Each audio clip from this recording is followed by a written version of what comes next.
EGB, your esports betting world. The only place to find the widest choice of popular games and matches to win real money. Choose your bet on a single event or express of several matches with dizzy odds. Serving the market for 7 years with over 800,000 users. Join now to get your bonus for the first deposit up to $600. EGB, you know for sure who's gonna win.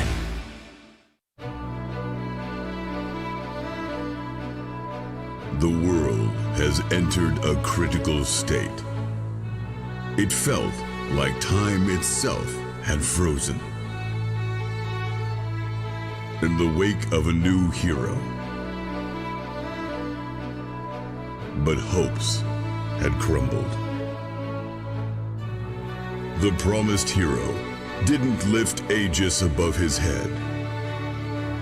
Until the gods turned their gaze to the earth and sent people hope.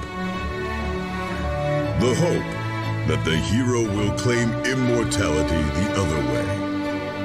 And people's hearts lit with cheer and their gasps froze in anticipation.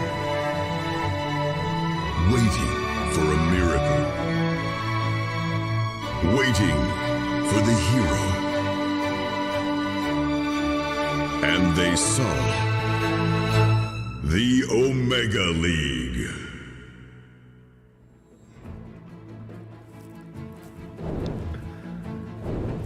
It took us 35 days of Dota, 208 series, but today we don't have one. We have 2 grand finals, which are going to be best of 5. We're starting off the day with one, and then we're closing out the day with one, but we got 4 series in total because we're going to have to check in with everything in Immortal. We got plenty of Dota to actually watch today, but first, let's actually talk about what that schedule does look like, what the first series is going to be, and start to jump into all the action. My name is Rich. I'm going to be your host. I'm joined by Kyle, and I'm joined by Lizard to actually talk about everything that we're going to see today. Already alluded to the schedule. As we did say, it's going to be a grand final to kick things off. This is going to be the grand final of Divine. It's 5 men versus Fly to the Moon. It's a rematch of a series that I think we saw 3 days ago, maybe 2 days ago. We'll talk about that in just a second, but in the middle of the day, we got some juicy matchups. That's going to be when we jump back to the Immortal action, and then Lizard, we round out the day with the final of NA.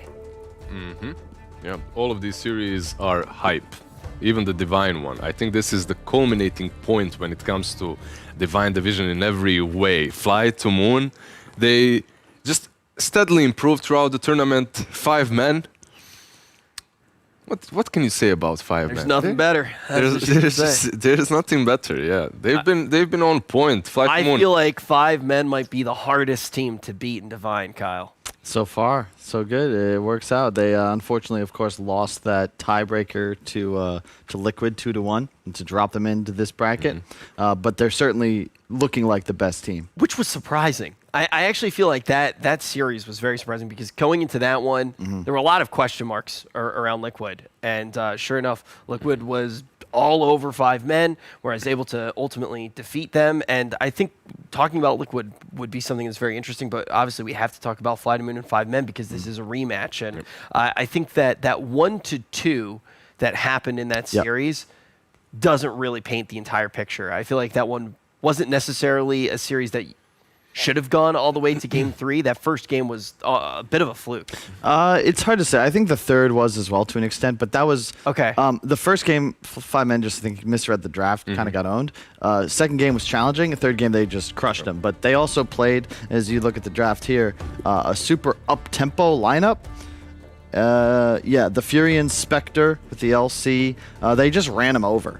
They owned the lanes and then took effectively all towers. There were some really odd moves as well by the Fly to Moon Force. Yeah, it was just very odd moves is the perfect way to put it when you have Roger there playing for Fly to Moon. Some games he just outright... He's level 4, Some games he outright... Let me set it up. Okay, I'm sorry. Some games he outright stomps and he just wins you the game, and sometimes he's level 4. At like 11 minutes, and he just dies and doesn't get much feeds. He's one of those dudes that, like, if he wins the first game, for him, it feels like he still has those items from the first game and the levels coming into the second one, and he's doing some crazy shit 5 minutes in, trying to gank under a tier 2.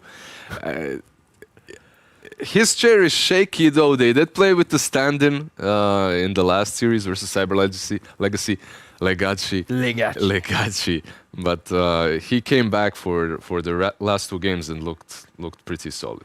Yeah, I think that we were talking before we ultimately started the day a little bit about kind of what we thought with this series, and I sat down very much in the mindset, oh man, I think 5men's going to be able to take this very easily based off of what we saw beforehand, what we saw in that first matchup. But it really was Lizard who was like, this isn't just straight up what we saw in that first matchup. It's not just going to be a run back of that rematch. You really do feel like Fly to Moon grew in that lower bracket. No, not really. I'm just trying to make hype.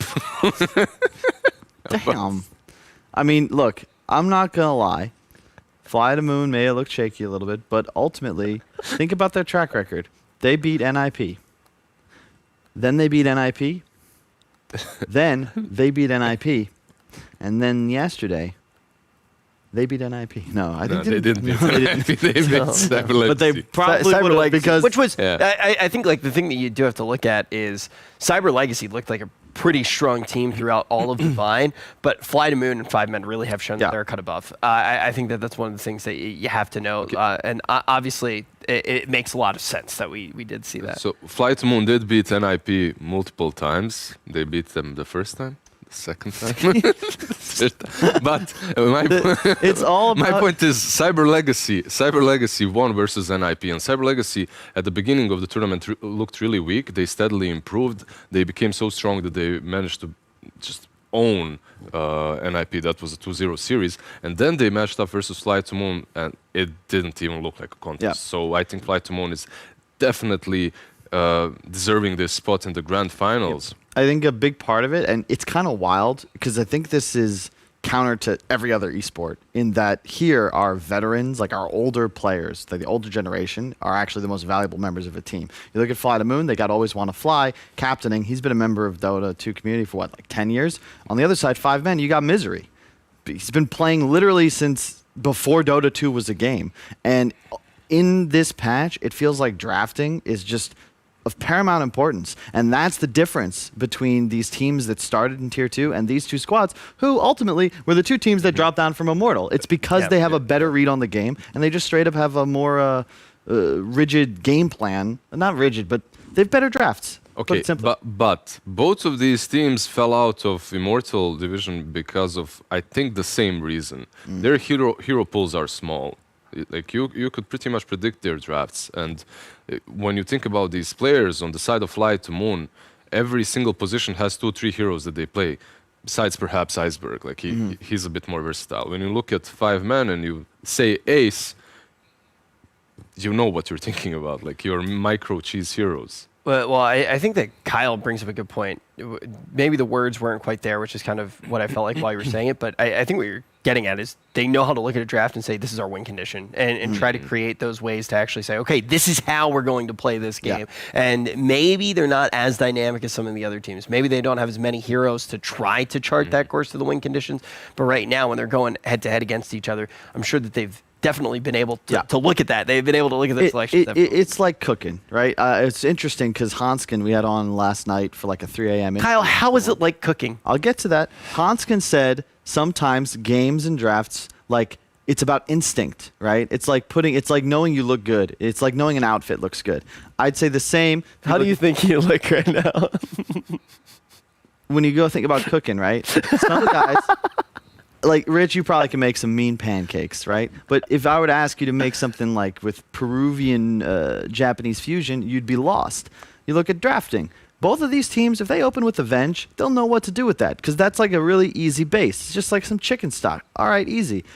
It's much more difficult for these guys to get that A-level draft if they start with subpar ingredients, notably supports that don't offer some form of damage. And you're saying they'll put the wrong spice in like the wrong food.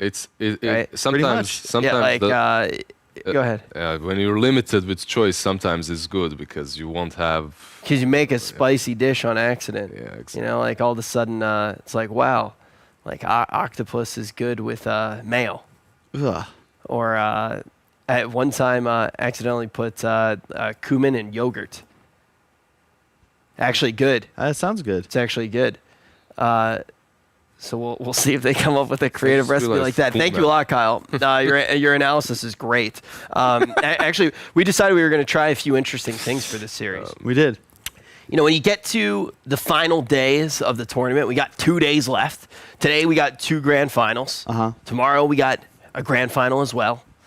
You get to that point when, as a viewer, if you are a true fan, you are jacked on channel points. You're highlighting every single message in the chat. We know it. We see it. That's how we know that you actually give a flying shit.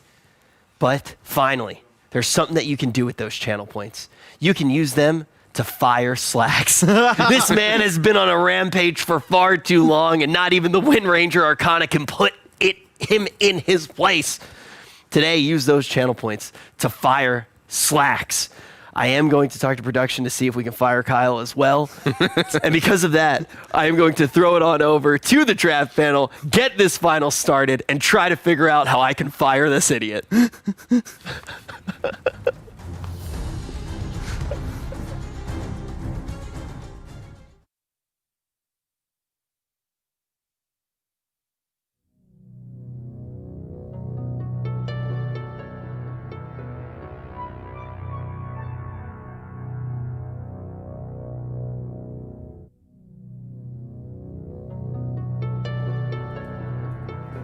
That's right, you are going to finally be able to do something more than torture everyone with emote-only mode, but that'll come in a little bit, after the draft, of course.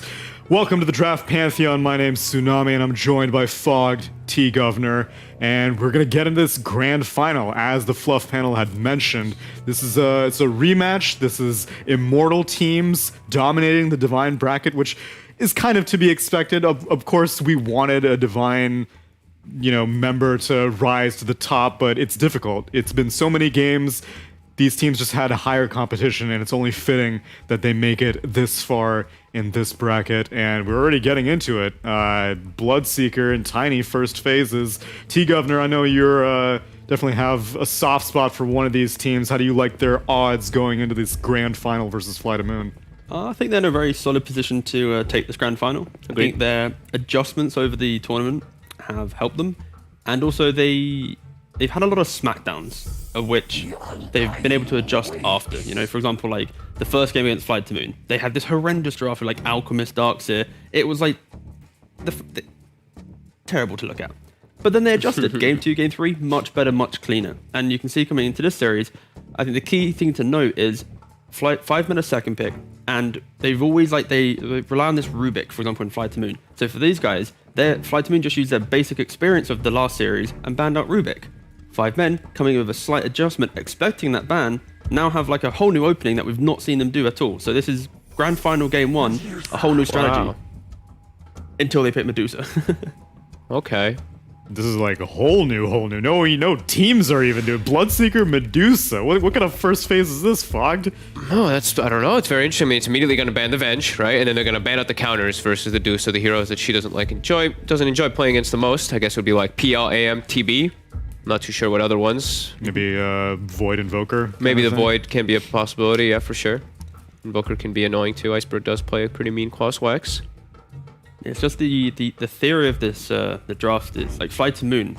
They actually banned out Arc Warden and Medusa against 5 men when they had second pick, because it's like they value the respect towards Ace. Because realistically, if Ace isn't on one of these two heroes, the game does get a little bit harder. He's pushed back onto like a Juggernaut or something a little bit more quirky. So the fact that this is put through, I don't think Fly to Moon are kind of surprised by this, but overall it's a bold opening, that's for sure. Definitely bold opening, because there's some weird kind of, not like anti-synergy, but some weird kind of synergy between these two heroes. Bloodseeker can always protect though, right? If anyone's committing onto the Medusa. Blood Rage too also. Sounds pretty decent. So this is like I don't know, I'm going to throw out a number. This is like the 10th Bloodseeker game we've seen, I suppose, throughout Divine and Immortal. Give me some shortcomings, because right now it just seems like the hero is so good. We saw OG not be able to win with it, but overall it seems that you can first phase it. You have a lot of flexibility with the build as after you complete the Veil. Laning phase is pretty easy. Where does Bloodseeker fall short, Fogged? He's only played offlane so far. I know people have talked about that it can be played as 4. We haven't seen it. Build also, it's always, like you said, it's very similar like what you're going to get. No disable and no initiation as your offlaner. Your initiation is just a blood right or a rupture, or once you get your Euls, your Veil, that's kind of it. So that's you're going to be lackluster in that front. I think as well, it's even though it's a strong laner, it's strong when it's like 2-on-2. If you ever put into a tri-lane against, like, for example, a Tusk or something that has a little bit more kind of fight in it early on, I don't think the Bloodseeker's that strong. He's very nice at annoying without the constant fear of aggression. So the Undying pick for me is a little bit of, I think, more comfort for Fly to Moon, because it's going to be annoying for Bloodseeker in lane, but it's not going to be like, get out of my lane, my carry's farming. It's going to be a little bit obnoxious, like early level, but yeah, it's going to be interesting to see how Fly to Moon actually round out their, at least their maybe position 4, so they can pressure this Bloodseeker. Just I'm expecting the Tiny probably to be mid at this point for Iceberg. And unsurprisingly, as you suspected, Fogged, most of the Medusa bans get countered out. A Quaswex Invoker, Iceberg's favorite, and an anti-mage as well. With whatever's left in the pool, what would you like to see as a Fly to Moon core hero to go up against this Medusa? I think I'm still okay with the Terrorblade if they want to go for it. I know some teams don't really like it so much, but I feel like the reflection of the Medusa is just insane. Sure, now you can toggle your split shot. It's a little bit easier to play around it too, because you can see the animation, but it's in the midst of fights, it's not going to happen that she's able to toggle. And yeah, that reflection actually kills your whole team. Yeah. Like actually. And that's what we go back to, like, the old counters. I think this was like 2 years ago actually at like a summit where it became the Medusa meta. It was Medusa versus Terrorblade every single game. And then the other ones, like you said, they're banned, right? The AM, the PL, the Arc Ward, and the other big ones. So I'd imagine Fly to Moon probably goes back for something like that. They go for the Oracle. Okay. Yeah, an adjustment that 5-Man had in that previous series, they always went for like an aggressive support in this opening of second phase, like a Witch Doctor or an Ench, something to just try and have a little bit more fight in them. But I guess because they've already shown this Medusa, they want to try and, it's all about protect the Medusa, right? Get to that fight, the Bloodseeker will cause havoc, and then the Oracle will be able to back it up. And when you don't have jump already, in terms of Fly to Moon, they only have Tiny, I can see, yes, nice Oracle pick overall. No way to reposition. Whoa. No way to reposition though, Yeah. right? That's the one thing about Venge when you're versus Tiny with the Dusa, is like sometimes it can be a little scary for Dusa because she gets tossed back. Venge is that best hero just because you bring her out of any of that situation. Oracle can save, but can't reposition so much. This is It's a nice one, I think. it's interesting pick, right? Because Medusa does have a pretty insane intelligence gain. It's a 4.0 int gain, which is like the highest, I think, on Agi heroes. I'm pretty sure it is the highest. So that mana burn in the later stages is going to be very impactful, but early stage it doesn't really do a whole lot. But you can hunt in the backlines. So this is a hero that I think is a bit undervalued in a lot of situations. It's also very good against the Bloodseeker as well, right? Like, it's pretty much this position 4 Nyx will always be able to do something within the game. And They pick back into the Nyx. Yeah, that used to be one of like the hard counters, because you walk around in Firefly, you're gonna get stunned by the Carapace no matter what. I think the reasoning though is, sure, you have this position 4 Nyx that can counter, the Bloodseeker, Bloodright, the Firefly and Batrider. It's still the fact that if 5-Men have a strong start and can just swarm their opponent, right? Batrider, Bloodseeker, they're heroes that with one item they want to go. Drum on Batrider, Veil on Bloodseeker. This low-level Nyx isn't really going to be able to truly do a lot of damage if that early window of the game is 5 men. But where does Bat go now? Is that Chessy Bat? I would expect it to be the Chessy Bat. Off-lane Bloodseeker, safe-lane Medusa, and then they'll pick Misery's hero last. And then Fly to pick up the Morphling. Okay, so their 4 position has to kind of round out their team fight and catch, because right now their only catch is really at the Batrider. I expect like Earth Spirit will That's what probably I'm be thinking too. The obvious answer. They ban out AA on Fly to Moon. Interesting.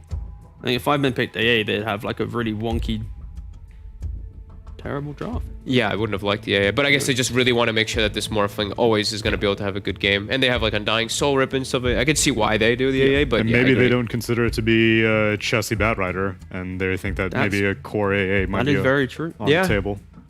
This is where knowing Misery is a little bit stubborn going into his old age, and he might have just told his team, I'm Going playing this- into his old age? Come on, don't do us like Man's that. getting just the spitting cane truth, man. out. I love you, find him a Misery, retirement home. But like this could be, this could be the time that we see the Bloodseeker 4, Yeah, I think that's the one possibility that they Yeah. can switch up a little bit. I see the 2 bans. Yeah, just make sure Morphling has the best game. Lina, those other that one, they just pop. Even though they have Nyx, they ban the Lina. So that's just saying we want Morphling to have a very, very solid game. Okay. Question is, what is the general hero right now that's going to be able to provide them that team fight and a little bit of lockdown because they have. Oh so wait, many so you were small- looking for a general hero, not an iceberg hero? You're expecting it to be tiny mid? I would expect that. Yeah, Okay. I expect tiny mid and then Nyx for. That's probably why they're doing the Bat Rider then, right? Because they're Yeah. assuming it's going to be that tiny mid. But again, because 5 men are second pick, they get to They see can everything. See everything, yeah. Then they can adjust. I mean, 5 men seem to be... I'm actually not sure what they're targeting. They ban out a Venomancer, and then they ban out a Storm Spirit. I think Seem that- like opposite ends of the spectrum here. No, they're dabbling in both. You know, it's like you might flex this way, you might flex that way, but we've got Cover covered. our bases. Yeah, here we go. Okay, fine. I'm seeing a lot of, I don't know, I'm seeing a lot of like melee kind of heroes on Fly to Moon versus Bat Rider, Medusa, and like Bloodseeker. Like, how do you kill this Medusa if they just, play their draft, right? That's my thought, right? It's like you're relying pretty much on the Nyx to be your Medusa answer, Bloodseeker answer, and Bat Rider answer. Yeah. You know, like Tombstone, not really that much value because Medusa can just click it down. Tiny, who he can probably blow up Oracle. But like Bat Rider naturally gets tanky with BKB, Medusa obviously tanky, and Bloodseeker can go for a pipe this game. So I am scared that Fly to Moon are very much hoping for Morphling to be like unkillable, and then all the soft counters they have in their draft then come online when Morphling's online. But before that, I am a little bit scared. Unless they pick up some super active offlaner that can maybe set some tempo. Put mid Nyx. Oh yeah. 5 Undying, 4 Tiny, pick an offlaner, right? I don't know. No, it's offlane Undying with the Nyx 4. I mean, if you're looking for a general hero, then I don't know, maybe Slardar to help amplify this Morphling's damage. Find something to jump on the backline so that Nyx isn't the only one who has to initiate. Maybe Pango. I'm not You can sure. go. They're so weak in lane. Actually, you just lose the game. Yeah.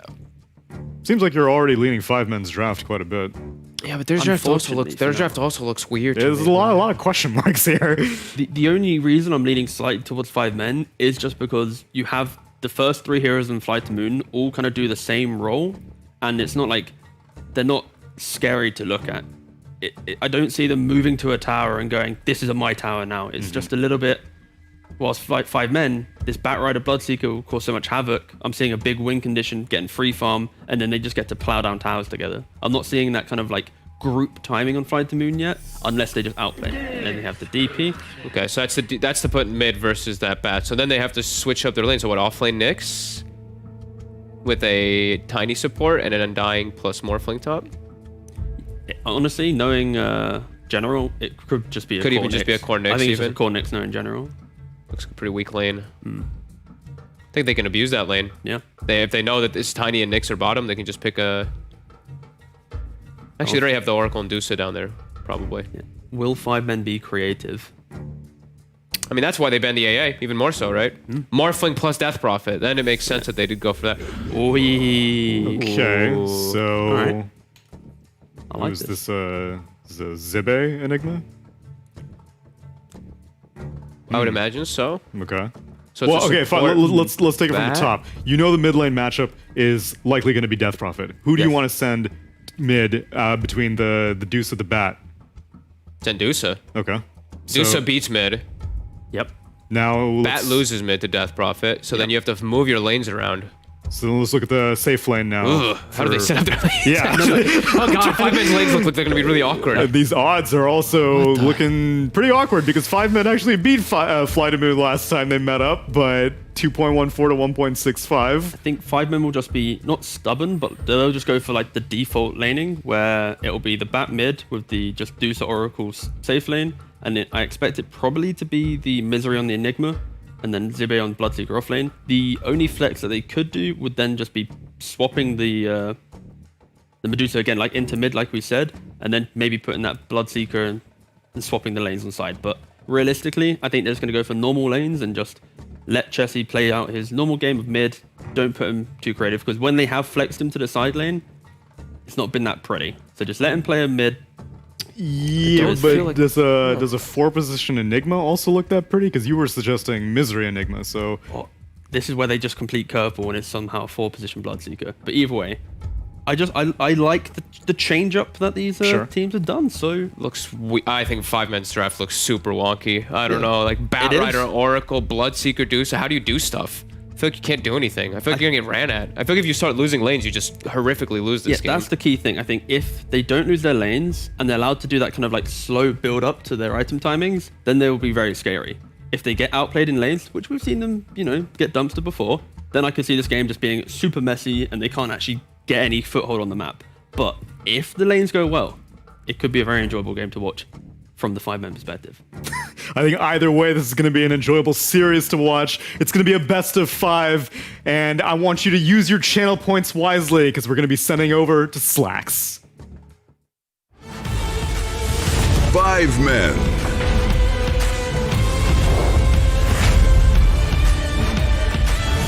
Fly to moon.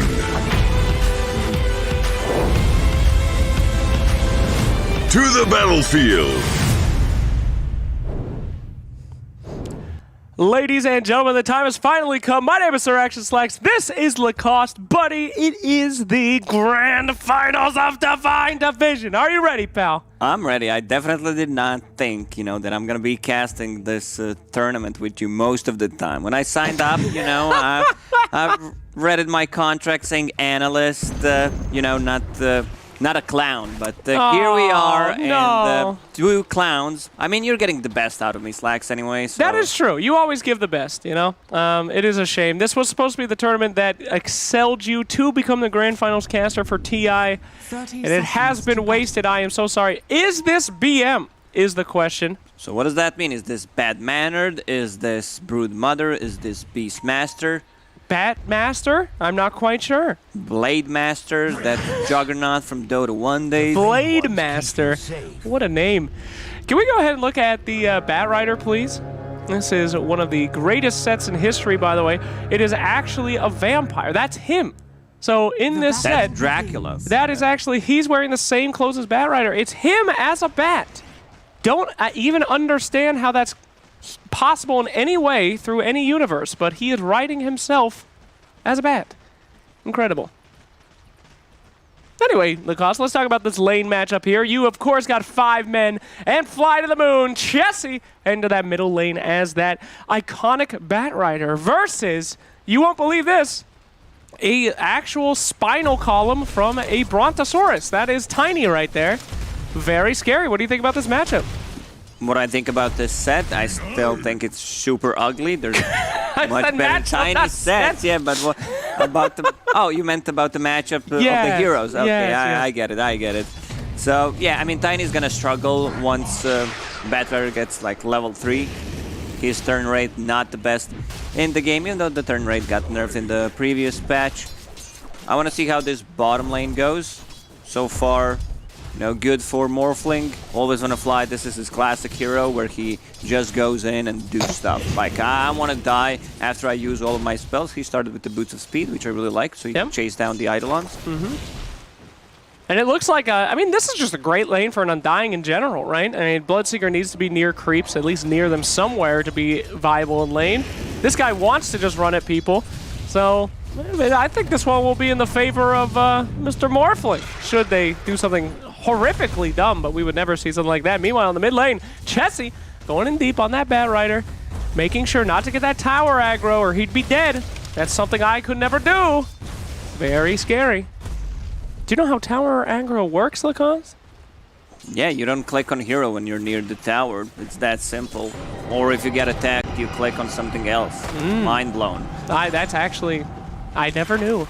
Pylai Dai making his way out of there, cutting that O essential tree, which I think should be, I spent a little time making that tree special. It is a very important tree. Could have some carvings carved it's like a Christmas tree, but in the middle of a summer. It's true. So many presents come out from that beautiful tree. Middle lane, you got not even close to the best last hits here. Morphling doing fantastic, but they're not slowing down the Dusa in top either. Both of these safe laners are gonna farm much. I think Oracle and Medusa, strong lane. One thing I'm worried about is them having like 3 melee heroes into Enigma, Medusa, Batrider, and Bloodseeker. Also, if you did not notice, this is a position for Bloodseeker, something that I was thinking about when it first got changed. And I thought I was really dumb that it's bad, but we've seen it mostly as position 3. Now Misery's running 4. 1 CS, so far so good, 3 minutes in. Maybe you weren't wrong, Lacoste. Maybe it is really, really bad, but we'll find out.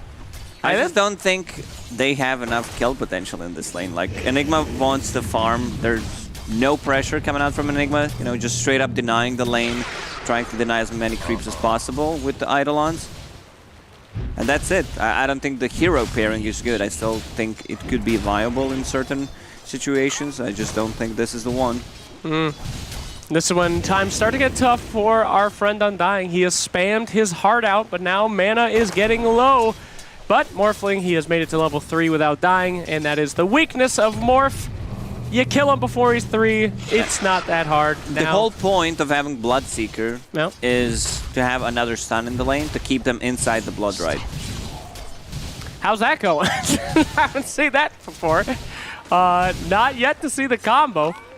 But, you know. I mean, they need to have a lot of mana, you know, a lot of mana sustain in this lane if they want to use Malefice.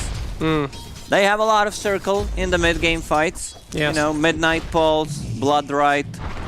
I love the circles, like Mars Arena plus Wukong's Command. It is beautiful to have circles upon the map, nice and even. Imagine if they were triangles, how hideous they would be. Nobody likes those disgusting geometry shapes. So, nice, beautiful circles coming out here. This lane looks pretty good. Death Prophet seems to be just owning now. 25 last hits, doing quite well.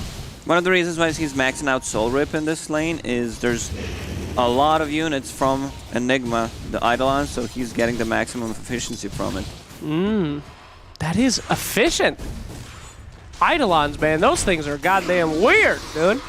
Yeah, what are they? So they're tiny little enigmas. Apparently in the Enigma comic, you could just transform people into them and they're just like little Enigma men. It doesn't make any sense. They frighten me. I don't understand it. Imagine if when you went and wanted to grab things sometimes, little Lacoste would come out, like 4 of them, and just run off into the darkness. That's what happened when I went to the toilet yesterday. Oh my god, they climbed out of the toilet. What a nightmare that would be. Would you kill them, or would you save them, or what would you do? I mean, why would you kill your kid? I'm not. I mean, they're obviously like little demons. They're like fully grown Lacoste, just running around. Nice double stun there. Blocking the Christmas tree, as we called it, trying to chase that. And That's nice the first blood. We don't miss first blood. This is the grand finals, for God's sakes. We play best observers in the business, and we have, okay, 56 minutes till I'm literally fired. So that's great. Good. Keep those votes Just coming. keep talking fast. Let's go. Here we go. Morphling attacking with right hand, left hand, right hand. Here we go. Hitting the creep now. Creep dies. Little babies going out. Toodaloo, little ones. Yeah, I've seen only one game of Nyx Assassin, and he looked okay-ish. I think this is going to be all right. Lasso. Oh, there we go. Lasso in the middle lane. Nice TP out, trying to save him, give him a little bit of heals. He is able to make it there. Instant TP. No stuns on this team. Looking pretty 12 good. HP. Woo! He actually survived. Popped the magic wand before. They just needed one extra hit, one extra thick. One extra thick hit. My boy coming in here. Always want to fly with a nice soul rip, giving that precious 12 HP. Incredible. Incredible moves. And his reward, free XP too. That's why you rotate, you stupid assholes in my pub games. Yeah, look at it, all the XP, and he's praying to God right now. You know, I do not want this Tiny to have boots. I want him to come to mid lane as slow as possible so I can get myself to level 5, 7 minutes in on the Undying. Undying's actually having a good time, you know. All this hero is about, not feeding. He's 0-0-0. He secured the lane for Morphling on bottom, and now, you know, got some good levels. The hero does not have any ability to farm. No, only farms heroes, I'm afraid, Lacoste, the most manliest of heroes. Can only kill for money. Yeah. To go back to Nyx Assassin talk, Sure. there's a lot of uncontrollable damage. You know, he puts Yes. the Blood Rite, Medusa Split Shot, Bat Rider, Midnight Pulse. He's going to be setting up kills pretty much everywhere. That's right. Misery running away from that team, much like he ran away from OG a little too early. As he can just... Oh boy. I love Misery though. He's been on so many teams. He's always been the staple of Dota. I've always been a fan. Yeah, I mean, me and Misery go back the Dota 1 days. I just love the old Misery more, you know, this one's more calm. I still remember a game when Misery... Oh, speaking of which, Speaking of a Misery... call of death here by the Death Prophet. Everyone giving her some room. General picking that up, but sorry to interrupt. So we're playing official game. Yep. You know, Misery goes godlike on his Mirana, and then he dies like 3 times in a row. Dude just disconnects. Wow. And we still win the game 4 versus 5. Fantastic. First time I met Misery. Oh, watch out! There we go. Nigma getting taken down there. Tombstone is used, but NBD, not a big deal, as they are able to pick up that kill. So first time I met Misery, TI4, he was sitting outside Key Arena with no tail, talking and have a smoke. No pro player had ever spoken to me. And I walked by and I was like, oh my goodness, you guys are on a Dota team, right? They're like, yes. And no tail, he gave me complete time of day. He was talking to me. And I asked Misery what his name was, because I never heard of him. He said it was Misery. And I said, well, you're so nice, they should call you a Kindness. And he said, that's fucking stupid. Well, you really Never know spoke how to me again. Sadie how to approach a conversation. Jesse with a fantastic grab. Wants to take out that Death Prophet. Puts her on the cliff. That is one cliffed lady. Will cost him his life, but she burns as well. And gotta say, pretty okay trades there, you know? Look at that, 210 versus 260. I think Jesse's okay. He's more than fine.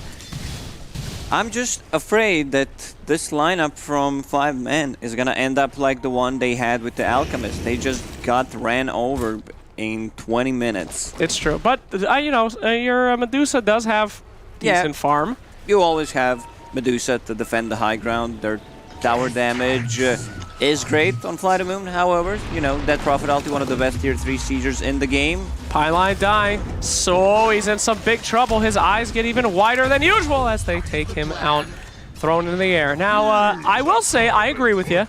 In fact, I might be a dumb player, but I have literally no idea why you would pick a Bat Rider and an Enigma into a Nyx Assassin. But I will say, 0 BKB piercing stuns on Fly to Moon for that Enigma, should he get a BKB. Eventually, if they don't, you know, get completely ran over. I love this. General, like he's playing the offlane Dead Prophet, building the Veil. There's a ton of magical damage. If Morphling decides to go for Shotgun, you have Nyx, you have Tiny combo. Well, eventually he's gonna get it, so, you know, this item is one of the best one in the game right now where you need to have one Chessie. This seems like a dead Undying. Oh yeah, always want to fly in some serious trouble here. He's gonna pop a Tombstone, trying to go for some heals. Nothing around though, and he will burn back to the dirge with you, boy. Meanwhile, bottom lane, Enigma getting gone on by the Nyx Assassin and the Death Prophet, making his way out. Exhibit is no more. And we will see things pretty substantial for Fly to Moon. They are getting a run at with this Prophet, my friend. I guess you should say Death Prophet. Death Prophet, yeah, when you say Prophet. I'm thinking about Crobolus. Crobolus. Oh, that's the name that I have not heard in such a long time. Here comes Crobolus. Dirge. Nice. Grabbing here, going in. Bat Rider, there's the Nyx Assassin, the strength against the Bat Rider, instantly popping that, stopping him. Meanwhile, Morphling joins the fight. Gotta take out that Oracle first, always the first target. Barely slinking away with some HP. Look at this guy, he's even standing there on the high ground, torturing them, mocking them with his 5 HP. And nobody gets anything out of that fight, Lacoste. Well, I guess Fly to Moon is the real 5-man team here, you know, just bringing all 5 heroes. 12 minutes in, they want to put some pressure on the tower. Dead Prophet ulti is up. Right now, Fly to Moon's lineup seems like much, much stronger, especially because Tiny is getting closer to his Blink Dagger, and he found a really nice item. Faded Brooch, mana exactly what he needed, plus a Phase Boots Windlace. So even without the Blink Dagger, he can still find the good targets. That's right, but there is a cost to that. You 5-man this early on Fly to Moon. Not only are you doing that against 5 men, but if you don't get kills, if you don't get XP, that Dusa is just farming. Put yourself on this time limit. It's much like going out with the bros, you know? Trying to find a date in the night. I mean, the more guys you take, the less chance you have of getting successful. And just go to the bar and look sad. Maybe things will work out better for you. Have you ever done that strategy? Just go to the bar and look sad almost every night. No, but does it ever work? You know, do you ever get the ladies? You know what? I'm going to give you guys some real advice. Don't pick up ladies at a bar. Don't pick up dudes at a bar. Find someone that shares your common interest. And if your common interest is alcoholism, change your life. Don't do that, you know? Every successful relationship is somebody that I met at work, someone that I met at school. And if you don't meet anyone, get a hobby for God's sakes, all right? Don't be like Rich and look for somebody on their WoW server. Okay, get out there, boys and girls. This is actually a good advice. People don't take you seriously, but, you know. I don't know why. I really have no idea. What could it be? Dusa shows her face for half a second and 5 people TP to murder her as she effortlessly just walks away from that scenario. Yeah, this was a well-executed gank. Bye-bye. A gentle retreat. Meanwhile, though, they managed to get one. Jesse a little bit out of position there, going to get picked up. Most of the players here would just use tiny combo right on Batrider, but he tossed it on the Death Prophet, knowing there's going to be a flame break, so that extra bit of damage coming out from Siphon actually got the kill. No, he missed the Move the impale. camera away. We do not want to see that. My God, no, Roger. That makes me sad. I don't think they would even get a kill. Like, Tiny was close. I just don't think he was close enough to actually get a good initiation. Yeah. Enigma with the Blink Dagger now. Position 3 Enigma. I think this is a smoke time for 5 men. Look at this Enigma farm. Is that good? Yeah, it's okay. I Yeah. mean, considering the lane that he had a position 4 Bloodseeker with him, for God's That's sake. true, that's true. Well, we do have a Blink Dagger up on the Tiny, so we're going to see even more aggression coming out from him, as we've seen so many times, and my time is dwindling. Don't forget to, oh my God, there we go. We got the Undying put in by the creeps. Undying now be able to soul rip a little bit. He's going to have to just stay there and fight. Meanwhile, Chessie getting chased out as your Bloodseeker. Iceberg with just a little tippity-tap, a little tippity-tappity, what a... Okay, there we go. Come on. Like V-Tune came into the river, he is the river himself and does not get a kill. A bit disappointed there, you know, by Iceberg. Yes, indeed. My time is running out. Don't forget in the chat to vote to fire me so I can finally leave. I will be replaced by Odie Pixel. Please make it faster as Death Prophet goes on top of the Oracle. Oracle, not predicting this one, Lacoste. Oh, maybe hit it! Black Hole on 2. Oh yeah, I forgot there's a million guys that can stun Black Hole on this team, and they all die. So might be able to pick up Nyx Assassin here, walking away. Nice heal coming out from Undying. Now Death Prophet in a little bit of a bad time. The mini Enigma's hitting him up, but Death Prophet making her way out. And it looks like Oracle just sacrificed his teammates and ran away. Yeah, this is never a good sign when Bloodseeker is using Rupture as a defensive tool to just, you know, keep them in place. As you mentioned, there's so many abilities to stun Enigma before he gets a BKB, even though it was a good Black Hole. Medusa just farming for now, so it's a Fly to Moon in full control of this game. We can see the difference in XP and gold. Full control, my friend. Full control. Full control. Yeah, I mean, the numbers doesn't say that. It's a 2k gold lead for them. But Morphling, like, you don't necessarily need to deal with Medusa straight away. You just kill the rest and deal with her a bit later. I gotta admit, I still think 5 men have a chance here.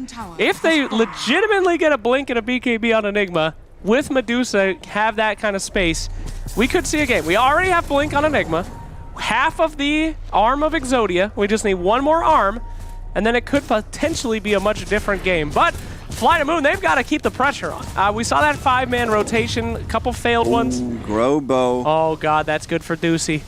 And for Morphling. Yeah, when I say they're in full control, I'm not adding any stupid moves into the equation. Like, I'm not talking about them diving tier 4 tower. Well, that doesn't count. There we go. Easy kill there. Nigma blinking in, showing that blink, and instantly getting gone on. Deuce trying to make some room for the team. Pop that tombstone. The zombies will not be able to help. And a frozen giant zombie man into stone as an insta buyback on the Oracle. Lacoste, they've got to do this. They have got to put pressure on as Fly to Moon. Will they be able to win this fight, however? And Batrider's TP was canceled. This is a good time to go, is it not? It is. That Prophet ulti is up. Is she level 12 or is she a level below? Yeah, she's level 11. You want to have that level 2 ulti before you pop it. It goes double. Nice double stuns there, but didn't really do any damage.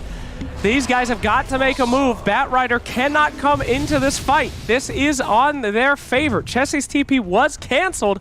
They're actually going to pull back Lacoste. 12-3, you're in the lead. But they're playing it safe, as so many people have before. Playing it safe in a chance for greatness.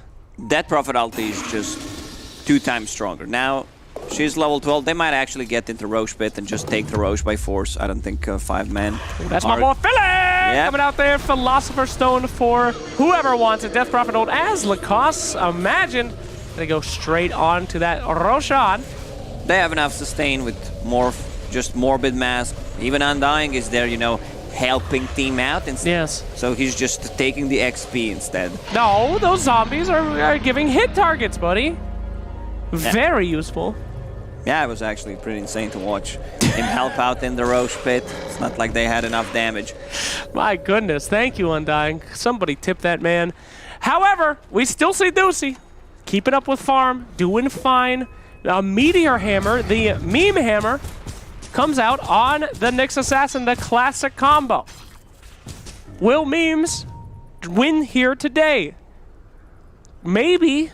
I guess in a way they already have. How did we live before memes? That's my question. Like, what did we do? We didn't do anything. Like, everyone farmed. It was like a feudal society.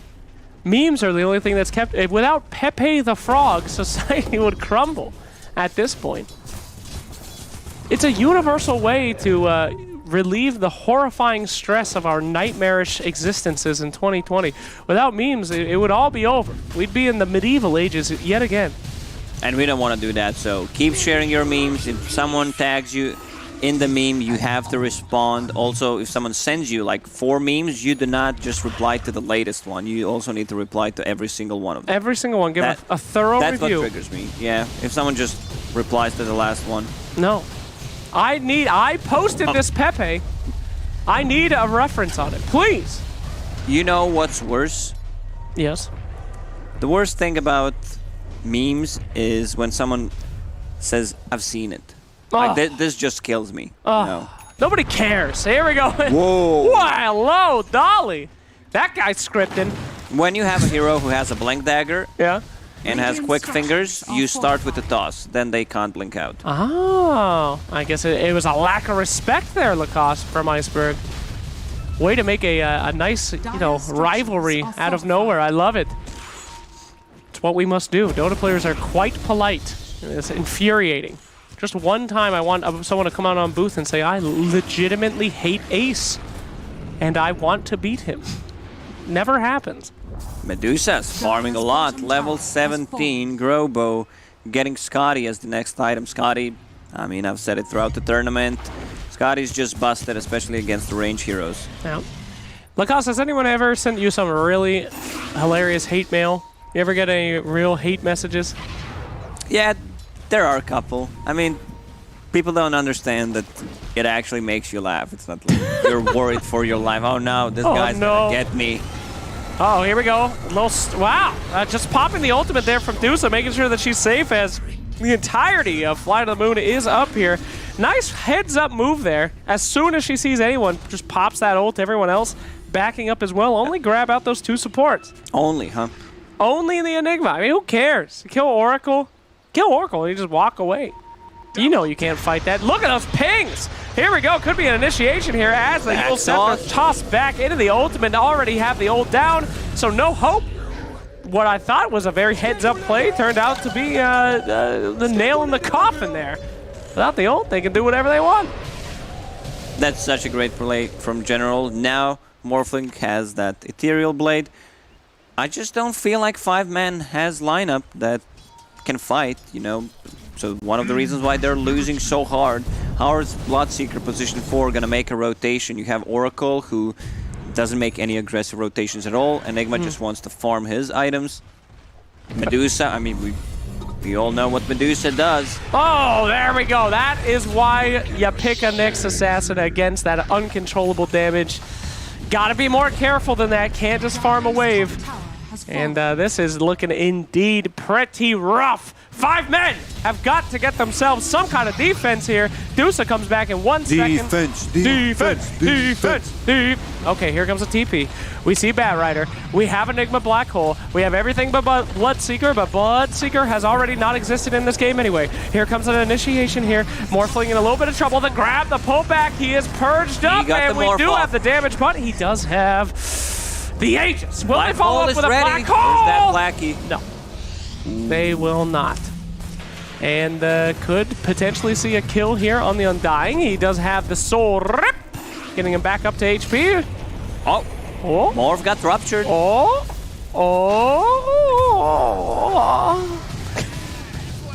Morphling literally just farming while ruptured. Not a fear in the world. They need to find Enigma. Oh boy. Carapace. Everyone's taking it real careful here. General now in the back line. BKB popped by Chessie. Chasing down that Death Prophet. She's got a lot of HP. And Morphling in the back. Check, boom, baby. As they now move in. It's a good setup for a Black Hole, but he's afraid of Nyx. Whenever you're ready, go ahead. Whenever you're ready. Any moment now. Okay, too late now. And there it is. Flighty Moon is just outplaying 5 men right now. I mean, it comes down to that they have no real stuns. They don't have a way to initiate a team fight. They already used Lasso on Morphling to take the Aegis off, so they're just, running around. All right, lucky for me, as the game seems to be already nearly over. 37 minutes I'm left. fine, dude. It's actually great. Let's go, Flight Moon, as they take down that Rax. Now, game's never over in a Enigma game. You could have, they own so much, a nice Black Hole on 5 men, 2 5 men, followed up by literally every spell that they have, could have the possibility of killing one of these guys. So that could be a hype moment. It's not over yet, Lacoste. It's not. Look out, Justin Beaver! Get out of it! No, my God, no. Not the Beaver Courier. Beaver is done. Jesus. Much like the career of old Justin, the Beaver falls. I've only had respect for Justin Beaver. I like him. I like his spiel. Oh, what an initiation from Roger. Just uses that clumsiness. They have no abilities that go through magic immunity, so they're just going to back off. Goodbye. Real talk, though. When we talk, I was being facetious about Justin there. I actually don't give a shit about Justin Beaver, but I do respect Miley Cyrus. Oh, yeah. Big ups on Miley, She just decided no more country. Now I'm going to be insane. And now she's back to country. I wish I could reinvent myself. Miley does it. Wow, what a very important creep wave that must have been, as Ace pokes out in front of the entire team for it. Oh, they're going to find their observer board. Oh my God, no. This is not a usual place where you place an obs. They're still going to bring it down. Like Medusa hits. She needs a damage item. Like she farms this Scotty, and then she decides, like, do I need to get Rapier, or do I get Daedalus? Maybe there's not going to be even enough time to buy or finish a Scotty if Flighty Moon just says, yeah, let's end this game, but they're respecting Medusa, the high ground defense with the Oracle, Misery giving her some spell amp, and the attack speed with the Blood Rage. It's too much respect, man. They got to end this game. There are win conditions from 5 men. They are very far away, but finish the stranglehold you have.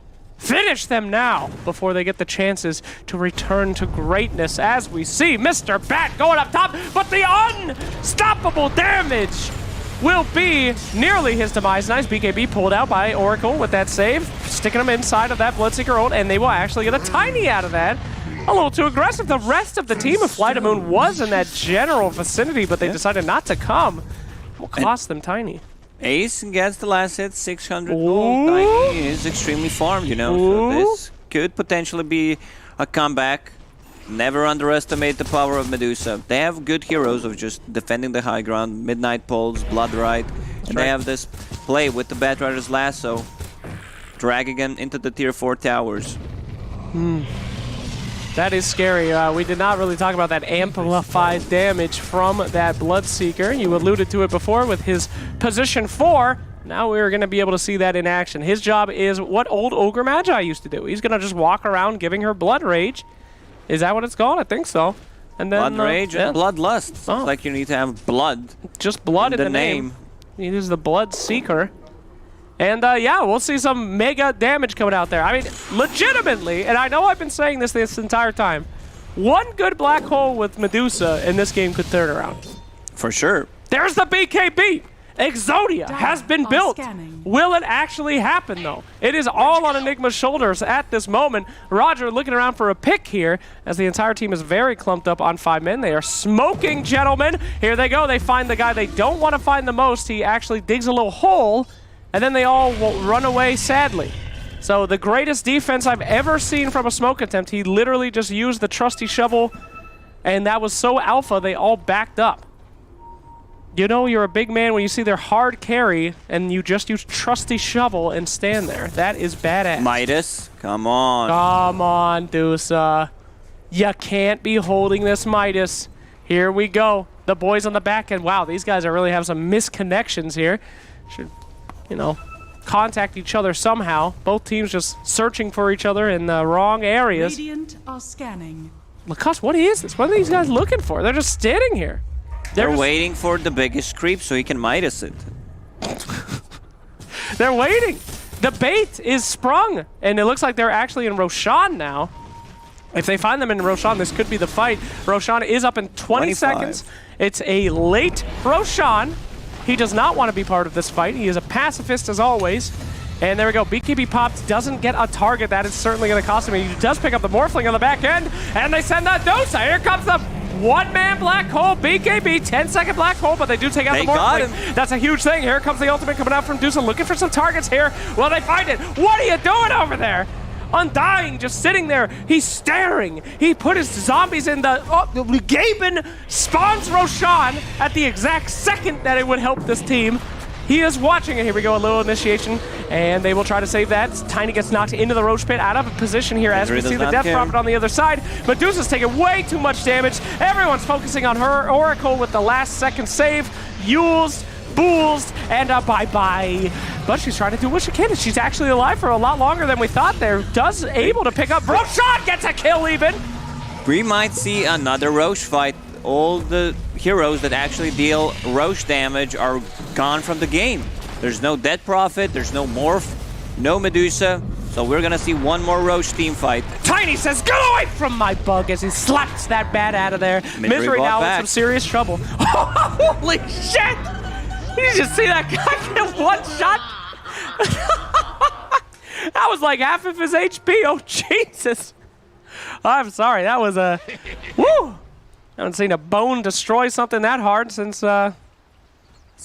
Clinks got buffed. Since my wedding night. Okay, so Vitune's out. He's the one. Kyle's giving me a shake and a thumbs down. It's okay in the eyes of the Lord. We had our prenuptials. We had our agreements. If it's cool with Jesus, I hope it's cool with you, Kyle. Fuck. As we go into this Roshan pit. So sometimes it's the best if you die first. So you respawn the first into a team fight. Cheese and Aegis for them. So Vitune, I think whoever got this Aegis is gonna be controlling the game. Medusa still dies. You see, she deals a ton of damage. I believe that's Rapier. Rapier? Show it to me. Show it to me. In 2,000 gold. In 2,000 gold, if I don't see Midas. that Rapier. Take it from the words of Dendi himself. He says, if you're losing, why not Rapier? That's what Dendi said to me after losing his 30th consecutive game. No, kidding. But honestly, though, get a Rapier. We've seen so many Medusas not get it in situations like this where they're so far behind. You lose one more team fight, it's probably over anyway. All in, baby. Go nuts. I'm down for it. Zibe, he's holding on to Filet, so there's going to be some extra gold coming out for him. And they have a repair kit, so they can hold. That's good. Bloodseeker might be a piece of garbage this game, but he does have that high ground defense. with the Blood Right. And it's only going to get stronger and more often. We see those spider legs coming out. Nice grab there on the Morphling. This is a huge grab if they can make it happen. Lacoste, look at that HP going out, but he doesn't have a Manta style, able to get away. And that will be two very important spells coming out there to no avail. It will be some time before we see that lasso yet again. They needed Medusa to be there and start hitting when he drags him back, otherwise they don't have enough damage. He's gonna Manta style off the silence. Good try from 5 men. I don't think they should have tried to do it that way, especially because Medusa is getting closer to Divine Rapier, so you want to have that for the next fight. Sure. I'm just not sure where you send the courier. I mean, it would have... You need to send it on the enemy secret shop. Yeah, true. You could have stalled a little bit, though. I mean, you get that Aegis, and then it's even easier for you to get that Divine Rapier, so... I don't blame him for trying something here. Lasso doesn't have the longest cooldown in the world, but it is significant as they start to push uphill. Woo! Straight initiation onto that Medusa. Nice job by the Oracle to insta-purge that as quick as possible. But Morphling, they don't really have a lot to stop him without just getting that black hole. She's going to hit him up, stunning up. Say that again? Yeah, as you can see, he's fine. I'm not kidding. They don't have a lot to kill him. Unless they commit their only stun, black hole. Their one actual stun. There's a courier on the secret shop. Not sure who is it. Look at that brave All one. right. So brave. That is an Agnum Scepter coming out there. Okay. Waiting for this push. Nice Ags coming out from Tiny. We have seen Tiny really transition in that late games, just become a tree volley monster. Oh no, Medusa just decided to buy MKB. Coward! Absolutely cowardice! Let this match be an example to you to what the reward for cowardice is. Death. That is the reward. You will die now. If they win, I'll be quite silly feeling. She still deals a ton of damage, don't get me wrong, but maybe they feel that, you know, Flight of Moon cannot go uphill. They have Medusa, they have Repair Kit, Midnight Pulse, Blood Right. It's very hard for them. If Flight of Moon wants to go in, I think it's the perfect time right now. They have still a minute and 30 seconds left on that Aegis. That Prophet ulti is up again. Yep, all the ultimates that were wasted on the last attempt at Morphling's life have returned. And here we go. Attempt number 2. This time Dusa is by, though. And we get the ultimate coming out from Dusa to try to prevent that jump. They'll take out life number 1. And we know that 5 men, or Flight of Moon, have to go in here. Here's a black hole straight on that 1 man. The BKB is popped, and Morphling is out. Here comes the turnaround on the Iceberg. Iceberg able to do nothing. And even Bloodseeker, your pathetic Bloodseeker, is in the front. He almost grabs himself an Undying. And my God, Lacoste, BKB black hole after the lasso. Death Prophet, where were you? Death Prophet just chilling. Where were you, Death They Prophet? definitely need Death Prophet to be that front guy trying to, you know, siege the tier 3 towers, but I believe they also saw that Repair Kit on Bloodseeker, so they don't want to deal any chip damage and put themselves in a bad spot. They need to go in and take the tower, but DP? they did exactly what I said, you know, they just brought Medusa, did exactly same thing where they dragged Morphling back into the base, managed to kill him once because of the MKB right now. Yeah, but Morphling cannot, as you said, be the frontliner. He just doesn't have the HP for it through 2 of the game's best consecutive stuns. Now your Medusa is sitting on 4,000 gold. Oh boy. Things are not looking good for Flight of Moon anymore. They had their chance. The time was there, and soon the cowardice will be replaced by hubris as Dusa now gets even closer to more deadly stuff. I don't think we've ever seen the meme hammer used. Have we seen it once? Nope. Homie. That's why it's called a meme hammer, you know. He's just saving all the good memes for later. That's right. It's a meme, you know. Don't use it. Trying to resell those memes for a high price.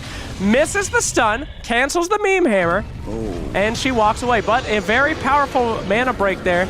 As She's out of mana. It's okay. She has just barely enough to ult, making her way out, as the rest of the team will also disappear, costing them a very costly Death Prophet ulti.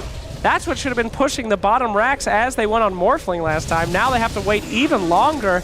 A large mistake there, getting those haunted ladies out. Do you know the lore of Death Prophet's ulti?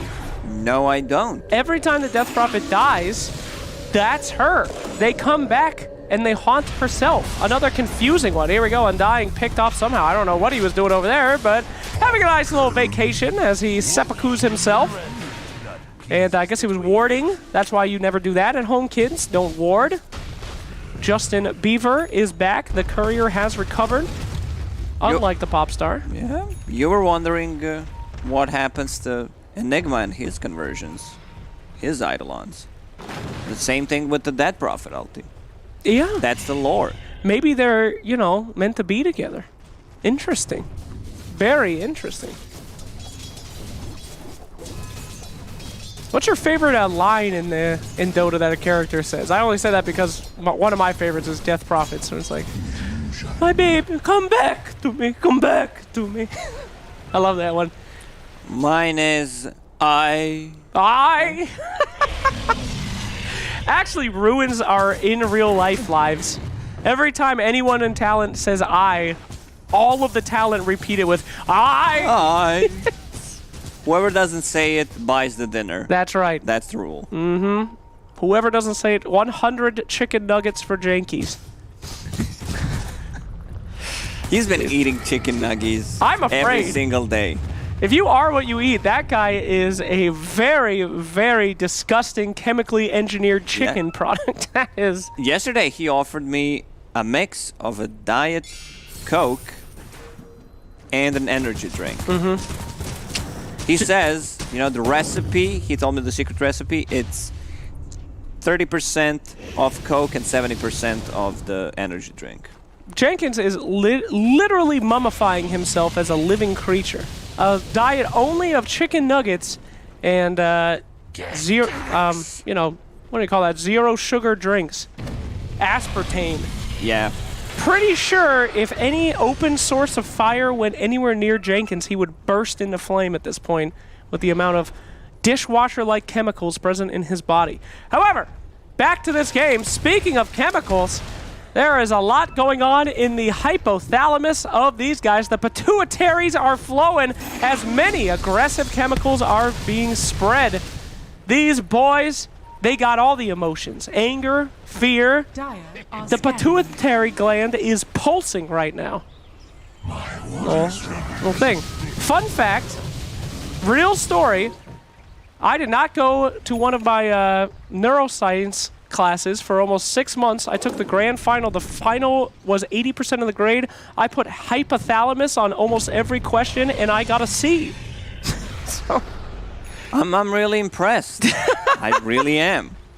So smoke coming out from 5 men. They found some really nice tier 4 items. Yes. Illusion Escape for Medusa. You can easily bait it out. Midas once again ready, not being used. Zibe, I think he's holding on to either Fillet or Spell Prism. Yeah, see, he got rid of the Fillet. Now just Spell Prism, lowering the cooldown of his abilities, plus a talent. Oh, wow. Jesse, A little nice slow meta there. dodge. Nice job, and we'll see that initiation. He's got to grab somebody here. They are going to be able to take out that Death Prophet. Not a bad grab as Tiny throws some trees on the back line. Enigma still has his entire kit ready to go, and we see Chessie saved up by the Oracle now. Nyx Assassin in that vision of the Roshan, absolutely destroyed here. Enigma uses nothing. They get a fantastic pick. They get a Roshan. Gaben spawns the Rosh yet again. And oh my God! Reds. Jeez. Iceberg. 3 buybacks. All right, they really want to secure this Roche, but, you know, Lasso will be up. Oh, wow. Soon, Roche dragged out of the pit. Did you see Always Want to Fly with that aggressive TP onto the shrine and then he just spider legs through the entire enemy team? What a badass. Oh, you've got to go get that neutral item, and they're actually going to give up Roshan from those buybacks. Is that necessary? Medusa was low on mana. Oracle did not have ulti, neither Batrider, so I guess they just say, we're very strong at defending the high ground. We don't care about your Aegis, and they picked up Refresher. Not the best one in this kind of situation. I'd still prefer if they get Aghanim Scepter on one of the heroes. And it's as Kyle says, you know, all the spells are used. Buyback, who cares? Still have to contend, however, with Dusa and Black Hole, both still available. Double damage, waiting for someone to pick it up. Will it be more? Alrighty, so I was thinking about it. Yeah. Who's gonna get Abyssal Blade? We saw yesterday one hero that does not usually buy Abyssal. I can't remember which one it was, Yes. but he bought it against Enigma. I believe it was Darkseer. It was Darkseer, you're correct. Yes. Double damage actually going out to Iceberg as we see the tree thrower himself now getting ready. The horrific catapult, or trebuchet, probably more. Wow! He's just gonna one-shot the creepway with it. Terrifying. As, yeah, the team 5 men, they are stacked up yet again. We have yet to see more than a 2-man black hole. The opportunity is still there. A Gem of True Sight picked up by your Nyx Assassin. So, yeah, back to the Abyssal Blade talk. Sure. They needed something that can pierce Enigma's BKB black hole. And they don't have a single ability. It does do that now. It stuns him, yep. My goodness gracious. Unless Enigma, you know, gets a defensive item. One more. There's a Lincoln Sphere on Medusa right now, so no Rapier yet. Refresher on the Enigma. He's actually going to go for Ags instead of that. I mean, he doesn't know what Morphling is building. True. He's not showing anything yet. You're This never... attack speed from Medusa is insanely good that Bloodseeker gives him. Whee! I don't feel bad. You had your chance to fly to the moon. 12-3 it was. Then you backed out of that middle tower. Now we're in Pain Town, but it still is anybody's game. If they can make sure to get that Medusa first, nobody has the damage really to kill anyone that goes into a black hole. So it is literally Medusa gaming right now with a nice initiation. Wow, just tossing the trees onto that illusion. Interesting. Almost 25 on that Tiny, by the way. The Basher comes out closer and closer to that Abyssal Blade. But why Abyssal on the Morph? Isn't Morph the one who's going to be stunned up literally the entire time? He has enough gold to buy it, and they need the gold right now. I mean, they need to use it. Who else is going to buy it? I mean, sell the meme hammer. Do whatever you can. One of these guys that's not immediately target number 1 needs that Abyssal. There's no point in having it. It's a very expensive item. Yeah. There it is. Full Abyssal Blade on Morph. Okay. That's how you counter BKB Enigma. Well, we'll see if it works. I would be very surprised if Enigma does use that ultimate on anyone but Morph. But we'll see how she rolls here. So she is level 25. Woo! Bloodshot uses modifiers. AoE Scotty. AoE Daedalus. Not too bad. Dang. You know that classic caster question, what would your level 25 talent be? Your strongest talent? Mine would be to have a deeper voice. I'm not asking what the talents are. I'm not that dumb. It uses modifiers, I know! But what would your 25 talent be, Lacoste? If you could have anything in the world after become enough experienced, what would it be? Just a global silence, you know. The world is dumb, but just say, shut the fuck up. How many times have you used that in our cast here today, Lacoste? How inside my head? I mean, I would not say it to the world. You don't have to answer. No, I would say it to you. Okay. No, you're doing a good job, Slacks. Keep it up. Thank you. We'll see if Twitch There it agrees. is. Rapier. Hell yeah. She was... 600 damage, AoE, with some extra procs from MKB, Daedalus, Scotty. She's holding onto spider leggies. Spider legs! That's what I want to see. Little bit of mobility gets her out of a really tight situation. Yeah. Now that you have Rapier, you've got another way to get out, and this Dusa is looking so hard to take right now. She sold the boots, so needed an item. Spider legs is boots. It's It better is. boots. Sell your boots. Get the spider. Works for Broodmother. Horrifying item, I must say. To just have legs appear out of you, gangling spider legs. Absolutely horrific. But we do see, well, okay, he's actually got the Abyssal Blade in the backpack. I guess he doesn't need it until he needs it, but he's got the Aegis, of course, so not anymore, sucker! Doesn't use the Aegis. Fly to moon, this is not the aggression we're used to. We used to see these guys diving towers, murdering people. Dare I say they are afraid, Lacoste? Is fear within them? Possibly. After trying to siege high ground multiple times, they managed to take the barracks on top, but even Tiny's getting Rapier. He's level 25 as well. Sell that cheese. Sell everything. Get that... Oh, you said it. Yeah? When team is losing a game, just buy Rapier. That's it. You got nothing to lose. Both teams, they know they lose the next team fight. It will cost them dearly. Might as well add some more to that dearly, as 5 men have legitimately simply become 5 men standing next to each other at all times. Anyone gets picked out, could be the end. Meanwhile, much more spread out by Fly to Moon as they're making sure that all these lanes are pushed in. And now we see the call. Oracle draws an arrow. The time has come. Boom! Shakalaka. Turn that volume up as we see the smoke. Chessie looking for a pick. If he gets that Morphling, this game is basically done. We are going to see popped, and he grabs the Nyx Assassin, but Morphling there. Abyssal out, and he's not enough to instantly kill him, but it is enough to get the team away. Now they know that their time has come to move in. No big ultimates used, however. It is just that. A nice Aeon Disc, but a great what stun a by ravage. Roger. Takes out the Enigma, the meme hammer, perfectly executed there, but it's time to go on Morphling. This chick is alone. Double buybacks, we have buyback on Enigma. He's not using it for some reason, as the entire team buys back here. Pops the Lincoln Sphere, trying to get that Rupture out on the Death Prophet. Death Prophet now knows that down, and Morphling goes back in. Straight on top of Medusa. It's too much damage from Medusa. That's a lot of damage, Morphling! Get out of there! Oh no, not looking good. Chessie does not have an ultimate, but the damage from Deucey. Lucy Deucey with a Divine Rapier makes that beautiful Morphling a tasty little treat for Mama Snake.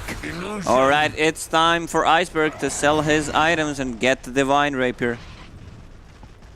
Yes, yes, yes. And unfortunately, due to your votes, the clock has been extended, which is I believe that was just OD making multiple accounts, freezing it so he does not have to work. He is legitimately in a pub game right now. Aghanim's trial. He's been in there for 50 minutes, and I do see OD1234 in the chat. Not trying to say that someone's doing bots, but clearly there are bots. As we see Ace hitting that tower, backdoor to protection. What's that, Lacoste? What is backdoor protection? That's not real. Repair kit and fortify in the most panicked move I've ever seen. Even put another building down. Maybe she'll hit that building instead. It actually works. That's pants in real life. Backdoor protection. Oh my god, a nice initiation here by Chessie, able to grab himself that Undying. Even another tombstone is put up, but that was the plan. Two scary zombies appear, and Medusa runs. Oh, I can't take the terror of those zombies. They have so many ways of buffing up this Medusa. You have Bloodseeker, you have Oracle sitting behind him, there's a Solar Crest on the team. Attack speed is off the charts. That is pretty much a monster right now. The entire team, I mean, how do you kill her? That is a great question. Fly to the moon. The only thing that they can do is put down the zombies, which Medusa is naturally terrified of, and then makes her run away in terror. Yeah. If you know the lore, zombies cannot be turned into stone. It's One true. of the reasons why she just runs away. Or bitten by snakes. Their leathery skin too hard for those bitey snakes. So that is a lore fight right here. As we see, Roshan has responded here.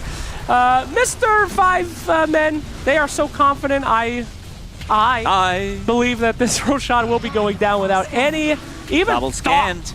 They don't even think they're in that Roshan right now because they're so confident. And this is the kind of move that can get Fly to the Moon back in. Aghanim Scepter, Refresher Orb. It's a big one. And now Nyx Assassin gets a free Ags, which will probably have a pretty significant impact. Here we go, though. D-Warding coming out from 5 Men. They are smoked up, trying to get this Refresher Orb. Grab it already. The whole team's there, for God's sakes. Nyx Assassin with the Timeless Relic. Like, he burns ton of mana and deals a lot of damage. Also, Roger, man, that Blink and 2-man Impale on Enigma and one hero was just insanely good. Yeah, one of the reasons why they won that fight. So, 20k gold lead for Fly to Moon. Yet they're still on the back end because of just how big this Deuce is. But you're absolutely right. We finally got that blink on Nyx Assassin. He took Enigma out of that fight. That has got to be scary for Enigma, who's been have all these items, but if he's just first gone on and he does nothing. And he just doesn't have any HP, has no defense. Aghanim Scepter coming out from Lucy Deucey in a Shadow Blade here at 52 minutes. Shadow Blade Bat, alright, so that's gonna help out with the initiation, even though I saw a gem there's being bought on Nyx Assassin. So much vision coming out from Fly to Moon just to protect their Nyx Assassin. And surprised by that pickup, but whatever. It's late game, you got unlimited money, do you? Would have maybe liked to see an Ags. Imagine if Batrider got 2 people. It would make a world of difference at this game. What do I know, right? But what do you know exactly? What do I know? Jesus. Let's go. Tiny with that Divine Rapier and Aegis. I mean, if they're fighting anywhere close to the trees, that's gonna hurt. That is going to nearly be a wipe on 3 out of 5 of these guys here on this team. They get some pings. They see him going for the shrine. Could it be the shrine? Undying Refresher level 20 with the Tombstone on that. That's gonna be a lot of Tombstone. And here comes the initiation. Tombstone down on the uphill, but they will back up away from that Tombstone, and proc. Oracle is alive. Instantly going on, but we do grab the Morphling. Morphling is down. Here come the trees. It's a terrible toss as he's turned into stone. Look at that damage from Doocy. Run for your goddamn lives. Everyone trying to get out as quick as possible. Oh my goodness. Oh, another good stun from Nyx. Very good, trying to save his buddies as the trees do come out on target that time. Instant buyback, though. They will try to go on top of this Medusa once again. Undying is dead. TP back in. A lot of pings. They know where Nyx Assassin is. Medusa's out of mana. They need to chase now. That's a Divine Rapier. She's on the hill. Look at this high ground positioning. Nice shot by the Nyx Assassin. It was that Agnum Scepter kept him hidden. And now the turnaround. Great buyback. Do they know that there is a Divine Rapier up there? They do. They're going to go ahead and grab it on the Morphling. Now Morphling is huge. And really, in that fight, Nyx Assassin did it all. He stuns the entire team. He meme hammers with the Agnum Scepter.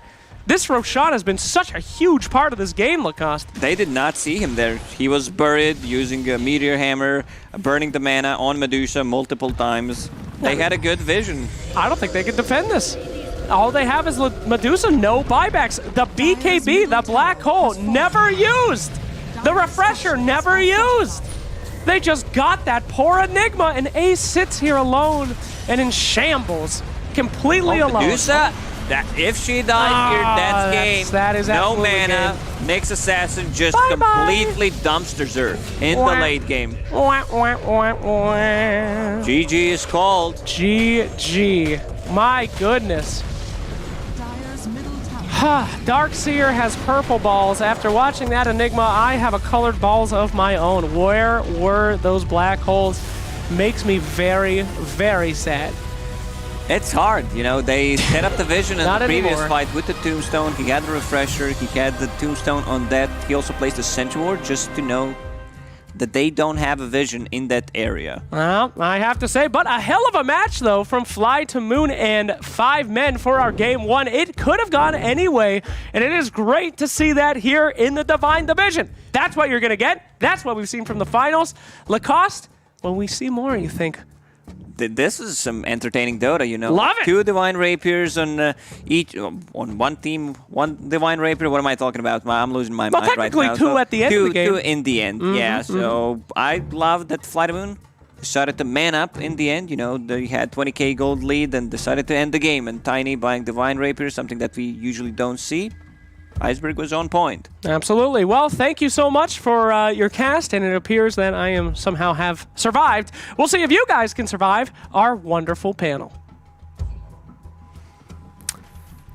We told you to use the channel points to fire Slacks, and he's still there. So we're going to try to figure that out before we jump into the next series. But it looks like these teams have to figure out a little bit as they jump into the next game as well, because there were a lot of things in that game that caused it to go on a lot longer than I think either of these teams wanted it to go on. Yeah. Do you want to start with this one? Yeah, sure. Why not? Like, there's a lot of things that we couldn't figure out watching this game. Like, and as analysts sitting in the green room, we're looking at the draft. We're looking at the way both of these 2 teams set up their lanes, and we're like, wait, what's happening? Why is Bloodseeker position 4? Why is this Batrider losing mid lane to the Tiny?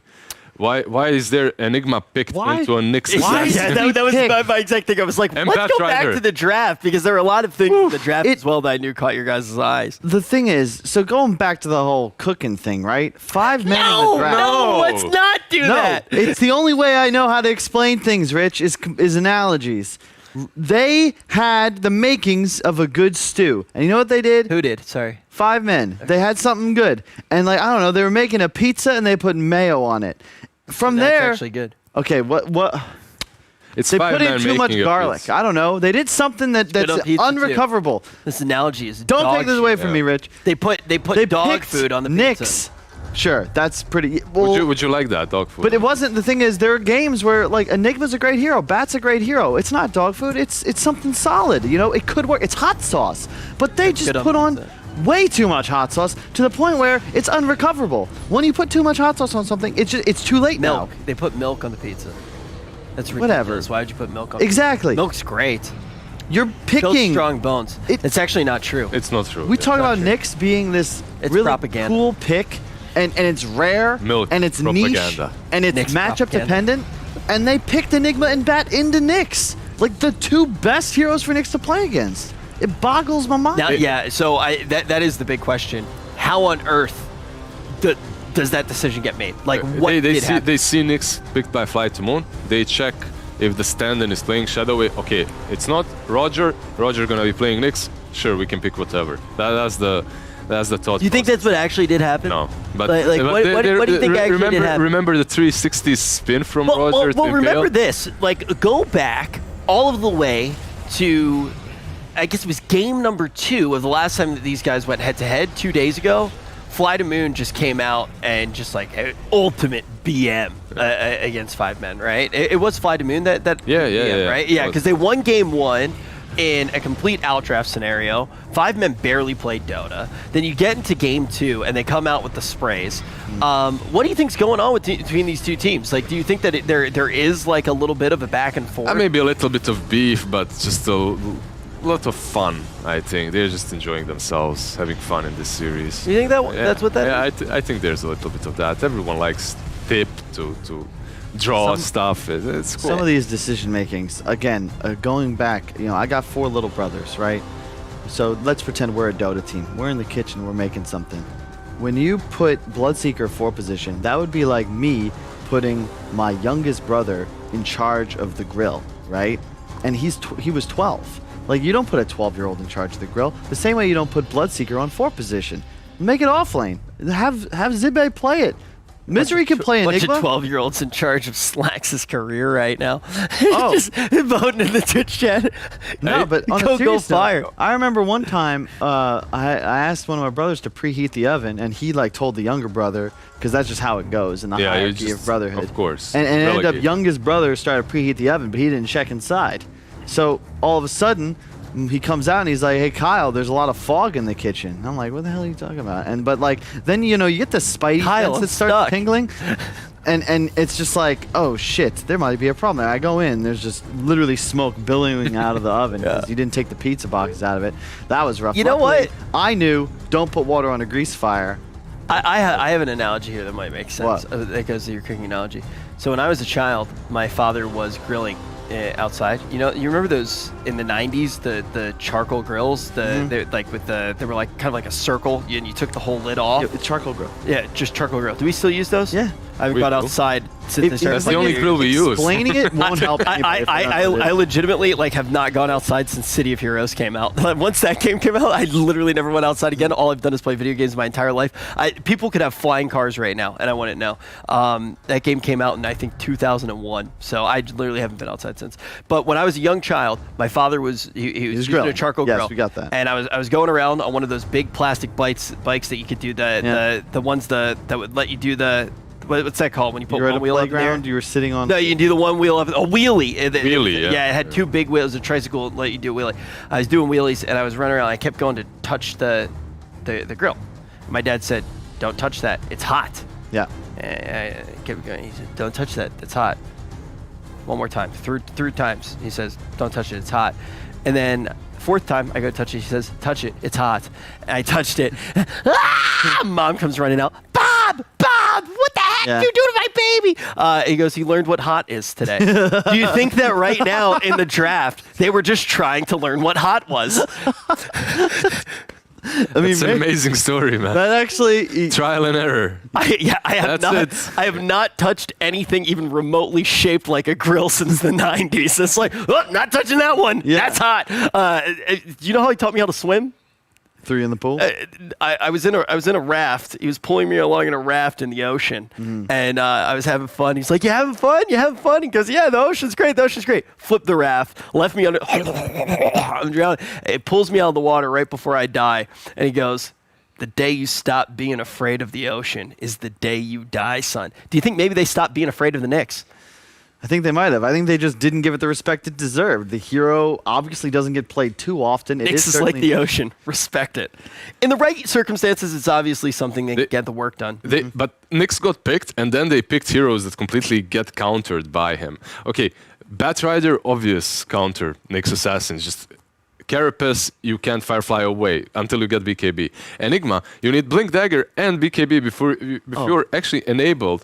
And truth be told, Enigma was a decent pick because they didn't have any way of dealing with the BKB Black Hole until you just kill the Enigma with the Tiny. You just buy that Daedalus first item after Blink Dagger and agonims the hell out of her. I think that's the whole thing, though. It's just like you ultimately don't give the hero the respect that it deserves. You say, yeah, we don't need to play around it at all. I don't even care if we're playing the things that it counters. We're going to be able to beat it. We don't expect them to do anything with it. But hey, you figured out what hot is. You figured out that if you don't respect it, you're going to die. What happens in game number 2? 57% of you guys in the chat right now think the Fly to Moon's going to be able to take it. You can keep voting if you do change your mind. And also, please do fire Slacks and Kyle. Speaking of, we are keeping track. So for every go-go Slacks, we add 5 seconds to the timer. For every go-go fired, and also don't use your points now because they don't count outside of the game. Save your points. It only counts if Slacks is either on screen or you hear his voice. I have to tell you. But if you tell somebody to save their channel points, they're going to use it. Yes, nobody in Twitch chat, everybody, like Twitch is straight up the new punk rock, right? The second that you become an authority figure, the second that you become the man, they're going to rebel. Right now, they are all highlighting all their messages. They're, hi, Kyle. Hi, Kyle. And the few of them are highlighting said at you're gonna do that. Kyle _is_wrong _yet_again. Hi, smiley face. information. I don't know exactly the math. I'll check our numbers in the back. But we've added about 17 minutes and 45 seconds to Slacks' timer. That's about how much extra time they added to the game by not closing it out with the 20K gold. I was thinking about like maybe just having us pause the timer when the game was over, about 30, 40 minutes in. Although for a bit it looked like 5 men might come back with the deuce with the rapier and like, oh god, are they actually going to win? Possible. They don't deserve this win. But really, if the Enigma doesn't die, Zibe might just straight up black hole. If he uses his black holes. Yes, Which, either one of them. Which he wasn't really using them for the majority of the game. He took him a while to. Yeah, I actually do want to kind of ask, what was that hesitation? What do you think actually caused it? So usually when you're playing this Enigma, you're thinking, you're calculating. There's this stun, there's that stun, there's that silence. Maybe they'll kill me. I need to really think hard. But when you lasso the Morphling under the fountain, Enigma is standing next to him. Nyx is in his base, and you still don't use your black hole. I have a theory. What's that? This was such an off-meta matchup that you start being scared of things that don't even exist in a weird way. I feel like both of these teams were just in a scenario that they're not super used to right now. The draft goes a little bit off the rails. First game of the series, first game of the day. It's ultimately the grand final, so you want to be bringing the hot stuff. You try to throw the curveball. Nobody knows what's going on, and you try to play safe, and all of a sudden you're playing to not lose instead of playing to win. It's true. And you know what you got to do? Got to play to win, baby. You got to. That's the only way to win. You can't take the fire, stay out of the kitchen, right, Kyle? If you can't take the heat. not cooking in the freezer house, apparently. From your story. Dude, don't even get me started on that. There are some misadventures. My theory about these two teams is like they have limited hero pools, like we talked about earlier. Their heroes got banned out, and now we're playing with uncharted territories. Yeah. And you're playing also, with the position 4 Bloodseeker. You go off of that as well. I think one of the first things that both of you guys did say is like, look, these are teams that were originally in the Immortal side of the bracket. What's their biggest weakness? That, Lizard, you basically said you thought both of these teams were here was because they have smaller hero pools. Are they teams that can chart out win conditions? Yes, we've seen that from them time and time again. That's why they've been a cut above all of the other teams in the Divine Division. Yeah. That is something that we've seen. They can figure out what the plan is to win games. But when you actually look at what they were able to piece together here, it didn't really seem like they had the heroes. Again, let's go back to the kitchen.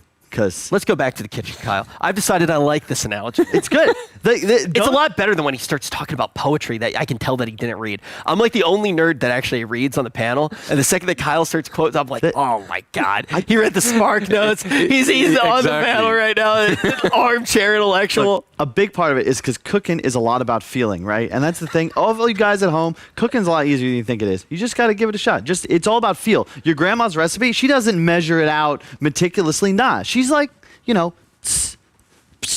bang, delicious. And only you just know. Anyway, drafting is like looking at a really well-stocked cupboard. You know, you got all the spices, the materials, whatever. The problem is here, 5 men just had things you couldn't combine, but they tried to. So and you still got to make a meal, but no one's going to want to eat it. I totally agree. Every panel is honestly like a mixture of food ingredients as well. And for anyone at home right now who's like, man, I really just can't take Kyle. It's because he's like Vegemite. There's one small, minuscule, like tiny little place in the Australia. world. Yes. Which honestly, when you start thinking about the shape of the world, right? Australia is huge. It's a continent. It's a continent. Yeah. Yeah, but Technically Oceania, I suppose. I mean, Where are you going look, with this? if you think about a pancake, I thought we were talking about the world. we are. If you think about a pancake, can I make anything bigger? No, stop.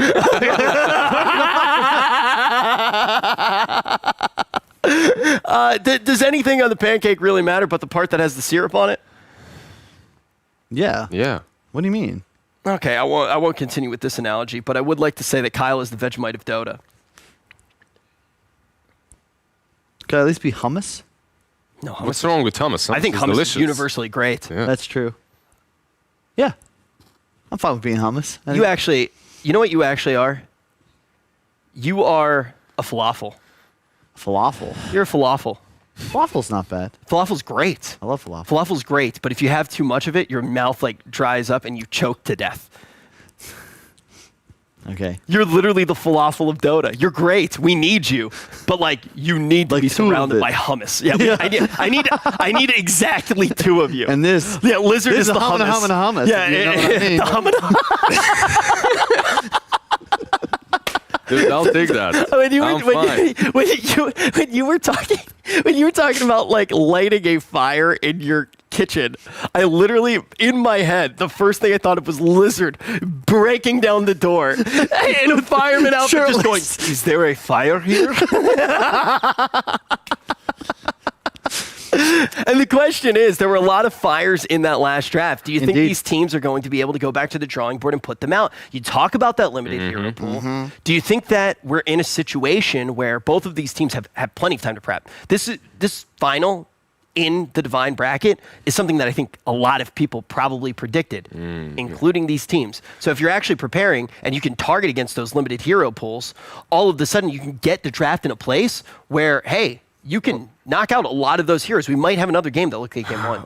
Look, Rich, I think 5 man, they had a little bit too much time on their hands. They were chilling, and because of that, they got some new ideas, perhaps from Liquid as well. They got their Enigma idea. Maybe they'll move away from that. Maybe they'll move away from the Bloodseeker position 4. You go back to the kitchen. Go they to the had kitchen, ingredients that they took from the wrong cookbook. You can't take a little bit from Liquid, a little bit from Immortal replays and your own replays and scrims. You don't here's get the thing. something. Here's the thing.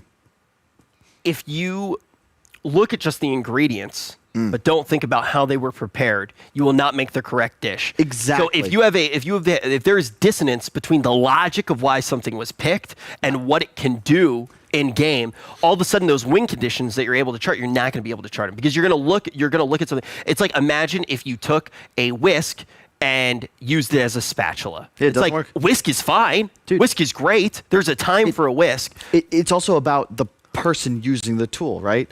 Zippy Batrider is on point. His Enigma's not bad either, but like then you have a Misery Blood. Then you have Chessie Batrider as well at the same time. It has It's never not the looked same. good for them. You know what did look awesome? VG What? Morph. Indeed. The morph did look really, It really did strong. look. It did look. It looked like, man. You got me trying to make cuisine relevant analogies. You don't gotta force it. That's what I mean. You can just be relaxed.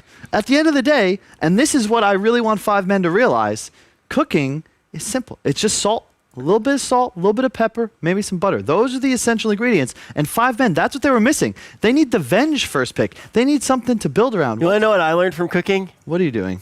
No, get what? Wait, here, just let What's me. happening? What the hell? No, just let me. What are you doing? You're an idiot sandwich, Kyle! You're an idiot sandwich! Oh, that made me feel a lot better. Okay. Anyway. Do you know what that's from? No.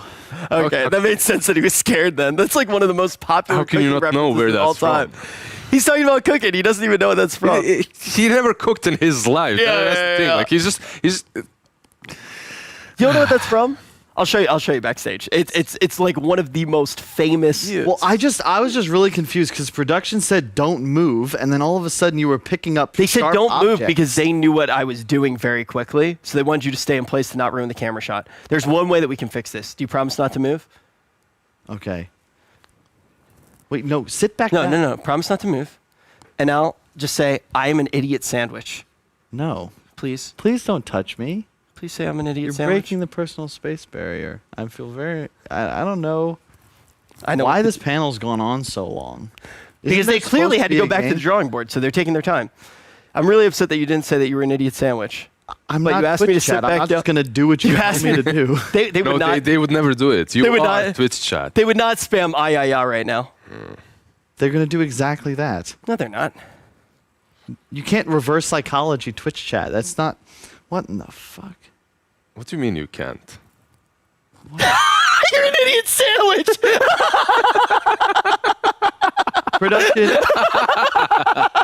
we're gonna have words. We're gonna have words if I ever get off this panel.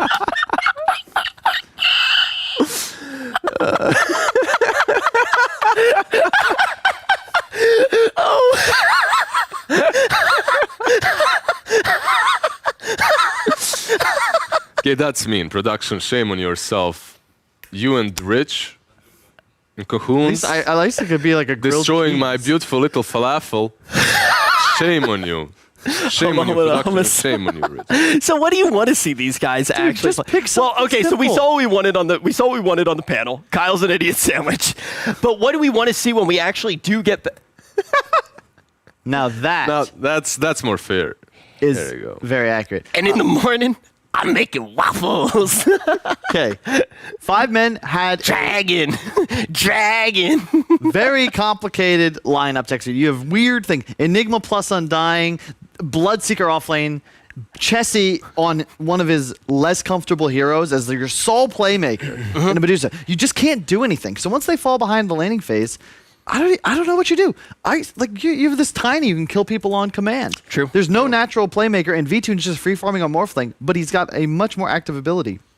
Or rather, he has the ability to play much more Some active. crazy stuff like how they played on Fly to Moon as well. How the tiny adapts, Iceberg doesn't buy that bottle instantly, goes wand into the Blink Dagger, activates himself like 3-4 minutes earlier even, starts dominating the map, rotating, and Vitium because of that. It's free farming, right? Question though. What? Are we in the same exact series that we were in last time that we saw this? Is this rematch going to play out the same way? Well, it's not possible. It's a best of 5, so it'll be at least long.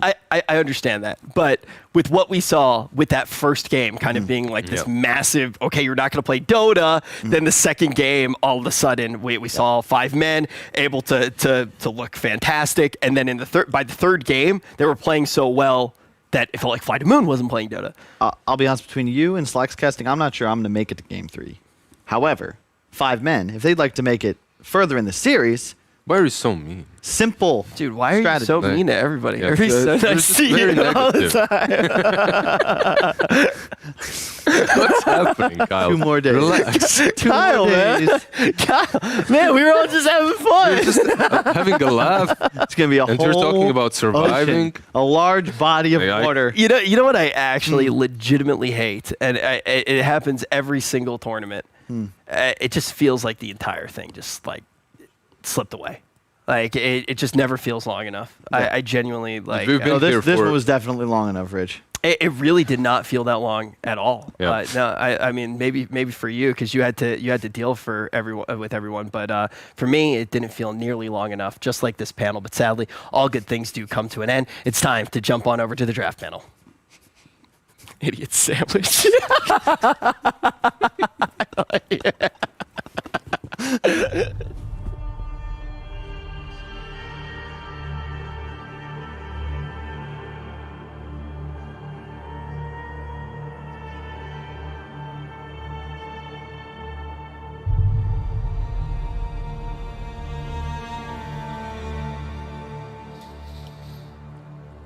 Welcome back. Yeah, it's been a while. Sorry about that. Had some technical difficulties creating the lobby, but Come on, we're Neil. here now. It's all good. Fogged T-Governor. It wasn't my fault. Come on, Neil. I promise, I swear, it wasn't me.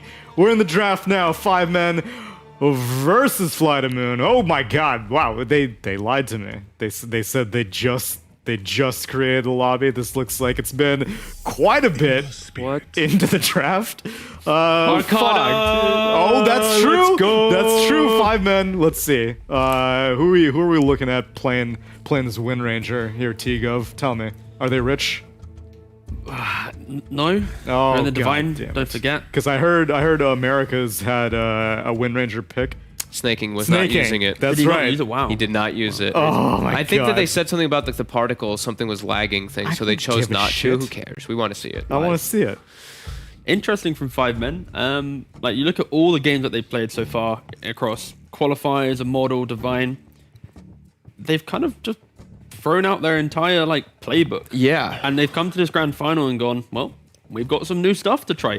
Interesting strategy, but in regards to the Windrunner, they've shown it on mid before. They've shown it on Misery, so I can see why. And I think after that first game, they're going to try and be a little bit less quirky and try and actually have a cohesive draft that can make earlier plays. Because in that first game, they're pretty much playing for like the BKB timing, the big jump, secure Roshan, then try and play aggressive. But that never came because they outplayed, like they misplayed quite heavily. And then eventually, again, their heroes just couldn't really amount to any moves. So I like it better already because they at least have disables. Like that last game, they just had like no stuns. They have Fortune's End. Malefice doesn't really count as a stun. It just doing anything in the game is so hard when you have like. That's why I feel like the Bloodseeker 4 is something that we didn't see a lot, and now we got to see that kind of fall a little bit on its face. So I think they're trying to make their draft a little bit easier to play because that one just seemed like just on paper when I looked at it, I was like, I don't know how the hell 5 men plays Dota. Like this just seems really awkward. Fly to Moon. This has been tried and tested a million times. Super strong. Very good versus Wind Ranger also. Like, I don't know. Like, you get speared, you're screwed. It's pretty easy to land the spear on the Wind Rangers too, but it's maybe support, so who cares? the question is, do they respect only core bans from 5 men, or are they going to like throw like a Dark Willow ban in the mix? Because we've seen Flight to Moon run the Willow, Phoenix, Mars before. Yep. And it devastated them. I think it was actually, it was the first game against 5 men in that upper bracket best of 3. It was that kind of triple threat that dismounted them, of course, as PL as well, but yeah, I think they might want to respect the Willow. Yeah, I think it's very likely that it'll come. I don't think they're going to look to ban it because I think they're trying to secure that lane, at least from what the bans look like, right? The Invoker, the Shadow Fiend, they're targeting Iceberg with those bans, so it's looking to be probably that Ember mid. Yes, that's true. Because of that. Okay, yeah, that's a very good point. Yeah, the realization that, what's it called? Ace, he doesn't actually play Ember, I'm sure. No, I don't think he does at all. Yeah, for his Warlock. Are they just going to like respect the ban? Okay, Spectre is Spectre's ban, yeah. You think 5 men are trying to out team fight this team fight comp of Fly to Moon with the theoretical Willow coming up, but as it is, just the Supernova in the arena is a pretty intimidating force in a team fight situation. So I don't know, maybe plop down an upheaval, try to beat them at their own game. Yeah, I think they're just trying to secure the safe lane at least, by having that enabling support, and then be able to have at least one big team fight spell. Because when you see the likes of Windrunner and Ember, it's very skirmishy opening. So if they don't have any more team fight in their draft, then I feel like they'll just eventually lose to the Fly to Moon. And There's the Willow. Yeah. So I think that you can't pick a very greedy safe laner now because they can get punished super hard. Willow and Mars is very strong. We saw this Morphling in particular, that one matchup. He just got completely shut down. So I'm wondering what the ace hero is going to be then. They already see it though, so maybe they do save it. So why isn't this combo picked more frequently? Clearly they have team fight synergy, clearly they have lane synergy, lane power. Doesn't seem to be a very popular first phase combo though, so what's its shortcomings? It's still a little bit slow in the grand scheme. Okay, they go for this time is going to be the offlane Bloodseeker. So Wind Ranger mid, it's already shown. Now they just showed No, it. it'll be Windrunner 4, Bloodseeker offlane, Ember mid, Warlock 5, last pick in there. Oh yeah, sorry, you're right. My bad, yeah. Ace Last ain't pick no them. Ember. So in terms of the Mars Phoenix shortcomings, it's the fact that it's potent in like the early point in the game and like the big team fight, but it still is like a slower. There's not like instant lockdown, instant catch. It's you have just we want to take a fight and we'll outfight you. So when you have the likes of 5 men where they can poke a fight in one area, reset and go again, then you can play around that. And overall, again, I don't mind 5 men's lineup. I'm skeptical of like what's their after a fight. What are they achieving? What are they doing? But at least this time they actually have stuns, team fight, and a way to play out a quirkier draft. Just Fly to Moon infinitely looks scarier. Yeah, already just their laning looks strong, their team fights kind of look strong. The other thing for Willow is you don't have great wave clear. You have your Bedlam, but then you're committing Bedlam to clear waves a lot of the time, which is a 4 position without the best wave clear, which kind of hurts sometimes. Could they not just like Kunkka now as well? Yeah, that's what they did the other day. Yeah, because like they picked it last game, but like this time if they just casually go back from Morph. Go for Morph too, that's fine as well. As opposed to the Phantom Lancer that they had with this lineup. They had PL last time, but when you already have like the Ember Spirit and then like the Bloodseeker in lane, Ember in your mid game will be able to deal with the PL somewhat, and then the Bloodseeker natural aggression could close out that early jungle. It's gonna be a tough lane for the Morph if it's not mid. Yeah. But I think they might be thinking about just sending it mid, because they know it's gonna be the matchup, right? We've seen this Ember Morphling.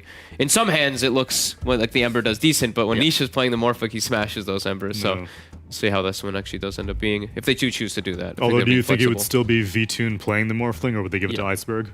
I think. Yeah, it would always be V-Tune and Morphling. Yeah, that would probably be V-Tune. Yeah. Iceberg doesn't really play the hero, and I'm skeptical of that happening just because I think Iceberg as a player, he's always enabled from his mid and moving out. He's not really a flex core. A little worried because they did. I mean, it's a weak lane. Now it's Phoenix morphling into Bloodseeker Windranger. This Bloodseeker Windranger can take advantage of this lane for sure. Yep. So I think Fly to Moon did make themselves a little bit weaker with this morphling pick in the laning phase. Do you think 5 men are still giving the flex potential for it to be a Misery or Zibe Bloodseeker, or they got burned from that last one? They're like, no more 4-position Bloodseeker. I hope not. Yeah. I really hope not. I think you just need more front priority. You need to get that. You need to get that explosive level, early levels of Blood Right, because that's the power, right? He's Blood the Right aura and buy. Veil. You buy Veil, you buy Greaves, then maybe like Yule's Pipe or something, and you're playing the fight. In that previous game, he's got Veil, I think Vlad or something. He like pokes his head in the fight, gets Ava tossed, and he's out of the game. It's like, it's a walking creep, unfortunately, in that 4-row, just because you're not tanky enough. I mean, I hope you're right, because that would mean that Misery, who probably has the most prize money out of any of these members, would probably have the Windranger Arcana, right? I swear to God, if we have one of these... It's been a couple years since that, TI. You don't know what he's... Let's hope he invested it wisely. Does Misery buy battle passes? I don't know if he does, actually. Oh, no. This man may not even have Dota Plus. Last ban from Fly to Moon, they actually take out Anti-Mage and Phantom Lancer. Covering their morph. Covering their morph. Yeah. 5 men, as you suspected, ban out the Kunkka, so that team fight mid laner not going to be an availability for Iceberg. You had mentioned that you found the initiating power of the Mars Phoenix and the Willow to be kind of slow. So do you think that they need like a blink stunner for Iceberg? Or do you think that they're going to wait until 5 men initiate on them and then just try to counter the fight? I would like someone who can set up the fight. You can see from 5 men's ban, the Storm, the Kunkka, these are heroes that naturally do that. So that's basically like the philosophy of this last pick for Fly to Moon. I wonder if they Void Spirit. Yeah, they can. It looks pretty good. Gets into backline, decent, good lane versus Ember. DK as well, I think is pretty good as well. Just anyone who can basically move to an objective or like a jungle area and go, this is what we're trying to achieve. Because if it's your Mars going in first, then you suddenly layer the Golem, your arena's got no value. It's like, it's difficult. I use it, Silencer. I like this better. I wanted something that can pressure Ember. I don't like when people pick the DK versus Ember, because you're just being like, okay, Ember's got a free lane. Yeah, like it's just a farm on farm lane, and then you're giving this Ember exactly what he wants. So I like this. This actually just handles Ember. How do you keep people still, though? They don't have very many disables. I feel like if you don't get a clean spear, then 5 men are just going to be like, all right, later. I got Windrun, I got fast move speed on Bloodseeker, I got Remnants on Ember. I can just kind of peace out. Fly to Moon having that strong laning phase and being able to set the pace of the game. When you control the pace, then you control the lockdown. Okay, well that's a way to break cheeky it. Little brood. Hello, boys. So put Mars mid. Right? I think you just kind of have to. You have to. I don't think Silencer can go mid anymore. No, you can't. So then we're going to see the... Wait, Ace plays Brood as well, right? Chessie plays it. Both of them play it, right? So someone's playing this Brood on 5 men. That's cool. I would lean Ace as we actually see the odds. Yet again, favoring Fly to Moon after that game 1. But yeah, it could be Ace or Chessie. But either way, whoever plays it doesn't really matter, because in the laning setup, it's for Fly to Moon. Are they going to put the Mars mid? What are your side lanes now because of this Brood? Okay, you're going to have maybe like a Willow Silencer lane, a Morphling Phoenix. It's very clunky, especially when 5 men, they have pretty potent side lanes. You look like the Warlock Ember, it's strong. We've seen the tried and tested winner on a Bloodseeker, it's strong. So because Fly to Moon have to react to this Brood and their setup, they might just completely like dismantle the strength of what their laning setup might be. And it does favor 5 men. So yeah, I'm a little bit scared for Fly to Moon. Same. Just because of the setup from the Brood. Not because oh look, it's a strong Brood game. It's more the fact that I don't see Fly to Moon mustering up a strong, presence in that laning phase. It does look like a pretty good Brood game though. Like there's really nothing besides that Mars that can deal with him very well. However, I've not seen this hero do too good. I've been seeing him sure he has this decent lane and stuff like that, but for some reason he doesn't feel like he has this strength like she used to have on that Brood Mother. So I do favor their draft a little bit, but I'm concerned if the Brood can actually just make anything really happen, if they can actually win the game with that hero. Because the pushes are pretty much going to come up to her. Like, Bloodseeker's not going to help too much. Windranger's going to be in a supporting role. Ember's not much of a pusher. So who's going to be able to take advantage of the space that she creates? It's more the fact that no one can in this game can actually really make moves. In terms of 5 men, they'll just want to play the side lanes. They don't need to help mid. And then Fly to Moon, on the other hand, their heroes cannot leave the side lanes to help mid as well. So it's going to be pretty much 3 independent lanes of 5 men trying to pressure and sweep them up like evenly.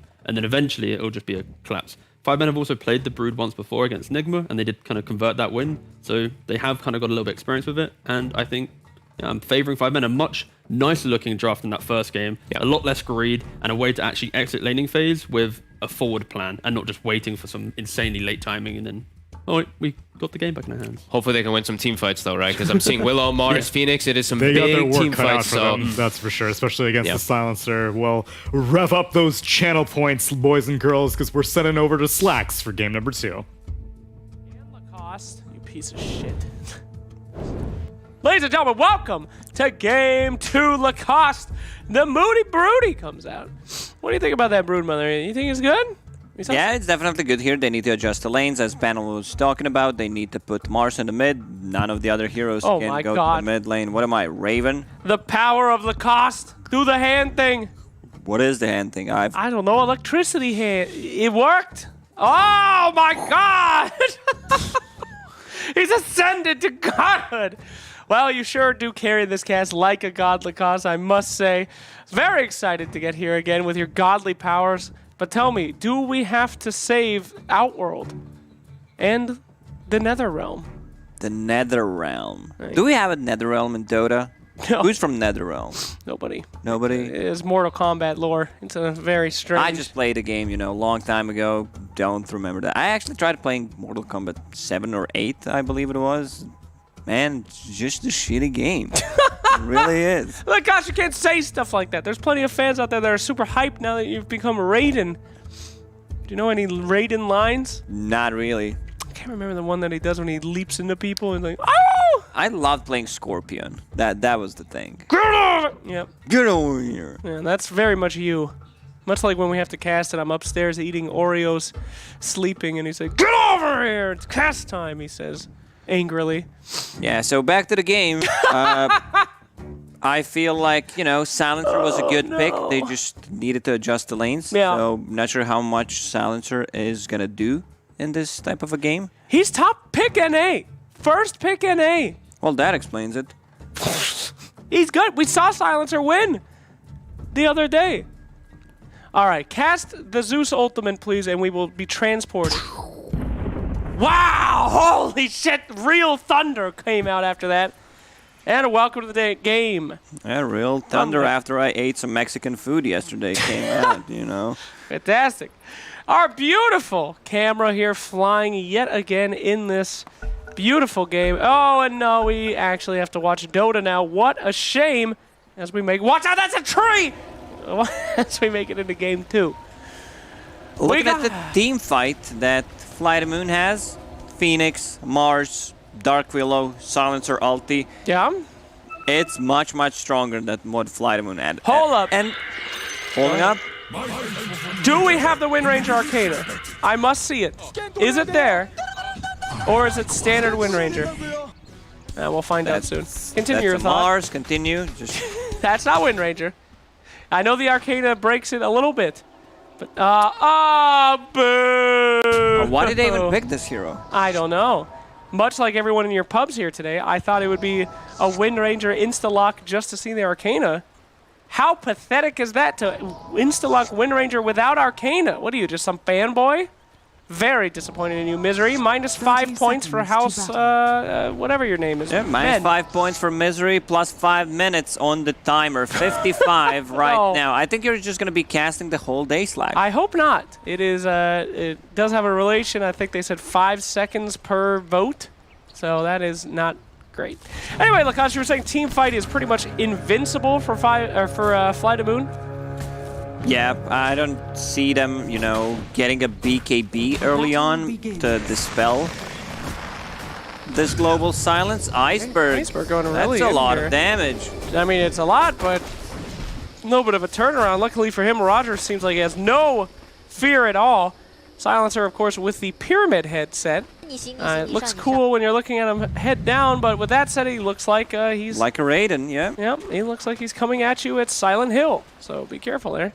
Meanwhile, in the mid lane, you have that rotation. The panel guest, the Mars versus the Broodmother.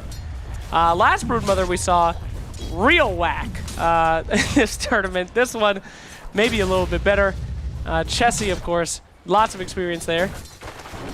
Top lane, Dark Willow. Now, let's talk a little bit about Willow, my friend Lacoste, because Willow has been owning lanes recently. Not the biggest pick, not the most popular, but when she is, it is in a situation where she does things just like this, bringing the beat down. I would love to see Roger picking up stun instead of the Shadow Realm, the Nether Realm, whatever you want to call it. So they have something to keep him in place in this type of a lane. I think it gives them a kill potential on the Warlock.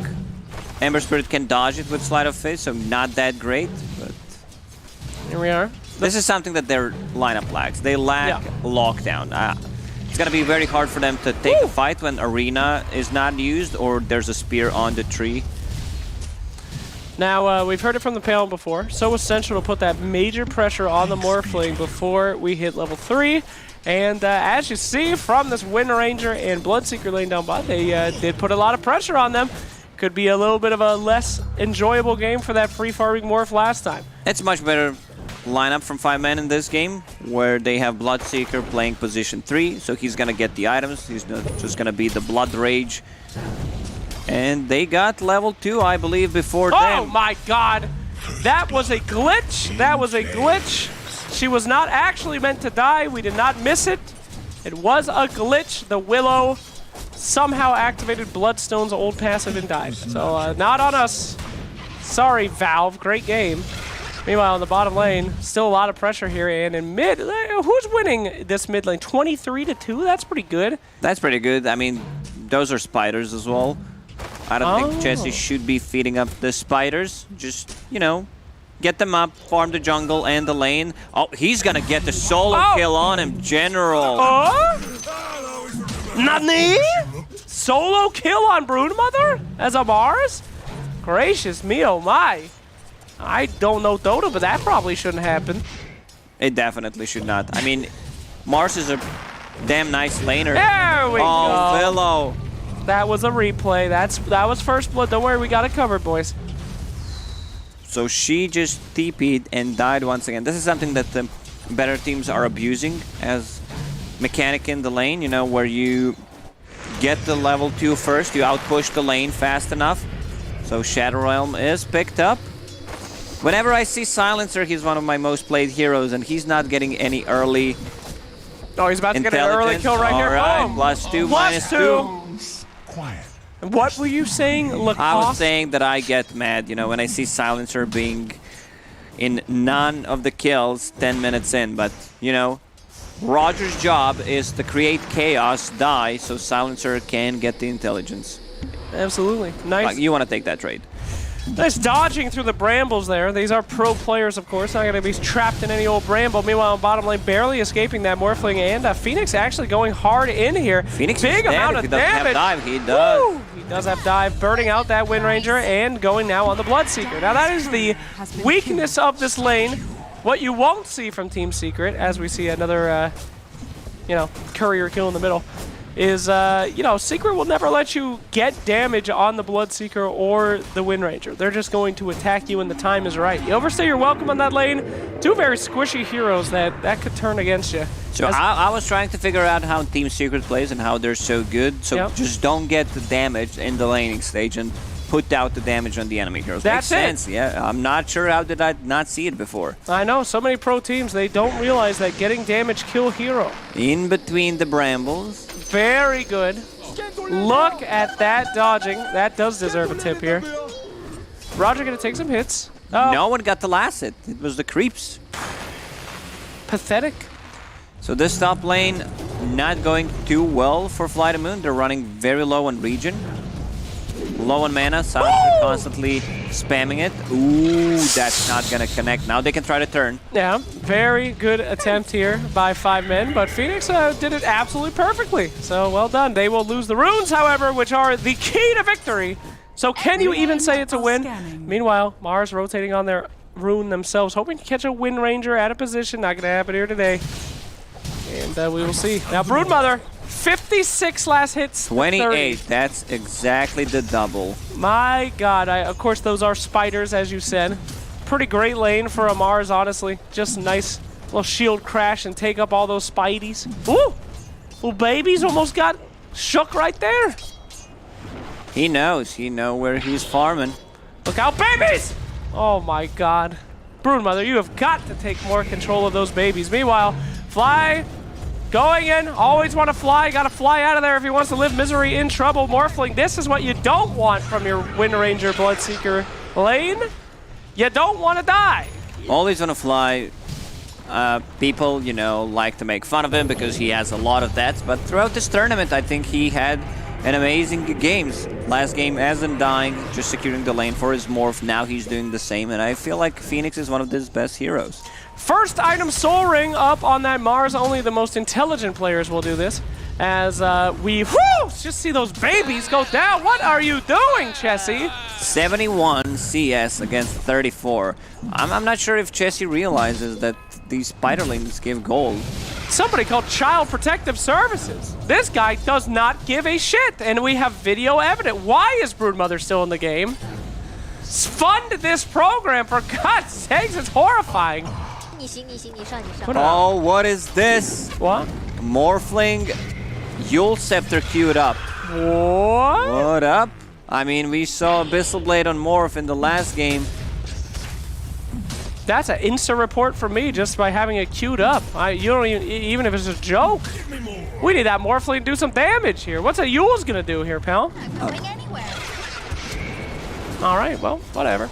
I'm thinking, give me a sec, you know, trying to compare Yule Scepter to Manta style, where you want to get, you know, out of the Searing Chains. Broodmother, if she gets Orchid. Yeah, the Brood Orchid. Fatal Bond, Bloodrite Silence. Okay, always want to fly. Literally delivering some hot chicken dinner here. That was one of the most questionable things I've ever seen. All right, I'm taking that back. Guys, that he played amazing and everything I just said a minute ago. Literally TP'd in. Whoa, nice. Oh, the tower blocks the spears. That could have been a kill there. Always want to fly TPing into the bottom lane and then swooping on top of two people and dying instantly. Morphling having some issues here, but you know, Phoenix is one of those difficult heroes where you just don't know how much kind of damage output that you're putting in. It's a lot sometimes. Sometimes not so much. It's all about if you can land those skills. So everyone makes mistakes.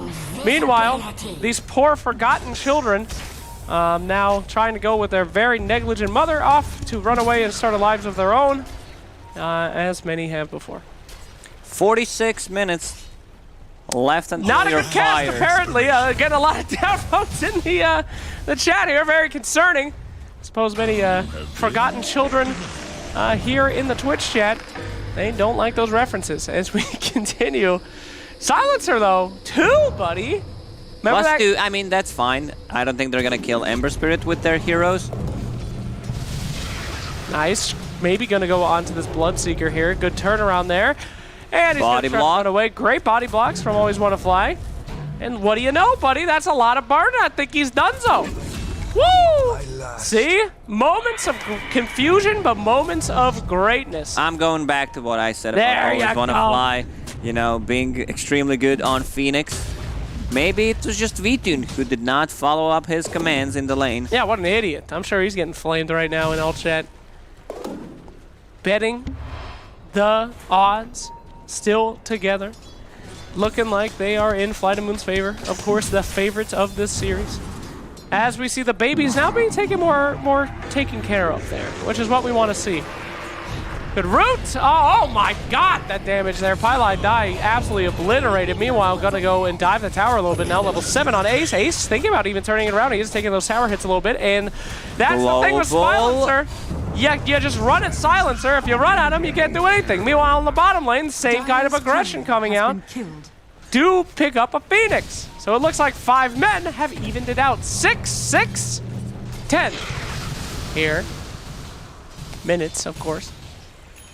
But still, a decent lane coming out from Phoenix. He's level 6 before 10-minute mark, so this mango tree will be cut down. My god, not the mango tree! You've given them everything they could have ever wanted. No wind run. Yeah, this guy does have, of course, his ultimate looking for that pin, and when he's... Oh, he's having issues with the towers, with the hills. The cliffs. They're not connecting. The spears. I mean, he's still getting it, but emotionally, he's in a lot of trouble right now. Nice dodge out there from the stunning aim. He commits the oath thinking that he got him. Yeah, Roger keeps doing it. I mean, if you can keep him busy, he also needs the tip instead of playing and farming. Iceberg is fine with that. He's getting good time.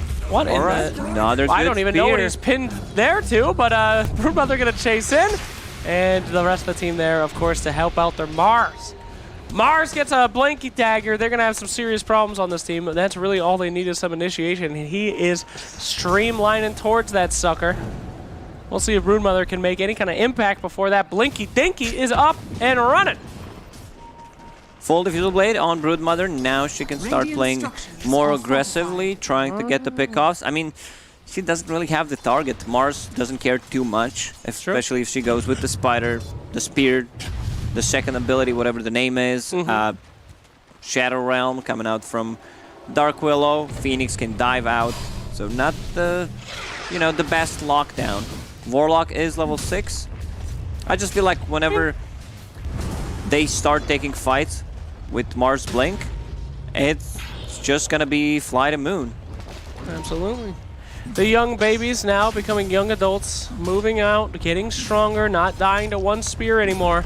And we see those boys growing up. Not so scary. Mars in the mid, doesn't want that double damage. No! Oh my god! The game itself literally crashes trying to stop. He gets the double damage and just massacres those children. Broodmother, please! Nice pin there, but he doesn't manage to get the morph off first, so they do approximately 0 damage. Somehow this hero exists in Dota. A hero that just gives themselves 4 times as much HP with the press of a button. Woohoo! That was cool. I'm just juking. This is ridiculous. That guy's literally dancing. I don't know. I legitimately don't know. Ice Frog taking a bath with some bath salts and started drinking them and then decided now Morphling exists. And that's the only way I can explain it.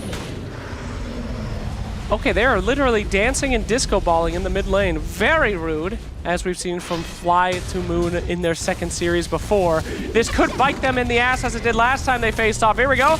Little bit of initiation here. The ultimate goes out on the Morphling, and he ain't morphing now. Sorry, friend. Try to get through it. Meanwhile, on the back, Wind Ranger will die. Willow looking for the kill. Pop with a big old damage. Ultimate straight into Mars. Spear. Goodbye, sir. Oh, Mars, he did not have mana. He had Stick to catch Pylite Die, but they also managed to get the ulti off Warlock, which is pretty big deal, and he gets the double kill. He's also gonna get this Samurai, possibly Ember Spirit. Oh, he jumps out yet again. Great dodge there by the Ember Spirit. They're going to burn him up. Fire meets fire, and who's going to win? Looks like Ember controls the flames a little better than Phoenix, turning it around, and a little slice and dice on the Phoenix as he is just farming. Gotta say, though, that one definitely in the side of Fly to Moon. Even get a Warlock ult for no reason out of it. So, shout out there. Fly to Moon just looking dominant in the early game in both of these series here, Lacoste. Yeah, Broodmother, while they were farming, took the mid tower. Oh! And Silencer just keeps farming top. Did not even pop the global. I think if he gets the global off there, they kill Ember Spirit. I totally forgot about the global. I forgot about that too. Why is Ember Spirit alive? He was literally inside of a Mars ult. That could have been very easy, but whatever. Gotta hold out. You never know when, I don't know. What are you saving ult for in this match? I don't know. Whatever, it's fine. For the next fight. The next fight, it's very important. Gotta stay positive. There you go. Right now, they need to make a move with Mars. He has a Blink Dagger. Another Diffusal Blade on Zibe. Oh, my. Yeah, All right. seen that correctly. They just want to burn mana on Morphling. Oh, wow. Nice kill and dodge at the same time. Gotta say, shout out to your Ember, who is just holding this team together. Well done there. And Mars still looking for something here. He's gonna pop up on Z-Bay. Z-Bay behind him. Here comes the spawn. Oh my God, Broodmother, please! Blocks himself, kills the... I can't watch this. It's a horrifying display of negligence from the Broodmother. Please! Protect those little ones. I have not seen this build on Bloodseeker. You know, getting Veil, then getting Diffuse. That's still Diffusal Blade. I mean, I've seen it correctly. No mana, no problems, my friend. I just don't think that's the build here. Well, like why not? tanking up for your own team, getting something like a Pipe, Guardian Greaves. We saw how efficient it is when the Mind Control yesterday played a game. Z-Bay in the back here.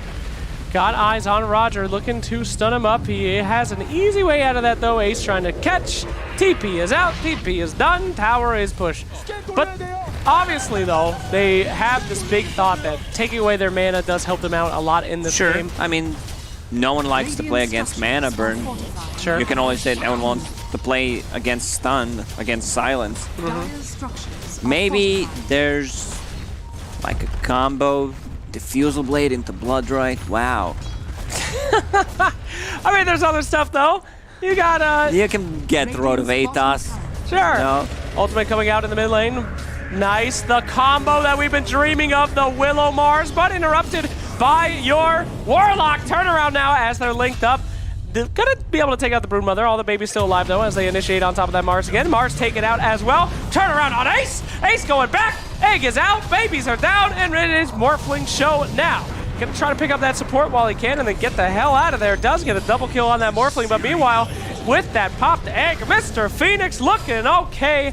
He's gonna probably escape this with Morphling backing him up. And a 3-4-2. However, not really the heroes you want to get. The Silencer continues to, you know, just be up here. He's there, you know, for the last 17 minutes and 18 seconds. I mean, he's farming, though. He's got an Atos, what I like to call the Spirit Killer. Pretty good item against your Ember Spirit and your Wind Ranger. It is, and but your Broodmother. they already have a Yule Scepter on Ember, and now he might get the solo kill on Always Wanna Fly. One more Remnant, plus Slight should do the trick, but no Remnants. Oh, and he thinks he's going to stick around there? Not today. There we go. Finally, initiation to try to stop the Silencer from doing stuff, but your boy Mars, ready for that. Rod of Atos comes out. Probably going to have enough damage to do this. Boink! +2. +2. Now he has 4. 6.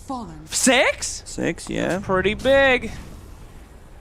As we see some beautiful D-Ward action here. Pylite die. Oh, and he walks into it. My friend Pi, how could this happen to you, of all people? So Morphling actually decided to get the Yule Scepter. We're not kidding. It's a build.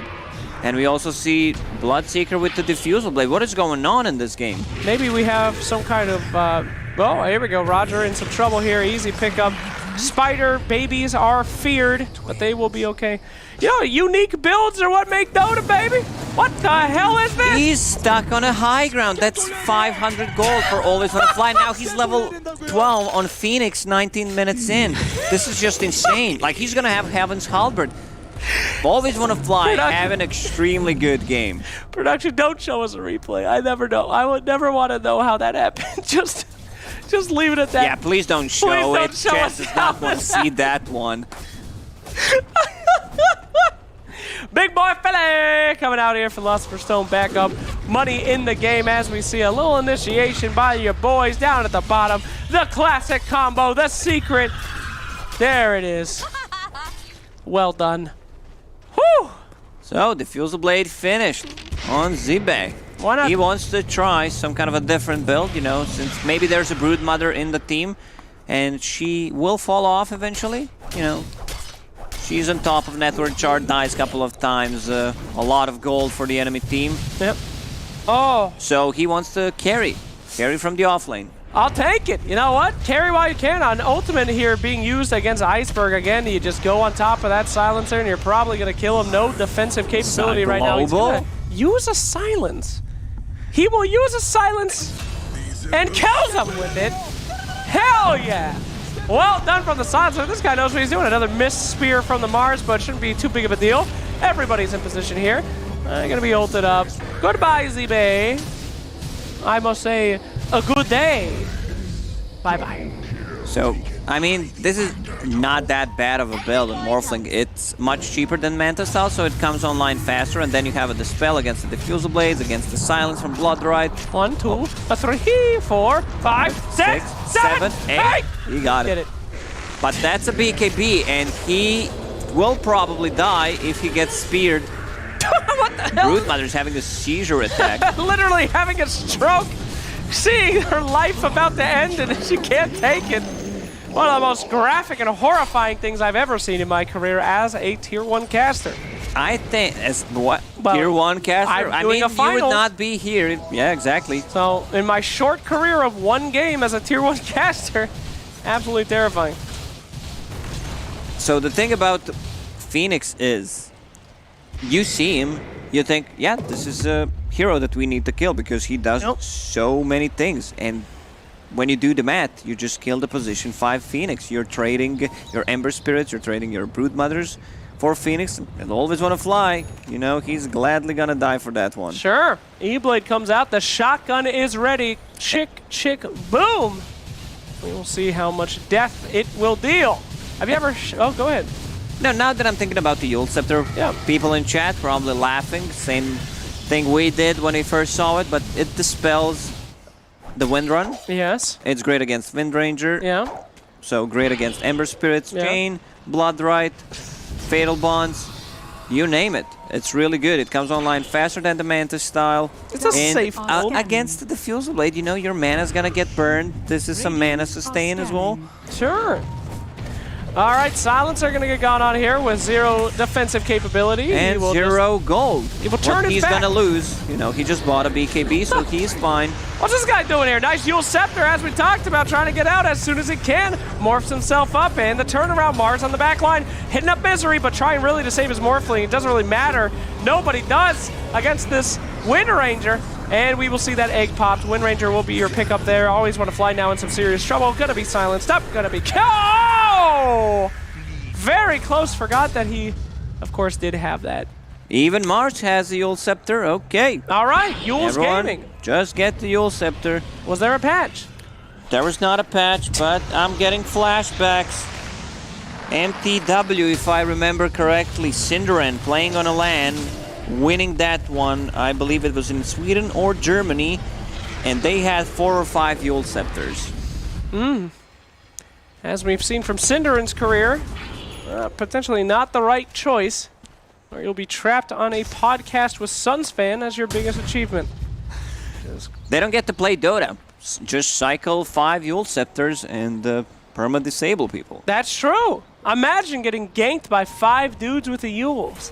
What do you do? Nothing. Yule Scepter initiation here. There we go by Mars into the wall, hoping for some more damage. BKB's ready. And we're going to turn that around with the BKB. BKB popped on that Brood. Here comes the big scary legs. Ember on the back line. Bye-bye, Mr. Yules. And the rest of the boys running for their goddamn lives here. I love the turnaround. Here we go, initiation. I see a dead Willow shot and eaten by the babies. As we see a turnaround here. Nice turn by the Willow, catching out Nice that Ember global and silence, a beautiful but Yule Scepter's gonna silence. dispel that off. Let's go, let's go. Ember Spirit down. Mars 5 back. Mars hungry. Give Mars meat! But no, Wind Ranger ran away. So sad. He has another Blink Dagger and the Yules in a second. Let's see if he finds her. Yeah, all right, Windrun. Use your Yules! Gonna have to buy a... You know, cast range, you need to have Aether Lens plus Invisibility. neutral items. That's right. Telescope Mars with the Yules coming up here, potentially. Shotgun more for Eddie. Loaded in those AP rounds here. This is the dream. Silencer, level 15, plus 2 intelligence steal. You want to keep fighting right now. Absolutely. This is it. This is when teams like make mistakes. When you have a hero like that, guys, we need to take a fight right now. I'm level 15. You know, steal their smart, and maybe it's a trap. Could be. Jesus, that's a lot of spiders. That's a lot of gold for Mars, huh? That's right. It's like my apartment right now. Goodness gracious. Little smoke attempt here. And Chessie caught out with that. Oh my god! He just broke the game. Oh my god, no! I can't keep watching this. She can't keep getting away with it. As we see Mars pick up that free money. And the boys moving back.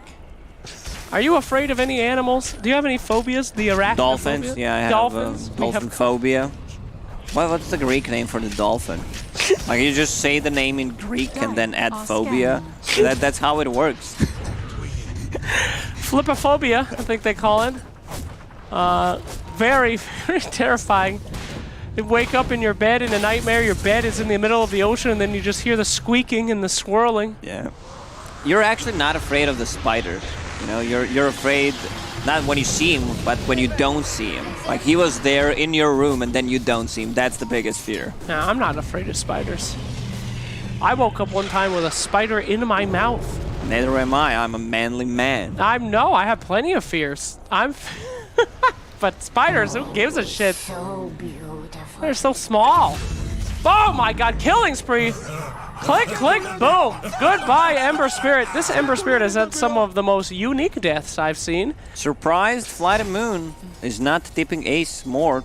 He was using all the tips on Roger in the laning stage because he dodged every single stun that Roger put on him. Nobody gets rich by giving out tips, my friend. Obviously, we don't have Wind Ranger Arcanas in this game, so these are a bunch of, you know, I hate esports level 100 battle pass owners.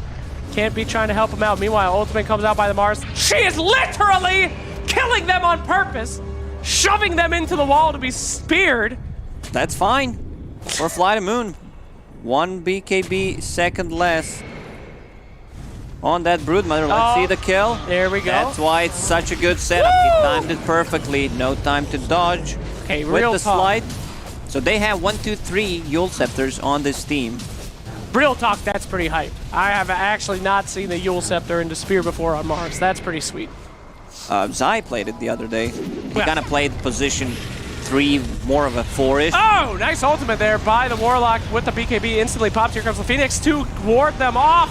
Here comes an enemy spider making more webs for the spider. Not sure if that's a good strategy. As we see, always want to fly, getting a double kill, and they're turning it around. 2 guys dead. Yet again, the Ember Another Yule Scepter. There it is. Let's go, yo, spider fight! Oh, no, it's over. Jesus, that was hype for a couple seconds, though, as they go in and try to fear up that spider. Silence. Do we have a third Yules? Nope, don't need it. Going in. Nice. Pin on the back. Run! Stun's gonna connect. Where's Silencer? Oh, he was not close enough to steal that juicy +4. God. Yeah, I said their lineups looks very good. Teamfight much stronger, but they lack lockdown, and they built through 3 Yule Scepters, so that's how you chase them.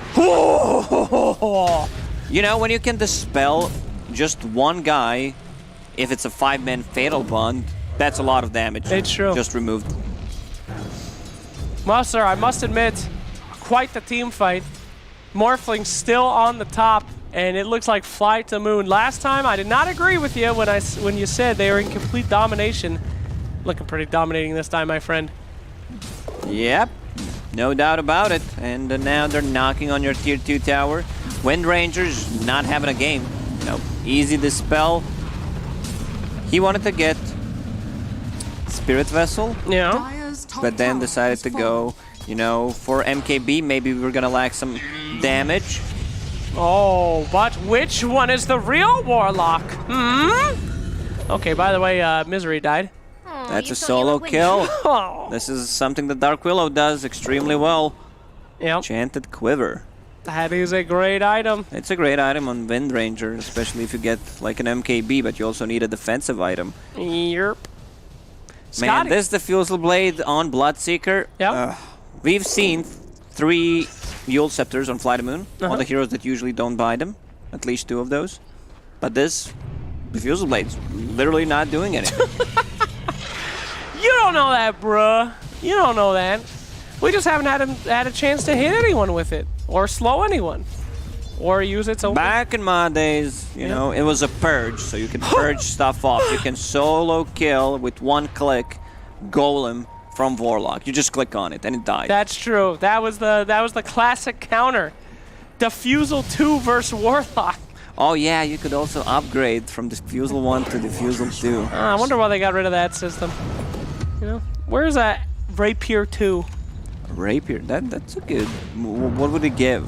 Just more damage, more True Strike, like 200% True Strike. Rapier 2. It does double the damage, but when you die, it does an explosion and an AoE that hurts both teams. So, Dusa running away with Rapier 2, kill her and literally just annihilates everyone. I'm down. I'm down. Screw it. Tower going down now. As we see Fly to Moon effortlessly take it out. Broodmother attempting to feed more babies in an attempt to get her checks from the government. Nice Yules again, Willow. Nice Yules Nice again, dodge. Where's Willow. the tip? Nice miss. No one's gonna tip anyone here. Like, they all made mistakes. They stopped the TPs from each other. Played a bit of, you know, who's gonna go first. And now Dark Willow has a Blink Dagger. They need BKBs on side of 5 men, but I don't think anyone is getting. What is Ember having right now? Yep. Okay. PKB. BKB, that's the play. Against Yep. the Global Silence, you need another Dispel. You can't just use Yule Scepter because you might be setting up a kill on yourself. All these Yules, man, it's like watching a anime about cards or something. They're the counters. Now I will play my Yule Scepter. Interesting idea there, Willow, but now I will play my Yule Scepter. And I will use TP Scroll just to blink to second lane in my artifact game. Hey, shut up, dude. No flaming. By the way, if you had Artifact 1, which if you know, were cool you did, you're now in Artifact 2. You might have missed that memo. But it is open to you. So go try it out. Relive the Artifact community from 2 of Artifact's top players right here. Check it out. Dire's bottom tower has Still, you know, not a complete game, but definitely could be big. It could be. Wind Ranger and some serious... Another missed one. She's not getting out. Misery, no. She's I'm definitely just gonna getting stand out. in place, give the last hit to Iceberg. Another Yule setup. Alright, Spiders getting sent in here. Gonna be looking for a target as they're slowly burned by Phoenix and killed instantly by the Morphling. And nice job stealing that. That spear would not even hit. It doesn't matter as they go in. Chasing on the uphill. BKB has to be popped. I mean, as Mars, you just throw the spear. Who cares? If you hit it, it's a kill. If not, you threw the spear. It doesn't have to be perfect every time. This is something that happens to me. Why is it going up? Every time you vote down, it goes down 5 seconds. What are you people doing? As we see Fly to Moon now pushing uphill. Here we go. Up, up, up, onto that uphill. Morphlin hitting it up. Look at that damage. They fort out of terror. But will they get anything out of it? No. No, they will return upon them. General with his blink, with his everything. Blink, Yule Scepter, and Lotus Orb. So they're just making Warlock miserable. Yeah. He's not having a game. Indeed. Like, what are you going to do? Fatal Bond us? We don't care. We're just going to dispel that. Warlock got him to get himself some more damage here, but he does have 2,000 in the bank. Have to save that for the bio. Look out! No! She didn't even try to move them. There we go. Stun up on Chessie. Chessie has to pop that BKB. Very slow death here by the Mars. We'll be seeing a Shackle. We'll be seeing BKB. Nice frog. Nice job there. Stuck in the arena, though. And the ultimate to save the Broodmother. Meanwhile, on the back end, Silencer just hitting with that BKB, not able to move in. We're going to see that Bloodseeker using it. 1, 2, 3, 4, 5, 6, 7, 8. No, he's taken out there. And Morphling now with just enough HP to be able to do some murdering if he chooses, but he will try to get away. And I have to say, 5 men did pretty good. The Diffusal Blades coming through with a woo, in fact. They were so split in that fight. Also, Global Silence not used at all. Very interesting. Ah, okay. Roger with a blink. Dodger. Roger Very Dodger, nice. good one. As he did pop BKB Silencer even, and didn't, oh my sweet Jesus. Wrong neighborhood, my friend. You know, you just killed 3 heroes, you feel very confident, but now Roger, that's a level 3 ulti on Willow. Now, Juke, where's the tip? There it is. There it is. Give Thank it back. you. Wowzer, that is not great. Willow just picking up these solo kills on your ever so important heroes here. Roger making it happen. I wonder what that cat thinks on the top of her head on the Dark Willow. Just trapped there watching endless murder. Wonder if it likes it. What's the lore of Dark Willow? Dark Willow is an asshole. That is actually the lore. She is the princess of one of the kings of Reptel, one of the most richest people. Watch out! Watch out! One of the most richest people in the Dota universe, and she was a princess and just literally left. But here's something real disturbing. Did you play Underlords? Yes, I did. You know Hobgen? I don't know. I played only The fire during guy? the last The DI. fire Underlord? I have no clue what you're talking about. Short and sweet is, he's a fairy that is the size of a human. Actually, he's the exact size of a typical adult male, 6'4". Willow is the same of his species, but a female, and she's about the size of a literal pangolier. Of a baby dolphin, yeah. A baby dolphin. Look out. This is just interesting. Very interesting. Thank you. Goodbye. He might consider getting an item that, you know, everyone on his team bought. Get a Yule Scepter, buy some time. No, I think he might need something like either Shadow Blade or these items, Force Staff. Like, just push himself out. I just want to see how much gold the spiders gave in this game. I think Mars got 15,000 gold at least from spiders. And that 322 gold that he just had, this was from... No, I'm not looking at Mars. I was looking at Ember. Never mind. No big deal. No big deal, you know, just saying some dumb stuff so you can look smart. That's right. Thank you. My career needs it. The smarter I look, the more chances I get to do things. I will continue to cast. As we see Fly to Moon with complete dominance, but still not closing the game out. This has bit him in the booty a few times. We'll see if it does it again. But last time they dealt with it, and this time, who is your late game carry here? Ember Spirit, who's currently getting soloed by Dark Willow. So probably not great. I think this game is very much You have in their Misery. hands. You do have. With MKB. Wow, Wind Ranger. The greatest late game carry there ever was. I know you're not liking it, but she scales. Like, she gets a BKB. They have no BKB piercing abilities in this game. True. Taking out that Roshan quite effortlessly, as we are still missing 2 heroes without a Yules here.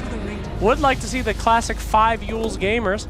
Okay, this is interesting. They don't give Aegis to Morphling. Instead, they give it to Iceberg. Iceberg dishes serious amount of damage as a silencer, 20 but now. does not have a real defensive item. Like, BKB does not stop him from getting ruptured nor being attacked by Broodmother. He's got a sheep. In a way, that's a defensive item. It is. Kinda. As we see both teams waiting for their nice initiation. We have seen 5 men be able to pull off a nice team fight when they get to start it. It really is about who gets to pick off what, and getting a pick off on Always Wanna Fly would be fantastic. But he does have that Lotus Orb now. Woo! Put back on that shackle. And we will see an awkward little dance here as both teams show some stuff and then run back into position. Blank initiation. Where's the Sheep global? upon but not going to be happening here. Here we go. BKB popped out. She's going to have to walk back uphill to make sure that she is okay. Broodmother is out, which means the rest of the team is vulnerable for attack here. Morphling looking for that Brood, not able to find her, and just going to be hitting this Rax. Boys, though, getting ready for the counter.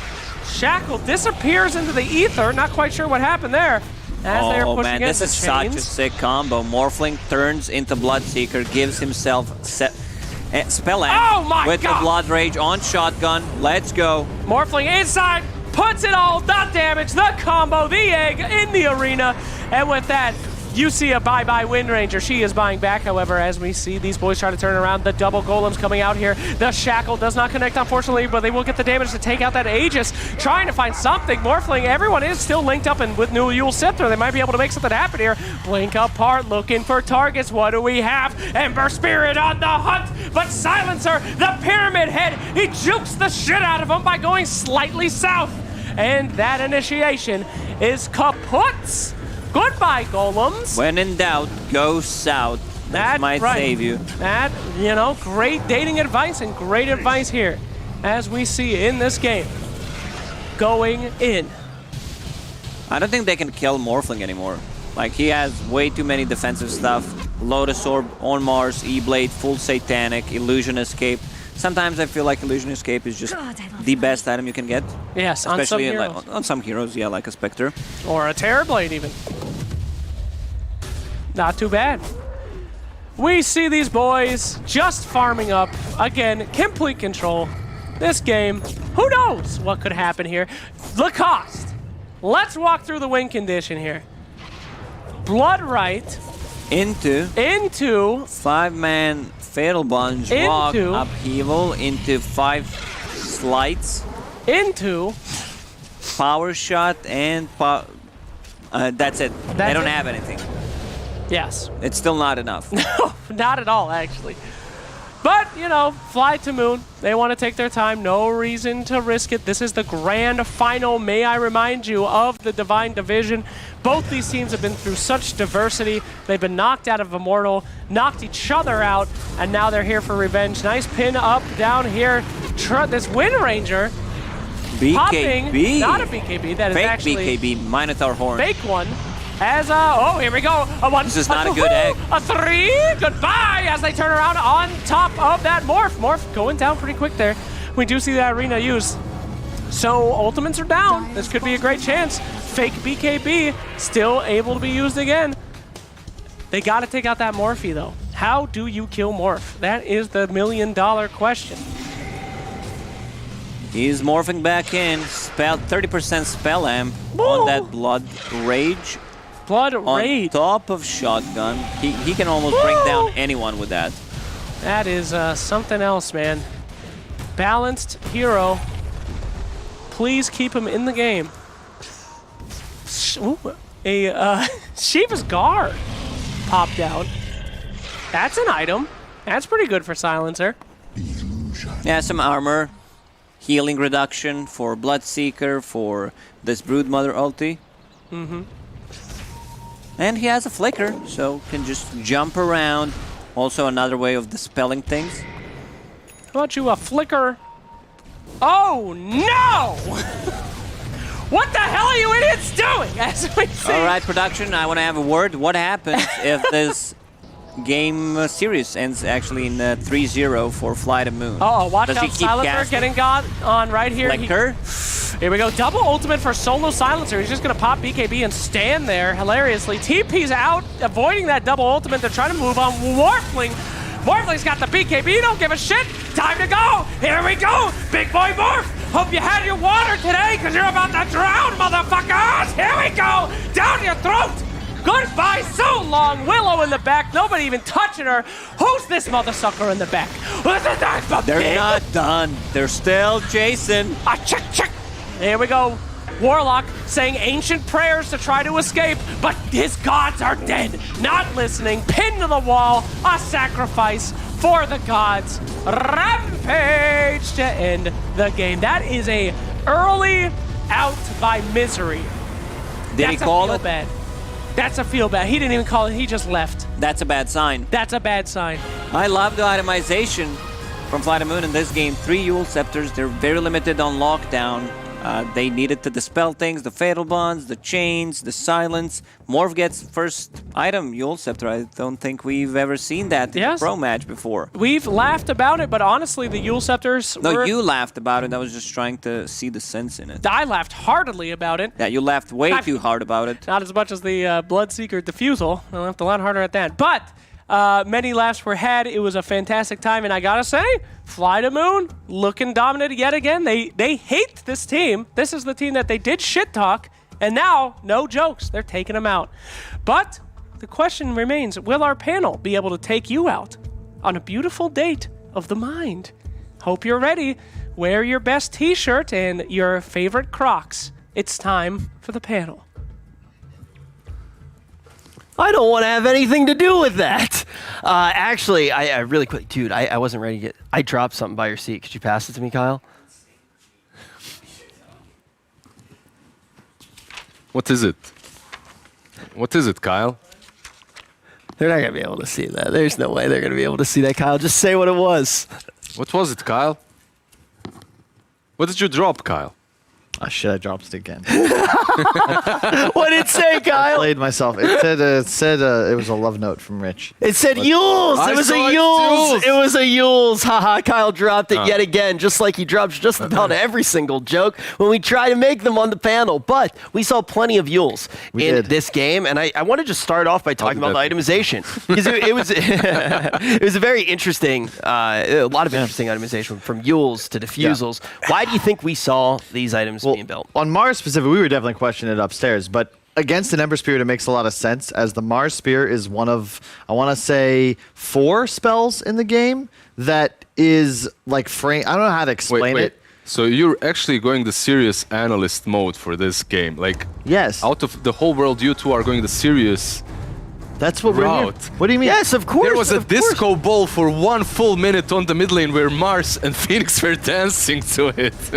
Look at it this way. You look at this game, I love you. And I think the thing is like you look at Fly to Moon. I mean, they have a great lineup.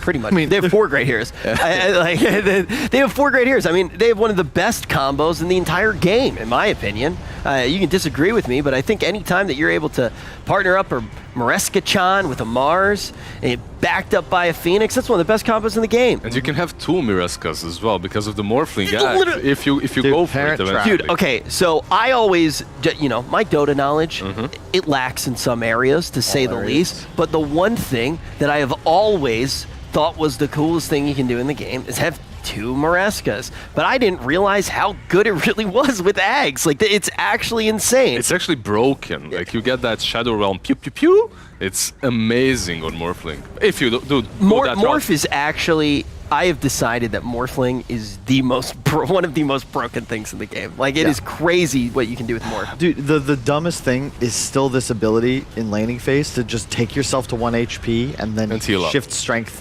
But you're just half health. Okay, so that's the thing that I don't understand about the game, though. Like of all of the things that we said coming out of game number 1 was, V-Tune is a god on Morph. Like, straight up. He went for Yules.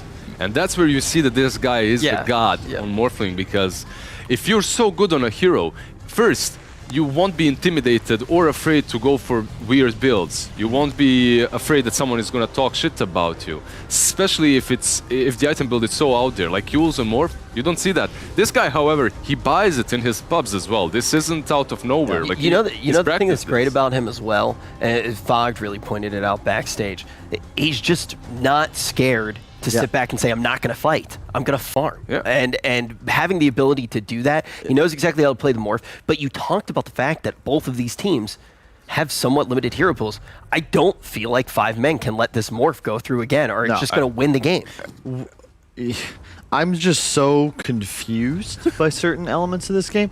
They win the game, but always want to fly. TPing bottom lane, diving forwards, if anything, dying again. Like, all right, I guess that's happening. Jesse, feeding Slacks mid outright. had tears in his eyes as he left the studio as Well, it's just because he's probably getting fired. well, no, apparently not. Chat. Speaking as someone who's been fired multiple times, the first time is always the most difficult. I just want to go back to this Brood last pick, man. Like this pick, you're thinking, oh, 5 men are like, who's drafting for them? Is it Misery? Is he in charge? Well, actually, before you say the thing with Misery right now, I'm very angry. How the heck are you going to play a Wind Ranger right now? Without Arcana. Without the Arcana. Like, come on, Yeah. that is bad Unbelievable. juju coming into this matchup. Dude, I got 3 hours of sleep. I had plenty of time to sleep. Thank you very much to WePlay for making such a fantastic schedule and pampering us all like we're actually gods. WePlay is one of the best groups to work with The ever. best. Like, actually, the WePlay. best. It's not even a competition. I had plenty of time to sleep, but the Arcana, all of a sudden, my phone was hotter than Jupiter. Is Jupiter a hot planet? My Yes. phone nonstop was buzzing. Everybody started just sending me over and over again pictures of booty shorts, which had more polygons than Morphlink's entire character model. Please, can we remake this literal hot tub that is just so broken that we have to keep staring at it? You don't have to remake him. You just buy Ags and turn into Wind Ranger, and you have twice as many polygons.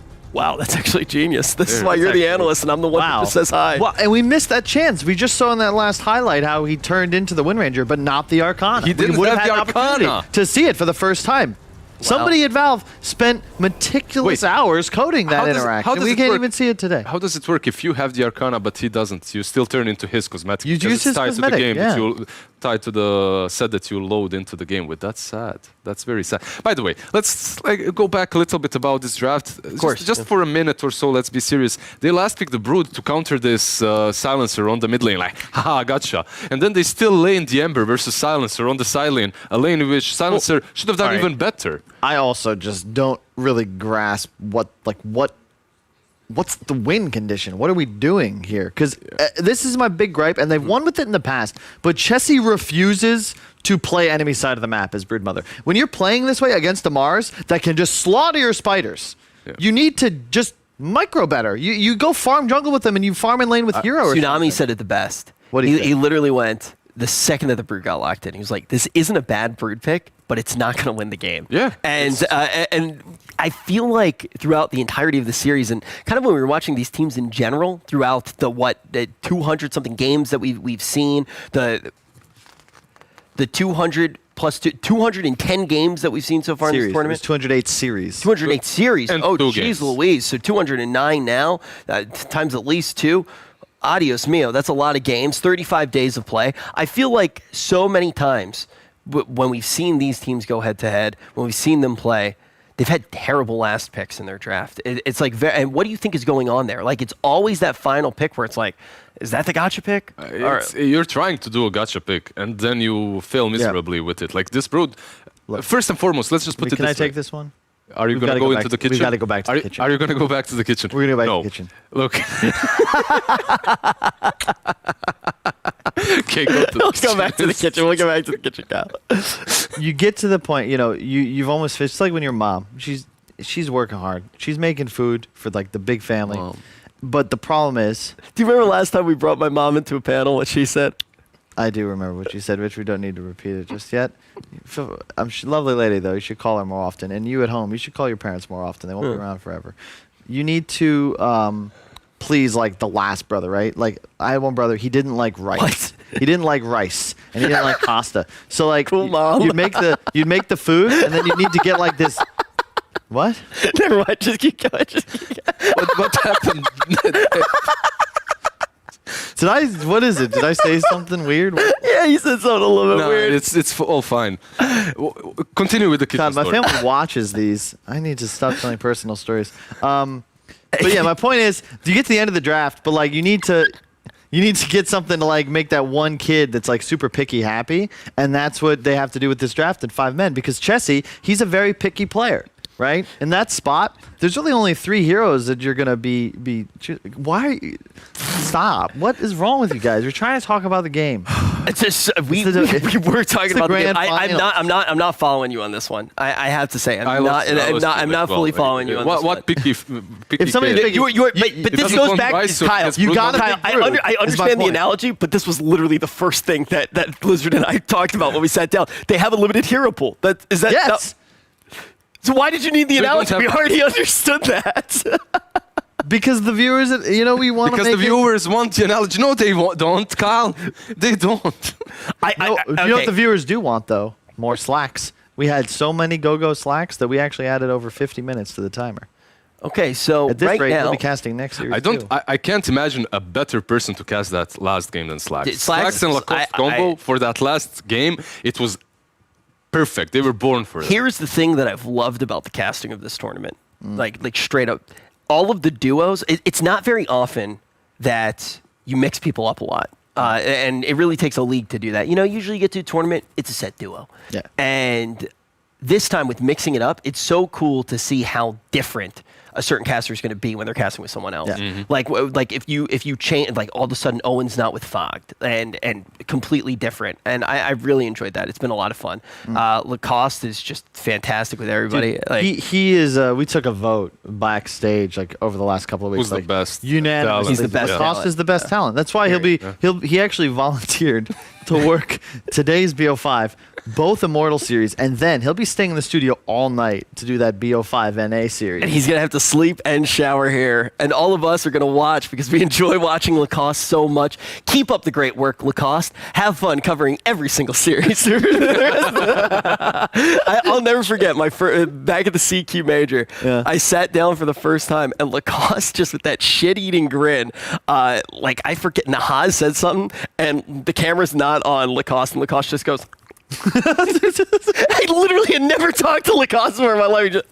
And he winked at me, and I was just like, I'm fine. Like, everything's going to be all right. Yeah. I pretended to take some notes. And he was, Oh my gosh, that Major! I'm gonna tell it. It's been long enough. They didn't turn the heat on in that arena Everyone for was the in the first blankets 4 and whatnot. days. Okay, and the funniest thing was Fogg got really upset because Fogg was casting, right, and he's wearing an overcoat and gloves. they took the heaters. Because they took our heater away, and they asked us because they didn't want it. Like he's casting it in an overcoat. They're like, "Hey, can you like take that off?" And Fogg straight up was like, "No, Dude, no, I can't." Dude, the best had to be Gods had a scarf on, and he was wearing his glasses, and he looked like Harry Potter spectating a Quidditch match. And he had, at one point, he was shaking. He was so cold that he was literally like shaking. And I look at the camera shot, I look at my preview, and all of a sudden, you can see the smoke coming out of his cup of coffee. The best part was the coffee was cold. That's how cold it was. The heater was just the coils. Remember, it was like literally just exposed. They gave us. You weren't there. They gave us. We also didn't eat. The only thing we did was KFC. I remember one time I was huddled for warmth with Nahaz over a bucket of KFC, and I was like, "Let me get that bone." The first I'll never forget the kindness that Sumail extended to me. He gave me watermelon juice. I was like, thank you, Sumail. Thank you so much. That is my favorite, one of my favorite events of all time. Yeah. I actually I often discuss like my favorite events of all time. People ask it a lot. I would actually say that. And but the Book of El Minor, that's my favorite event of all time. El Minor was amazing. But yeah, it was like behind the scenes was so much fun. I had more fun at the Book of El Minor than at TI9. Like just as far as behind the scenes, being on a ski resort. That's good vibes. Yeah. I think it's funny because I wish I'd realized this when I was still playing, but like my biggest mistake, I think, and something I've tried to grow from and learn is that ultimately it doesn't matter. How do I put it? Like you see Seb say this a lot too, right? It's more important to keep a good vibe. Good vibes. That's what's most important to a team's success. You've got to always, it's like this weird double think required where on one hand, you need to get better. Like, I need you to improve.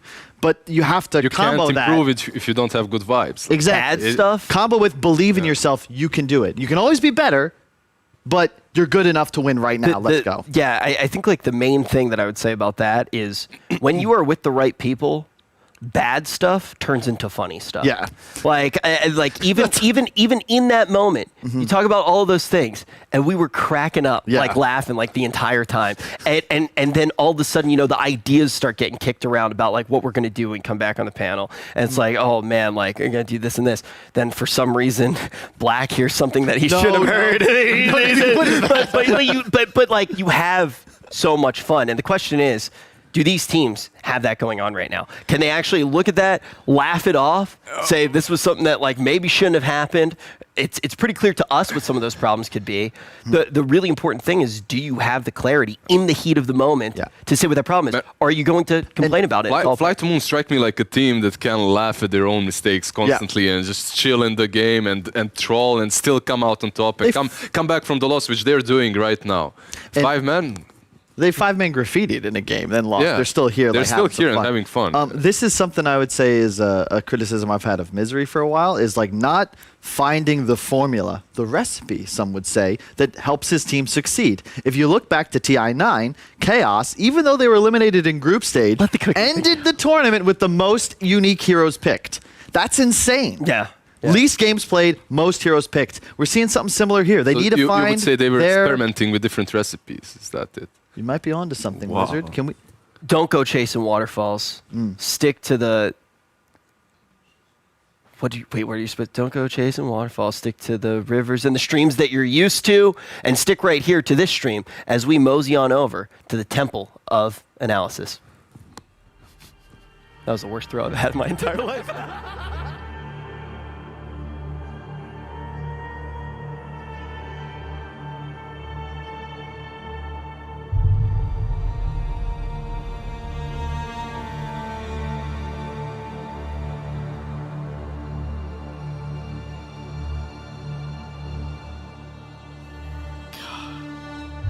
You guys used the wrong points.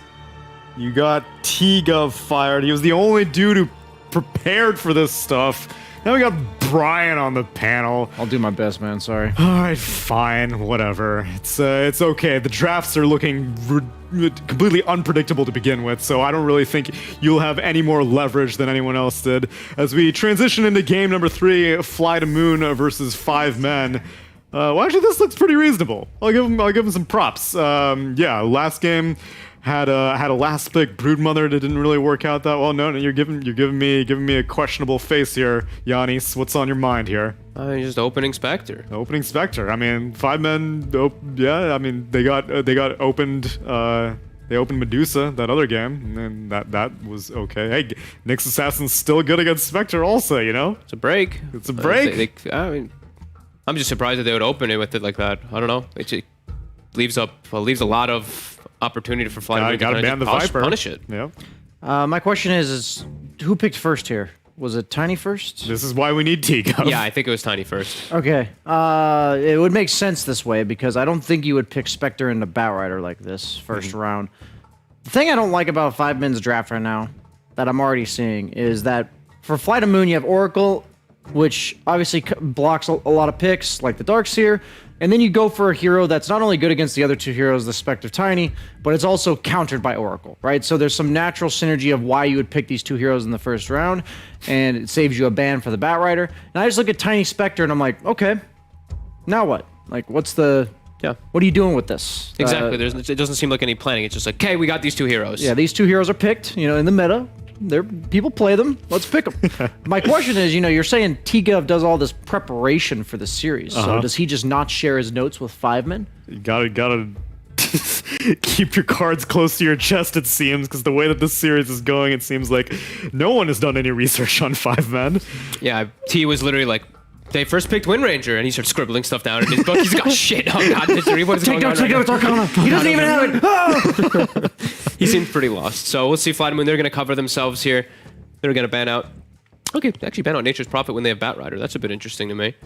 But also banning out that Legion, that one definitely makes sense.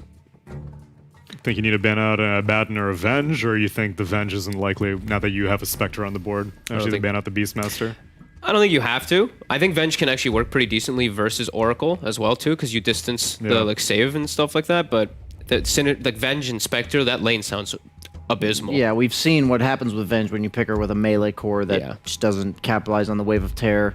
I would say they do want to look to get a save, potentially. I don't think Venge is the one. Would they consider 5 Abaddon? I think it's worth considering. Good work. Would they consider going the route of just jumping the bat? That's worth considering as well. These new pick spirals are throwing me off a bit. It's a Witch Doctor that they have picked. I'll give you that one. I the Witch Doctor's nice for the lane. It's like good synergy with the Spectre in regards to pretty hard to go on these two heroes. Spectre makes good use of any heals because of the way dispersion works. But in terms of the game plan, I don't really see how it fits in once again. Yeah, Spectre kind of wants these mobile team fights, whereas Witch Doctor's like, I want to stay right here and channel my Death Ward. Is there any reason to not pick Viper? Why would you not pick Viper on Fly to Moon? You probably wouldn't pick it here, but 4th I could see. You can pick it 4th. reasonable, Yeah, I agree. It just comes down to whether or not it has a decent matchup against whatever's 4th. You don't want to pick it here because they can get a lane counter and then a game counter to the Viper.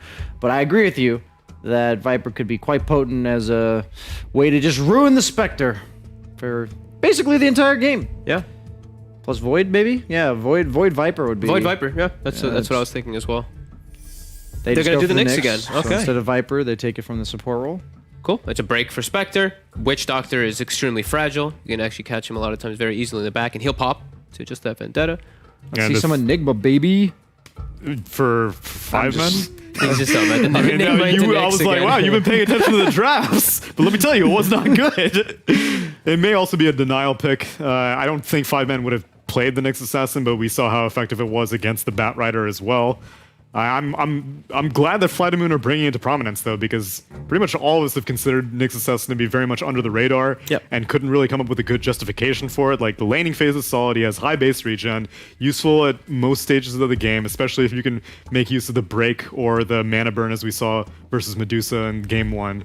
I think they still can just Viper right afterwards, and then you have double break mechanics versus a Spectre. That looks like a pretty sad Spectre if that's the case. Just to briefly address your concern about Nyx or wonder your why isn't Nyx why as popular? Why is Nyx as popular? I think the level 1 ulti cooldown is just a bit too long. That was their nerf a while back. I think his level 6 to 12 stage is just awkward. I think after you get that level 12 ulti, you feel like your movements are very smooth. They make sense. The timings, your downtime on your ult's not very long. Maybe you'll go farm 1 creep wave and then go look again. With your level 1 ulti, you don't farm creep waves fast, right? So you're a hero that's not going to be a 4-position clearing waves in order to get his farm as well as make use of the space that his team's creating while he's on his downtimes.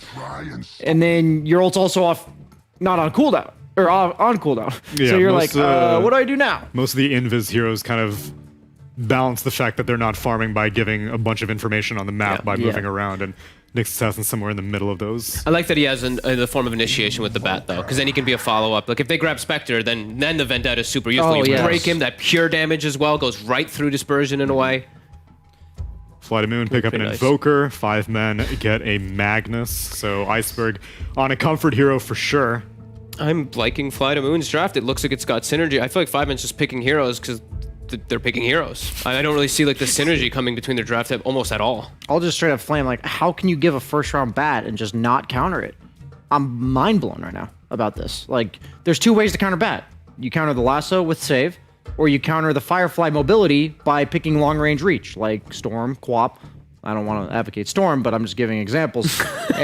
But you're not picking any of this. You're just... The Bat Rider actually has a free game. When he has Boots of Travel, until Tiny Blink, how does he die? He can run around the map in Firefly, and they can't catch him. Yeah, it looks like it's... In this game, I'm looking at 5 men, it's just like, the only person who can do anything in this game is Tiny. And it doesn't look that great for us what he's against. Yeah, I don't think Magnus Spectre's really a combo either. No. I think Spectre...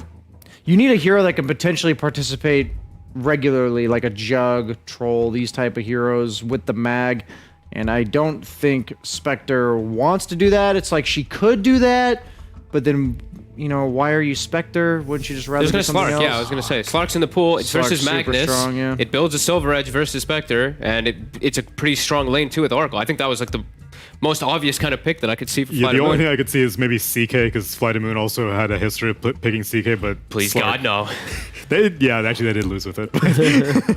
Okay, so I've been rambling on about this all throughout the tournament. How a team establishes a game plan in their first couple picks, and if you don't counter it, they're just going to double down on the game plan. So they picked this Batrider that resembles low cooldown skirmishing, pick-off, mobility on the map. They just don't counter this concept at all. What do you see? Nyx Slark. Like, you're just dealing with 3 mobile around the map heroes that are going to look to hunt you and kill you all game, and then Invoker can even be a great follow-up, right? So it's like, the way 5 Minutes Draft operates, it just doesn't address this at all. So suddenly you can't, I don't think you can do that in one pick, right? You can't counter the Slark in lane and save from the Batrider and get on top of this Invoker. Right now they have really no way to get on top of him. So for me, this has been the biggest issue when I'm watching Divine League games, is when teams do this. I think they get too complacent just picking what they are comfortable with.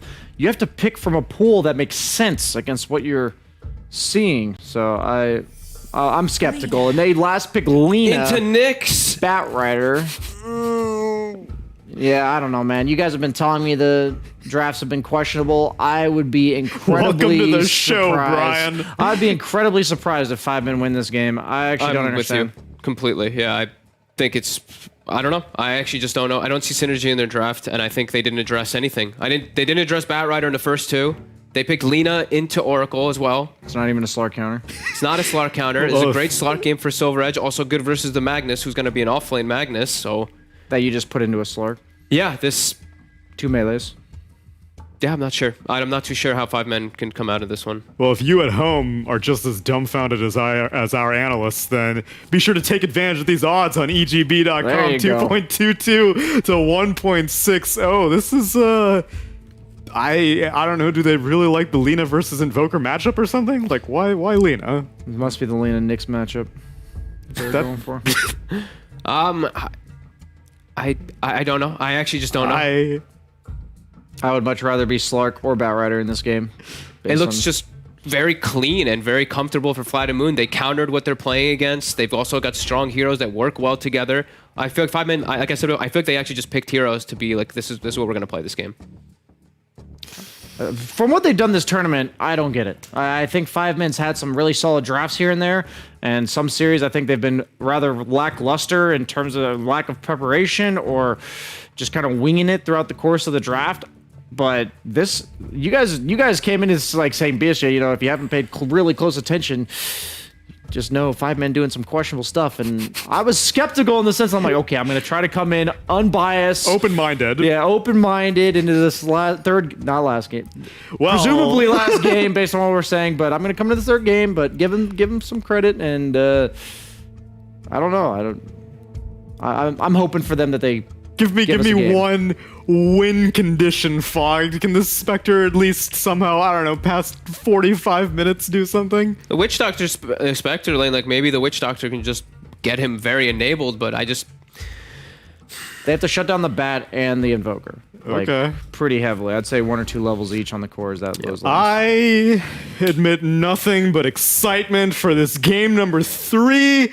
Flight of Moon versus 5 Men. Let's pass it over to our casters, Lacoste and Slacks. Thank you so much to our analyst team there. And Lacoste, the time has come. This could potentially be the last game of the grand finals of the Divine Division. It could be, just by looking at the drafts. I think 5 Men, they are overcomplicating things. This is not a simple Dota. I've seen Lina as the last pick. Every single time I see it, the hero just loses. I don't feel like the hero is by any means a game-winning hero, and if you want to sneak in a Lina, I think you should reserve that for a 3rd or 4th pick. Okay, it's not a mid Lina. Never mind. Okay. I still feel the hero.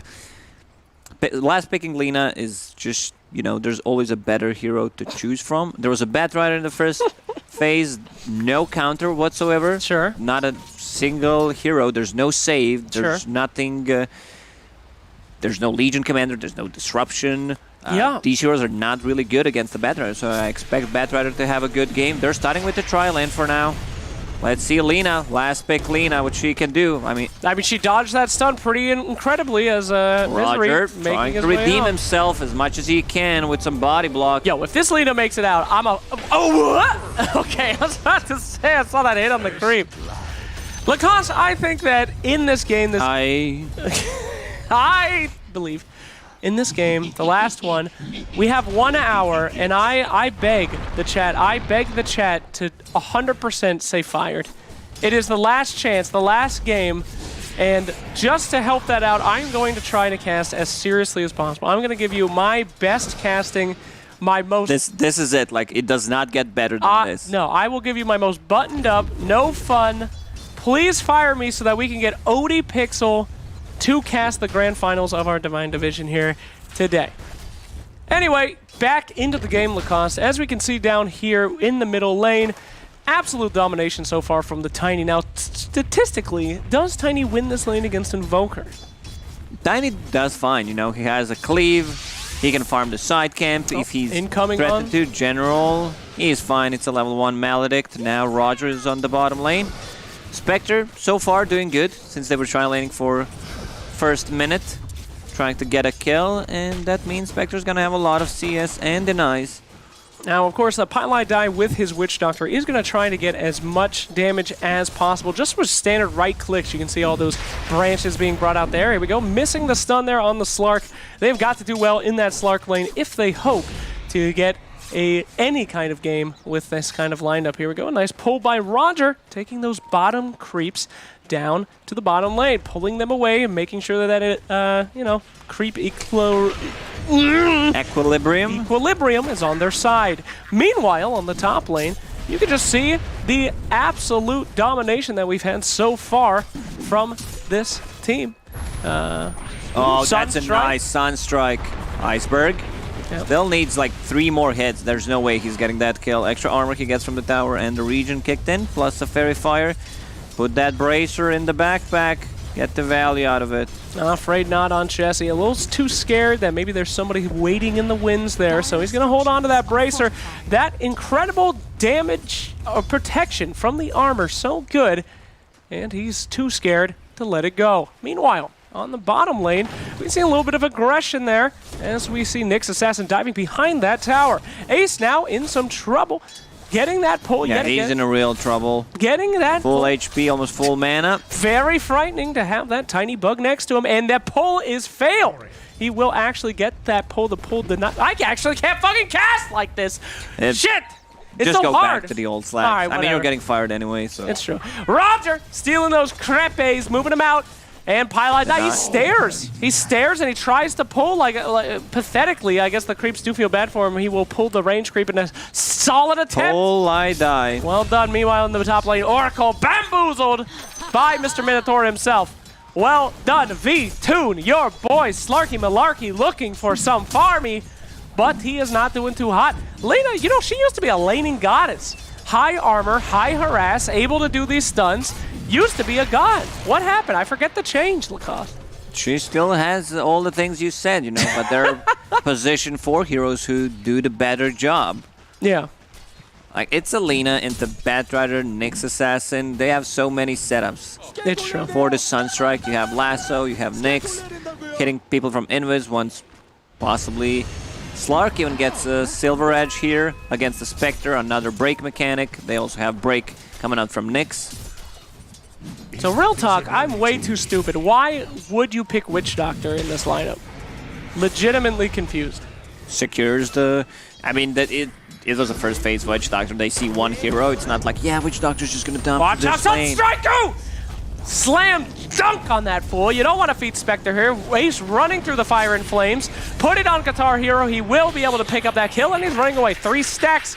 Mr. Roger watching in a bated breath. Meanwhile, in the top lane, where is Slarky under the tower getting farmed? 23 last hits. He's 3rd highest. Now he's 4th. It's a big competition. Spectre doing just fine, though. And, yeah. This whole tournament is a competition, so. That's right. It is, Lacoste, you know, not only for the gamers, but for the talent as well. A constant competition, the backstabbing, unbelievable. Fogged the other day, I saw put a diuretic inside of Lizard's cup. just to try to get one more Not series. just that, he's downvoting the Reddit comments that speak nicely of other talent. It's absolutely true. It's what Fog does every single time. He has the programs that auto downvote. Yep. He's a sick man. I also asked him, like, what are you doing? He said, I'm switching the account. Like, this needs to get downvoted more. Even more, he says. Meanwhile, bottom, another creep stealing attempt here. They're just getting hijacked. The Coconut not able to connect with the creep wave. That is no longer a level 1 Mally Dally. That will take you out. So the Owl Rider himself able to survive. And what is this? This is a goddamn... These guys need to go to jail for cattle rustling.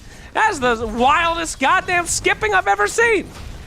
Why is Snow Owl not just called Schnowl? Snowl. Snowl. The Snow Owl. Yeah. Wow, incredible. I mean, just make things simpler. Yes. I'm all about that. I think in 300 years, because of, like, you know, talk to you later, like TMI and shit, soon it will be like that. All words will just be a collection of letters that you must interpret, because it's just a faster way to talk. OMG, BKB, TNY, dodging MRT, as we see here. Spectre, G2G on INV. Here we go, GG. Meanwhile, the Bat Rider coming in, putting down the sticky napalm, putting down the fire. Chessie's not worried about it. He's a big boy, big rock boy. I'll walk away, but Invoker was doing quite well. He was, and they managed to bring him down. But look at Spectre. She's 700 gold ahead of anyone. That's Getting not good. Hand of Midas. Okay, with the Haunt. She's now back to the bottom lane, involved in 2 out of 3 kills. It's a good start for Spectre. You think so? Yeah, and they need to have good timing on Tiny's Blink Dagger. So just try to enable his lane, gank possibly one more time. And then you can have Tiny blinking in, follow it up with the Spectre. Magnus on top, doing fairly well. Same as Slark. But you know, it's still Spectre farming with the Empower. They have a break mechanic possibly too, if Slark gets that Silver Edge, so Spectre's not gonna be that strong. The thing is, you know, it's easy to say, not that easy to hit. That's a big kill. That is big. You're delaying that Blink Dagger, so needed right now. Pylon died running away. Watch out for the Sun Strike! Right on his little booty. Burn that little bun. They even killed the Courier. Sweet lord, not Misery's high level. He's level 5.5. That's very good. 8 minutes in. Almost level 6. This is not how you get level 6. Get away from there. That's an invisible rune. Get away. Go on. There you go. Grabs the invisible rune. And now making his way. Of course, he had to wait for his teammates to respawn and get into position. Misery now just kind of camping out, looking for some XP. There's the TP that he needs. Please tell me that he gets something out of this, because Lena has such a power spike at level 6. Tiny looking like he's hungry. They know. Lena is missing. She's not showing on the top lane, and the lane is pushed in, so Iceberg should know something's happening. That's right. And there's the taunt by the Knicks, letting them know that they know what they know. As you can see now, Slark gets his power charge. This Slark's farm has been impeded, but not that much. It's only 1,000 gold under the Spectre. I guess that is a lot. So I've read the other day an interesting theory. Sure. I mean, it's just a sentence, but... Yeah. What if air was actually poisonous, and it just takes you like 75 to 100 years to kill you? What a cruel fate. Our lungs are constantly fighting against poison. You know, that makes a lot of sense by a weed smoker. And guys just filling his lungs full of as much pot as possible to try to escape death. You can swap air with oxygen, you get still the same result. What is air compared to oxygen? Is oxygen not just air? I mean, there's other elements in the air besides oxygen. I suppose so. Pure oxygen could kill you, I guess. And too much oxygen, not good. Yeah. You know, when I was a really dumb kid in high school, I used to think that space, the lack of oxygen is what made you float in space. I didn't know about the gravity. So, you know, High school, you said? I thought if it didn't have air, then you would float. It turns out not a fun time for my hamster in the vacuum. He did not float. Sorry, elephant. Anyway. His name was Elephant? Elephant the hamster. He had a good life until the vacuum. Oh, General. Getting Meteor Hammer. I mean, if Nyx Assassin's not gonna get it, Here I They come. lack some tower damage, Hand of that's for Midas. sure. You know, Hand of Midas and Spectre finished plus the power threads. She's extremely farmed right now. He's creeping. This Level guy's 6 Nyx creeping. plus Sunstrike. It Whoa! would be a kill. There's the break. No Sunstrike follow-up, however. We are going to see a nice lasso, and there's the Sunstrike waiting for the perfect opportunity. Look at that, though. A lot of They damage. meet the killer. There it Nice. goes. Some Sunstrike damage was shared between the creeps. Radiant structures are fortified. Nyx Assassin reminds me a lot of, guys hanging out on Twitch channels, just waiting for that one moment to say something like super fucked up for no reason. He's just there following you, hidden, and then all of a sudden he's just like, highlights his comment, and just, I think you're dumb. And then, oh, where did that come from? Not And then this guy. disappears, And then collects the channel points. Vendettas again for that one highlight. Look out! Misery in some serious trouble. Does not stun, waiting for that, and the Sunstrikes are on point. They have so many ways to just leash people up and get those Sunsies. That is just beautiful. Game for this Invoker. How do you counter that? How do you counter the sun? Just don't look at the sun. Sit in your room all night, sit in your basement eating pizza rolls and avoiding it. It won't even save you. Yeah, gamers realize how to counter sun. That's right. Here we go. In the chat, highlights the comment, I think you're dumb. But he misspells dumb. He puts dumph, and a moment is wasted as he returns back to sulk into the chat. It would have been a kill on Spectre for sure. Sure. Ton of damage, Sunstrike, pure one with the Meteor Hammer and stun. But you need to also apply the break mechanic. Can we take a moment to just respect Fly to the Moon, by the way? An impeccable series so far. I mean, game one, they took a little while to push, but it didn't really look out of their hands. Had too many points. Game two, an absolute stomp, and here in game three, it's just... I'm not trying to lie to you guys, but it's looking pretty bad for 5 guys. I mean, it's a great team. These are the boys, 5 men, put them down here, and now revenge is theirs. This is what the storybooks dream of. It's like if Darth Vader just cut off Luke Skywalker's head immediately. Would have been cool. Regeneration. I need to watch these movies. I watched like 1 or 2, but never sat down and don't watched get them it. all. It's all good.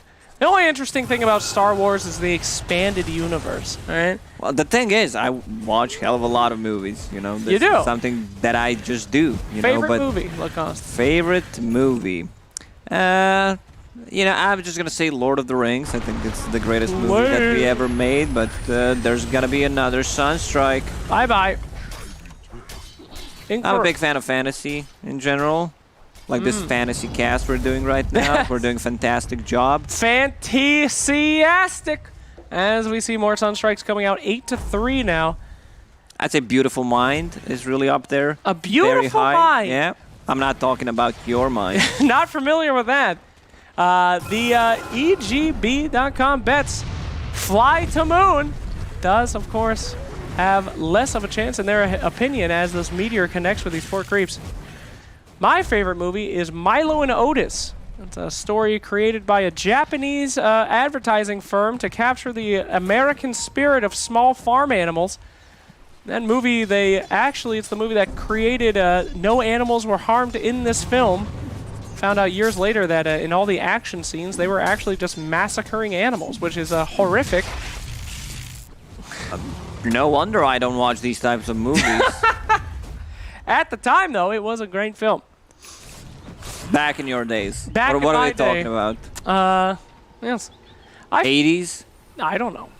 I fear for the Zoomers. What will they say is their favorite movie? SpongeBob Saves Bikini Bottom?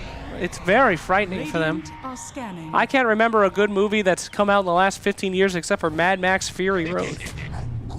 What? Well, we have to disagree on that one, but the big toss combo, Roger's still alive. Roger, run. He's gonna throw a RP. tree. Oh, RP. RP coming out. Blink dagger for the tiny. Yeah, so that's gonna make things easier for them. You know, they can start being more aggressive on the map. Spectre's still farming a lot, but Invoker, you know, global presence more often. Every single time I click on a hero, or our observer clicks on a hero, there's a Hand of Midas that's not being used. You did not need to show Iceberg right now, so that what I just said is stupid, but whatever. It is annoying only for casters, but in-game you do forget about it, you know? Well, not usually, but sometimes. Careful there. Nice, uncontrollable damage. Nyx Assassin, seeing if he can make something out of it. Oracle with a very slow follow-up there. This bird, this bat, this owl looking to do something. The Taco Bell is leaking, and he's looking for a peeking. Gotta find somebody to burn with that booty butt. Where are they? He is got nothing as they push in that top tower. Meanwhile, in the top, our boys are still just free farming. Slarky Malarkey, they just ignore him now. He's still third on the net worth. Somehow, despite being completely alone. And things get even worse as Spectre now heading towards the Manta style. Double Meteor Hammer. Oh, Meteor boy. Shower, let's go. Woo! Grandma calls you on the phone, says, "Sweetie, look outside. It's Nyx Assassin." Dead. This is what killed the dinosaurs. Don't fall for it. Look out! Oh, saved actually by the tiny blink on the back end and then a toss to the counter. There you go. The meme hammer yet again. We have not seen Roger do well with that meme hammer until he gets a blink dagger. And last time, Roshan was even kind enough to give him an Agnum Scepter. Yeah, no counter initiation continues as ya boy, the Owl Rider, now being chased down. Invoker with a nice, satisfying zoning tornado. And your team here on 5 men. They're still gonna get the kill. Got a kill. Pilot die, ending up with mostly just boots. Oh, is there a leash? Nope. That was a big charge time on that. Something that I've seen 5 men are doing whenever they play Spectre. Yeah. She finishes Manta style, and they try to go and sneak in a Roche, because, you know, everything works on illusions from Spectre. No! Half a second away there for a free kill. They could have used that, my friend. But more chances for 5 men. But yeah, that's very interesting. So she goes Manta, and then they go straight into the Roshan pin? Yeah. They try to go for that kind of a play. You know, give Spectre Aegis. You're pretty much unkillable for the next 5 minutes, and keep putting the pressure, at least in the games that they were winning. They appear to try to be communicating. I think that they were pinging and maybe think about throwing Lina on top of the Bad Rider. Lina then ran. Maybe they should use a Discord instead of pinging. I think it's much more efficient method. Not at all. If you only communicate via pings, then you never have to. You always have to be on your toes, my friend. Never know what people want. Big boy Philly coming out yet again. A cursed item that only appears when I cast games. I think it has 100% rate on Big Boy Philosopher's Stone. One of the best items in the game. Whoa! Outplayed. Let's see if they do it. No vision. There's 1 sentry, but they also might get devorted because there's Fly the Moon sentry close to it. 2 Boots of Travel, 2 Meteor Hammers, 1 Hand of Midas. I see a lot of like these greedy items. I don't necessarily think you need 2 meteors here. I mean, at this point, I do 100% believe they are memeing on them.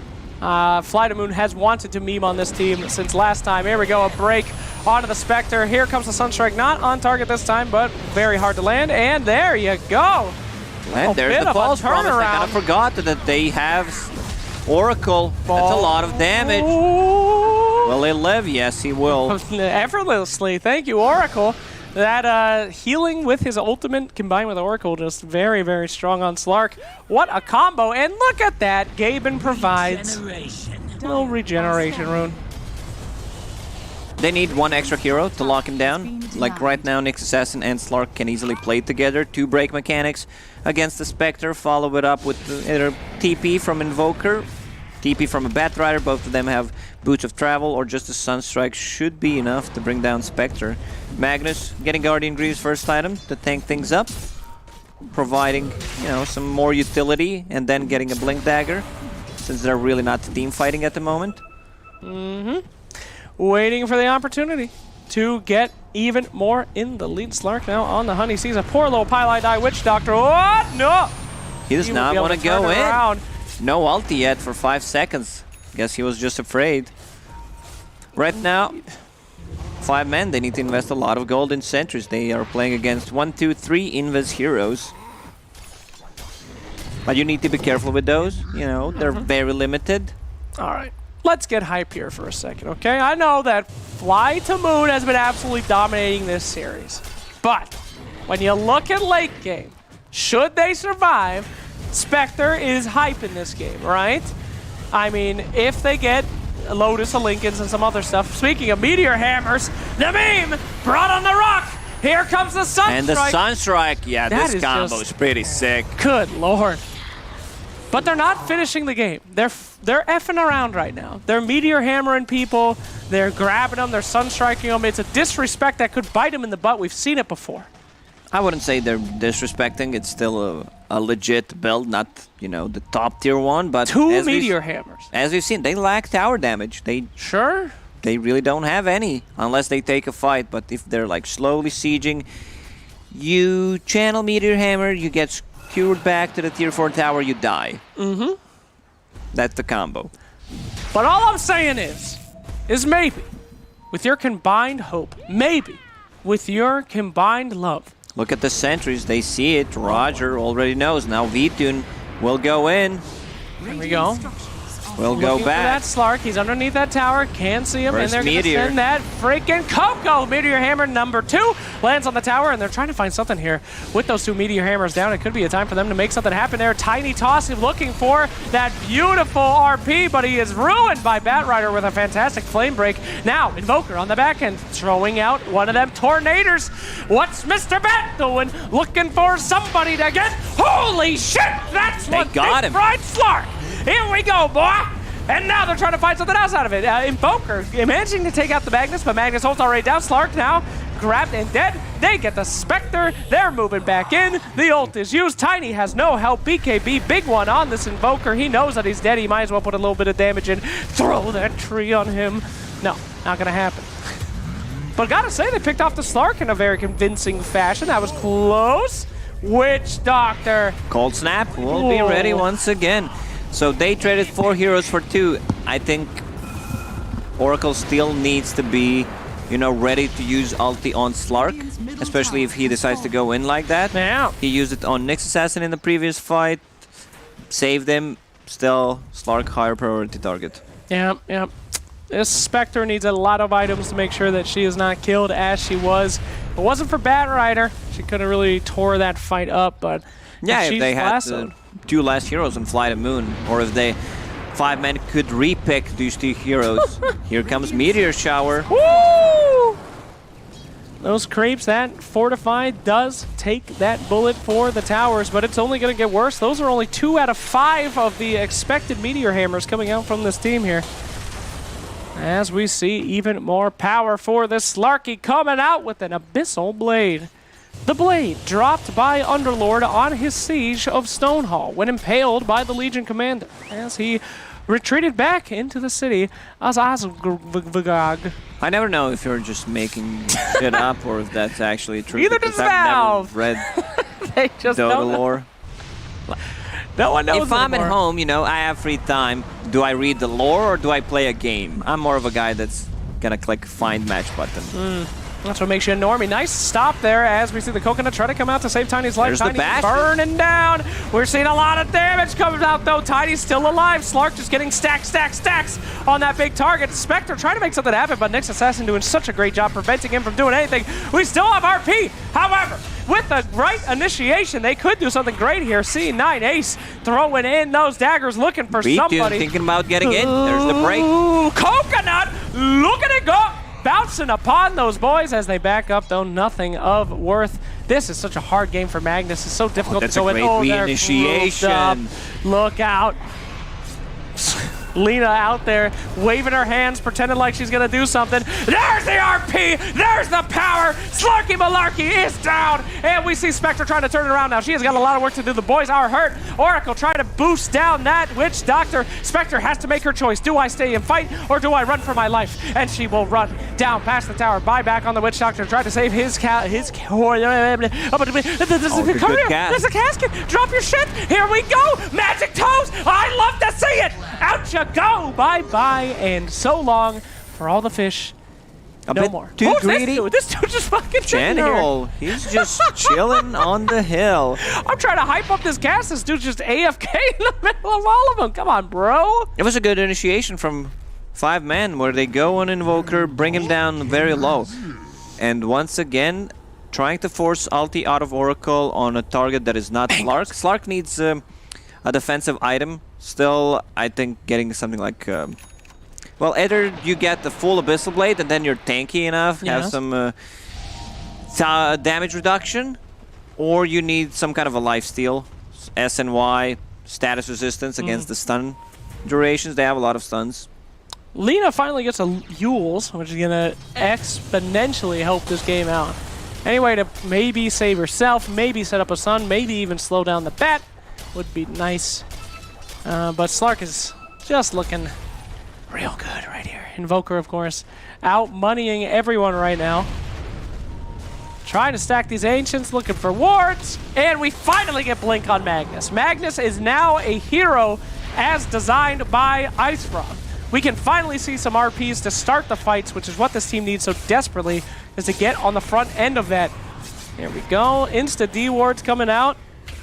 These pro players use Slark to actually scout for wards, something that a pub Slark does not even know he has the ability to do. And the game continues. Now they're just dipping to the bottom lane. 2 boots of travel can easily just outpush the lanes. I feel like 5 men are having a rough time just clearing the waves out. They have okay heroes, like Lina can one-shot it, same goes for Tiny, Mag with the Empower, Spectre, but Fly the Moon, they're the ones who are controlling the aggression. I believe that could be possibly a smoke from 5 men, and there it is. There it is. Good call, Lacoste, as now with that Blink Dagger on your Magnus, you're going to be looking for your chance to accelerate. Get these guys pinned up together. Fly to Moon has been rather clumped up, so with the Blink reveal into the smoke, this could be the moment. All they need to do is go north. Everyone, please think in your minds, north, north, north, and maybe Pylai Dai will pick it up with his inherent psychic powers. Good positioning from Roger. Being an invis, and there's still a full team on the top to back him up. Are scanning. They're scanning. They think that they're in Roshan. They are in a pretty good position if they can grab that Slark, but he knows something's up. Yeah, if they're they not know. Rosh, they're somewhere near. Look at the bottom lane. No one's addressing that problem. Mid lane just got pushed in. Pylai Dai does not have buyback, so if they take him out, I mean, it's not going to be a huge problem. It's not like he's doing that much stuff, but he needs to plant Maledict on Slark, non-dispellable. Ooh, good point. The Slark counter now for the counter smoke. As I know they just smoked up, they're not in Roche, the hunt begins. Now this is complete disaster if they get anybody from 5 men. They have got to start these fights. The fight starter is the fight finisher in this one, and it looks like they are going to be on the hunt in the enemy jungle. Luckily for them, they're chilling out in the triangle, baby! Over there in Bermuda. Looks like they know that that's the case, as they will see Spectre. That's their ultimate target. Looking for somebody. They get a bad feeling. Why are these lanes pushing in and no heroes? Run away. But Exhibi, he's waiting. He's overstaying. Not Ace! He's the one you don't want to be caught. Ace grabbed up by the EMP. He's got to get out of there. He does not have the item for it. She does not have mana to actually use the ulti. Needs to reset. It'll TP back and be ready with the Haunt, because right now you don't have it. That's it. Haunt, no mana for Manta, no multiple daggers. Can't fight. But almost level 20 on that Greaves, Spectre. do they have Greaves on Mag just to buff her up, give her some mana? Quickening Charm. Very good item. We're seeing the Roche Pit now. They're thinking about doing it. They're checking it out. It's very warded up by your boys from Fly to Moon. Not too many wards in that area by 5 men, and most of their wards are in the middle lane. Two abilities that burn mana. Yeah. EMP plus mana burn. Yeah. That's very true. And what does Spectre do with no mana? Nothing. Smoke. One more time. Seeing if they can catch someone. Bat Rider in position, looking for somebody tasty. The ult in. Spectre going in first, taking out that damage, and then the rest of the team follows up. Absolutely fantastic initiation with everybody right there. A buyback instantly on Nix's Assassin. He's going to TP to that shrine. Here we go. The boys have got to get out of there. Got to be careful here with the reinitiation. Ace picking up a nice killing spree, and they're making their way out. That's what you want to see. Kill 2 guys, back out after the buybacks.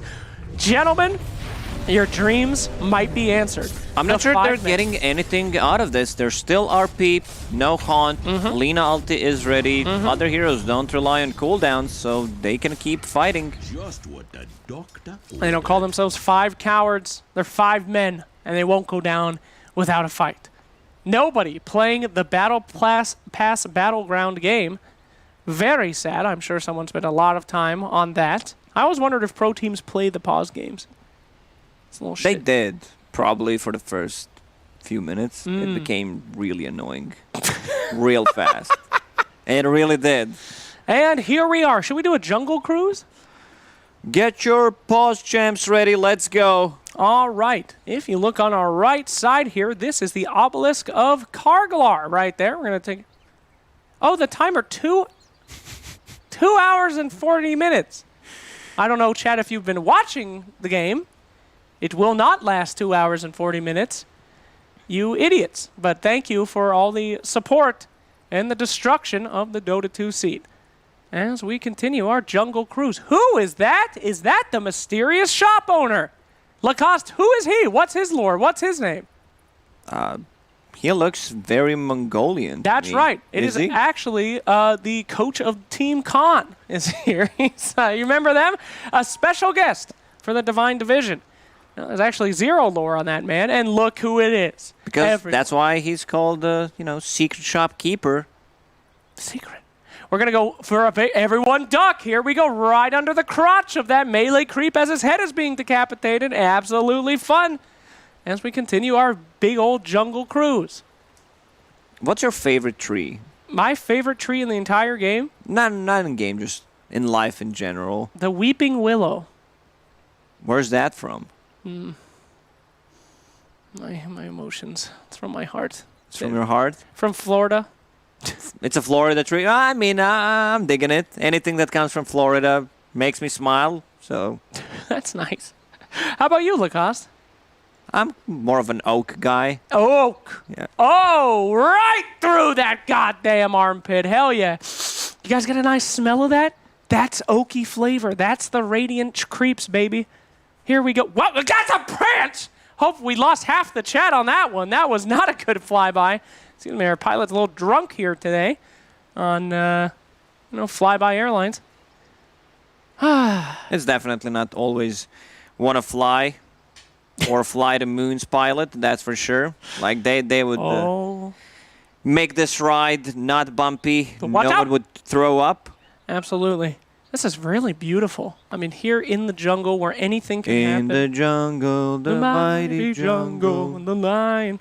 You know, we could play some songs for us. We can do some. Oh, that's the thank best you, God. song. That's the best noise you can hear. This is the most satisfying sound in Dota after anti-mage hitting someone with the mana. You know, you're spamming that F9 and this sound pops up while people are disconnected on the enemy team. I'm afraid you're incorrect. The best sound is... No, best sound is I. The match ready button. That's a good one. Imagine if you were walking down an alleyway and you just heard at max volume the Dota 2 match ready button, and then Axe walked around the corner. How much I would you thought you were shit? gonna say they lure in Dota players and then they rob them in the alley. Dun dun dun. Woo! They go What to do we have here? I'm down for some Dota on the street. Give me your watch and wallet. Oh no! Speaking of watch and wallet here, nice coconut coming out from the Witch Doctor, trying to spare that Spectre. Cataclysm. Oh, Spectre is in a lot of trouble. They do not have anything to save her. No heals. The RP almost used in attempt to save her. He's dropping low. Both carries dead. Carries are dead, and now it is time for the supports. The slowest dust you will see in a while as Jesse is stuck by that ice wall. And with the Spectre down, not too much going on 5 men. RP was canceled at the last second, so great job by Exeeb. As, who's going to carry now on Fly to Moon without a Slark? They can still take a fight. Iceberg is ready to go. Double meteor. Watch out, watch out, watch out. They see the boy, and Tiny trying to make some room here. Going to sacrifice himself for the rest of the team. Witch Doctor says, no, brother. He's clipped. I won't leave you. I love you, and I'm coming. Exeeb looking for the bat. They stick together. That's how 3 supports play, baby. 3 boys who will not give up. Meanwhile, they do find that evil Nyx assassin. Gonna be able to try to find him. The dust actually does connect max distance dust as Roger tears through that rainforest like the Brazilian government. And now here we go. Trying to make his way out. Double That's a nice stun. Throwing up. Goodbye, Tree's revenge. As you go straight to hell. Attack speed on Tiny, not the most satisfying thing in the game. No, but it does look good when you smack somebody for that much damage, my friend. It really does. Misery. Just checking out what's happening in the Roche pit. Look out, that's where Roshan lives! He's going to hurt you! He's so close to getting Aghanim Scepter. Pure damage against the Slark, against Invoker. Oof. BKBs are not gonna do a damn thing. Yule Scepter on the Lina used there, not quite sure why. As now we see, Batrider knows they do not have a very fast Roche team. They do have plenty of time to respond to this, and it looks like we will. Slark moving in from the top. Roshan halfway. They can't afford to let this go. This is gonna be a fight! Everybody get your goddamn popcorn ready. Or not. Oh, there it is. Here comes the fight. Tornado put down, and here comes Slark looking to finish off that Roshan. Give me that shit! Ace got it. Nice RP to save that. Aegis, as we see this boy bring it back the Oracle. That's who you want first. One down and 4 assholes to go. Looking for more. Iceberg tossed and But a nice dodge mana. with the blink. Everyone just blinks out. Bye-bye. No buybacks used because both position 4 and 5 for Flight of Moon bought in the previous fight, so there was no Nyx to contest it. One of the reasons why they did not heavily commit. They just wanted to go in. Oracle was ready to use ulti on Slark just to dispel any of the stuns they throw on him, but sadly could not get that Aegis. Now Ace, level 21. Some extra HP from the talent, getting Scotty next. He's fully equipped almost. Yeah, he is looking good, Lacoste. This is the Battle Spectre that we know and love. No Radiance, no farming, nothing but your soul as she takes out that middle lane. Gentlemen, we told you at home that there was a chance that this team could come back, and this very well could be it. You wanted a quick 3-0? You wanted to make it to the dinner that you promised your girlfriend you would take her out to? Well, get wrecked, boy, because 5 men, you're staying in with the boys tonight, baby. They're not ready to give this one up. The boys are here, 5 men are here. Roger getting closer to his blink dagger, scout things out. You can't say it like that. The boys are here. 5 men are. It sounds like you opened the door at our house and there's just 5 dudes outside.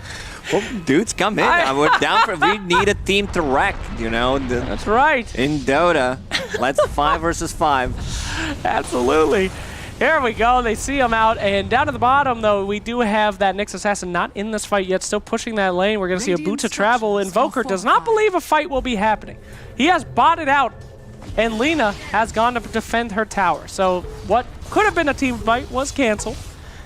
And Ace is getting magnified by this Magnus. That's why they called him Magnus. You might not know. Heard it here first. You cancel a team fight with just bailing out, DP out. Will Iceberg be greedy enough? He might. No! Deny. What a deny there. TP2 dudes to deny a tower. It's a good move. It's what you want. Smoke in the middle. They want that Invoker. They're marking him. He has been marked. Cursed, if you will. Arrows are being drawn. Will they find Invoker? This would be a big pick. Here he is! Oh my god, is that Invoker? They found him! Spectre! All wrong, Ward. Poking on the Lincolns. What the hell are they doing? No, incorrect. May's got a kill on Oracle. Very easy for him. Sure. You know, just pop that ulti, jump on him. Scotty, about to be finished. Abyssal Blade, take him out. So you know there's going to be 4 versus 5. Firelight die. Use Observer Ward instead of Sentry first, even though I don't think they would get a kill on him anyway because of the Lincoln Sphere. Midas, let's go. Absolutely. To help with 5 men, please, at home, whisper a mantra, say the manliest thing you can think of. Type in all chat right now, in all caps, meet, respecting women, paying taxes. Give these 5 men the strength that all men need to become winners. Bad boys don't do shit. Real men are good boys. Look out, Courier! Oh, no, you that's don't a big touch my combo. Roger just completely getting wiped out by Tiny combo. It's a scary Tiny game. I mean, he is farming with Empower as well. So that means that he's gonna scale. We saw in the previous game where Iceberg decided to get full Daedalus, Aghanim Scepter, even Divine Rapier at one point. So this hero can do so much in the late game. What do you think is the manliest thing someone can do? Real talk. manliest thing. You look at that guy and go, all right. Strangle a dinosaur. I don't know. Oh, shit! Here we go, Cataclysm onto that Lina. Lina actually able to survive here. Not a good initiation here from General. Great Yule Scepter there, saving her life. And we're seeing that utility come out so much. That is a Cataclysm wasted on a Lina pick, as well as the oh-so-important Lasso. Your boy Slark, though, he is pushing in that lane. He sees the entire enemy team on vision. He knows that he's completely fine to push in this Rax, and we'll see if he's going to stay there or if he'll come for this fight. 20 seconds, Aegis will be gone. Another Hand of Midas about to be used. Spectre has to die here. Slark is pushing in on their tower, but the team is just not following her up here. Slark getting a lot more out of this than we expected. Slark needs to respect the haunt play. Oh, here we go, here we go. Trying to get low, and oh, thought that was going to be an RP. It's time to go for Flight of Moon. Slark TP's back, and they try to chase. Look at the Misery drawing on the minimap. We're going to reconnect with the rest of the team, drawing the line on the minimap. Reconvene, boys. Still Midas ready. You want to hit that level 25 at Spectre, even though they have to break mechanics. No, they can't break you all the time. Flicker dropped. Man, damn. I think strangling a dinosaur is a manly thing you can do in the future. Oh, they got it. The Glimmer. Illusion Escape on Spectre. So you're going to have Spectre Illusions from the ulti. You're going to have Illusion Escape plus Mantis. Oh no, another initiation by your boy on the Owl. Tries to grab him yet again and is saved immediately. Spectre does haunt with the Witch Doctor ulting to make sure they got him away. And here we go. We see the Oracle. Gotta go on Oracle first. Trying to get that Oracle as much as we can. We kill Oracle. We kill more. RP whiffed. It's nothing. And what is Slark looking to turn it around? They know they don't have RP. Here comes the Cataclysm. That's a lot of damage. But can they turn it around? Nice bash there on the Spectre. Nice kill. General disappears. Lina ulti level 20. Extra spell damage. Tiny, get some kills here. You're already dead. Do what you can as they work together to take down the Rock himself. He pops up. Hit him. BKB. Cancel the blink. Can you do it? Oh, that. Oh my God, Slark. Whee! Good try. Pew, pew, pew, pew. Next Roche may respawn in a minute and 20 seconds. Also, Slark getting closer to level 25. They dropped the gem. Someone should pick it up. Pick it up! No, we'll leave it. As a sign of shame, the courier will pick it. That default courier, the most shameful thing that can happen to a gem. A literal default courier. This Slark set reminds me of Hannibal Lecter. That is. And much like the Silence of the Lambs, he is getting them into his comfort zone, and he is threatening to eat them. Comfort zone of Hannibal Lecter. Like the first part sounds, you know, very PMA, very heavenly, I would say, and then you add Hannibal Lecter to it. It's just like, what's going on? Full refresher on Iceberg, so there's gonna be... he can wipe out the whole team with the Cataclysm combo. That alacrity, holy Jesus. You know, fun fact, Hannibal Lecter's wife, the actor, whatever his face is, actually divorced him after the movie came out because she said she couldn't disconnect the character with the man. I'm not blaming her. Don't blame her. Imagine trying to have a passionate night of love and the guy walks in, he's like, it's just dinner. I'm like, oh, fuck. Gotta get out of there. Pause. 30 seconds, they say. 30 seconds. What? So, go ahead. Yeah, always on a fly. Bought back in the previous fight. It's very hard for him to stay alive. You know, does not have a real defensive item. If he somehow manages to farm up, let's say, Eon Disc, so he does not have to use ulti on him. Where's our goddamn plane? Fly! Take us into the river! Not the items. We want the beautiful tour. But it's okay. Continue. Sorry to That's everything I had to say. Oh, look at the graph. The graph is even a river. We want to go under the water again. Take us down there, under the sea. Under the sea. No, I guess it's not going to happen. Missed the last stone there. Did I? How's that one go again? Under the sea. Take it from me. That's a boring fucking song. Give me a good one. How about a Star Wars Cantina?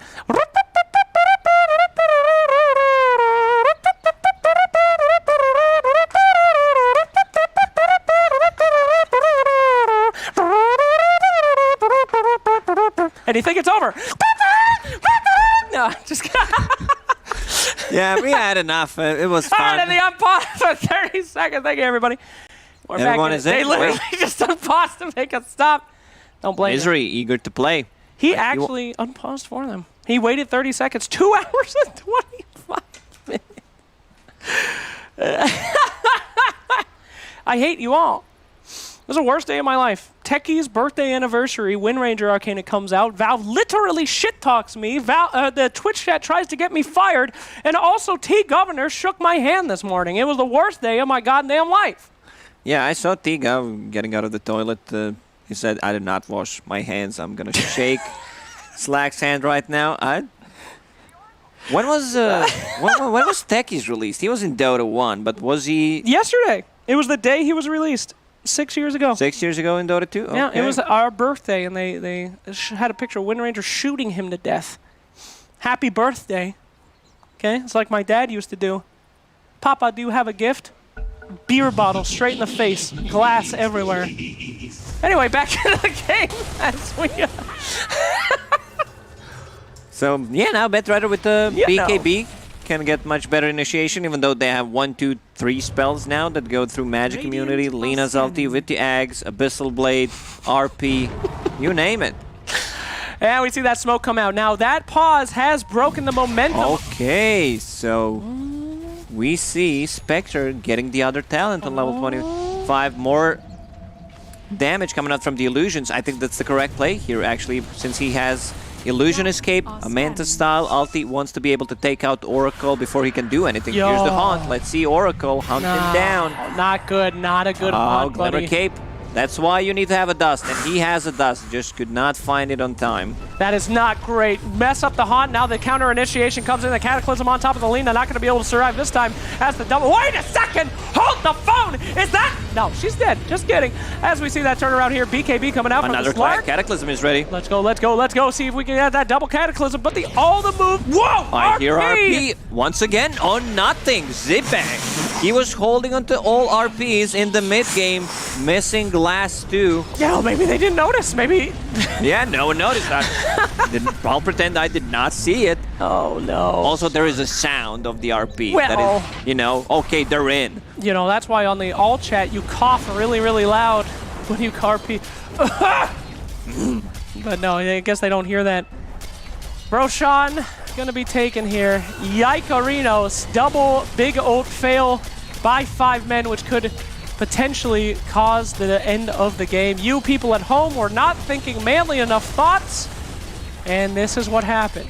Please, go onto your Google browser right now, type in Sean Connery bathing suit, orange, look at that picture, and think of 5 men. And maybe, just maybe, they'll get back into this game. I've said something stupid. The talent is haunt illusion damage, so it doesn't have to do anything with the cape that he has, but never mind. This is going to be a complete disaster, as a Witch Doctor must run for his little life. Get one more beautiful... Oh, Flicker in the wrong direction. Another Flicker. Get out of there, Flick! No. Bought some time, though, for Spectre to get out. Timeless Relic, Invoker. That's just insane. Like, some of the tier 4 items are just completely broken on certain heroes. Not good, my friend. But we do have Spider Legs coming out on Nyx. Oh, Spider Legs have been on Nyx for a very long time. I apologize. About 20 minutes now. Thought they switched it up, but they did not. As we see this tower push. Now, Spectre has to hold. We do not have RP yet. It would be a good time to push. They grab him, though! Nice grab there! BKB in the back. Gotta try to fly away there. Cheese will make sure that he is okay.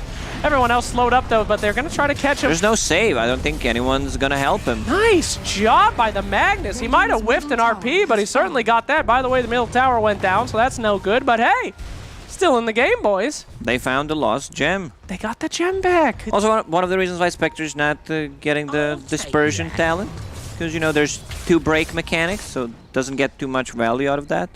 Next Assassin ulti, Silver Edge on Slark. Yep. Magical time. If they can just get the Slark, though. Any pick but the Slark. Get the Slark, win the game. Who does damage besides Invoker? You get some nice BKBs going, you get some pipes going, Invoker's done. His time is over. Give me the Slark kill, win this game. You know, actually, do we have a lot of guys with magic resistance? I'm a little surprised by that. What magic resistance are we talking about? On for 5 men, I mean, Invoker, you gotta get some magic resistance. There is. Okay. None. Yeah, there's literally none, just a basic magic resist. Okay. Lina spotted out. I love what Nyx Assassin is doing. He has all the components of E on disc. He's just holding it, you know, in case he needs it. Wow! That's a big commitment for a tiny. Cataclysm. What in the world? Put in that E on disc. Yep, nice. There we go. Beautiful play there. Nice spot. Doesn't really do anything, but it was really cool. Double Cataclysm on the tankiest character on the enemy team as they try to find more. Witch Doctor in the deepness. He finds it. He tries to right click though. Where is that Coco? Oh, wiggity bob it up. There it comes. BKB coming out though. He is going to be able to grab that Magnus. Magnus RP so essential in this fight to winning it. They're going to want to focus on that. Go straight on top of him. The bash is out, and with no RP, this could go the other way. Now Slark using his ultimate after the BKB to make sure that he is right and good. It is Spectre burst 3. Meme hammer down. Dude. Boom shakalaka. But Tiny, the hero, can you smell what that rock was cooking, baby? Save that shit. Spectre go home. Gem on the ground. Not the worst fight in the world. However, it might not be over. Needs to go back in. He still has DD and Aegis. Does not need to be afraid of Spectre. There's another ulti. The talent cooldown. Not this time. Spectre not able to get a Abyssal Blade. Tiny BKB, still 1 second. An Invoker sprinting on the back. They thought that fight was over, and it was not. Well done on the Invoker. This guy has just been killing it all game. Iceberg has been amazing throughout the whole series. VTune finds a good spot, jumps to Lina when she was about to land a combo on the Oracle. Oracle has Shaco, I believe. Yeah, 3000 HP, now has even a Ghost Scepter, so pretty hard to take down. Oh boy, who will defend these racks? A lone Tiny, a Witch Doctor. Magnus is up in 10 seconds. He does have RP, does not want to waste that. They do not. Do they have Glyph? Save the racks? No. Save the range racks? Please, God. In this kind of situation, don't use it. But the ranged racks, the cost. It could have healed fully. Oh, well. Top lane looking That's like... That's unhealable. No, if you hit a tower under backdoor protection and then they don't kill it, it heals. So you could have saved the range racks there. With a glyph? Yeah, with a glyph. That's why you don't use a glyph for range racks. I was like, what? Listen, Lacoste. Aegis is gone. Put that Hyperstone in. 10 seconds till we got Spectre. Haunt is available, so they gotta be a little careful here. Good to see a Haunt initiation. Oh! Hyperstone, come on. I know you have a lot of attack. Oh no, they can't afford to lose Magnus, the caddy. Oh God! It's an absolute destruction. The caddy knocking out members of the team. Buyback from the Magnus, and they are just on that Spectre. Magnus RP, with a nice RP on a bunch of people. No follow-up, however, as Spectre is just way too far in the back. She's got to take out that Invoker. A lot of damage, and she'll do it. Could this be Spectre's turnaround? The Witch Doctor going unimpeded as she's looking for something, but Oracle will get to slow her down. Tiny, get on that. Throw something. Here we go. Stun up, but she's got to look out for Slarky Malarkey. Yup, boy, from Dark Reef Prison coming in. And he is actually pretty scared. He does have a Maledict on him. Well done for the Witch Doctor. Not only he's throwing low the on mana, needs to be careful. All right. Still Abyssal Blade. Come on, boys. You can't let him get away with this. Just run away. No buyback on Invoker. They had to use 1-2 buybacks. Tiny and Mag. Ah, peanuts. You know, that could have been a nice turnaround, but Slark with enough mana to get out of there. Witch Doctor did a god's work, though, getting him away from that Spectre. That would have been definitely the end of the game.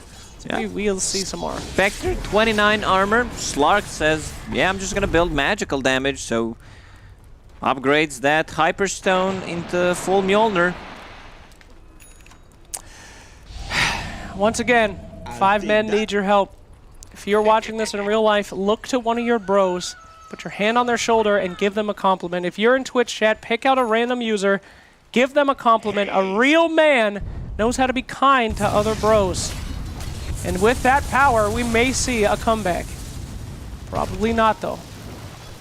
As we see, Fly to Moon about ready to Elon Musk these guys like they were his Tesla stock prices. There they go. Out of nowhere. This guy's coming in. Mr. Tiny being knocked out here. Spectre going on the back line, trying to pick up Oracle. The first target that they want, BKB on the Slark. She does not have the Abyssal Blade. No more. Here comes the Caddy. And no, not gonna hit you. anything. All right. So you lose an Oracle. He buys back. Not too bad. Next Roche might spawn in 25 seconds. Invoker definitely needs to farm his buyback. He's 650 gold away from it. I think he would have bought back in the previous fight if he had it. Yep. Getting close to level 30 down here, Lacoste. Who's got the scariest level 30 on these teams? I'd say Slark. Yeah. Is it close? Yeah, he is very 28. close. Magnus almost level 25, which is a big deal. So is Lena. We're on the cusp of greatness in only 9 minutes until those neutral items. Give me another one. Give someone else in Twitch chat a compliment, for this might be the time that they need to come back. Slarky caught out here. If they can follow up, nice job. Don't let him get the BKB in the ult off. Whoa, Oracle! Mid-leap with the save. Great job. And the tornado is going to completely dispel everybody. Getting ready for the turnaround. Here it comes. Ladies and gentlemen, if you wanted to You're still gonna die. Sweet Jesus, they killed them. He did not use ulti. There's the Cataclysm. Another one. That just decimated Witch Doctor. They're trying to go on Spectre. She's pretty tanky, though. She's got the power. She will be able to load his orb, but instantly die. That's a quick Roche respawn, so go in there and pick up Aegis for your Slark.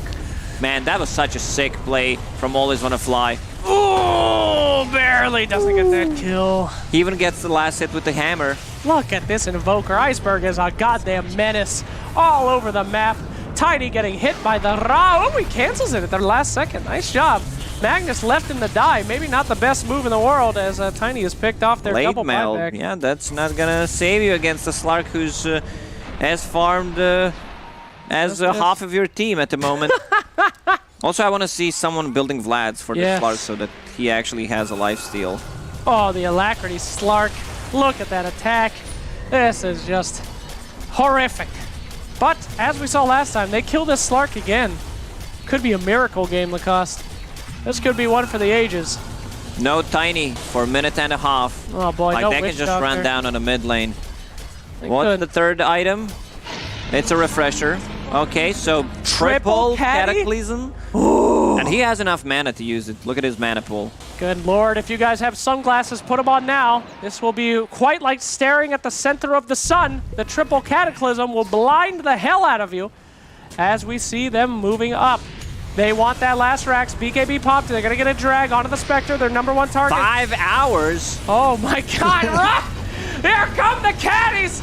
And Spectre's dead with no buyback. That will be the end of the Divine Division Grand Final match. Fly to Moon with an impressive 3-0. They have not called GG, but surely there it is. It's coming. There it is. Misery with the GG. Congrats. Wow. Yeah, I think Fly to Moon today was just a better team. Yep. 5 men overcomplicating things with their drafts. I think I've seen them play much better Dota, easier to execute. I also remember their game with the Alchemist where they just lose the lane, completely get dumpstered, and the game ends in 20 minutes. Yep. It might not have been the most impressive showing in the Grand Finals from 5 men, but we did have a very impressive showing from them in the tournament overall. They looked strong several times, they fought very well, and remember, this is a stack that's simply formed immediately before the tournament. These are all great guys who have had great careers, and I'm expecting with a little bit more time and energy, 5 men might become a new hit. Yeah, there's some difficulties that they need to overcome, but definitely a team that can cause some upsets, that's for sure. They need more like stable performance. Some drafting issues that we witnessed. Yeah, you know, that nerves get you. Sometimes you overthink things, as you said. We saw Batrider in that one. Very surprised that he was able to get out of that so many times. I mean, that Batrider was fantastic. Invoker, fantastic as well. But Fly to Moon's just been on a tear. And now they are officially your Divine League champion. So, Lacoste, if we may, give it up for your boys. Easy Fly clap. to Moon, easy clap. Woo! As we close out one part of this tournament. However, the rest is coming. Much like in your games, Divine used to be the big deal, but now it's all about that Immortal. And we will send it back to the panel to wrap up Divine and get ready for the top dogs. Thank you so much. Indeed, indeed. And as Slacks did say, today we get more than one grand final, and tomorrow also we have that Immortal grand final as well. Now we're going to be shifting our attention over to all of the action in Immortal, and then we round out the day with NA. But first, let's talk about how they were able to take this, how they were able to win Divine 3-0 to start off the day, Kyle. They flew straight to a win. They wanted to make sure we had a little bit of a break before we got into our later days action. And really not much to say. I felt like they just owned the draft 3 games in a row. And 2 break mechanics against a Spectre. You're trying to go late game as 5 men. It's not going to happen. Some 6 saves from the Oracle of Always Want to Fly, as always. Invoker, by the way, Iceberg playing out of his damn mind. Like, this Invoker was on point throughout the game. You see at the very end there? He hit Cataclysm, refreshed, and hit that button again. All right, cynical boy. He jumps into their base next to their fountain, uses Ice Pat to try and help the Batrider get out. Like, some of those plays were really good. Like, I mean, talk about playing with confidence, right? We spoke about vibes. Fly to Moon came into this just feeling themselves. I think that maybe they got a little shocked when they sprayed in the previous attempt. Lost. This time around, they used the disco ball in front of the tier 1 on the mid lane and danced a little bit. That's the way to go. Don't spray disco ball. But ultimately, like you are mentioning, like that series that you're alluding to, sure enough, we get the rematch and we get a different result as well when it matters the most. And Fly to the Moon going to be our champions here of Divine, taking down the grand final after a whole lot of weeks of play. Oh, yeah. A whole lot of days. This is this journey began on August 1st. On September 5th, it concludes. And I'll be honest, I didn't expect to see Fly to Moon here, let alone not just the finals, but they were in Immortal. I guess they were invited there, so we really didn't expect to see them in Divine. Yeah, they did prove. Okay, in Immortal League, they didn't really show their strengths, but they did prove here at least why they were invited, because they bested everyone in the Divine League, if nothing else. I think that was the thing. Like, they really did. Both of these teams felt like they were cut from different cloth than some of the teams that we did see in Divine, and that's how they were able to chart their course here and ultimately chart that course straight to the moon. Can we just mention the item builds from Fly to Moon in these 3 games as well? Like, all 3 games, yeah. They were just having fun, man. Like, in one game you have 3 Yules, in the other you have like 3 Meteor Hammer, 2, but whatever. I mean, it reminds me of Nahaz's iconic commentary the last time he was at an event with us. Also CQ Major. Meteor. That was the strat from Fly to Moon, And at this rate, maybe not just the Moon. Maybe we'll see them on Mars. I will never forget that exact panel when Nas completely broke. Yes, that is something that I think is a very easy parallel to draw here as we do take a look at some of the key moments that allowed them to close out this 3rd game. Ultimately... Sorry, please continue. What were you saying? No, the Witch Doctor just like running around like trying to juke and ends up just literally completely annihilated 100-0. Yeah, also the decision making in that last second, Slark not popping his ulti, saving it for after the buyback, because he realizes if we kill them, Aegis is free game. They won't be having that buyback on Tiny. I want to give a special shout out to V-Tune as well. I know he only played Morph and Slark, but like he's got that killer instinct I think cores need nowadays to be game winners. And there's been a lot of criticism, not going to name names, everybody knows what I'm talking about a player we saw yesterday who just doesn't seem to have that go win game, right? He seems like the kind of guy that can just find a way to win you a game.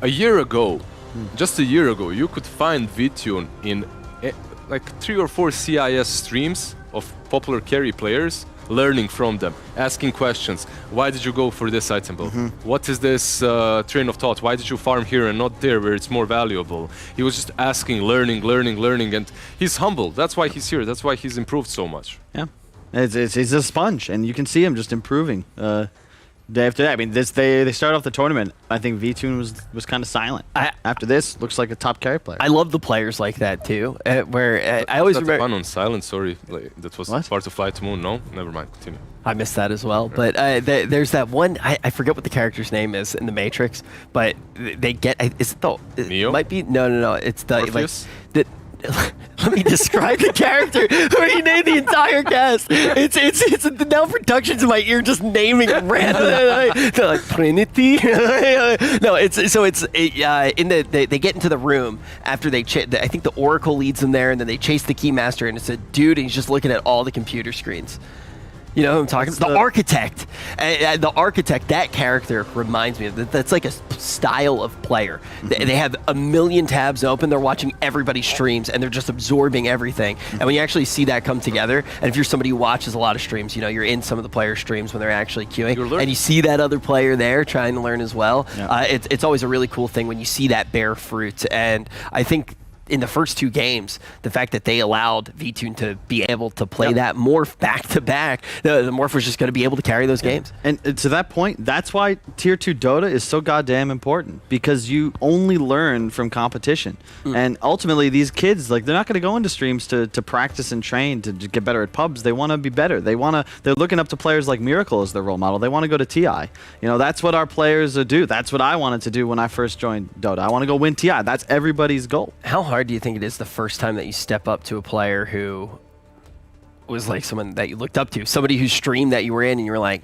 I want to do that, and then all of a sudden you're playing against them? Yeah, I guess you get used to it, right? But the first few times, it's a little bit difficult. The emotions get to you, I would say. Yeah. It's like, man, I like this. I kind of want him to win. Yeah. That's what sucks about Dota right now, is like there's too many teams to root for, you know? Because we've all been around for so damn long, everybody feels like family, you know? It's tough for me to be happy if anybody loses, because even if people I had beef with, it's like years later. Yeah. You know, the first interaction I had with Pylai Dai, I was retweeting him because he said something really cocky before TF5 qualifiers. So we definitely didn't like each other. But now it's like 5 years later, if I'm in Malaysia, I'm crashing at his house. He's like a really good friend of mine. I feel like that's the tricky thing. You just have to cheer for the victory instead of look at the defeat. And that's one of the things that we're definitely going to do right now. We'll look at the bright side of it. Yes, obviously one team wasn't able to win, but because of that, we have our team that was able to win Divine. Congratulations to Fly to Moon. Pretty great victory to actually have here to start off the day. But let's start to talk about what's coming up next. You talk about teams to cheer for and how many teams there are to cheer for. In this next series, we definitely have just that. 2 teams that have looked fantastic throughout all of these weeks of play. We're going to be moving to the lower semis right now. Obviously, the final was best of 5. We're going to be moving back to our best of 3 for the next 2 series. Nigma versus Alliance, and then later on we'll get Secret versus OG before we get to that NA final. That could be grand finals right there today. This is a sick day of Dota. Like, this is what we've been waiting for. 36 days in the making. I feel like some people are going to call me a pepeg for this, but I always like the day before finals more than the finals of pretty much every tournament, because you get more series usually, and they're all like top quality, and you're still figuring out the final. I don't know what it is. Like, this is always my favorite day. Yeah, we've had this, especially in Dota for the last 6 months. The day before the finals is usually a little bit even better because of Secret. Because you know who's waiting for you in grand finals, and they won like what 6-7 tournaments with 3-0 in the grand finals. It's literally 15-0, if I'm not mistaken, of the last 5 finals. Just Team Secret. I was working on 3 finals, the last 3 finals of Secret. They didn't drop a game. Yeah. The Epic Beyond, the Pushka League. Just don't lose. Yeah, they just don't miss. It's not as if they're just spamming heroes, right? It's just, again, you know what? I think I know what you're going to say. What am I going to say? You're going to talk about how the most valuable players in Dota are old men. No. I'm going back to the kitchen. Oh, God. Because Puppy has got not 1, not 2, but 3 Michelin stars. And that man, it doesn't matter what ingredients you get. You bring him into your house, you say, yo, I got some old stuff and leftovers in the fridge. He's like, psh. Can we go back to the sandwich production? This was actually a good one, though. Yeah. No matter the ingredients, it's not like he's just making the same dish. Have you ever seen Hunter x Hunter? I like to call it Hunter x Hunter, but I think the X is silent. And there's the gourmet hunters. What? And you know they find the rarest ingredients and make them work together. And they kind of have like an anime great British bake off. And Puppy's an anime chef who's in a competition, and he has the special ingredient. He's like, oh, he knows what to do with it. But I actually don't want to talk about them right now. I really want to put our attention on Alliance and actually talk about how they were able to get to this place, because it was pretty awesome. Let's actually talk about it just a little bit. What happened last night? Well, one game. You guys, neither one of you were here. I was watching the stream. No, I was watching the stream. I was watching you and Lacoste sweat your ass over here. It was interesting. So yeah, we had major tech delays because we had Wind Ranger came out 34 minutes or so into game one. Arteezy disconnected and couldn't reconnect. So we had to chill, fill, wait for stuff to go down. So that first game was very even and just wiped from history. Two, and then just a bang series. 3 games went the distance. An incredible game 3, like really TI vibes. You would have liked this because the newest hero in our final game was added in 2013. So it was very much like it's Alliance versus EG, and it really felt like you were watching like history. We just had such a cool series, and of course Alliance take it, and they're gonna go up against Nigma today. But it was a lot of fun. I mean, it's just great too when you look at the names and what side they're actually on in that battle as well. It's pretty exciting to watch. I got a little confused, but we don't have to get into that, Lizard. Yeah, he's talking about Arteezy. No, I like did this whole thing. I actually think it was actually probably some of my better analysis, but I thought S4 was on EG. Yeah. I don't know how. It was just I got so caught up in nostalgia, I forgot about the thing. The whole thing, right? I mean, still though, it's still pretty fresh that S4's on that roster. I mean, it's been about a year since EG, right? No, but well, it's weird. Again, look how long we've been a scene, but like it was S4 on Alliance, then S4 to I think it was Secret, then S4. Where did he go? EG. EG and then back, right? No, OG, then EG, then to Alliance again. So it all goes full circle. Well, that's what happens when you have so many people who have just been on the top for so long, right? Yeah. And S4 really showing what he can kind of do. I feel like for a while too, it was very uncertain. It was like, where's S4 going to go? I mean, as somebody, that was what I was kind of looking at throughout like the entirety of the year. Very excited to see where he would end up. That's the craziest thing because Alliance was arguably doing pretty well, like even with Fata, right? Like they were on a rise as a team, but you realize that S4 is a captain that's going to make any team a tier 1 team. Just give him the right ingredients. I was trying. When was the last time that they actually played with Fata? Because they still were at the major in the man, I'm going to butcher the name. Leipzig or Leipzig? Leipzig. Leipzig. It was an awesome major. But that team was still under that roster at that time. So it's really new to actually see S4 and see the dynamic that he does bring. And it just shows, you want to talk about the cooking analogy, I mean, just that one ingredient can completely shift the entirety of what the team composition is, right? It's a huge factor, obviously, completely changing the dynamic. But I do want to talk about EG because we're not really going to have a chance to talk about them at all when we do jump into the next series. Obviously, the attention is going to be on them. How'd you guys feel about this team overall in the tournament? Kind of underwhelming, to be honest. They had some weird losses. They got 2-0'd by Na'Vi. That's the exact weird loss that I was thinking of, right? Because Na'Vi looked rough. To be fair, they're playing with GPK as a stand-in. They obviously hadn't had enough time to work in like more complex drafts and strategies. They were running Arteezy on hyper carries and GPK on spirit heroes, and that was that. That was what they came to this tournament with. And I'll be honest, I expected them to add a little more because on one hand, look, I don't want to just flame some team using a stand-in, especially with 2 players in NA playing on ping. But it's a 4-week-long event. Well, and you look the same at the beginning as you do at the end.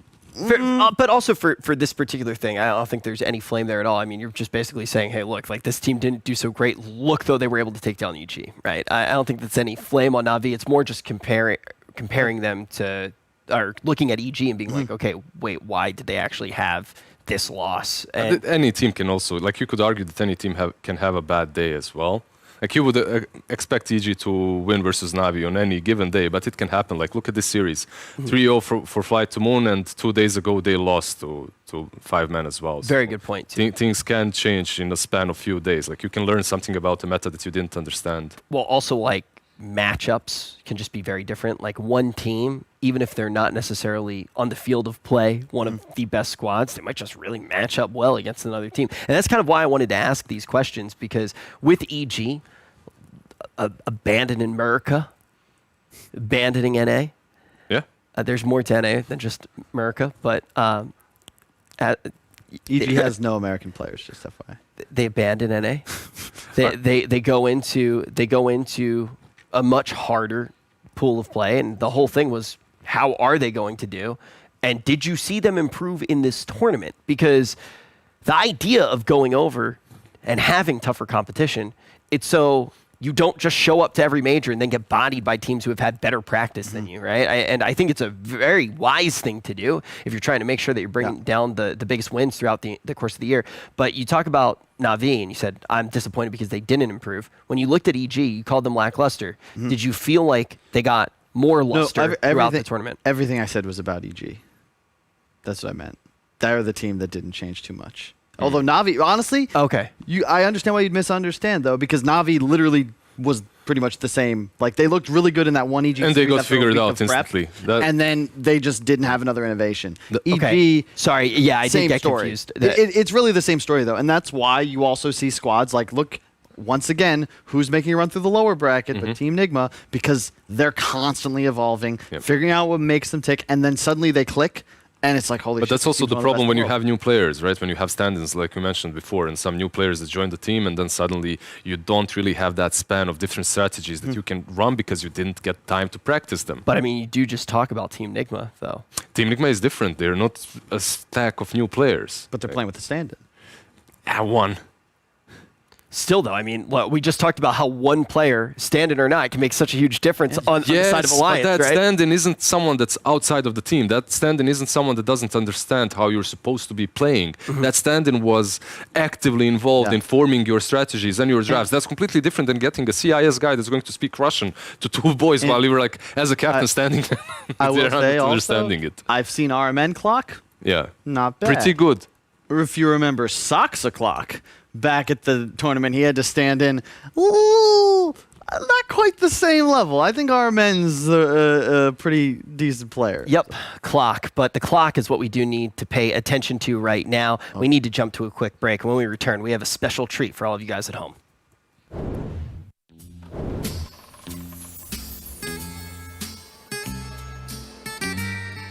Not only time can heal the wounds of a fallen gladiator. Buyback, boys. Farm buyback.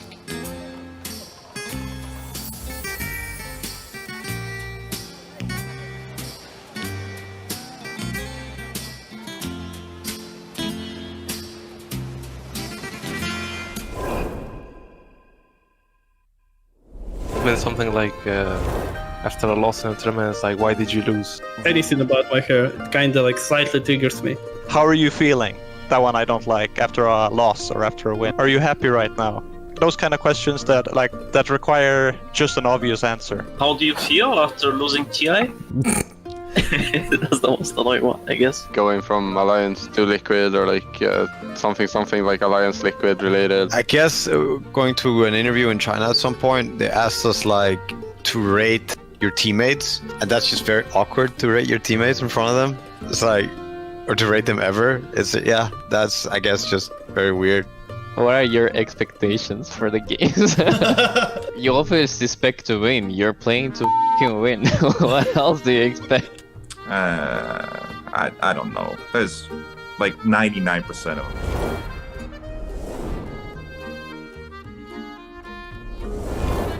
I would tell myself to not stray from the path and believe in myself. 80-year-old me? Keep playing baseball and have at it, have fun. I shouldn't go into conflicts that easily. Like, I should be more patient. I think that's the most important advice I would give myself, probably. Hakuna Matata. Even more time playing Dota and even less time doing school. Play more games and less school. Probably to be nicer to my family. I think I was a little shit kid. I think, no. Don't play Dota? Nah, that's a bad advice. Listen more to elders than I did back then. I didn't listen back then, but now I realize that it's important. Just keep playing. That's all.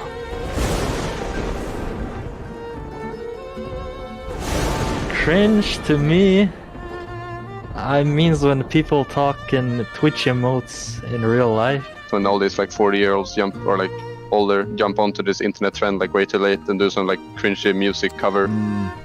I mean, my coach is Boulder, you know that.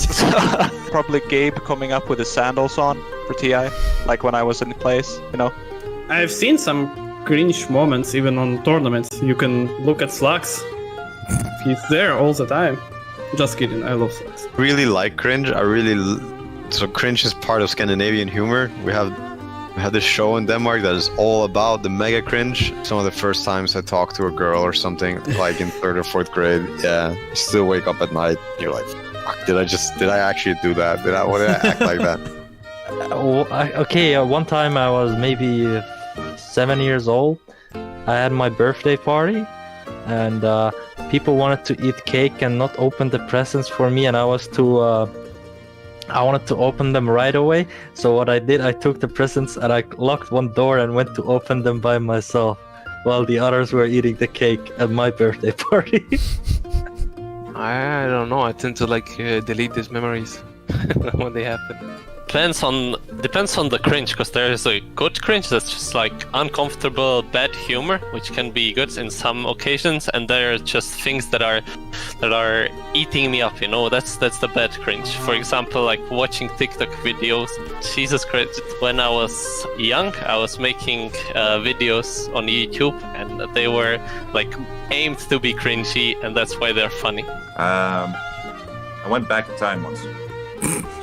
Told myself when I was 8 years old to never answer any annoying questions. And I think now I remember that guy. Now that I'm here, and it's pretty cringy what I'm doing right now. He gave this advice to me a long time ago. It was myself, and I actually just walked right in here. I walked right in here. It was terrible.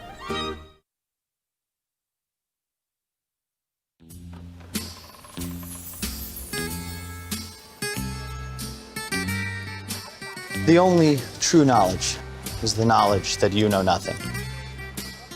Until you put your scope into something. Duh.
Okay, old girl.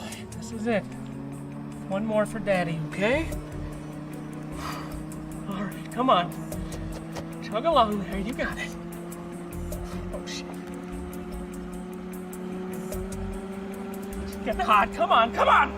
Oh, it's okay. It's okay. Come on. You've got it. One more in you. One more before you join Steve Jobs in heaven, okay, sweet pig? Come on. Oh, there we go. There we go. Yeah, baby. Yeah. Hell yeah. She's in. No problem. We're good. Myth number 2.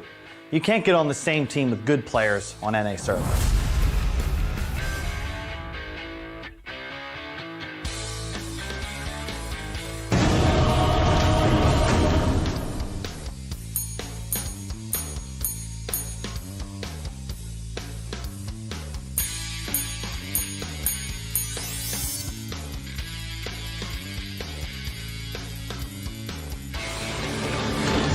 Prepare for battle.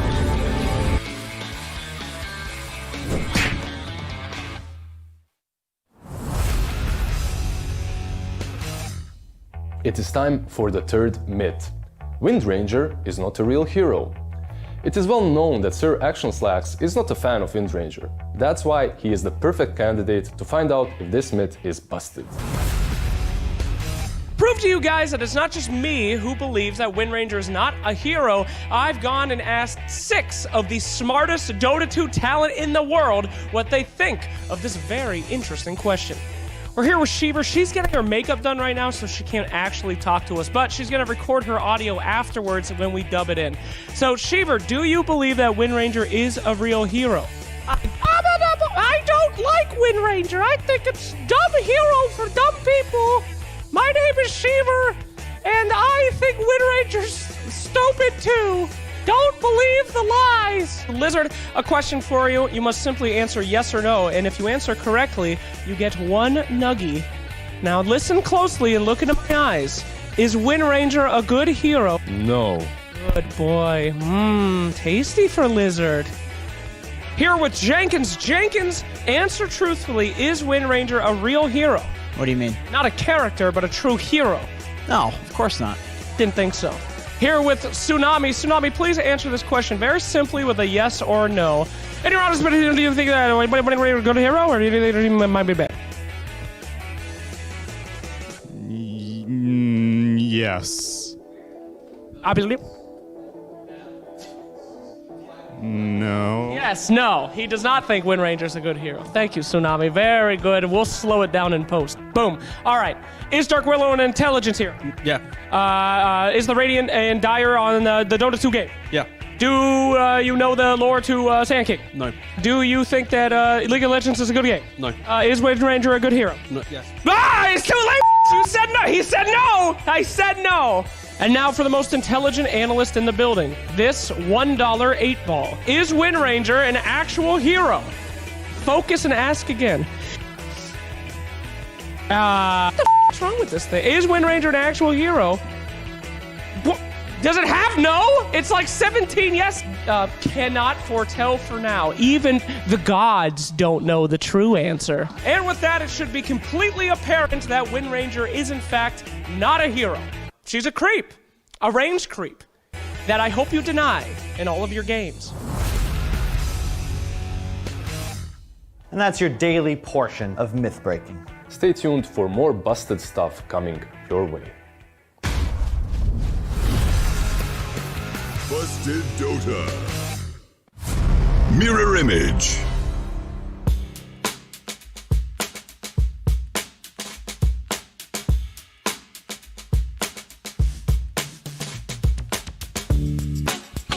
There we go. Shadow Fiend. Shadow Fiend. Okay. That's what we got?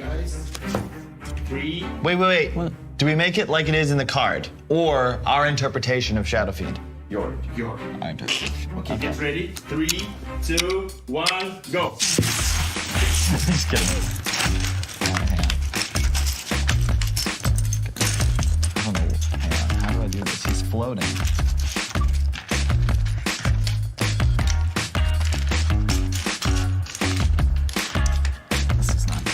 wait. Oh my God, that's the idea.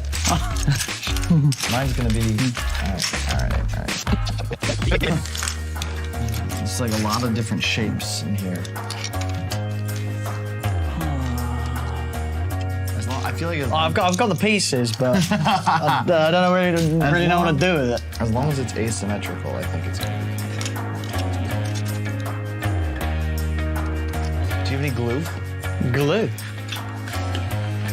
What do you want glue for?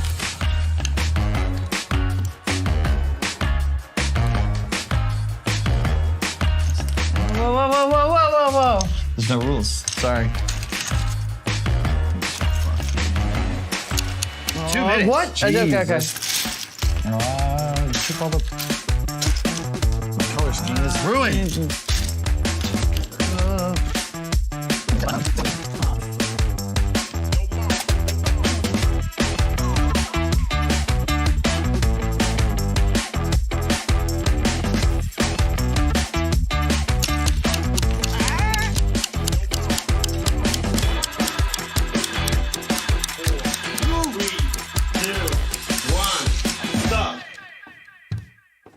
We're gonna show us.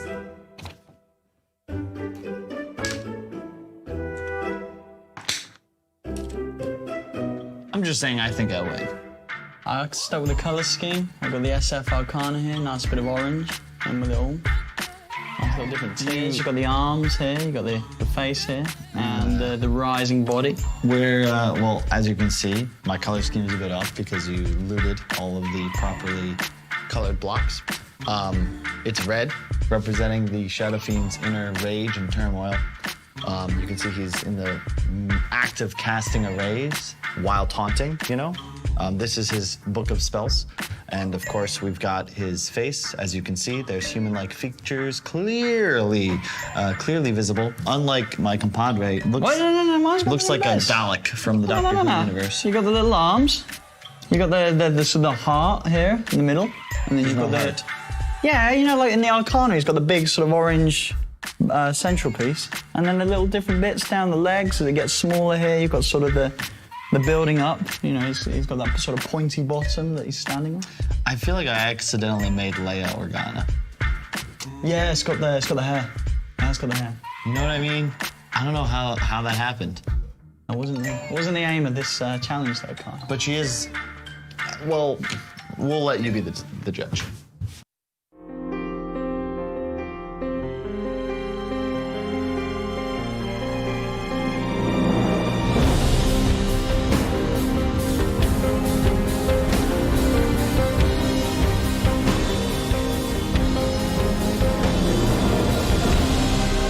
Omega League.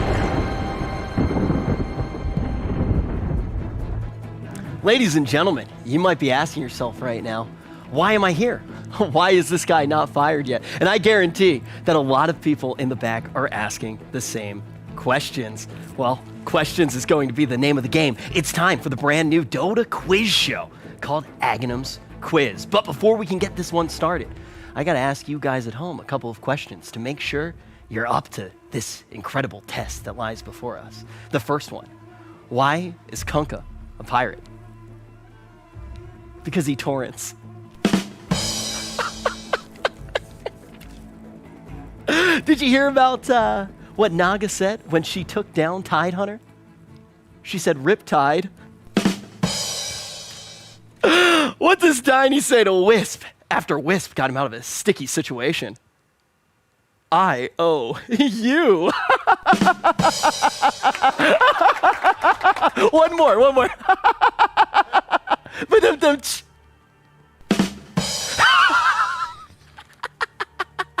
All right, I got one more for you folks at home.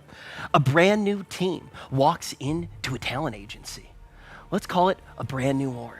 And they say, man, do we have an act for you? We're unlike any Dota team that you've ever seen before. We're a family, a father, a mother, a son, a daughter, and a grandmother. The talent agency says, let's see what you got. It's time to play a game of Dota. It immediately becomes one of the most disgusting games of Dota that we have ever seen. First pick, techies. It gets more and more vile as they continue to lock in heroes when finally fifth pick is Pudge, position 5. The roll for mid goes out. The daughter loses it, but still decides to go mid. It is quickly getting out of hand. Immediately, the family starts all chatting each other. Absolutely toxic behavior to kick off this game. They're tipping each other. The brother, obviously tilted off the face of the earth, goes for Shadow Amulet and AFKs out of the game. The game lasts for 87 minutes and doesn't end until the family finally loses by dropping all of their tier 5 items. Everybody is appalled. Finally, they ask, "What did you think of our team?" And the talent agency says, "We love it, but we need a name. What do you want to call yourselves?" And they go, "The Aristocrats." Speaking of aristocrats, we have 3 fine aristocrats who are going to be competing in today's show. Ladies and gentlemen, make some noise in the chat. Let's get a couple of claps before we get them on the stage. The first gentleman, he is a force of nature. Watch out, it's a tsunami!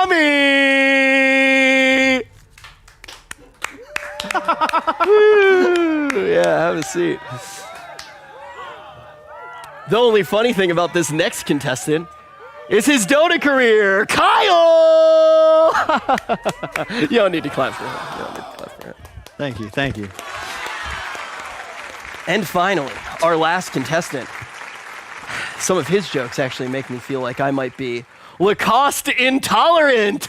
It's Lacoste! All right, now the stage is set. 3 contestants, many questions to be asked. The game is simple.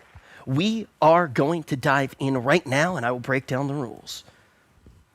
Here are today's categories. You are going to be picking from the categories that are in front of you right now, and it is very similar to another game show which we did not get the license to completely mimic here today, so at any time I can change the rules however the fuck I want. You are going to be picking a category. You are going to be picking a difficulty for that category, and then you will get that many points if you get it correct. If you get it wrong, what the heck is this? If you get it wrong, no, they can't see it. If you get it wrong, if you get it wrong, you get that many points deducted. Folks, let's dive right into today's categories. First category, TI history. That's something that you're not a part of. Dota 2. I hope you guys know something about that. Pro players. Me. Dota 2 Legends.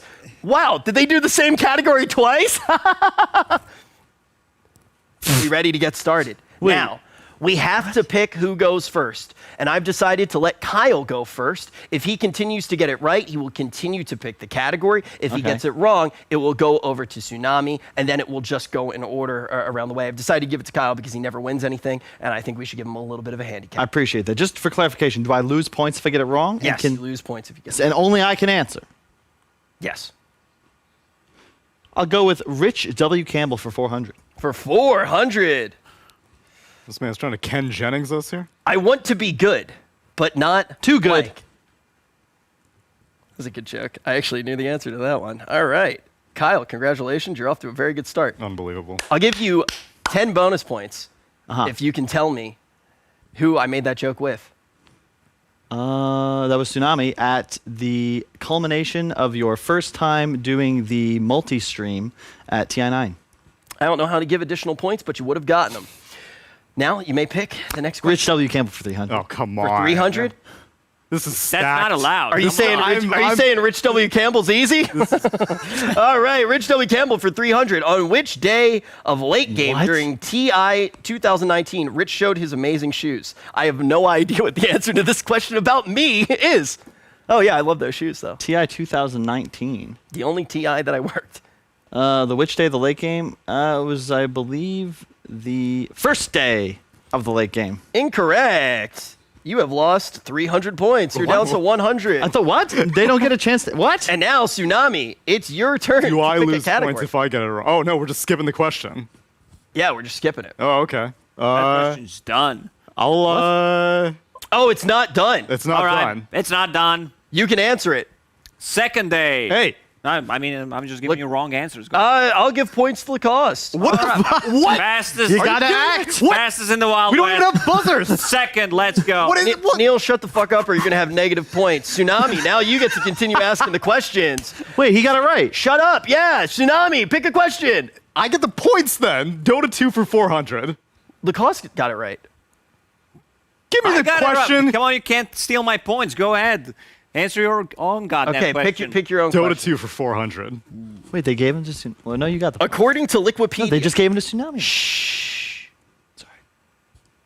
According to Liquipedia, what is the last team that T-Gov played in as a player?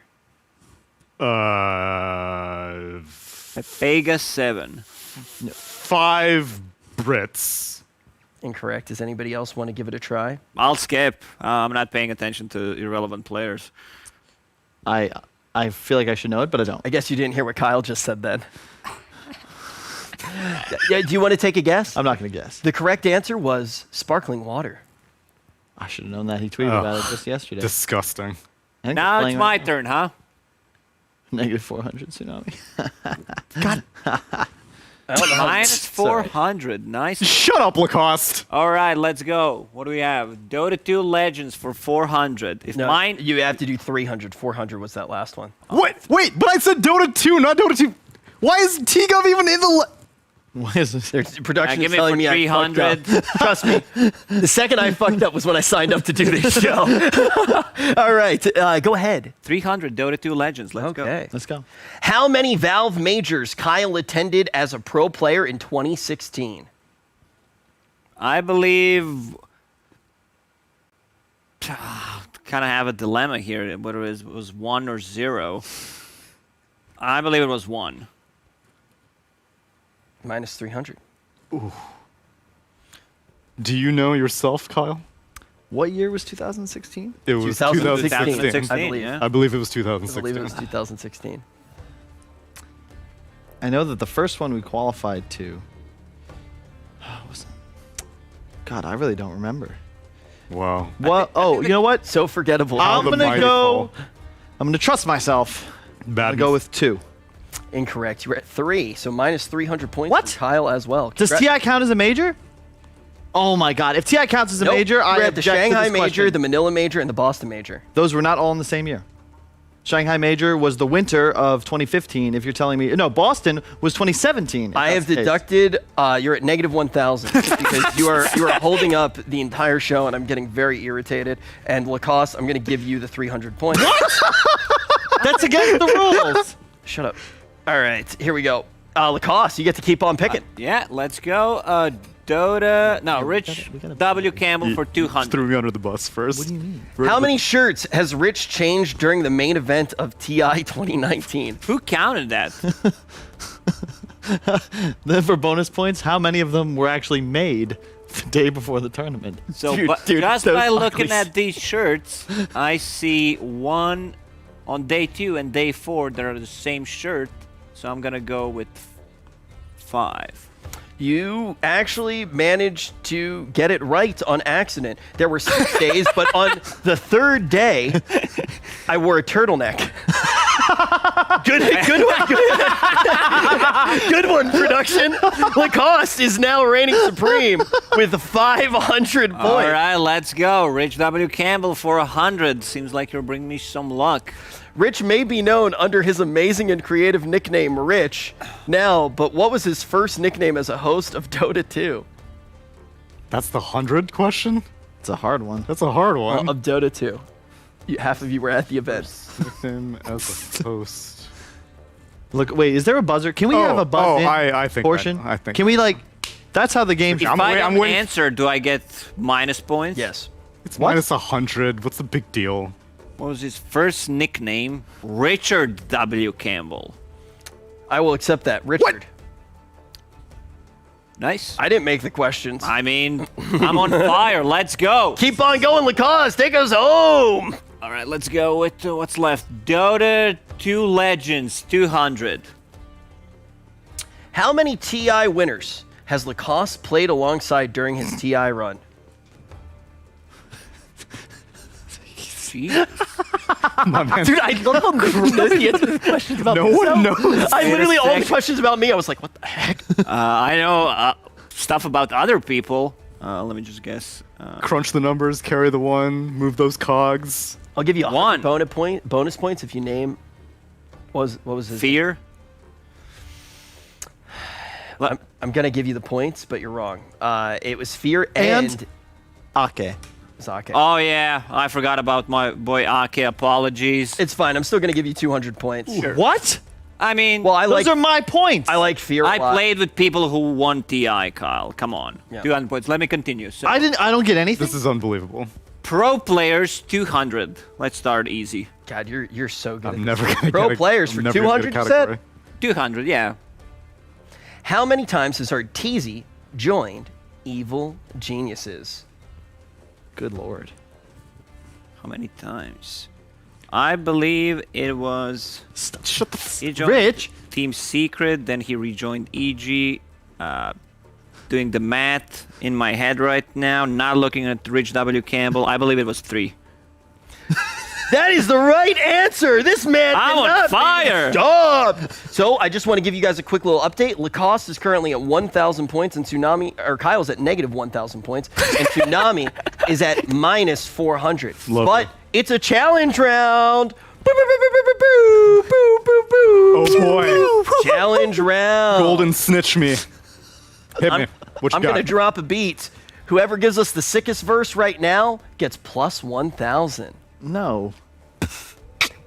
Kyle is a loser. I'm not a doozer. I gotta keep this going. Plus 1,000 points to Lacoste. This man cannot be stopped. I'm Lacoste, starting to suspect that this contest is kind of rigged. please continue. Let's go Dota 2 for 400. Dota 2. Oh, the question that I wanted, you man. What items do you need to buy a freaking holy lot? Jesus Christ, this is actually a hard one. You need a magic wand. You need the energy booster. You need to get. Yeah, no, you can't do that. No one said that. No one said You are that. allowed to cheat in this game. What? You need vitality booster, and you need a recipe. I would like to answer the question. He's cheating. The He's on his production is phone. telling me that both of you guys were actually not allowed to cheat, so that's minus 200. Let's go, What? baby. Minus 2,000 But points you for just got Tsunami. minus 400, Lacoste, because you were incorrect. Okay. Which means I one actually of you never can jump in right now and try to answer this question. I would love to.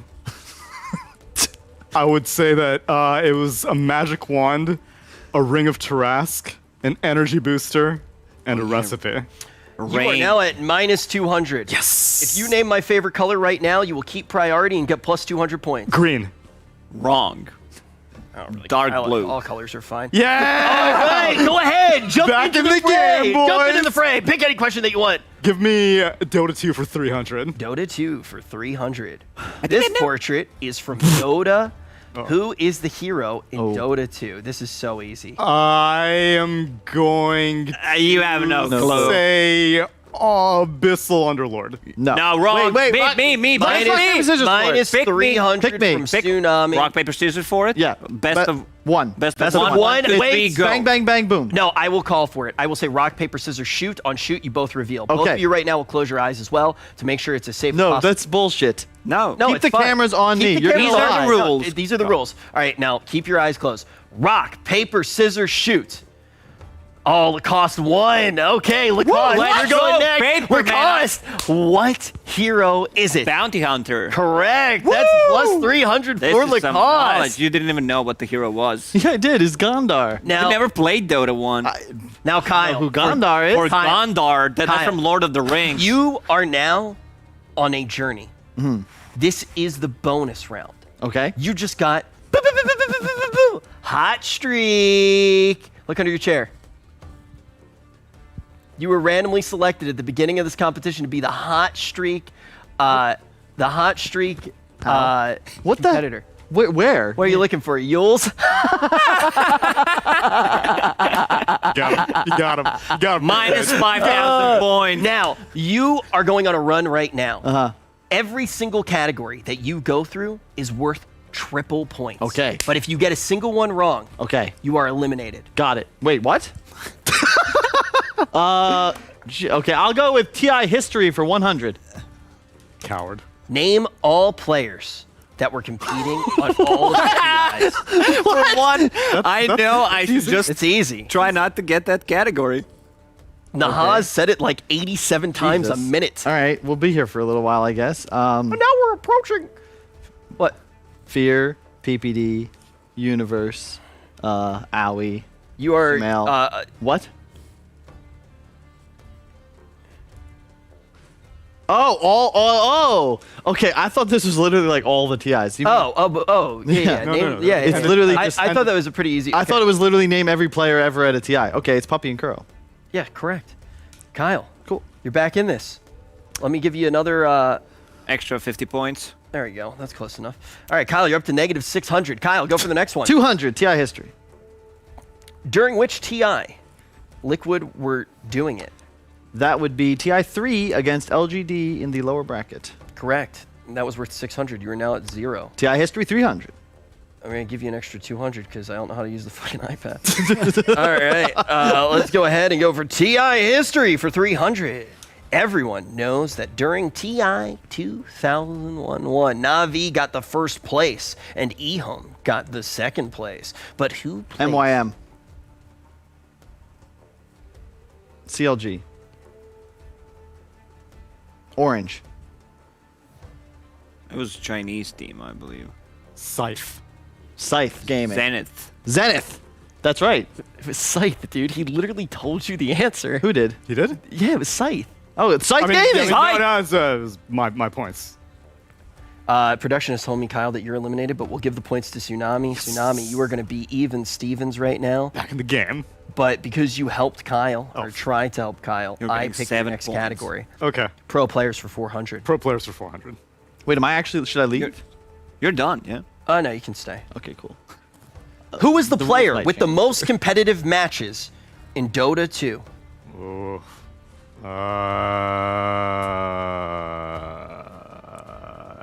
Fly. Correct. 400 points all in for the brain. Tsunami. He only started, I think, around TI4. I know, so it's it's pretty crazy, impressive. yeah. Pretty impressive indeed. Now, we only have a few categories left. Give me Dota 2 for 100. How many strength heroes are ranged? Name all of them.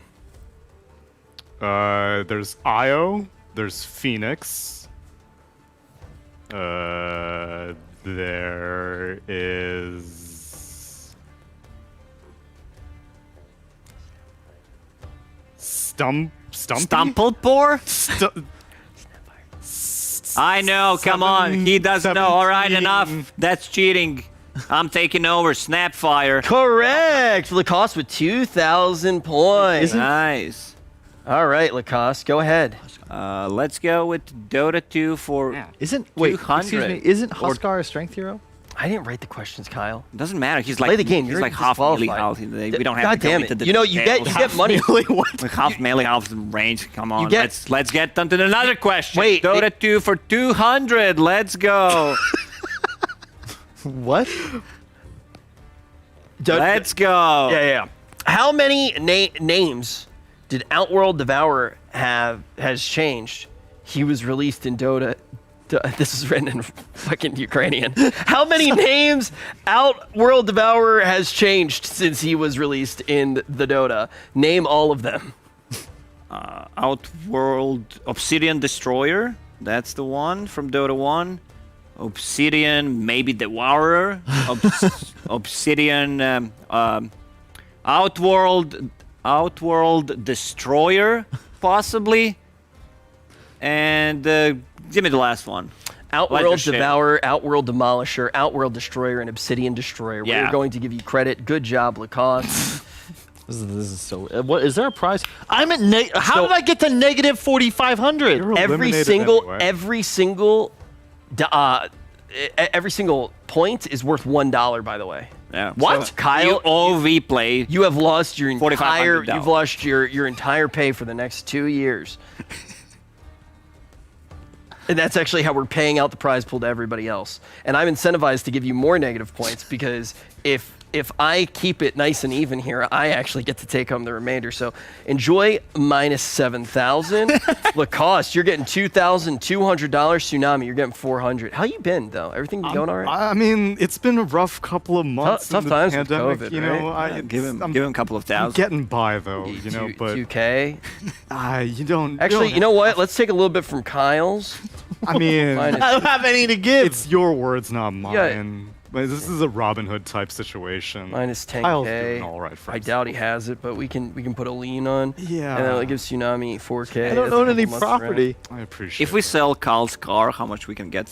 I don't for have a that? car. Kyle doesn't even have an apartment. He's That's minus 2,000. You don't even have an apartment. All right, Lacoste, you're now winning by 100 points. TI history for 400. Whoever answers it the fastest will win the entire competition. Okay. You don't even play, Kyle. Kyle, you're not in this. How many you're back in it. I've just decided. How many maps have been played in all of the TI finals? What is the total number of all maps played during TI finals? Dota only has one map. That's it. Oh shit. No. It's a trick question. That's not what the intended answer was, but you win. But if anybody can actually figure out the correct answer.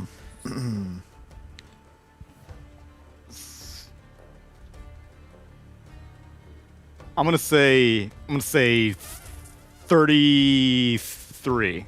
And it needs to be higher. 37.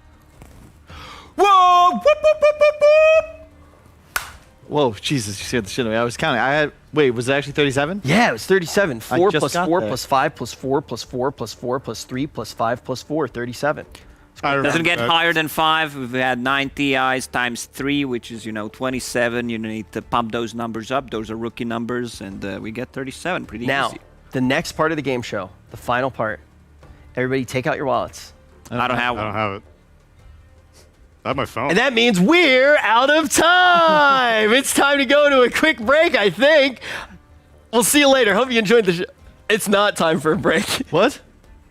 There's still like 2 more categories. Oh, they said ask more questions. Put me in, coach. Yeah, your only job is to ask all the questions. Stop trying to get out of this, right? You can't hurt me anymore, Rich. You already gave away literally more than I own. What are you going to do? Kyle, Dota Legends. For 100. For 100. Okay. Which place did Lacoste teams place in TI 2011? 4th. No. Dude, come on. It was I believe it was the same as me, 9th, 12th. Not wrong. Better than you. 7th, 8th. You've played. Did you not know that? I mean, I did not win it. I don't care if it was 5th or 6th or Yo, 7th or the 8th. winner's mentality. I'm giving the You ain't points. first, you're last. Transfer all my money to Kyle. Or maybe transfer all of their money because I did not win at TI and I need, some boost. Okay. You quit like 9 years ago. Well, I played at TI2 as well. Almost played at TI3. Old man. All right. So all the money goes to Lacoste. What? Doing some accounting there, Rich? Yeah, just you're doing an awful lot of tapping there. Going to casino later, just gonna double that up, all on red. And so I've made sure to need to keep working for every day the rest of my life. Now, TI history for 400 is still on the battlefild. I'll take it. We already answered that question, actually. So, Kyle, you just get 400 points. The answer was 30. Interesting. The answer is 37. Pro players. 100. Start simple.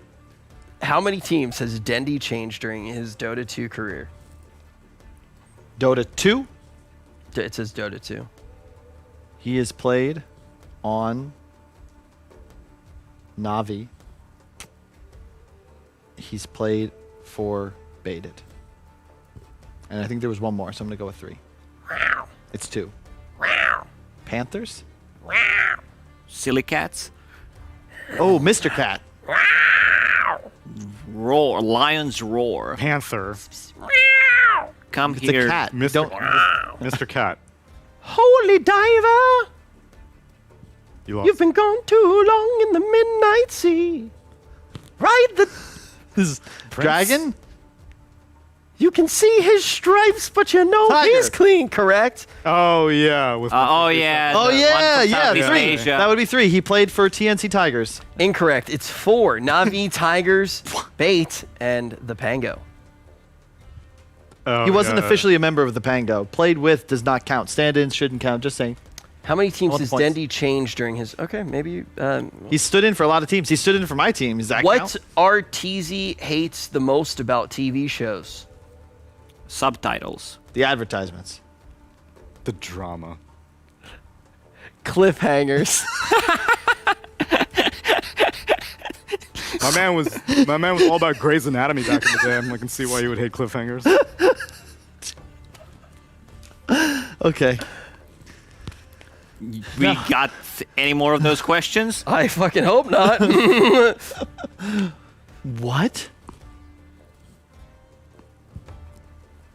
Did you guys have fun? I don't know. Tell me how much money I won. None. Fuck. The cost, you're getting $8,500. Nice. Kyle, you're giving him the $8,500, and you're giving me $1,000. Now the question is, in the next series, Sorry. in the next series coming up, who's going to win the marbles? We should talk about the series for a little bit. Agreed. Who's playing, Rich?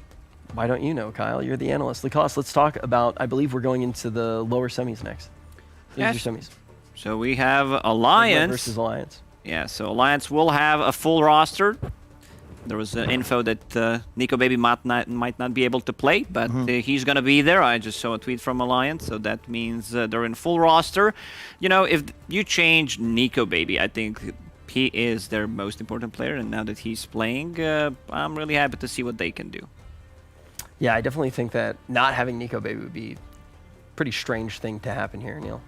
I think that Alliance beating EG is going to lead to a more exciting series here. I think EG versus Nigma would have been a little bit not as explosive. I think Alliance, having been in this European region for longer, they know the Nigma players better. I think it's going to give us a real Game 3 series. Game 3 series. Are we going to see that around the corner? We're going to jump to a quick break. When we return, it is time to get the series started. Happiness resides not in artifacts and not in gold. Happiness dwells in the soul.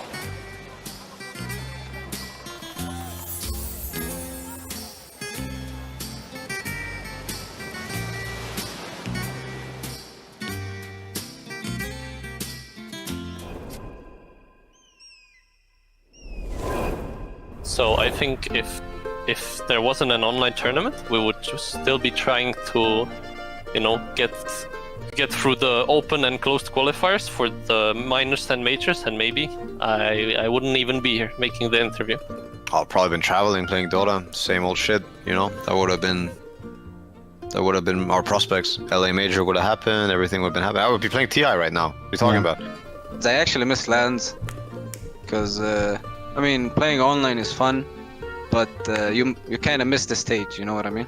I wouldn't do a lot of shit that I did, but probably would have tried hard a lot for TI, because right now TI, it would be the time for TI, right? Yeah, I would definitely try hard a lot more. Didn't spend so much money because of coronavirus. I will say it Russian, you know, Russian English way. If no coronavirus, I would just see people and talk to them. Yeah, I actually like what happened, because I was stuck in one place for like half a year, which is like what never happened to me before, like in the last 8 years, because I was like traveling constantly, and that made me, you know, I had a routine. Like I started going on a boxing lesson. I started visiting some of my favorite places around my neighborhood, which is like, it's super nice to be like in one place and create all this routine for yourself, where you can like go to bed at the same time, wake up at the same time, feel good about yourself, like, you know, meet some friends along the way. It's just amazing. I missed that part of my life. Yeah. Which is like 8 years before all of that.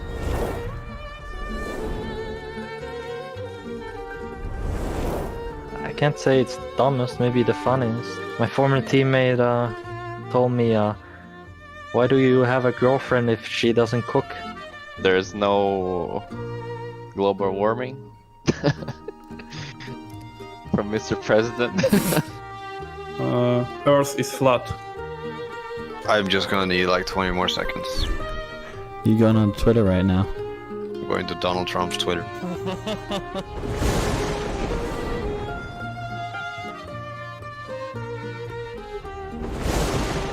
Hanskin's chewing gum, like during scrims, and just tell him that he needs to keep it down. But chewing gum, like in just chewing in general, it's the most annoying thing. Oh, I need to use a past teammate here if it's possible. Sure. Because it's the best one. You know Simon Hanskin. You know his habit of when it's getting stressful, it's getting down to the line. You know that is itching his his nose. That never changed. But I love the guy. Sorry, Simon, to hang you out on this one, but. I mean, one person farts a lot in open space. That's all I have to say. You can make your guesses yourself. I'm sure you guys can figure it out. Some of the guys, you know, they can.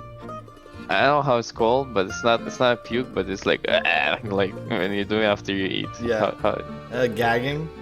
Gagging, yeah. Some of them do this, and it's pretty annoying to me. Why? And they think it's normal. I won't name any names, but like the practice room, you usually have a toilet, right? And it's just you can't go there, right? You can do like the dangerous stuff, you know, the bombs. You can't do them in the practice room because then the whole practice room is gonna smell, right? But then, yeah, this kept happening for a while. Well, Yazid doesn't shut up. That's annoying. He's like a radio. If he likes something, like let's say a video or something like that, like you know, you can Google this video, like let's say "Let Me Smash." He will watch that video, right? And that's the video. You're gonna hear that "Let Me Smash" for about 150 times a day. It just doesn't stop. He's like a broken record. He just keeps on going and going and going and going. That's like a dumbass habit. It's fun sometimes, but you know, it's like fun like 15 out of 150 times. You know, but only at 10%.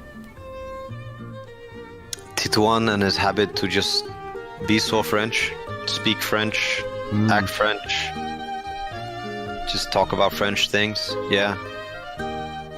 Being French.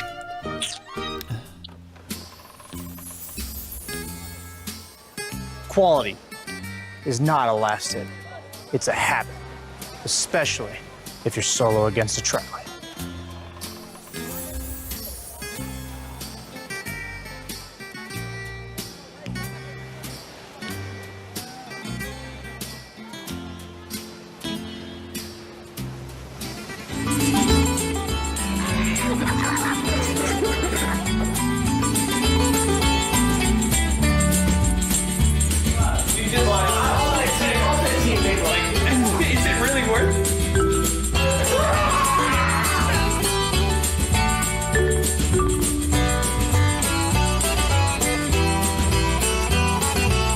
Liquid gets set up here. They're gonna go in. They're gonna go for Taiga. Taiga activates his BKB. The Echo Slam goes out for the black hole. Step. Miracle's down. Overlord's mind control. He goes a triple kill for Mid1. Ravage is out from Weehaw, but there isn't the ball.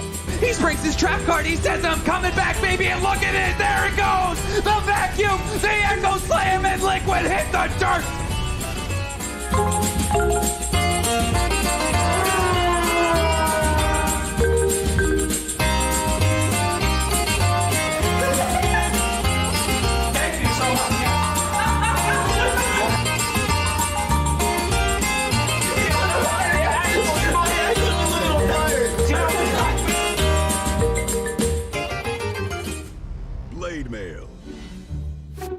You're such an idiot, Slacks, goddammit. That comes from Cap. Oh, look, it has 23 likes. That's about 4 times his normal Twitter engagement. That's great. Oh, good job tagging me, buddy. Next one. I mean, is there anyone on Earth who is like, wow, oh my god, Capital is gonna be on this event, can't wait? He's not wrong. Honestly, I can't even respond to that because he's not wrong. But I've got a good job, so I don't really care that much. Titty streamer that occasionally plays with Purge is what I've been called. A titty streamer? Well, Sure, you'd be quite familiar with those, wouldn't you? I'll tell you what, while you're downstairs eating your Tostino's pizza rolls alone in your boxers watching the Just Chatting section, how about you head on over to Dota and watch some gameplay? Because maybe if you weren't staring at my bouncing man boobs, you might learn how to not only spell, but make something of yourself, okay? So run on back to your pubs, continue to play your Pudge, missing every hooks, and we'll see your titties flopping myself. BSJ's tie is seriously, it's bad. It's like Tommy Bahama was like, yeah, we have ties, and proceeds to cut up one of their ugly ass shirts. But what I have to say to that is, yes, I understand sometimes my wardrobe game has not been on point, and that is something I've tried to learn from. I learn from my mistakes and better myself. Sadly, your parents never learn from theirs. There's a manic glimmer in Kyle's eyes that I find a bit disturbing. All I'm saying is I have no trouble imagining him picking up a hitchhiker, gutting them in his basement, and letting their body decompose slowly in a vat of acid. I would never do that. Never. I do think it's a little messed up though that's where you went. You know, I'm just trying to have some fun and you're just, I don't know, maybe you've been watching too much Mindhunter. Either way, go yourself. So that's it. I don't know what interviews you've been watching, but Slacks excels at making people he's interviewing really uncomfortable. You should see what I do with his mom. Is he being serious right now? I am not a Bulldog fanboy, but I am intelligent to acknowledge his skill and performance. How many times has BSJ made it into a TI or major? Probably as many times as he has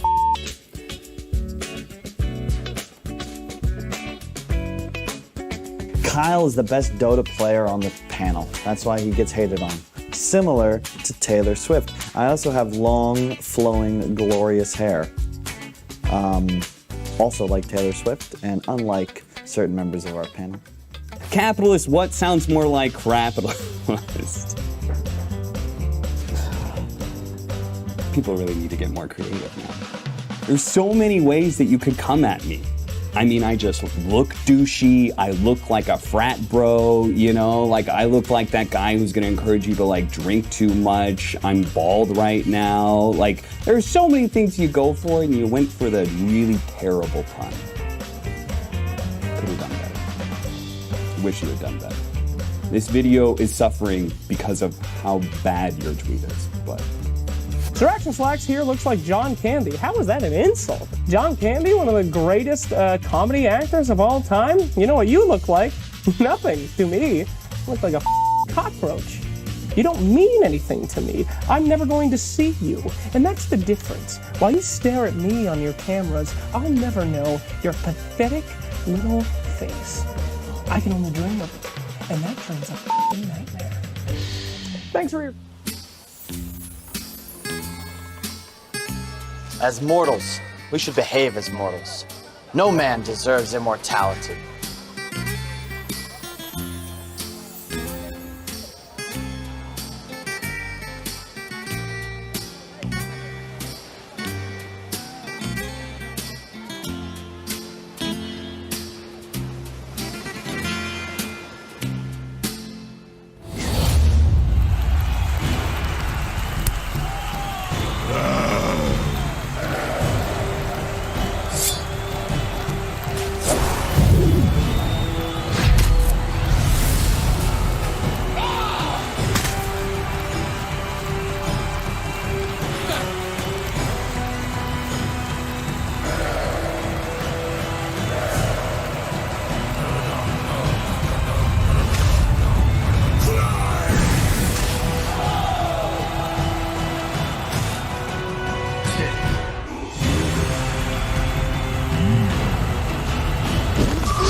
It's in the bag.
it again. He dodges both the arrow and the fissure.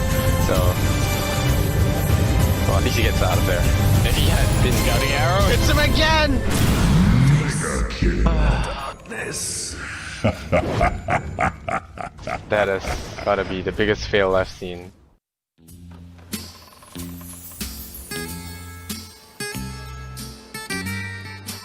The only true knowledge is the knowledge that you know nothing. Until you put your scope into something. Duh.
Happiness resides not in artifacts and not in gold. Happiness dwells in the soul.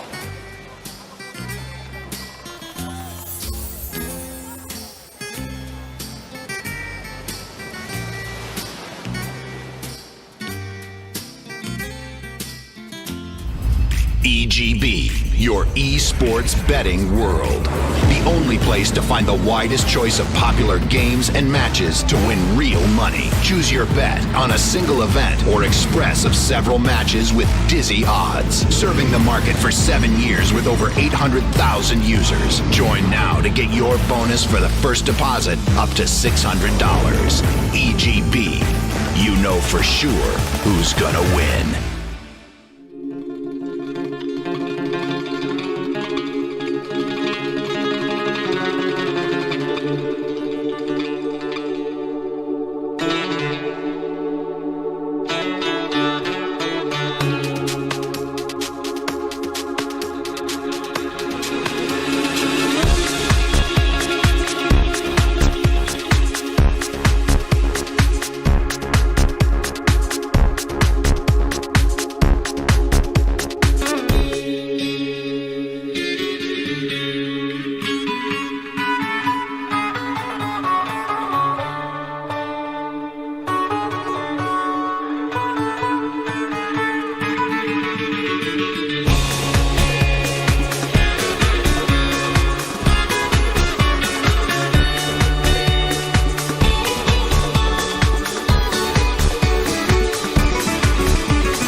The world has entered a critical state. It felt like time itself had frozen. In the wake of a new hero. But hopes had crumbled. The promised hero didn't lift Aegis above his head. Until the gods turned their gaze to the earth and sent people hope. The hope that the hero will claim immortality the other way. And people's hearts lit with cheer and their gasps froze in anticipation. Waiting for a miracle. Waiting for the hero. And they saw the Omega League.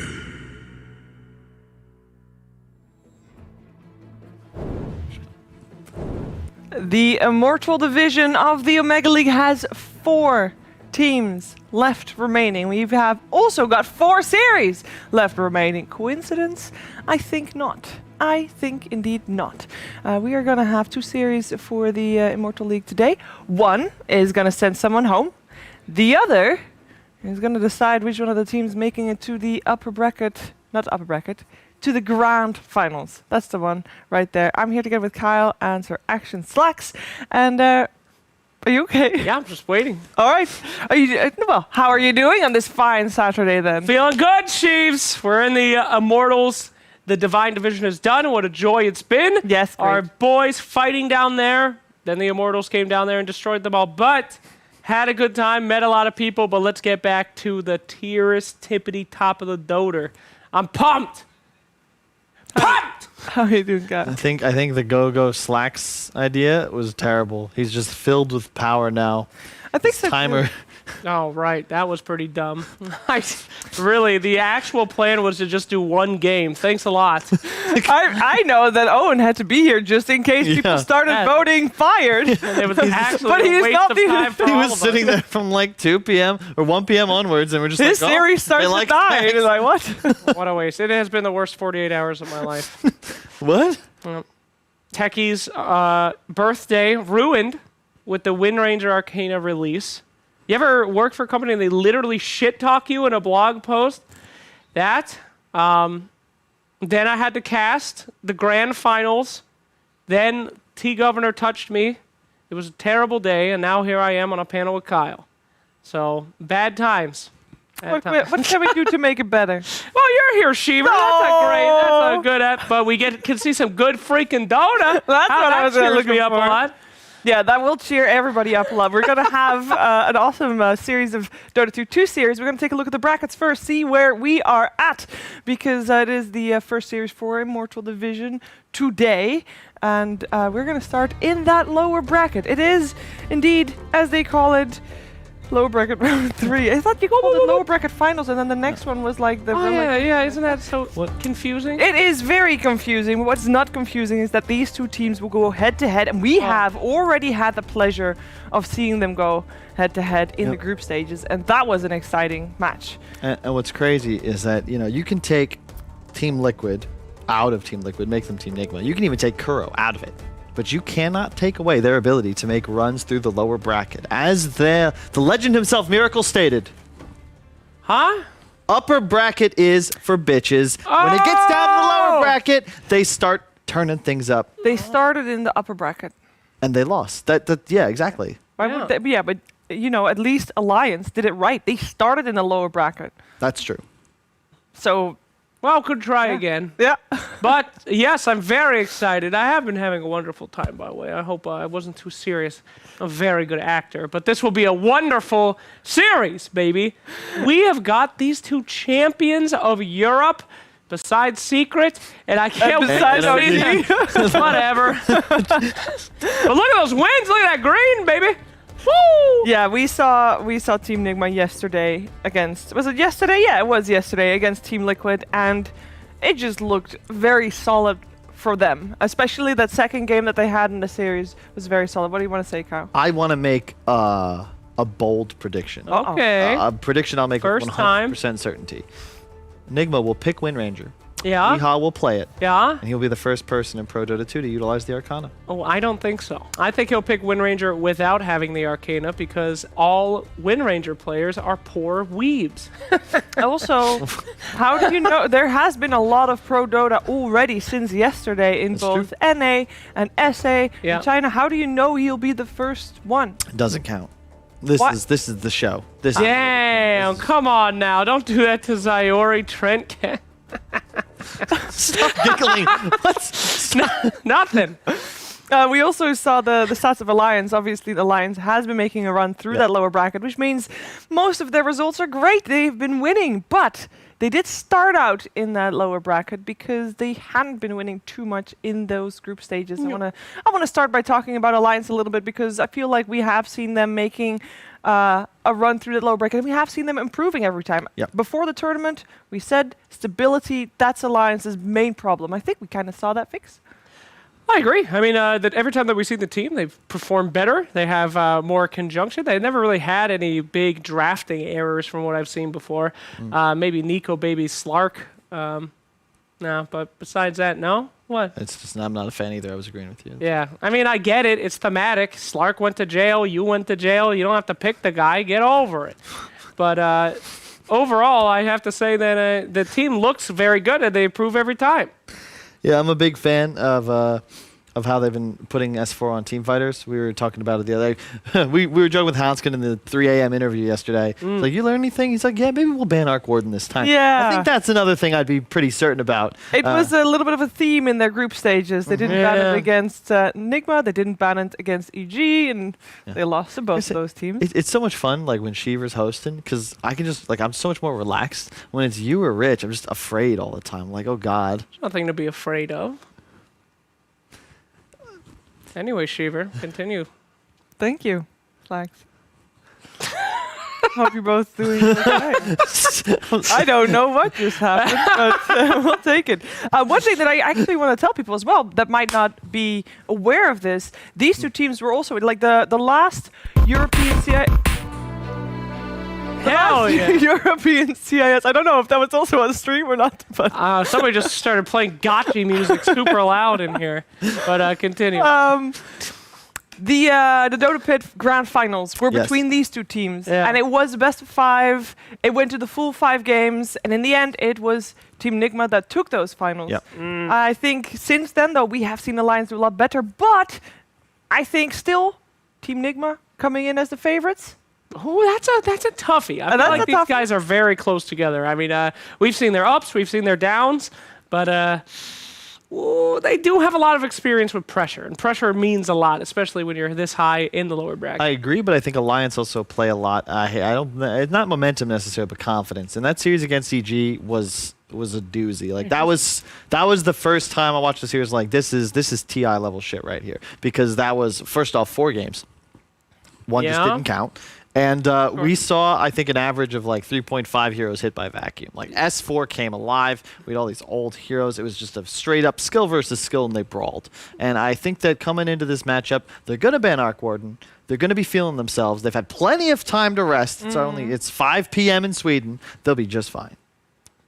Yeah, but what if they thrive after midnight? And then, just like me, at the moment, they're not playing past midnight like yesterday. Anyway, I think your argument's bullshit. Who is not confident playing against EG? I'd be fucking confident playing against EG in this current state. I mean, it's ridiculous. Furthermore, these guys are right next. What do you want from me? Na'Vi beat EG, for Christ's sakes. Bait beat Na'Vi. What are you trying to say? It's ridiculous.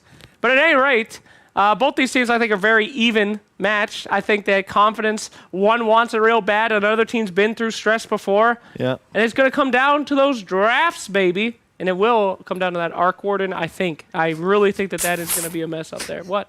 What's your issue?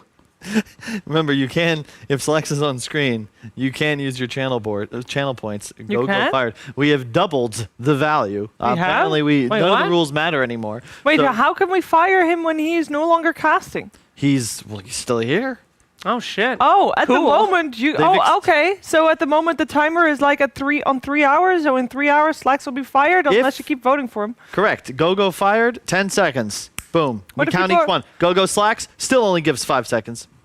Change the rules. All right, guys. I want. We're going to think this over, but I want some final words on this series. Alliance versus Team Nigma. We're ready for the draft, Kyle.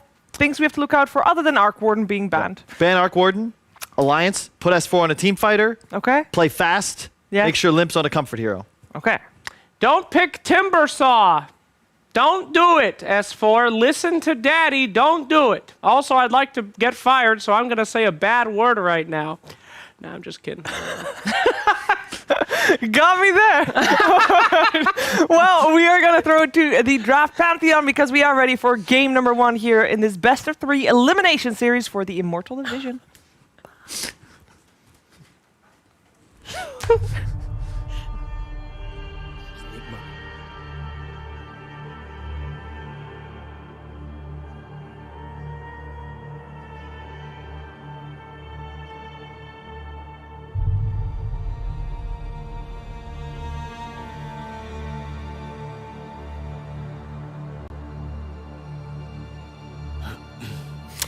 It is time for the first big fulcrum shift of the day. We started off with our finals over in Divine, but now we're going to put our eyes on the teams of Immortal, and we are going to have an elimination series as well. We're going to try to set the stage for tomorrow for the grand finals, and also today we are going to have another grand final. That's going to be for the region of NA, but now we need to turn our attention over to Alliance versus Nigma. And before we actually do get into the draft, you lovely gentlemen, Lacoste and Lizard, I want to ask you if there's anything in particular that you really want to see. I mean, last night we saw Alliance completely clutch it up against EG. They looked fantastic. They're going to ban out that IO to start things off. Is there anything you want to see from Alliance? I want to see Alliance banning out the Arc Warden.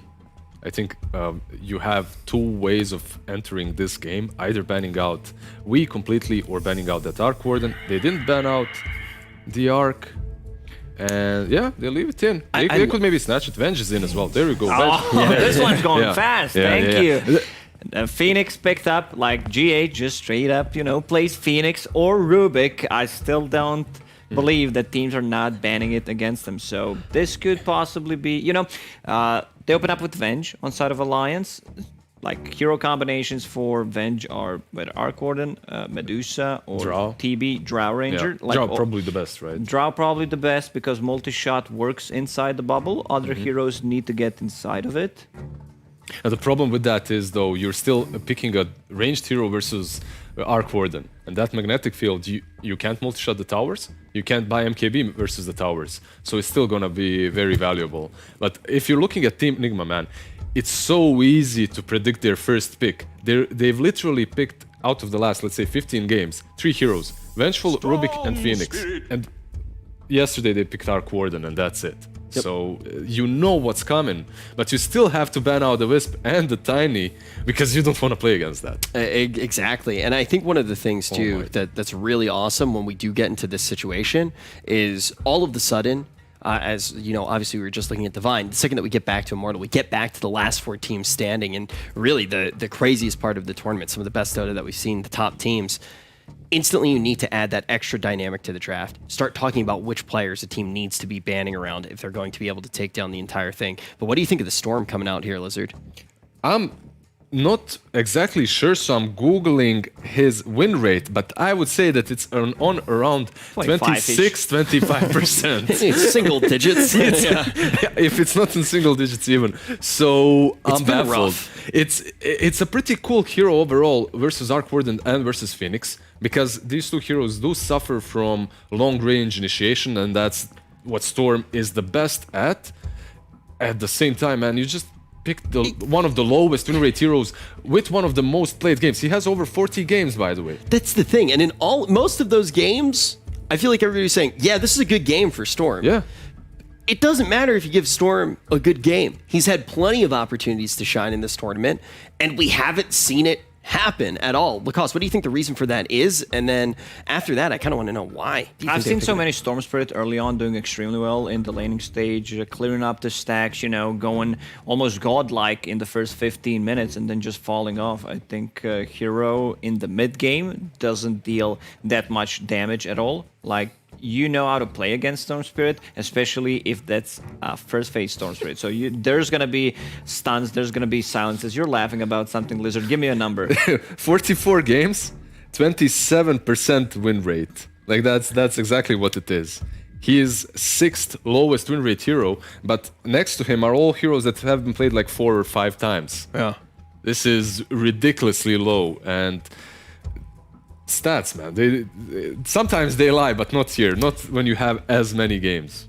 Yeah, but the way that they're lying this time around obviously I didn't look at the numbers. I'm just hearing you say the numbers, but hey, I don't tend to look at the numbers. But the thing is when you actually do frame it like that, the way that the numbers are somewhat lying is by making him sound a little better than he actually is, because you don't have a big enough sample size for the other heroes, because they're incredibly niche picks off meta. And we've seen a lot of Storm. We haven't seen a lot of Storm winning. Will this be another Storm thundering on through with an L? Is he going to be able to get his bearings and get his and make that L some lightning? I think if we all can expect what Nigma is going to pick in the first phase, pretty sure Alliance also did the prep. And sure, they did not ban Arc Warden in the last 4 games. They let Arc Warden through. They lost all 4 of those games. Maybe they just want to prove something. It's the first game of best of 3. You know, if they take out Arc Warden in the first game, I think that's a huge confidence boost for Alliance. If you look at the bans from Alliance as well, these are all the heroes that are extremely good with the Arc Warden and also with the Phoenix Egg, the Treant, the Sand King, and these are also the heroes they have drafted before with the Arc Warden, literally. Queen of Pain is another one. Maybe that's something that Alliance might think about banning, because Alliance have went in a different way, different direction. Viper isn't banned out. Queen of Pain aren't banned out. Batrider isn't banned out as well. These are all heroes that Team Nigma did use to even first phase for Wii. Yeah, and you keep putting that focus on him as well as one of those players that you really do want to be thinking about in the banning phase. But Alliance, they got to be feeling pretty darn good after last night. And I'm sure that they have had plenty of time to actually prep for what this match is going to look like. The Storm Spirit, definitely something that's going to be interesting. Okay, the draft's just going to be interesting altogether. How do you feel about this, the cost? I love Chen. Someone say Chen. I love Chen. I think we did not see too much out of it. I believe Team Secret ran it. I believe Nigma ran it once, as far as I remember. This is the hero that, you know, keeps you alive. We've seen Puppy going for, you know, some extra tanky Chen. It's one of his best hero. He is the best Chen player in the world, tanking it up, mech, having a Vanguard at one point, Medallion. You know, depends what kind of a playstyle Alliance wants to have. On Chen, how much farm does he get? But he's the one who, you know, secures you the lane in terms of having a better matchup because he can just recall you. It's a longer cooldown now, but still you can save a TP just from that. I hate being the stats person, but now that I have them opened already, whatever, Chen is sitting on a 70% win rate. 70.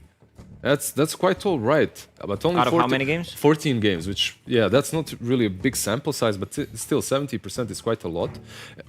Mostly, though, because of Tier 1 teams like to play Chen, or at least did like to. Now, when we see this Chen here, it's interesting, though, because usually Vengeful is your position 5, right? You don't really love Vengeful on 4. Now, this opens up their draft a little bit differently, because this Vengeful can be the offlane as well. Chen can be a 4, but that's not where he really excels at. Like, you really like both of these heroes as your position 5. When Alliance had 33 on the team, they ran Chen as offlane position as well, 3. Yeah, something that they've been very successful with. I don't think that's a good idea here. I just feel that it could possibly be a core Venge. I don't mind it. I've seen some of the teams play it as an offlane. I've seen mid Venge, I've seen safe lane Venge. Having Storm Spirit in the team kind of locks it down. Maybe they're trying to bait Team Nigma into something with this earlier Storm Spirit pick, so everything's you know, opened up. They're just playing. They're just playing on Alliance to pressure the map very early on with this high reach potential. You have Storm Spirit zipping in. You have Chen recalling people. You have Nature's Prophet popping in and out of lanes. I like where they're going. This reminds me of all the Alliance quite a lot. Meanwhile, on Team Nigma, we have an Undying, and we talked about this Chen, how he was played on offlane for Alliance. Recently, Mind Control played the offlane Undying as well, so that's sort of a small flex possibility as well for Team Nigma. So my question is right now, you talk about the early pressure that Alliance is going to be able to get online. How do they actually manage to take that pressure and turn it into their win condition with what they have right now? Obviously, strong lanes. These are the heroes with a lot of summons, something that Undying and Phoenix don't really deal with. And they want to pressure the towers, you know, get the control on side of Nigma's side of the map. I want to see anything with the silence, anything with a stun coming out from Nigma right now, because they don't have lockdown for Storm Spirit. None of these 3 heroes provide literally anything. Okay, very, very important to keep in mind. So do you think, though, that focus of this game is going to be on Alliance's early game? Like, does this lineup with what they have right now DK is going to be locked in as well on the side of Team Nigma, but with what Alliance have right now, if they fall behind, if lanes don't go the way they want to, is it going to be a ship that you're just not able to turn around?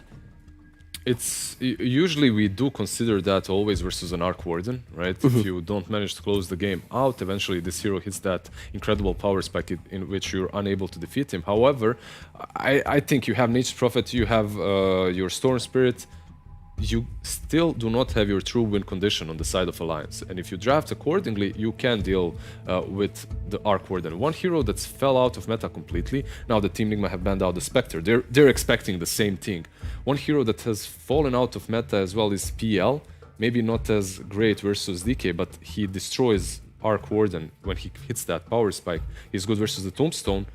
He can dispel the Fire Spirits as well in the laning stage. That wouldn't be too horrible. I'm just not sure if they'll play it or not. Yeah, well, you know, PL, the Catman, has definitely not shined in this tournament at all. And when the stakes are as high as they are right now, Lacoste, you can't be kidding around. No, for sure, you can't, you know. All right, I love you, Rich. And could be possibly a good Juggernaut game. They have no abilities that go through Magic immunity. They can't stun him. We saw how effective that is in yesterday's games when they were playing against Egypt. So they Good still call. ban out Drow. Drow, as I mentioned, multi-shot works inside of the bubble. But they have good ways of protecting the egg with the bubble against the Tombstone. So looking good. You know, they needed something with low cooldown stun. This is something that they can run in the off lane as a Dragon Knight, something that they can put on the mid lane. Alliance, still not sure where this one's going because they are banning out the Batrider, also can be played at multiple roles. So they think it's mid. Okay. Yeah, they ban out the Void Spirits as well. That could be like these two last bans from there are mainly aimed at we. That's it. That's all they're doing. Now, if you're thinking about Alliance, their last pick, what could it be? It could be something like a Sven, Jug, like you mentioned, Morphling, perhaps, that haven't been banned out, that are still in the pool. And Team Nigma round it up with a Necro. All right, this is looking really, really solid from them. They have this team that's able to fight early on and defend towers for a really long time until Arc Warden comes online. I like the strategy that's behind this. Maybe they don't have a true playmaker, but you can itemize for that on Dragon Knight, get something like a Blink or Shadow Blade. I think it's a Sven game. You need something that Dispel has a as well, dispel, right? yeah, Yeah. dispel talent on Sven stun level 15. Otherwise, I don't think they have enough damage to deal with Necro. Picking Juggernaut into Necro never feels that good. Just by looking at these 4 heroes inside of Alliance, it just tells me this is Alliance draft. Like, if you remove the names, I would pretty much know Morphling. who picked. Okay, Morphling is the hero that also deals well with them. He can easily turn into Dragon Knight, turn into Necro. The reason why Morphling is a little bit better here is he deals with all these structures a bit better versus the Undying's Tombstone. I think that's the idea, right? The Tombstone, the Egg. He also has a built-in waveform, right, that you can get on top of Arc Warden, so you do have that reach as well. He does suffer a little bit more versus Necrophos, however, right? Yeah, it's not the greatest matchup. That's something that usually we don't see. We see it the other way around, where Necro is picked against the Morphling. He loves to play on a low HP. There is a save in terms of like swap, mech, Hand of God, just trying to, you know, play with it, not get a kill and put the cooldown on the Reaper's side. But look at the sustain that Team Nigma has. They have Necro heal, naturally tanky hero Dragon Knight, you have Soul Rip, Sunray as well. Yeah, Tempest double, so there's going to be a lot of confusion. What Team Nigma is looking for is these drawn-out team fights where they can reset multiple times. And the odds are going to be in favor of Team Nigma as well, but this isn't necessarily a story of the numbers. It's going to be exactly what the guys have started to illustrate. This is really going to be one about who can set the tempo. Is Team Nigma going to be able to get in these drawn-out situations? Are they going to be able to have the drawn-out team fights? Are we going to see a very aggressive start coming out from Alliance? Are they going to be able to take control of these lanes? Are they going to be able to snowball that into a win before Arc Warden comes online? I would love to talk about it more, but we are about to start one of the most hyped matchups of the day. Let's jump on over to the casters. Team Nigma.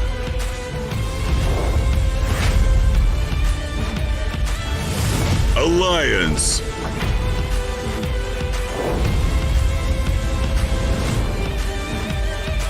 Fight.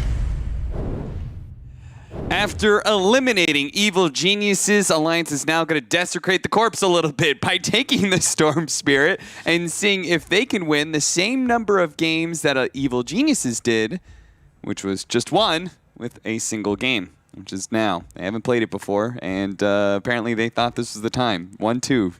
Storm Spirit.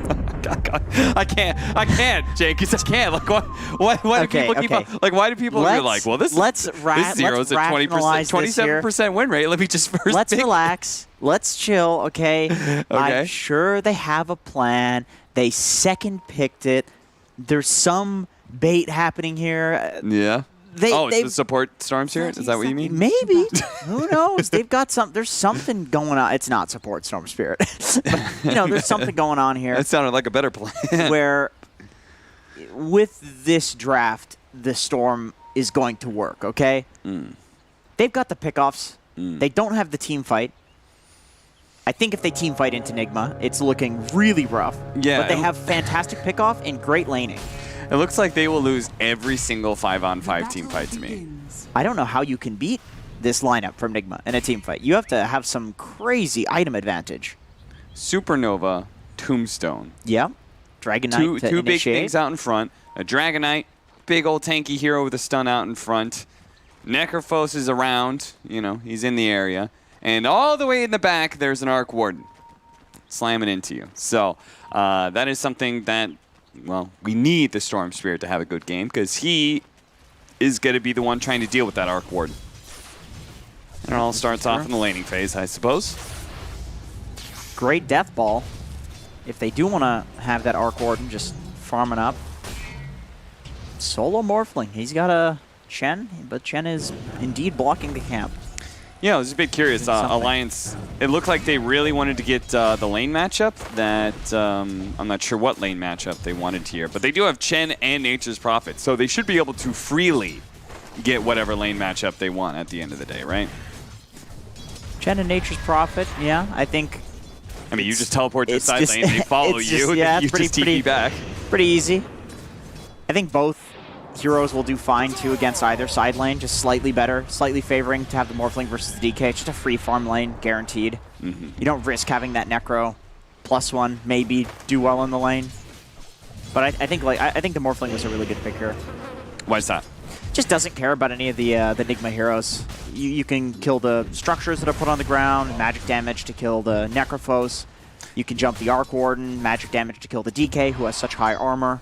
Going to care a little bit about the Necrophos, right? It's an interesting matchup because you hear Necro players say that this is like a Necro favored matchup because you have the Reaper Scythe, obviously to deal with the fact that Morphling's always sitting at low HP with that Strength Morph. But then on the other side of things, you have this Necro who will be amplifying magic damage against himself, and you can just burst him down with that Morphling. You can also just steal Necro and get the same effect on him with the Heartstopper aura. Quite a nice hero to steal. So in which case, we're likely going to be seeing this Necrophos at least build into a hood. I'd say bare minimum. Certainly, yeah, 100%. Just in case the Morphling does go for that kind of shotgun build. Do you think he is going to go with the shotgun build or more of a right-click sort of Scotty build, or what do you think? I think we'll probably see him go shotgun. I just feel like the magic damage is great in this game, and they have a Nature's Prophet to go some sort of pseudo right-click build. Storm will probably go for some extra magic damage, but I think that's what they need on Alliance. Like, I think they need this magic damage between these two heroes. There's just a lot of physical resistance on Nigma. Trying to interrupt the pull as much as possible. Looks like the Dragon Knight's doing really, really, really well. Yeah? They did not want the Morphling into the Necrophos, I presume. I think that's the bad matchup, right? So this is the matchup they're supposed to want. And it looks pretty bope. Yeah, it's an interesting one. I mean, what surprises me more is like how few last hits Morphling has. I mean, I should say. Maybe there's been some pulling that's going on that's bringing his last hits down. I doubt that we're seeing like Dragon Knight outtrade the Morphling or anything like that. Morph can never die here. I would imagine this is just not being able to deal with that easy camp pull. This is the problem with doing an aggro lane with a carry. It's like a carry usually has that easy camp to work with and a supporter's pulling it. But in the off lane... Oh, nice opportunity here from Limp. Pulls him back in, gets a decent amount of damage to Miracle, showing that he's got a little offense in this mostly defensive lane where Storm Spirit's just trying to live and hit creeps and get to level 6. It's true. The one nice thing about Storm, though, is that you do stand on the creeps a lot because you want to put your remnants down. Like, you're totally cool just standing on the creep wave, and so Arc Warden can't really use his Q that effectively on you. He finally shows up, blocks him in with the Sprout here. Armen's going to have to go straight up. Weehaw is down to fight this a little bit, but he's taking a lot of damage. The Soul Rip will heal him back up here, but being blocked so well by the tree. It's really well done by S4 right now, and Weehaw should be dying here. As they're going to say, one step ahead, no way. They barely missed out on the first blood here. And it looks like they may actually get second blood. Those Treant blocks. He is so good. S4. He used the same Treants to block the next guy. Yeah, seriously. That is nuts. Sometimes you play this hero and it feels like he's got a stun between the Sprout and the Treant blocks. And there was no W ability on the Necro. He has no way to prevent that physical damage currently because he's only level 3. Yeah. Great timing. Gonna come in. Nico baby, very, very slow damage. So as you were saying, Morphling doesn't really care about most of this. It's only the Reaper Scythe, which we don't have yet. Here's our first blood, which Nigma barely managed to snatch away from Alliance, who were just about to get that kill. Bottom lane back in the game where Limp picks up level 6 and immediately kills Miracle. Yeah, that's the most important kill that we've seen so far. I mean, this is the hero anytime there's an Arc Warden in the game. Nico baby, ooh, that was a little close, but gets off the magic wand and Weeha's dead. He has no TP for 40 seconds. Oh dear. Man. Dude, Necro is not a hero that likes to walk to lanes. He's one of the slowest heroes in the game. And he's a hero that needs levels, too. Like, he needs to have a lane. He wants his lane to go well, or he feels miserable, man. He feels awful. In under 60 seconds, S4 has gotten a kill in every single lane. In fact, they got the 2 kills bottom, helped get the kill mid, now kill stop. Man, he has completely stepped up in the recent series that he's played with the 5-man vac walls in the previous game that we saw. Yep. And just such nice control of the laning phase here. As a level 5 natures too, he's not even waiting for that level 6. He's just realizing that with this Necrophos being level 3 still, like it's just this free opportunity to kill him over and over, and then you have an Arc Warden as well. Like, what does Arc Warden do to get away from a Nature's Prophet? Hanskin's been left alone here in this bottom lane. They're going to pressure though. They do have a Siege Wagon coming in. S4 is going to make sure to help out. And it is level 6, so everybody better watch out, as those constant Wrath of Natures are going to be bouncing around the map. You know, one interesting thing about this Necro-Chen matchup is that you can get that Purge creep and you can take off Necro's W. So yeah, it's one of those things where sometimes it is a Necro-favored lane in terms of carry matchup, but then you just purge him with the Chen and the Chen wins. Like Chen and Enchantress, these 2 heroes in particular, like they change so many of these carry offlaner matchups. With that being said, the lanes have been very strange, so it's hard to call this like a straight, you know, carry offlaner matchup when you have a Morphling playing in the offlane. Sure. Nice stack. Hey, he's got a very healthy stack here. Once again, the Treant surrounding RMN. He knows he's going to get blocked in. He's trying to work around it as best as possible, but he just can't. He just can't, damn it.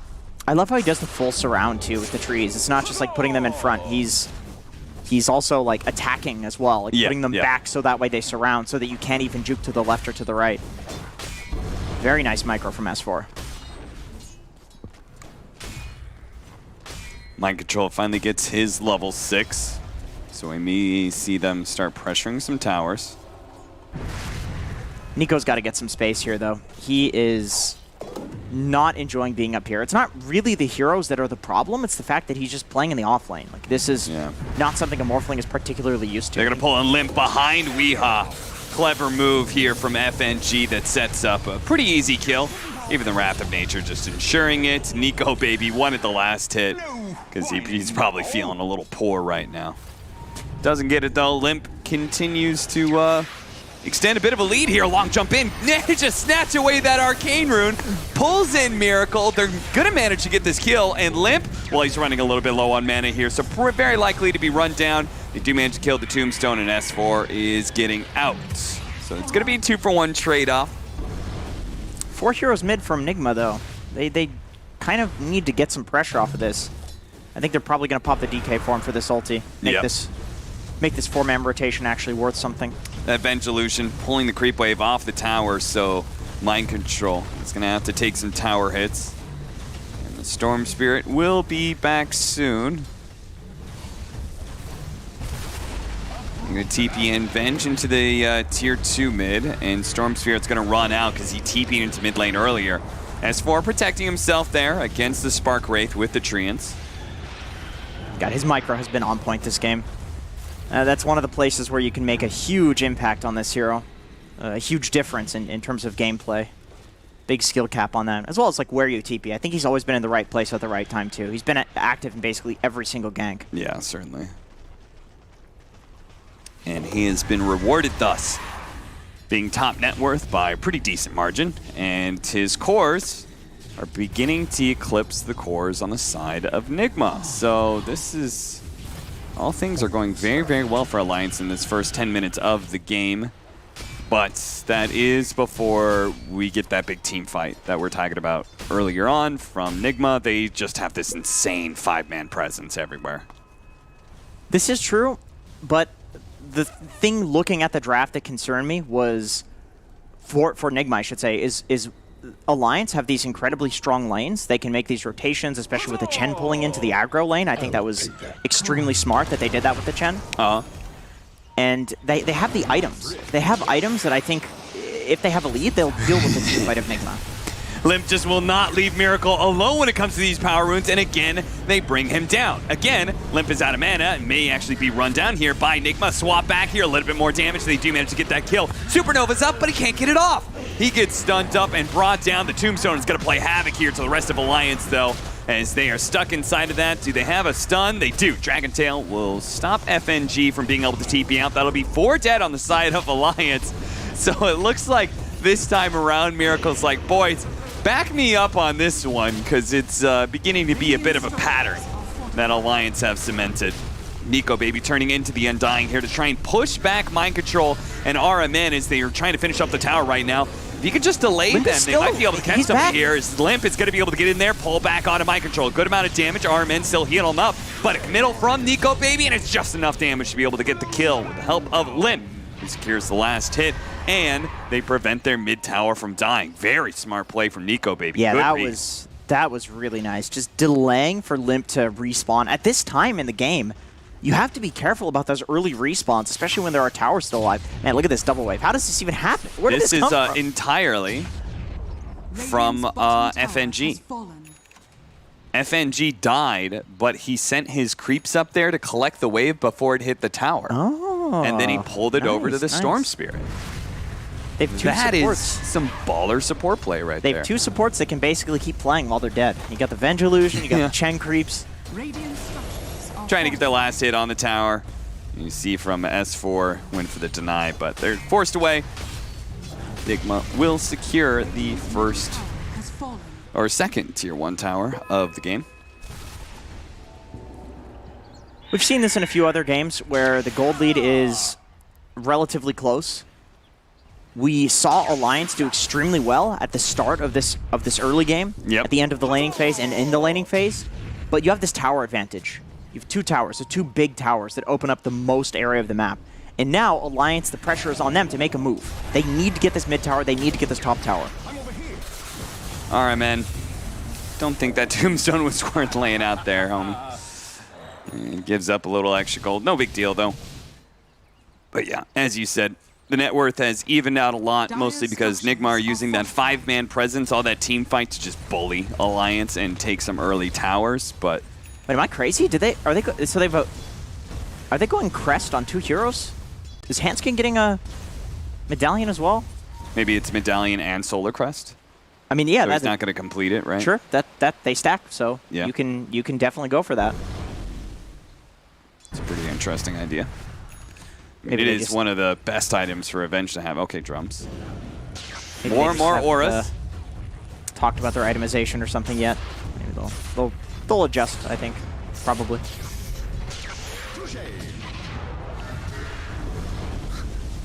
Not trying to catch FNG, instead catching the neutral creeps. Nigma's doing a great job defending this mid tower. This is something they do a lot. Like they do not let this tower go down, especially if they have something like an Arc Warden, where you actually have this reason to delay the game for as long as humanly possible. Basically, if you go to the late game, Arc Warden will win, unless he gets caught out just like this. Yep, so you get a miracle. He was having a good time using his Hand of Midas. He was getting way ahead of everybody, and then all of a sudden, the smoke gank strikes. It brings him down, and he is going to fall behind all of the cores of Alliance now. Jump forward, Limp. Dude, how does he keep doing this? Every single rune, he just snipes it. He rolls in and snatches away the power rune for everybody. They do have a jump forward. You see that Hanskin use a swap in. They do have the Reaper Scythe on the Limp. It does a decent amount of damage, but clever move from Hanskin, swapped on the Storm Spirit Illusion. in order to get close enough to hit that magic missile. Sadly, it didn't result in a kill, but it was a cool play. And the Chen Heal, man, just totally buzz-killing that Necro ult. I think if that Scythe comes out, the game looks a little bleak for Alliance. Like, you do not want to lose kills at this point when the pressure is on you to take this slight net worth lead that you have, take this relatively even game, and actually get a tower with it. You don't want to just get Scythed on your Storm like that. That certainly. That just delays too much. 3 Arc Wardens battling right now. Uh-oh. And a Courier as well, apparently. Easy money. That's a free bounty. 70 gold each. Look at that. They have the Dragonite coming over, but Alliance also has a wrap behind Miracle here. Limp makes his jump on in. They're going to try and finish him off with a magic missile. Miracle trying to protect himself underneath that magnetic field. Meanwhile, Nico Baby is able to easily get away from Mind Control and RMN. This is the difference. The Morphling is not scared of the heroes that rotate in. They don't have damage to threaten him. Meanwhile, this Arc Warden gets run over anytime Limp's around. I gotta say, Alliance, we heard Hanskin kind of joking about banning the Arc Warden in the interview last night. Uh-huh. It just kind of makes me think that they've prepared for this a lot, and they were debating it. Like, they wanted Nigma to pick this because they feel like they know how he plays. And it really feels like they do. They keep killing him. They keep doing these wraparounds. They keep doing these smoke plays into the triangle. It's like they're in Miracle's head. Is this going to be enough? Weehaw does have the Guardian Greaves, so he's certainly fine. The quadruple range creeps from FNG, so he's really trying to bring down that tower. Instead of opting for neutrals, that would give him maybe a little bit of crowd control or something. I'm impressed that Wee is the, well, he was until Miracle, I think double minus, but Wee is keeping up in terms of farm. Like, his game looked really rough with those ganks from S4, the beautiful Treant blocks that we saw. But then somehow he just has Guardian Greaves right now. He's been like silently farming this whole time, taking the space. RMN really doesn't have a whole lot of places to go. At the same time, Nigma is going to make a smoke move into a support as well. This one is going to be FNG. He's a bit hard to kill, though. He does have to heal. They're going to have to Reaper Scythe him. It does manage to bring him down, so he's dead for 48 seconds as a result. I don't know if you ever feel good about Reaper Scything a Chen of all heroes. No, certainly not. I mean, once again, we've talked about it. He still has the army, right? He's totally cool with that. He doesn't even have the ult up, so he doesn't mind if he dies.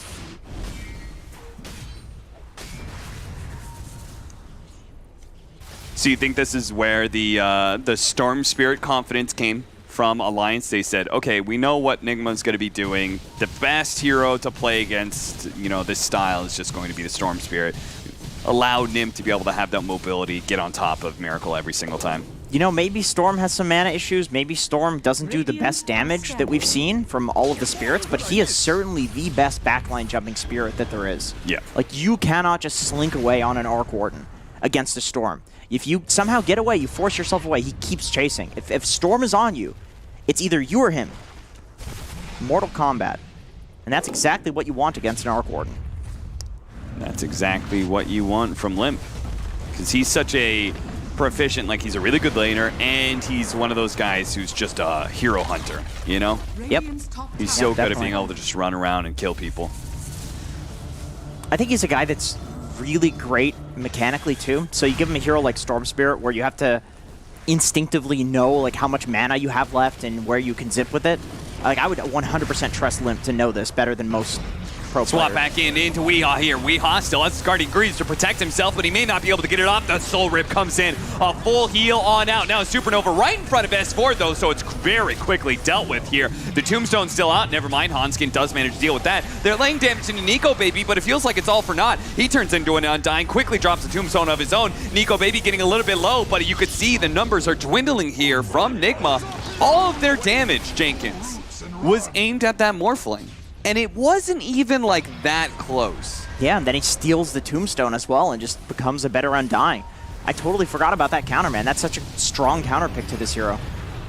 Weehaw bump back a little bit, still has the Reaper Sight to work with, but Nico Baby healed himself up to above half health. Miracle, he's going to be pulled back into his doom here as the Alliance ball continues to roll over Nigma here. All that team fight, man, and it did not pay out at all. They popped the Supernova, they popped the Tombstone, they were fighting with Dragon Knight's ultimate. The only thing they were missing was, where was that Reaper's Sight? The problem is the Chen. The Chen is keeping everybody so high HP that the Reaper Scythe is not enough to burst. Yeah. And if you can't burst a Storm, if you can't burst a Morphling, even a Nature's Prophet, if you can't burst these heroes, they just get out. They're fine. Like, they have to die from the actual Reaper Scythe. But the Chen is keeping them all alive. So the question is, like, do you focus the Chen? Is that a good team fight tactic in general to blow up a Chen first? I mean, I suppose when he has all the heals, it's just a hard decision to make. Orchid with the extra damage there. GH will die, and Limp, he's totally still on got his the own. mana to work with. Yeah, he's calling for teleportation. It's going to be Mind Control TPing in. He heals himself up as much as possible. Mind Control's now here with a stun, but Nico Baby, he's going to join him. Turns into a Dragon Knight. Immediately Dragon Tails up the Dragon Knight himself and takes him down. Now they can keep hunting underneath the tower. RMN and Weehaw, they're just going to be hiding here. They spot him with a Sprout, but they don't get the swap off in time. They will take this tower, and S4, he's not going to let RMN get away. That's Solar Crest, allowing him to do so much damage. And there it is, Nico Baby. Waveforms on in, finishes off the kill. They get the Tombstone Gold as well as the tower bounty. Man, look at those odds. That's just for map 1, too. Looks like somebody's probably making a hefty dollar off of this one. Yeah. This is... I would disagree with those odds slightly, but I would say Nigma was favored in this series going into it. Yeah, Just, 100%. I mean, they just slaughtered EG, right? Like, it was EG, right? Who did they just play? They played Liquid, right? It was so late. I was 21-9, 5,000 net worth lead. We're gonna just go over that real quickly. I think it was Liquid. Yeah, because Alliance beat EG, right? Last night Oh, we were Alliance passing that. right? Yeah. I had me doubting myself. My whole intro was about that. It was a long day God yesterday, damn it. man. Let me tell you. A 5-man smoke up. Here we go. Weehaw. They're going to lead off. Oh, he's already morphed into strength. That's not good. If they can get off the Reaper's Sight, to be okay, but he's been orking it up. The Necrophos doesn't manage to get anything off. There's the Reaper's Sight, but they need to be able to slow down these heroes. Alliance just on the run. The Reaper's Sight finally does catch. It gains hold and grabs S4 and brings him down to the grave. 70 seconds for him. All of that, though, for a single kill. I mean, at least it was a victory last time. That same fight went very poorly for Nigma. I would love to see how much the Undying amplification helped the Scythe there. I would imagine it helped quite a bit. Like, it looked like S4 wasn't within Scythe range for a level 2 Scythe, but because of the Undying amplifying that by, like, what, 30% at this point? I mean, that's enough to... Maybe he could have actually Scythed people in these previous fights with the Undying amplification helping out and actually killing people from, like, above 60%. Sure. It seemed like a lot of damage that he just took there.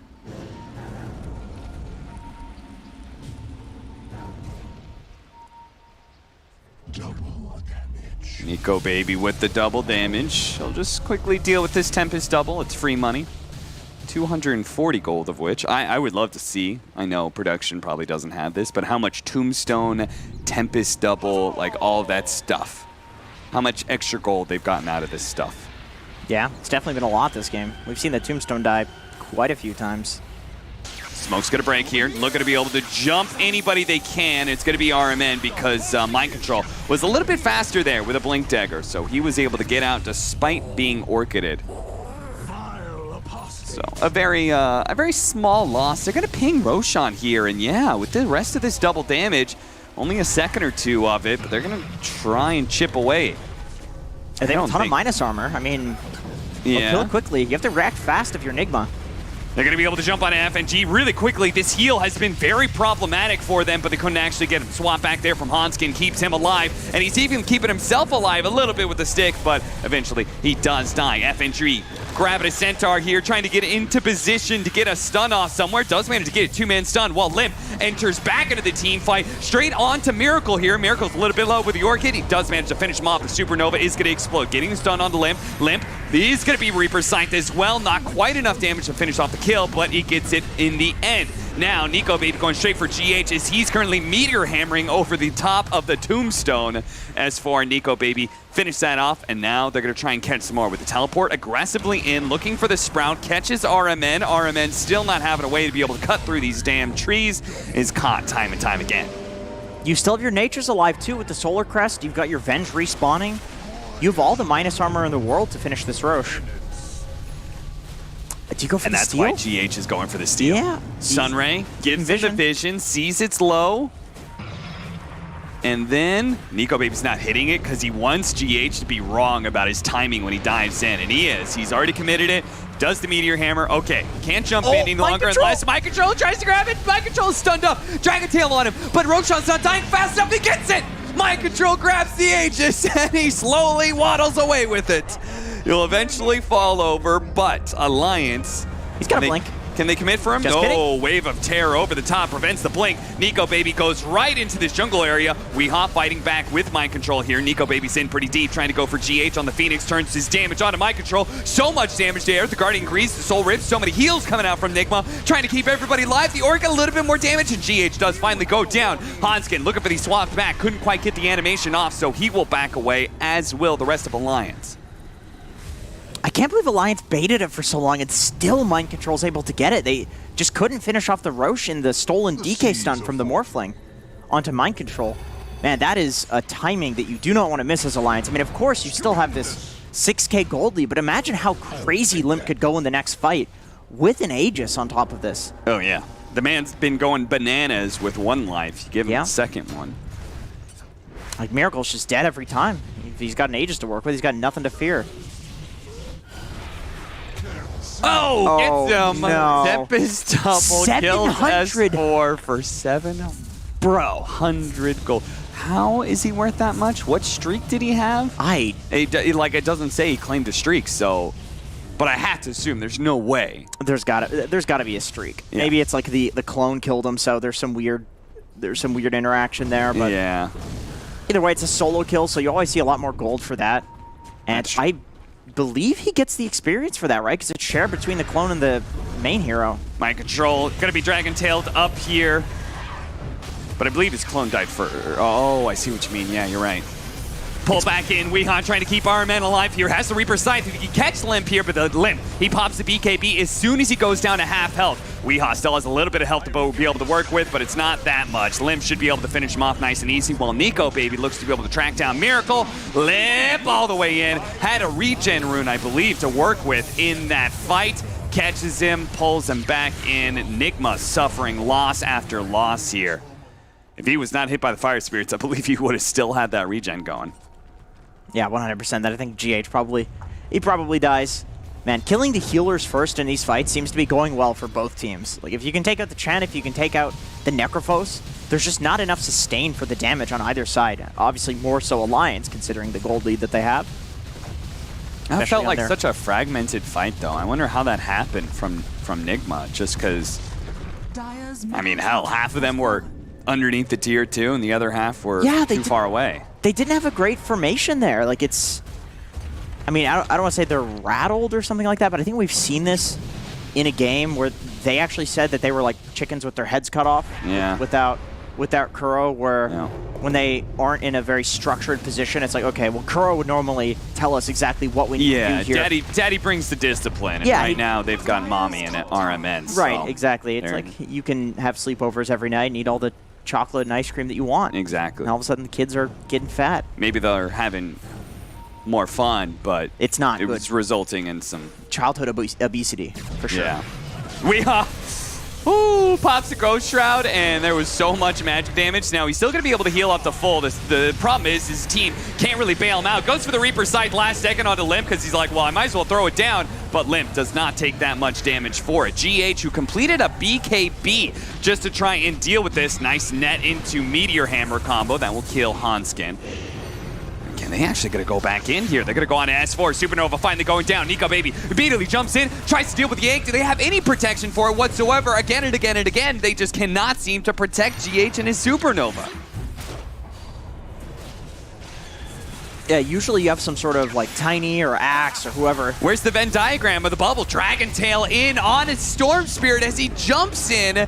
Now he'll get some kills for it. RMN actually barely surviving there, but nice reaction there from Mind Control, getting the instant stun onto Limp. Still, though, they have broken Nigma a bit, and they're going to be able to get some decent damage onto the tier 3. FNG is probably going to be left behind, though. I mean, he technically maybe could TP here. Okay, or you can just die on RMN. Yeah, that works too. Dude, Nico Baby. Is Nico Baby really just too strong to contend with? This Scotty. I mean, it plays havoc with all of their heroes. They have so much heal going around, and you have a Dragon Knight. Yeah, I mean, he's just looking like a god in this game, like play-wise too. I almost feel like he could be on any hero, and he would look like this. I suppose the early game was set up really nicely for him, based on his hero, but I feel like he's just feeling himself right now. Like he just feels really good. Like this guy's instincts are killer right now. Hype almost done for FNG. That'll be a significant reduction in damage from Nigma, where they're already suffering, doing enough damage to get somebody Reaper Scythed. Glimmer Pipe, man. Like that is so much magic resistance. Yeah. On whoever he puts those on. Yeah, that is really rough for the Egg and all of the magic damage that Nigma have. It's basically all magic damage right now. Seriously though, like isn't the whole play here just like Venn diagram up the egg and like. The problem though is like Alliance is doing such a good job at pressuring Miracle in every fight that he has to Venn diagram himself just to survive. Like he's Venn diagramming himself in the back line, and then the Egg comes in and it's like, hello? Yeah. Am I alone here? Like GH. We see him do this sort of play all the time, and it usually works. His Phoenix looks fantastic all the time, but this is looking like some feeding. Feednix, if you will. Clever. Yeah, I appreciate that. That's all I'll give you. Yeah. Paladin Sword picked up for the Necrophos. That's a significant upgrade, no doubt, but is it an upgrade that will save anybody here? BKB immediately goes off from GH. He has a BKB. Yeah. I like that. He's a golden fiery bird. They're going to try and play around this ward they have on the high ground here. Sunray going out. Trying to burn out some heroes with a Tombstone on the high ground. I think Alliance are realizing this fight's going to be a little bit tough, especially with the egg on the high ground underneath the magnetic field. Nico Babe still going for it, and he does manage to take it down. Him and Lim combine forces to be able to take down both the supports nice and quick. Hanskin does die in the meantime, but Lim is bouncing back in, going for the Dragon Knight right now. The counter Tombstone is doing so much work on the low ground. Mind Control is trying to deal with it. He finally does manage to get it, but still, it is doing too much work. Now Lim and Nico Baby inside of the field, going for Miracle, knocks him up to the high ground. The high ground misses, will not. Okay, never mind. No, they got him. They got him, and they'll stop Weehaw from being able to TP out too. Man, if that team fight doesn't go well for you, for Nigma, I don't know what will. Yeah. That egg on the high ground with the Arc Warden bubble 2 on the cliff, the ward, actually they had 2 wards, actually 3 wards if you count the other team's wards. I think the bubble barely missed him. You think so? Yeah, because I was watching Nico Baby from the low ground to the left hit him, so he definitely wasn't in the bubble. Yeah, it was working. So they must have barely missed it. Does Nico Baby have MKB? No, he doesn't. Okay. Yeah. I think S4 does have an MKB though. And he was slamming some things up the high ground too.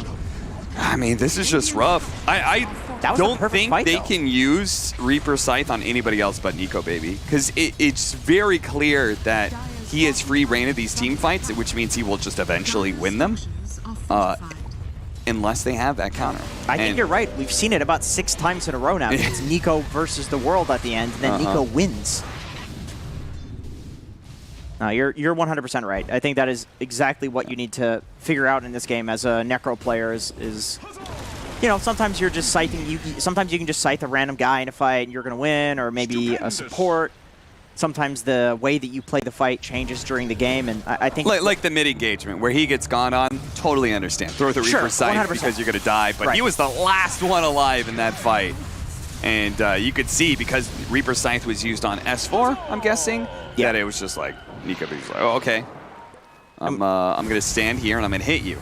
Especially because S4, like, technically, he could just buy back and then TP in, right? And that's no skin off of S4's back. He's cool with that. So I think you're right. It's becoming more and more clear as this game progresses what the team fight priority needs to be for We. And it's more important for him to do that because Nico is so huge, and they're having such issues with him. Maybe if this game is, 5k gold lead for Alliance only, it's different. Maybe they have some silence on Miracle, maybe they have a Sheep, maybe just the stun on DK is enough. But like in this particular situation, you 100% have to Scythe Nico, and then once he has an Aegis, once he has like a Lincoln Sphere, maybe there just isn't a way. Maybe you need to do some crazy backline jumping, impossible team fight to win. They must have seen this with how they're playing. Yeah. They have no words. They just... I mean, they've got treants all over the place, and they had that treant that was in the Ancient camp. Maybe it caught like the animation. Sometimes you can see the animation. Yeah. Either way, there's just like no heroes showing anywhere from all those treants, so... Yeah, you get a gut feeling. It's like, what if they're not in their triangle in a 12k gold deficit, like where the hell are they? I think they've got BKB on Mind Control and Scotty on Miracle, so those are really big upgrades. Oh, the word on the high ground. Swap back. Down in the low ground. Miracle's in big time trouble now. Tries to put himself up against the cliff with the bubble hanging out. It's actually pretty decent until Nico Baby jumps inside the bubble to be able to finish off Miracle. He's now dead. His Tempest double is still up and putting out some damage, but a swap back in over to the high ground to get the Smurfling out of the area and make sure he's not going to get Reaper Sight just yet. Nico Baby going back in, still has his, no, he actually uses BKB. Limp actually getting stunned up. That's an unfortunate situation. They use the Reaper Scythe on him. All that magic resistance prevent the extra death timer, but Limp still dies. He's immediately going to buy back. He sees this as an opportunity to be able to wipe out Nigma. See if they can actually just finish him off right here and now and take this game one. They're going to bring down Mind Control. Weeha's not going to be able to TP out. Those two heroes with no buyback RMN also going to be caught as he tried to TP away.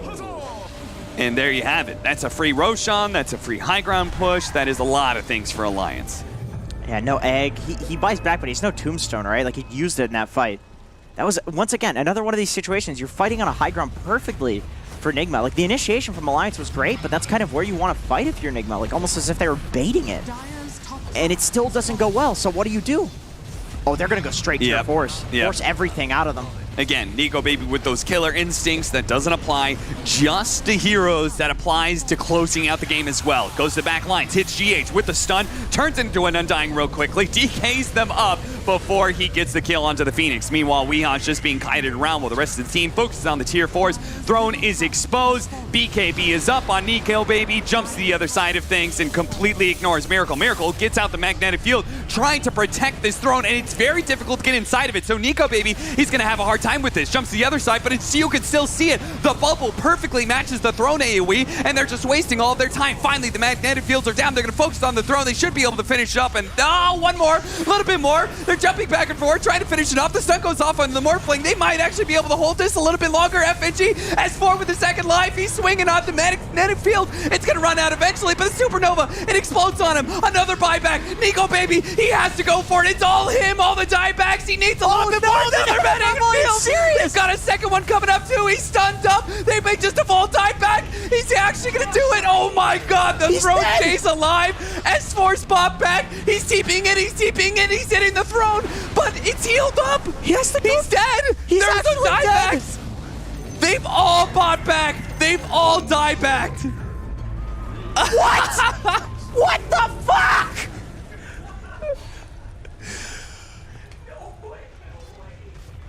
What happened? Alliance, you... Look at my control. Oh. Got him. Oh, no. They should... And the game will continue. If they lose this, they should just lose the whole series. I don't know how you come back from that.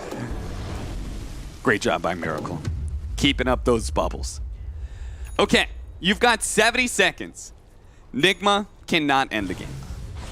I don't think they can end the game. or they're going to end up in some really weird trying to hit the Ancient while also getting attacked by a bunch of supports. I mean, maybe they're going to go for it. They're making this rapid move from Tier 2. Let's see if they hit the Tier 3 and immediately go for Tier 4s. They are. Okay. The glyph goes down before they even hit Tier 4 categories, so this is not bad, but still, 15 seconds for the Storm Spirit. This is going to be a close call. Everyone inside the bubble to increase that attack speed. Lay out the Tombstone nice and early. They're going to turn around and see if they can deal with FNG, who's trying to cut the wave right now. The range creep, he's actually trying to grab the rest of the creeps and take them out, but his Tier 4 is already down, going for the throne. They do have the Meteor Hand with a little extra damage. Storm Spirit's coming back up, but they don't have a way to protect the Ancient. They don't have that same kind of bubble. This is going to be Miracle, and the boys taking it for Nigma. Oh my god. Oh, never say die, Jenkins. God damn.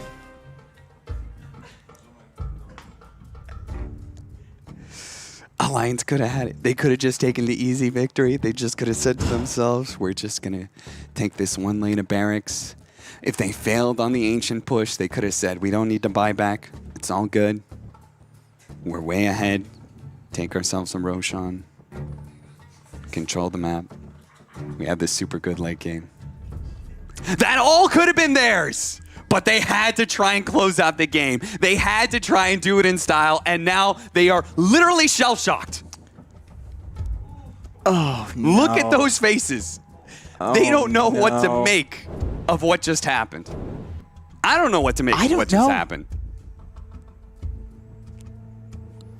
All right, Ice Frog, if you're watching, please let MKB work on buildings. Yes. That was the most depressing thing that I've seen this year, and it's 2020.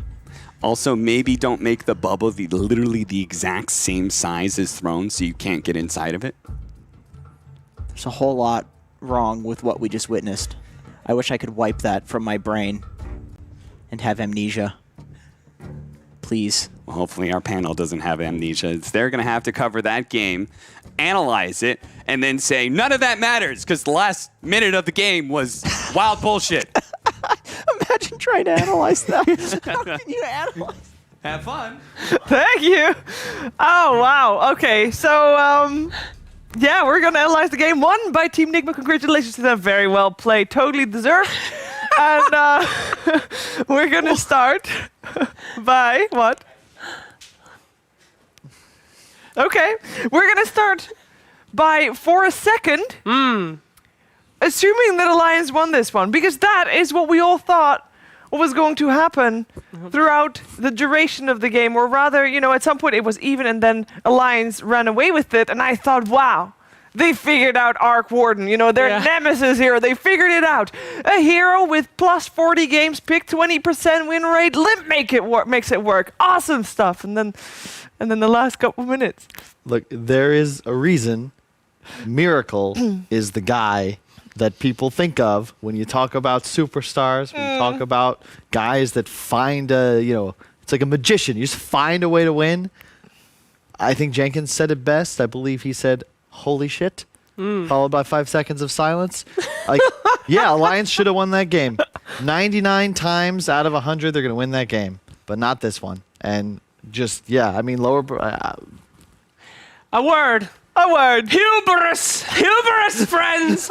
Buy back, die back. We see it every week on Fails of the Week. Just kept running. Hubris here! They could have just...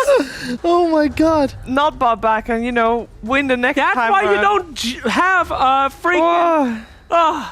that's why you don't do it, boys. You play it slow. You play it steady. I love it. They're trolling the buybacks to hit the Ancient. God bless.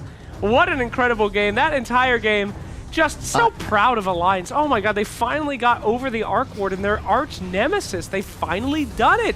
They figured it out. And they're complete.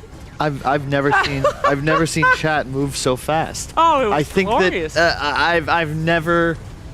I mean, you talk about TI vibes. Like this is like eHome EG. This would be. Yeah. This is pretty much. I think this might be more insane. I'll never forget this game. This will be an instance I will constantly refer to as Guys, don't give up. Remember, Alliance versus Nigma. You know which game this Remember. reminds me of? Another game that we will never forget. Navi versus Fnatic in GESC, where there was 100% win rate chance for Envy's team, and then Dendy with the Rapier Lina to turn it around by himself. right. Also, never forget that one. This one also. one for the mystery Sheeves, bird. I'll be honest, I Here we forgot. go. What the bubble? Like what? Even like how do you even break this? They're all just hitting it. It gets really low. Look at how low it They gets! can't get inside it. Limp uses all of his mana, and now they're gonna start buying back. Nico maybe forgets to Fairy Fire. I don't know if that really matters. You know what's really sad? The egg stun onto the Nothing Furion. about this is sad. Bless you, Ice Frog. It is really bubble, sad. How much HP? How much HP did the throne have? Can we get a number? That was there was nothing left. How is it healing so much? And then they buffed the throne HP regen a few patches ago. That literally wins Nigma the game. Yeah. Oh, we're gonna need you to jump into that replay while we're on panel and show us the lowest that it got. Yeah. I wouldn't be surprised if we saw 1. Legitimately was there. That was what an incredible game of Dota. God, you can't tell me there's a better esport. You really can't. I mean, that game was over so long ago for so long. Oh my God. Well, it was actually okay. So regardless of that, I feel it's gonna be tricky analyzing this game because most of our analysis are gonna praise the Alliance because they were actually doing really well. It was like until the 20-minute mark, it was even. Until the last 20 seconds, that was one of the best games of Dota I've ever seen Alliance play. Like, there were memes ready, right? Yeah. They didn't ban Arc Warden. They picked Furion. Shout out once again to Admiral Bulldog, because S4 played that Prophet about as well as you possibly can. The body blocks from the laning phase to the mid-game rotations. He's taking towers. I like the itemization. Limp, we used to meme on him in Complexity because he was really good at all the other mid-styled Han heroes, Quap and Puck and Tiny. He's a superstar. His Storm was always a little, not bad, but not fantastic. This was an incredible game of Dota that he played. Absolutely. Like, what? That's what happens when you do everything right and you reach for your dreams. Oh my just God. get shit on randomly and your life is ruined. And it was the Arc Warden that blocked them again. The Arc Warden was the problem. He's back. He's back. He will haunt their I would nightmare. ban that hero for the rest of my professional career. Goodness. Holy Jesus. I mean, the camera shots after the game as well. That summed it up. Thank God. That's why we need those cameras on during the game, by the way. We begged Nigma to put their cameras on, and they did delivered. it, and God bless them for doing it. You could see that wasn't happiness. That was shock. Like, that was shock. Like, what the hell just happened? Once again, I guess, thanks, Miracle. You did it again. Like, oh my God. I'm crying. I'm so happy. It's glorious. Like, Alliance win in literally, like, almost every other metric. Shout out to Mind Control as well. Unsung hero, as it feels like he's been for most of his reign on this team. Yeah. But do recall, by himself, he swiped that Aegis, 20 minutes before game end? Maybe Alliance with that on Nico would have been able to take more map control. Because ultimately, like, if anything messes with the timeline, right? This was, maybe Miracle was in the future. He was Doctor Strange, just sitting down, thinking, what's the one possible outcome to give us the win? That. When Alliance throws their bodies at your throne, you're able to hold on 1 HP and then... One at a time. Talk about anime comebacks. Like, they're literally, like, one at a time, buying back. They keep coming, and it's just Miracle. With bubbles? Just one meme hammer would have done it. One anything. meme hammer. That's what they were missing. One of the questions that we asked Hanskin yesterday was, who is the guy in your squad that makes sure that everybody keeps their cool in games like this? Because Alliance seems to be in these type of games very frequently. It's Alliance a lot of the time. Well, the guy that was supposed to keep people zen did not do his job in those last couple of minutes.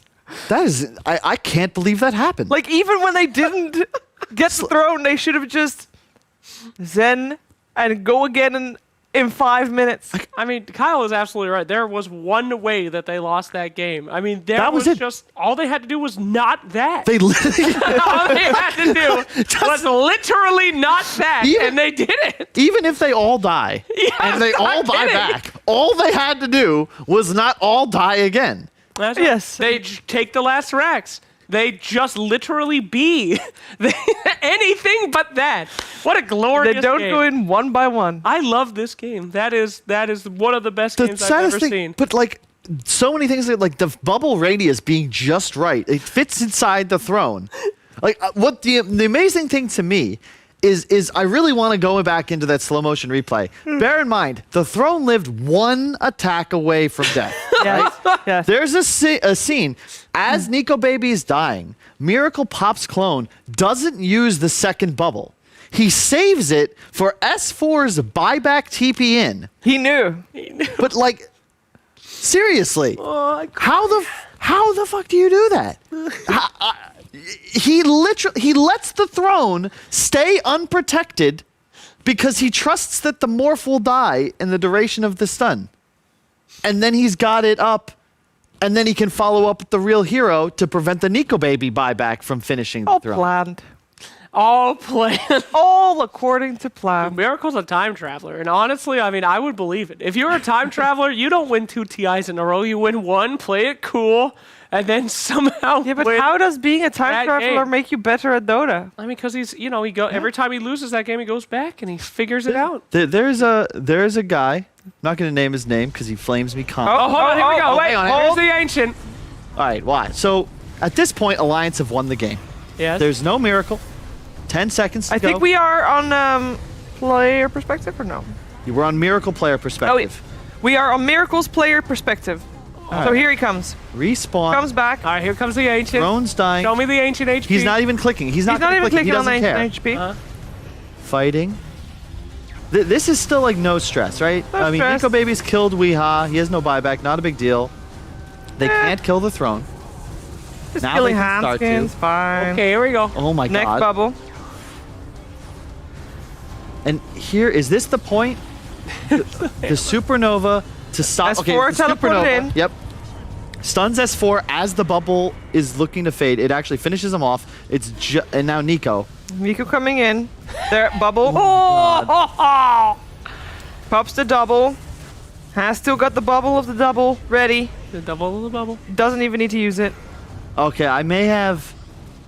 Yeah, I mean, And there's S4. There's a stun. Oh, there could be a bubble. He's gonna have just a normal bubble up. he saved it for after the stun. Jesus. Easy. Glorious.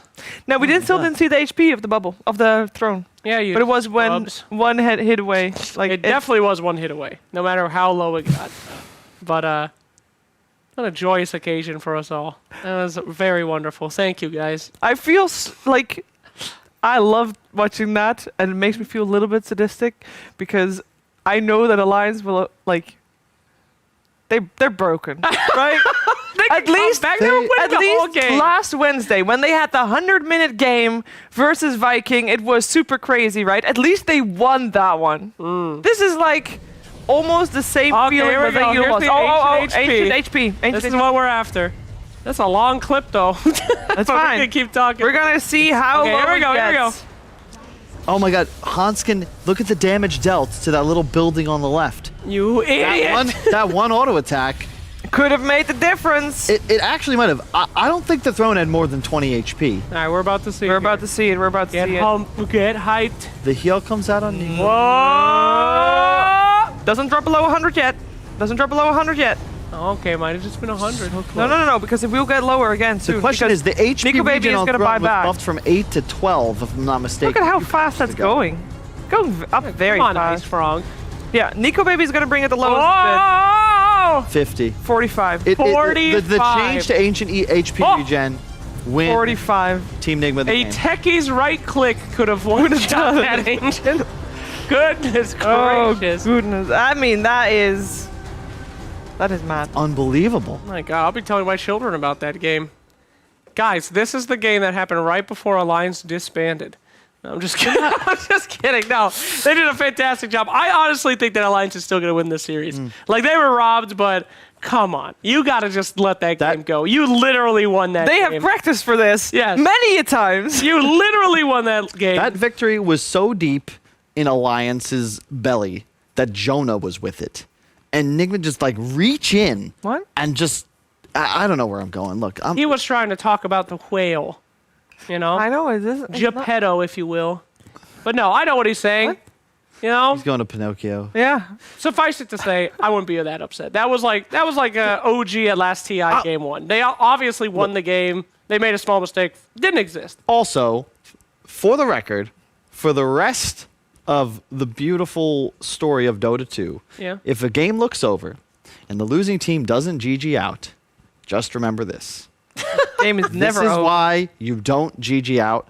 I will agree that perhaps in our public matches we could do with a surrender option, but I actually kind of enjoy the fact that you can't and you shouldn't give up, because if Nigma can win this game, well, you probably you wouldn't, but I mean, you know what I mean. Maybe you could win. There's always a chance that your allies or enemies rather, will feed in one by one if your allies do it. Absolutely. That's Kyle's NA blood. Shiva, I was just as shocked with that as well. There is no surrender button. Just because you sub 100 immortal NA players are having a little baby fest doesn't mean that we have to surrender. We're freaking warriors. You want to go surrender and play a worse game like League. All right? We're the top of the tippity top.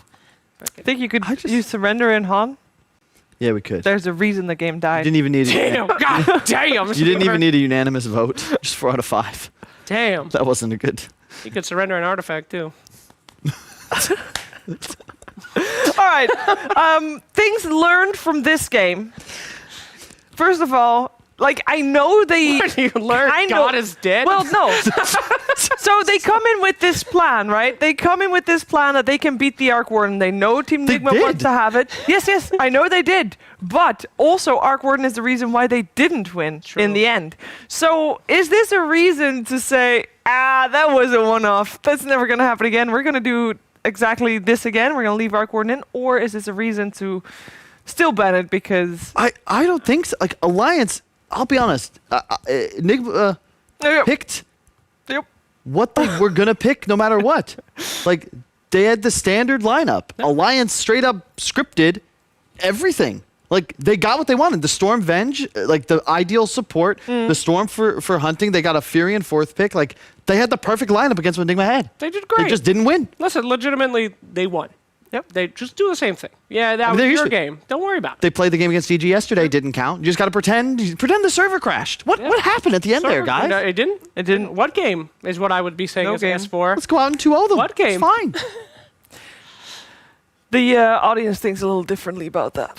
Well, we just had Twitch vote on the screen and 77%. What the hell is this? What the hell? Oh, they're kicking the Ancient. They're attacking the Ancient. Look at them, but they just can't get it done. Oh, there's the bubble. That's the bubble. The bubble. Don't do that. Camera. Not sure if they figured the way the camera might be pointing on that one, so please don't clip that. They have very fruitful careers ahead of them. Let's not end it now. At least 2 of them do. Well, yes. Oh my God. What's the second worst thing I've seen today? So you're gonna just ignore it. I mean, we're ignoring that. We're ignoring game 1. If your Alliance... Yeah. I wouldn't ignore it if I was Team Nigma. They have a lot to learn from. They got their asses kicked in that game. They did. And they won, so that's strange. But it's a freebie. It's a freebie, and they should really take advantage of that. Learn how they got beat so bad.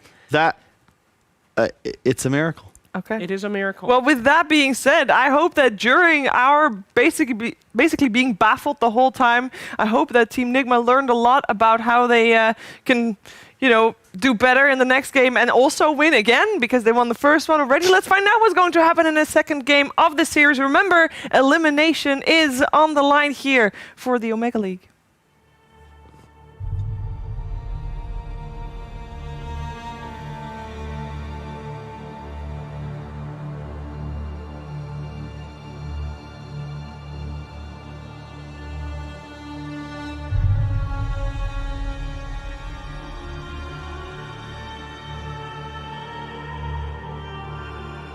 You might be saying to yourself right now that you've never seen anything like that before.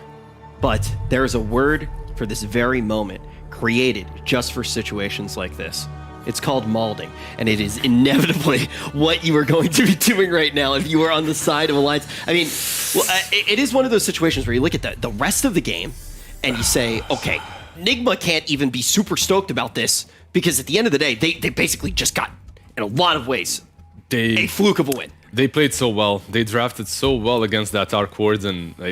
It's the strategy plus the heroes. You had the push, you had the heroes that can reach and get on top of the Arc Warden, and guess what? It's banned. This is one of the things that you guys have mentioned all the way back at Game 1, that you wanted to see that Arc Warden banned. Obviously, we have seen in the hands of Nigma it make just so many crazy clips, whether it's one-shotting Roche, managing to keep that throne alive. They've been able to do so much with it. It is definitely something that you want to ban against them. And last time, I believe the first two bans was the Io and the Tiny, I believe. Tiny. Exactly, yeah, so now we're in this situation here where they're going to have to leave the Tiny up for grabs, but I think it's pretty wise here, Lacoste, to get rid of that Arc.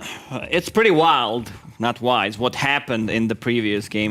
This is why Dota 2 and Dota 1 was the greatest game that, ever existed and ever will. Like, this is something that just does not happen in any other esport. You live for these moments. This is, the Throne had 44 or 45 HP. The Throne region kicked in. If they had like one Force Staff to force through the bubble, land an attack, the game would just end. I'm not sure how Alliance can recover from this. We saw their faces on camera.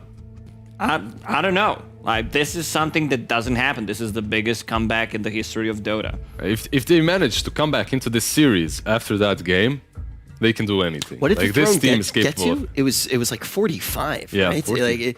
Actually insane. I think at the end of the day, though, when you look at somebody like S4, when you look at all the people who are on Alliance, do they have what it takes to come back after that? They were winning the game. They played out of their minds. Storm is cursed. Storm is definitely cursed. Actually cursed. That's a curse. That's some curse. Like, there is no way that hero doesn't win that game. In some countries in the world, if Storm's win rate was your age, you wouldn't legally be allowed to drive. It's like the most abysmal hero so far in this tournament. It's had, 40-some games? Yep, 26 now win rate or so. Well, no, if it was 44 and it was 27, that means it would be at 23% right now, I believe. Really? Yeah. Which I'm pretty sure you can drive it drop any that low. No. Yeah, it can. Because it would be 2%. Sure it would be over far? 2%. Which would be, if it was 27, it means it would be 25. It would be like around 24. More likely, yeah. Yeah, it'd be around 24. It'd be 24, and if you round it up. My quick math was correct. Nice it was math. quick, but probably incorrect. But let's not focus on the math Story here. of my life. But let's take a look at game number 2. So if you look at the openings, Alliance did throw a little bit of a curveball with this Wind Ranger opening because of the Bloodseeker. Because usually we see the Bloodseeker plus Wind Ranger, right? Very true. And now they did leave out the Phoenix, which both of these teams love to play. Nigma snatched it away from them. And it's good, it's great, but you most likely do not have that offlaner that sets things up for the egg, right? You don't have your Mars or even a I don't position care. for Listen, this Tiny moment ranking. in the history of Dota will always be remembered. That's what I'm just talking about. So and we're just thinking talking about. about It's hard to think about It really anything else. is. Like the only thing that, to be completely honest, right now, I'm literally just looking at S4's camera. I'm like, how's he doing? He looks fine. I mean, as fine as you could look after that.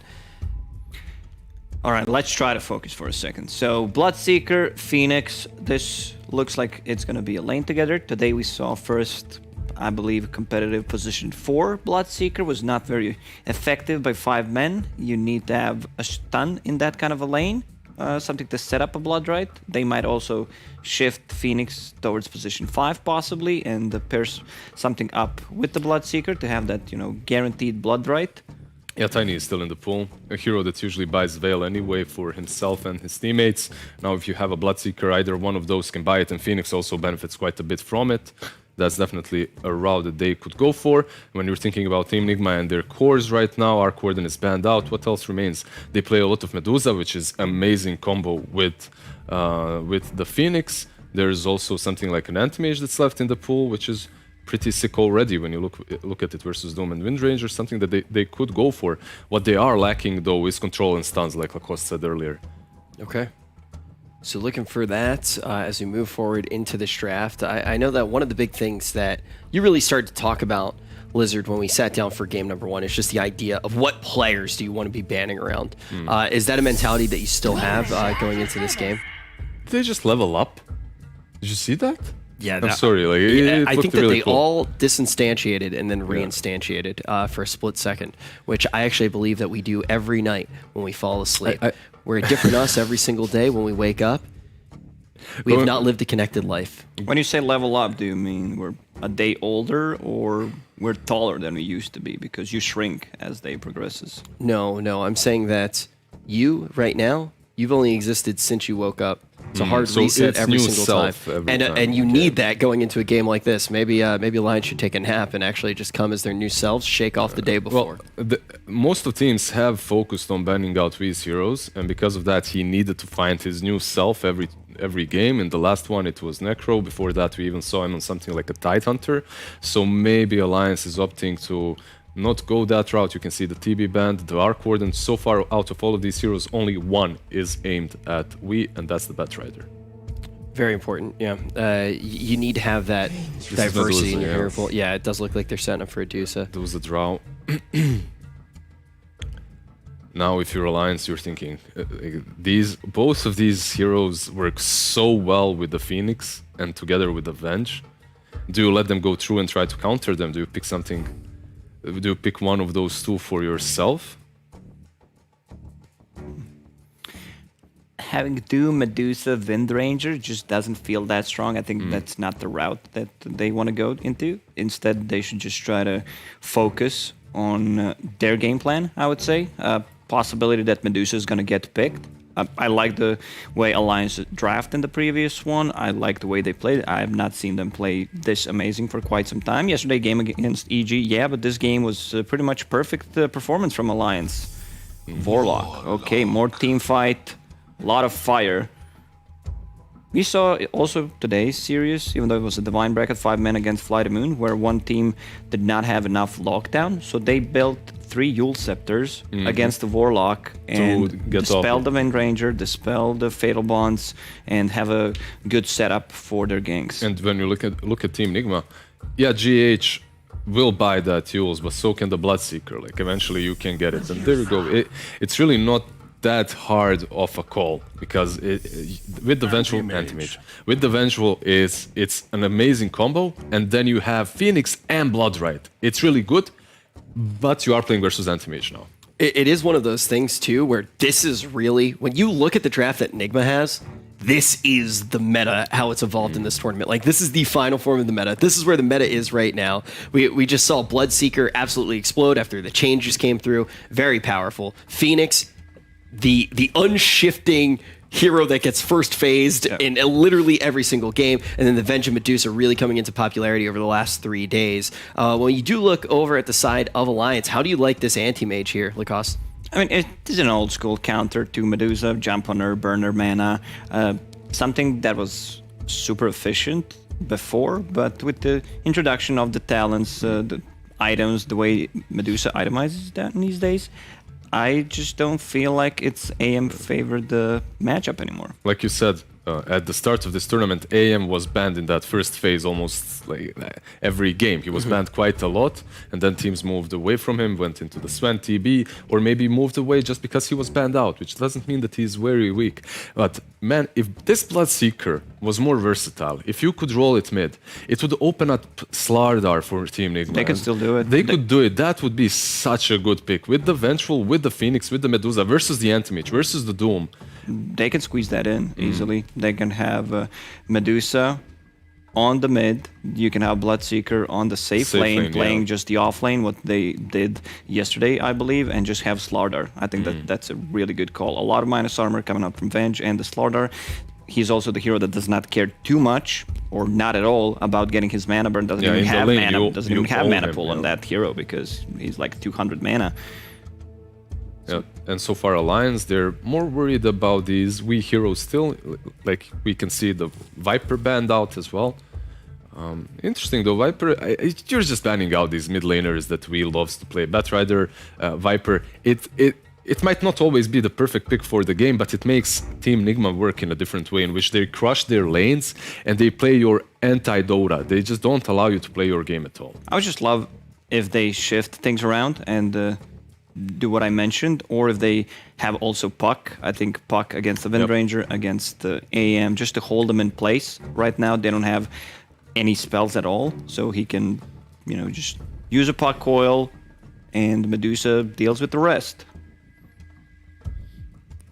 Yeah, if you do pickpocket, it's a little bit more difficult, I think, to set up your lanes, right? You couldn't put him on the offlane with any of these heroes. It would have to be mid or safe lane. I think so, at least. Let's see what Nigma bans out the last. The problem is Doom is played quite a lot on mid as well. Wind Ranger, maybe not Alliance's hero to play mid. I would suppose this is a position 4. But we have seen it yesterday, even shifted in position 3 a couple of times, so... All right, we're going to see now what Alliance's last pick is going to be. It kind of feels like in this draft, Lacoste, that they got to solve a lot of problems with this right here. The thing about this matchup, Alliance has Doom, which can be run at mid, and then you just pick Slardar and put him mid, and Slardar dumpsters Doom on the mid lane. Yeah. Like, Slardar looks like such a good pick for Nigma right now. It would fit everything that they need. Yeah, I mean, it's like one of those things, too, where you only got one pick left, too. If you're Alliance, there's really not much that you can do here. I mean, can they, in any realm of reality? There we go. Pugna. They're going to go for the Pugna. Okay, I love the approach. Getting Pugna against Medusa. You know, some of the mana's going to be gone from that ward. Great synergy with the AM mana void. And... just the Cripify on Medusa is going to be insanely good. So you have one hyper carry in terms of AM, you have Warlock paired up with him, so he should have a good laning stage unless they go something like a Slardar, they already said a couple of times. There are some problems as well for the hero. It opens up definitely objective taking. The problems are swap is pretty good versus it. Also, you have Bloodseeker who's zooming in and out of fights, and Phoenix dishes out so much damage against you that the Cripify will never save you. And the Beastmaster, they go for a similar style of a hero. It will give you... the difference between this and Slardar is now you have actual objective taking capability. So you can pressure the map, and you won't be split pushed to death by anti-mage. All right, well, on EGB.com, the odds are going to be in favor of Nigma, especially after that crazy victory that they managed to pull off in the first game where they were clearly behind until that last-minute clutch, being able to keep the throne alive after going all the way down to 45. Let's see if this draft is going to pan out that way. When we do look at the two drafts, who do you think won the draft, Lacoste? I'd say the drafts are pretty even. Both of these drafts kind of lack stuns. The chase potential is really like not there, especially if one of the key heroes die. So we might see like engagements for 30 seconds, heroes not dying at all, and then trying to reset. But I'd still favor Nigma's lineup. I love Medusa as a hero right now, where she pops off. She also, if she's having a much better time than AM, like, she comes online faster and messes up with AM stunning. Like, she's going to be maybe knocking on your tier 3 towers 20 to 25 minutes in if the game's going well. And the Vengeful Spirit, I love the hero pairing. I think this is one of the strongest ones right now, where Venge is one of the best heroes to stack the camps, especially if you have Medusa. And I think one of the important things to keep in mind, too, isn't just going to be the draft. It's going to be the loss that Alliance is coming out of right now. And it's times like these where you actually turn to the words of other champions, maybe even a champion who's won more than once, maybe even 2 times. Sometimes when you have a loss like that, you have to say, it's out of my hands, but I'm still in control. You can never stop the power of my soul. Let's see if Alliance can put that to work and bring it back and extend this to game number 3.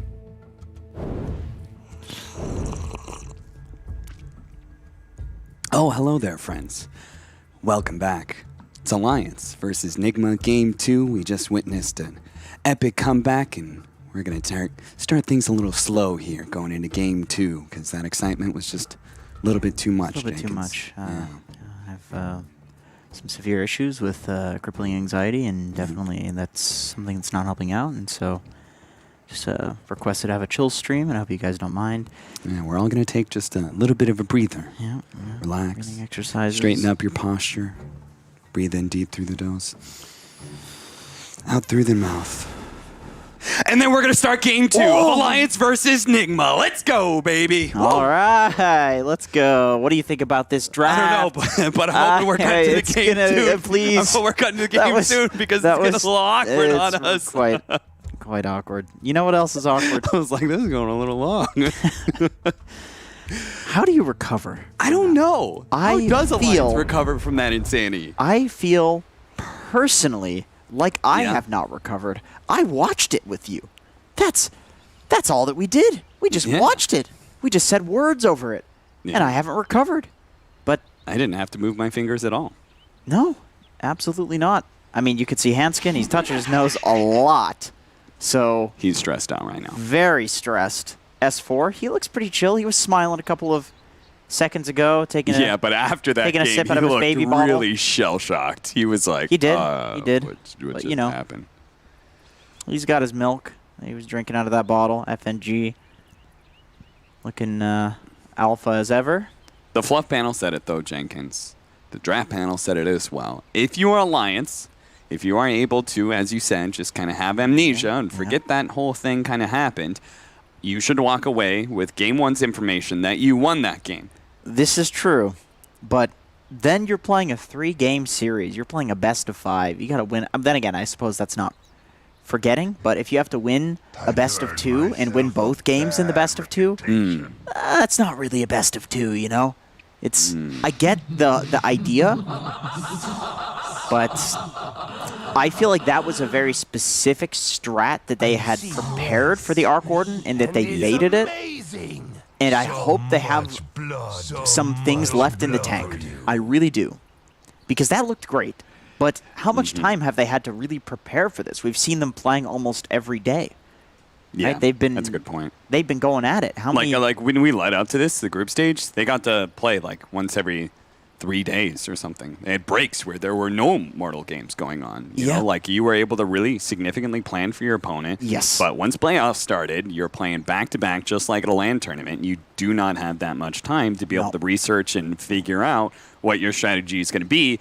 And strategy A went great, fantastic, and now it's all been thrown away. So now you have to go to plan B and plan C. Yes. And the question is, do they have a plan C? And you know, we talked to Hanskin yesterday, and he was saying that Dota at a top level is instinct. Yeah. Exactly Hanskin's thoughts as well. You just get in there and play some Dota. You just play some Dota. And so I think if you go to a Game 3 and you feel good about your instincts, and it looks like they really were in that game, especially Nico Baby. He was looking quite sick, and this is one of his best heroes, Anti-Mage, if not his best. So I think we could see a solid Game 3 here if it does go to a Game 3. If they don't look completely broken in this one, I think Alliance has a really solid shot. Sure. And you could see Nico Baby, as you said, does look a little sick there, as you see on his webcam. A little bit of green. Yeah, I think he needs to get that checked out with the local The doctor. NPR opener worked so well for this. I just didn't know we were in a pause. Yeah, that was a good opener. Now I kind of wish we say. had kept that bit going. Yeah. I mean, I'm we're down all just to hanging out as friends. I'm down to just be chill. You know what I'm doing? I'm going to be 100% honest with you. I have no idea how much money these guys make or how rich they are, and I'm looking into their background. It's like, okay, how much are these like tier 1 pros? Like, is that a big TV in Miracle's background? I'm just being totally honest with you. This is how I think. And like in the background, like it looks look like at, a window to me. Look at Hanskin's That's place. definitely a window. Look at There's Hanskin's place, though. There's a thermostat below it. Do you see this this nice little bar setup that he's got going there? Like, is that his parents' house? Is that his house? Are they at the Alliance boot camp? They're not. No, they're not. And then there's like, you look in the background of some of them, and these guys are just complete degenerates. And it's like, you know, they're millionaires, but still, you can't take the degenerate out of the gamer. Yeah. Is the problem. It's like a gamer's a gamer. Yeah, you became you won hundreds of thousands, possibly millions of dollars being a degenerate gamer. That's not going to go anyway. This is true. Away anytime soon. Hell, I mean, it's the same for us talent, right? They just force us to go outside and put on nice suits and stuff. True. I was talking about the degenerate part, degenerate part, not the. Yeah, I mean, see. we've made hundreds of dollars doing our time in Dota. That's once again. I mean, I don't want to be that guy, but I just at the start I didn't know people were even getting paid to play to talk about it. It's just games, you know. I feel like Mind Control is in the Batcave. That's what he looks like to me. Is that he's? I mean, it looks like he's in an unfurnished basement because he doesn't have his ceiling is not. Maybe like a bunker, like a nuclear bunker. That would actually fit to Mind Control. That he just wants to make sure he can play Dota at all costs. You know. That would. That like no matter what happens in the outside world, you know. And it's funny you say that because he has the most pubs played. Yes. Of any pro-level pub player in the last couple of weeks. Mind Control is the biggest Dota fiend out He there. is a fiend. I love it. Blitz always told me that that story about when Arteezy said he was really going to start grinding. He was going to really work hard and prepare at some point in time. And he said, I'm going to play more pubs in Mind Control. Not possible. Blitz just lost it. Not possible. That's not possible, dude. That man. You can't do that. He does not stop pubbing. He literally lives, breathes Dota. He does. It works for him. It works. Everybody's got a different formula. His is just smash his face into the keyboard for 12 hours a day. Playing EU West pubs. 30 seconds to battle. Best part of this is, with the chat wheel lines, you get allied voice lines and all chat voice lines. True. And they don't interfere with each other, so you can spam them both. And us as broadcasters get to enjoy all of them. Yeah. Isn't it wonderful? You know what's wonderful? Is seeing that Alliance is spamming them. Just because it shows that they're playing it chill. They're still playing Dota, having a good time. Yeah, trying to raise their spirits. Yeah. Bring morale up. The battle begins. 100%. Oh, I do want to address one thing that we said about 1 billion times in the broadcast, so it feels really bad at saying now, but apparently you cannot miss in the egg in any circumstance. Yes. The magnetic field does not protect the egg because it operates like a ward and not a structure. Yeah, sure. I think there's a patch where they made it so you can't miss high ground wards. It might have actually changed in that. Yeah, patch. That's actually a good point. Dota's a weird game like that. You have this like 300 megabyte, let's say, patch changing the letter to something. And it's like, oh, all of a sudden Terrorblade has an extra 2 seconds on meta for some reason, but it's not in the logs. Okay, so how to deal with Bloodseeker, because this has actually been a rather troublesome hero when it's been run as core, at least. And Animage is hard countered by this hero, correct? It's not so bad anymore with the spell shield that you can actually press to reflect the Bloodseeker ult. It used to be a lot worse. It's not that bad now. But fundamentally, it's still there, right? Like, yeah, it's you good. can pump fake the rupture. It's you like can catch him from outside of vision. Yeah, I'd say it's like a soft counter now, as opposed to like a hard counter. But it's still a counter. Like anti-mage, I think you need to counter this hero in a game, especially with a Medusa on the enemy team. Yeah, like this hero needs to be shut down in some way. They have Beastmaster and Bloodseeker. These are both excellent. And I'm not convinced that the lane that they're running, which is the Warlock Animage lane, is going to be able to pressure Bloodseeker away from the creep wave. Because that's the only time I've seen Bloodseeker lose his laning phase is when there was an aggressive duo that was so harassive that he could not approach the creep wave. That he was so scared, he was low health all the time, and he was so scared of dying, he couldn't ever get close to the creeps. Yeah, you'd think they prefer to do this in the safe lane, right? Like it looks like what they're trying to do is just push the wave out and then not play the lane essentially, but with the Fatal Bombs, but it's really hard to do that into a Bloodseeker. We can see it's not really working out too well for them down there. But you don't want to lane into a Beastmaster either as an anti-mage, so yeah, I suppose it's like pick your poison. Oh, Limp got a little low in the mid lane, almost died to a Medusa. That would have been the second time we would have seen that. Right, how does Miracle keep almost killing people? You know, that Mystic Snake, it does a lot of damage, and if you're constantly feeling like, oh, I gotta pressure this hero, then you're right there next to the melee creeps. You get hit by the 4th bounce, you're taking 200 damage. So yeah, Alliance do, Alliance do get that nice matchup of the Doom versus the Beastmaster, where you can just kind of run down the boar and devour it. Less of a good counter, though, with the Boar having such a low cooldown compared to the Devour, which is now 70 seconds. It used to be a lot better when the Devour was lower. Sure. That ability has been a bit reworked. It's still nice. Limp again. Oh, he's going to be able to get him, I think. I think that's it, dude. One hit. Oh, regen. So close. How does that feel, Miracle? Hitting something and it's one hit away from dying. How does it feel?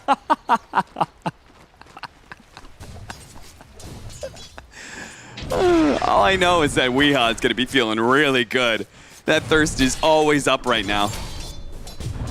He's just straight rushing the Veil, too. Doesn't even need his boots. Yeah. Like he's just going to use the Veil as a laning mechanism to keep dominating down here. Man, I can't believe Limp had to run all the way back to Fountain. That's kind of insane. Stun into the blood, right? Good amount of damage here, and he is out of regen. Nico Baby's going to need some heals from FNG, that's for sure. But FNG, he's just got the clarity, that's it. He can maybe get that canceled by Venge if he's not careful. And this is kind of what I would have expected, I guess. Oh God, Limp! One more hit! Oh no, the Decrepify! Again. Again and again and again and again and again and again and again this time. Got him this time. I don't. And a regen. Regen rune? Oh. Dog. Not good. That's why I think that's why Limp was so aggressively trying to take down Miracle there, because he's like, I'm screwed either way. If I don't kill him here, he's going to get the regen rune, and then he's going to continue to dominate this lane. How does Miracle keep beating people mid with goddamn Medusa? I don't know, but Nico Baby's about to get a kill onto Weehaw and didn't expect that. So, unexpected things everywhere. So, you know, we have this Medusa that's popping off mid lane, but on the enemy side, we have Anti-Mage. This is a hard counter. The hero cannot function if Anti-Mage has a game. You just pop her with the Mana Void. Burn all of her mana. Does so much effective damage. Oh, they just get 4 bounty runes? I think they are. S4. Oh, sorry. That's Nigma getting the other side of things. So it's going to be 2 for 2. We Gucci. And it requires S4 to actually leave lane, which probably doesn't feel too good. There's Weehaw, 420 movement speed. Thank you very much, GH. No boots either. He's just that fast. Oh no! Is he gonna go for him? Please tell me he doesn't solo kill. Oh my God, Nico Baby! That would have been so sick if he pulled that off. The funny thing was FNG turned around for the heal.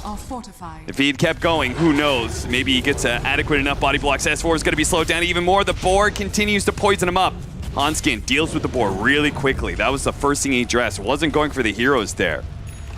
Knows that the boar is the most important unit in this lane. Big stack here too. Ooh, really big stack. Not too many heroes that can take it in this game. It's really just Nigma heroes. Deuce of Phoenix. Yeah, like I wonder if Weehaw is going to rotate up there at some point, like Bloodright down that. Sure, yeah. It's like together. Big enough, right, that you'd be willing to move a core over. Yeah, you could secure that. It becomes an objective at that point when it gets that big. Oh no, is he going to do it again? Into the tier 2 tower. He's going to pop his healing salve. FNG's going to turn around and kill that healing salve. So hopefully Weehaw will die the last couple tower hits. He's dead. He's dead. He's dead. He's Sudokus. So I don't know if there was experience range for anybody. Okay, he's got level 6. So Limp is okay here. Oh, geez, Miracle. I think he's going to try and get the Mystic Snake kill, but this is kind of insane. He's going to get some mana back. That might just be enough to save him. The mana shield. Ooh. Just enough. I can't believe he just manned up there. That was wacko. I have never seen anybody play this Medusa so manly. Like, this hero is not supposed to be doming people in the early game like this, but he's just owning. Manning up on a Pugna. Are you serious? Miracle's a beast. What can you say? Yeah, I don't know what to say. I almost feel like it's not the hero. It's just him. Do you believe he still holds the title of best player in the world? I mean, it's hard to say that, right? When OG won 2 TIs in a row, right? Like, can you still be in contention for best player in the world, but not be the current champions? I think if we're talking mechanics, then sure, yeah. I think Miracle is he's a robot. He's hyper focused, but best player in the world. My opinion on that has kind of changed. You know, I feel like Seb is up there. No tail. Like, oh yeah, Shackle Shot. That's going to be able to land, allowing Limp to get a lot more damage onto Miracle. Nothing major, nothing irreparable. TI was a 3-2 as well. We have to remember. Like, it wasn't. You know, Nigma was almost another team that we're going to win it twice. Limp trying to run him down. Sunray. I think most people's argument would be Anna, right? At that point for... True. Just because, I mean, the guy just seems to be so insane.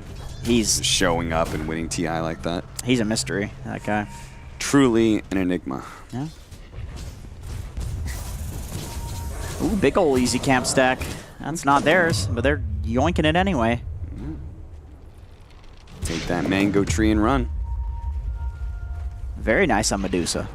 Carry 3 of those around. Sure. Unironically, a lot of effective HP.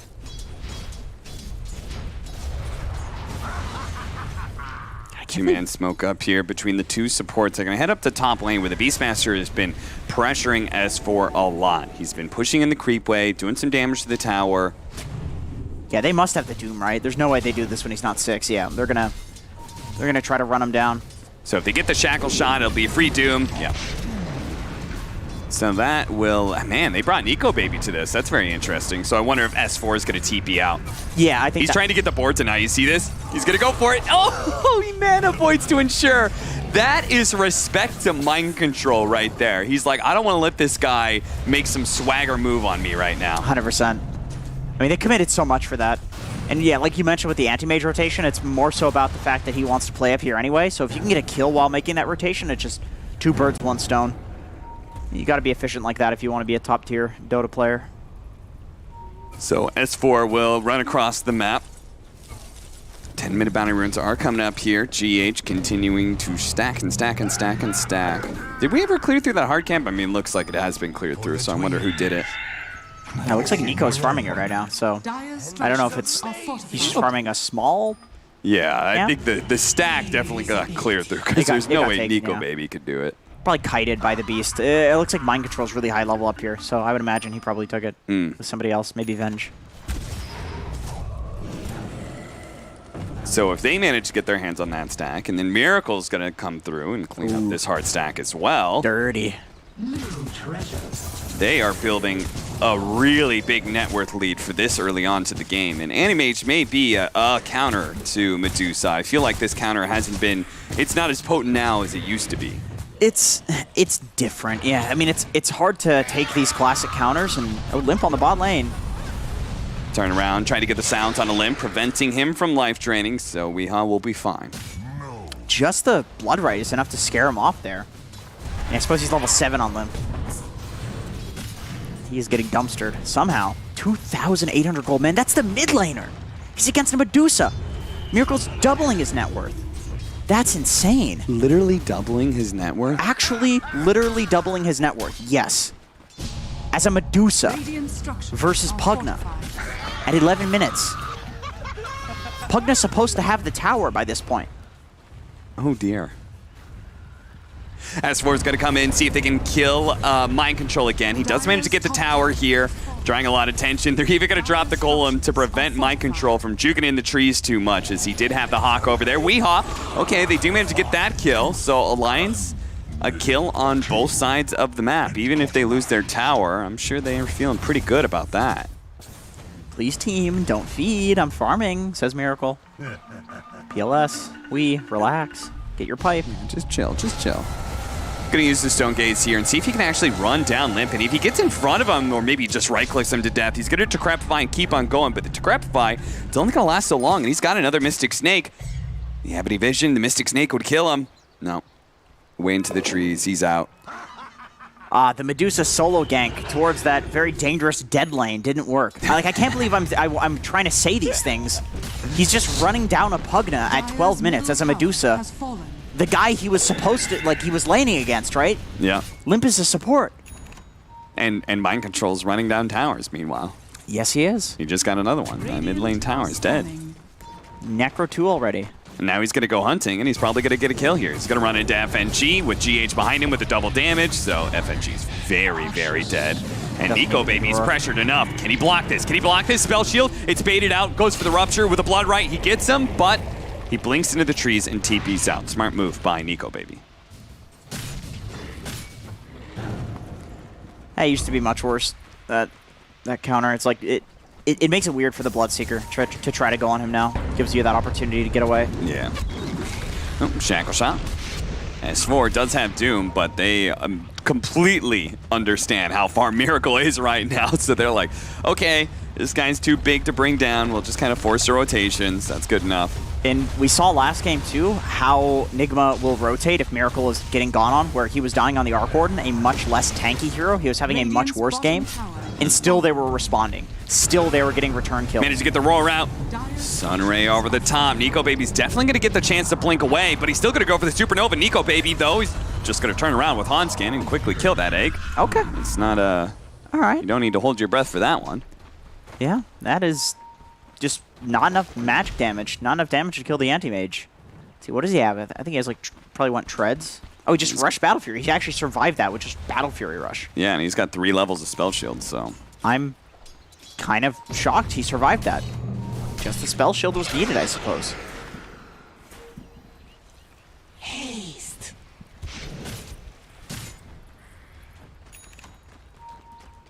Hasted on up. I like how they keep on... I mean, I think I like it. They just kind of keep on running at Nico Baby, and he keeps on having to forfeit areas of farm. Like, he's not really under too much threat for some of these, but he does have to vacate the area. There's really just not that much area to farm at all as Alliance. Lion's going to be able to jump on a Weehaw here. Ooh, what was that damage, man? Was there a Dagon? Did I see a Dagon? Did he? No, no Dagon. Just... Yeah, he got... Lots of nuke damage. Yeah, very big nukes. He got decrepified into like what? Like Power Shot must have been. I think his Power Shot does an insane amount. Yeah, it was a Power Shot. Fatal Bonds on the creeps, and maybe some stuff hit that. The Doom spell. He did the clap. Just everything all at once. It was really looked like a big Dagon there. GH Phoenix. He doesn't have Icarus Dive, so he is stuck. And Nico Baby. You don't need to mana void him because he's got full mana anyway. Get thee to the underscape. Yeah, you hear Nico Baby doing the fake on the mana void, and you see that he has low mana. It's like, no way he's going to do that. Yeah. No. Doom, Alliance, they're picking up a lot of kills here around the map. And the rest of Nigma is going to come in here. They have the Necrobook 3, so they're certainly strong even with some allies down. They're going to start going for S4, slowing them down. The Minus Armor doing a lot of work. Miracle's going to come in. They do have to have the Golem drop here, but the Stone Gaze is out. The rest of allies have to retreat and leave S4 behind. They're going to turn around to Crepify, but okay, he actually does manage to get a blink away. There was no magic damage out there, so very nice save from Alliance. It did cost them a lot to bail him out, but it worked. Limp is definitely proving himself in this game again after that really tough laning phase. Just seeing those saves, like the triple Decrepify on the Roar, the double suck that he did, saving S4 on the Doom, very important. Although, then again, when you use all these spells right in front of the Roche Pit, it does open you up to this. I mean, they have so much physical damage.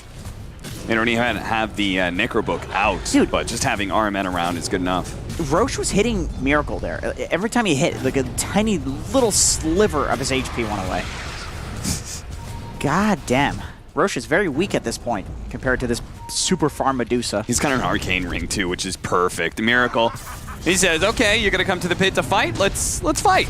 Let's go. Swap back into the Blood Right. Very nicely played there. That should be a free pickoff on FNG. Then they'll turn right back around, do a 180, head into the Roshan pit again. Say, okay, Alliance, you're going to try this again? We'll do it again if you want. We've got another swap. There's another charge on that thing. And Alliance say, yeah, it's okay. You can have the Aegis. It's not like we were killing Miracle before anyway. You know, one really nice thing that I'm seeing teams doing, I saw OG do this first with the Venge, is not only are they playing around this Venge aura, of course, with like the ranged heroes and, you know, picking it with the ranged heroes, they're also playing it with heroes that really like to just focus like one isolated target. If you can just like swap one person into a Blood Right, swap one person into a Luna ult, swap one person into like the Beastmaster Roar, like they're using it more as an initiation tool, and it's something that gives you the ability to play in these like different groups across the map. You can play as 2 top and then like 3 mid because you think the Medusa is going to have Venge behind her, right? Like it lets you basically play like this if you really utilize the swap, which is really nice, because I know a lot of people like to talk about the aura, but the swap really does help out. Yeah, I mean, you've got this like overwhelming winning position when you pop Stone Gaze, right? And then swap just ensures that people are stayed in hitting distance. Not to mention the Bloodseeker ulti as well. Yeah, like absolutely. you double swap somebody who's ruptured and they're going to die. super quickly. Like, this just makes the Venge Hero so good when you're comboing it in so many different ways. Yep, they can protect the egg with it or keep people inside of the supernova. Pull back stun in, duration. yeah. We've seen that a 100%. lot. Yeah, it just feels like every part of this team utilizes the Vengeful Spirit really well. Yep, it's a very good complementary hero. S4 is going to be found here. Yule's Scepter dropped down. The Blood Right's not going to stun him, but he's very easily... Or I thought he was very easily going to die. Decrepify just buys him a few seconds. Then he goes down. Nigma. They have the Aegis, and I think they really want to just force down this mid-tier 2. They don't want to be chasing around this Animage. They know it's going to be a while until he's online, so... Let's just... oh, well, it's 19 minutes in, too, so they might be able to get this fast enough. They already have the top tower. Oh, you're right. So they've... Yeah, I think they secured that. I forgot about that. Man, it is so early that this is the second tier 2 going down. Yeah, not a common thing in this patch. Tier 2s are hefty, boys. They are girthy. It is hard to take those. But this allows you access into the triangle. And now we have this basically cat and mouse game that starts where Anti-Mage is the only person that's going to be farming, and he's going to be farming directly in front of the Nigma base.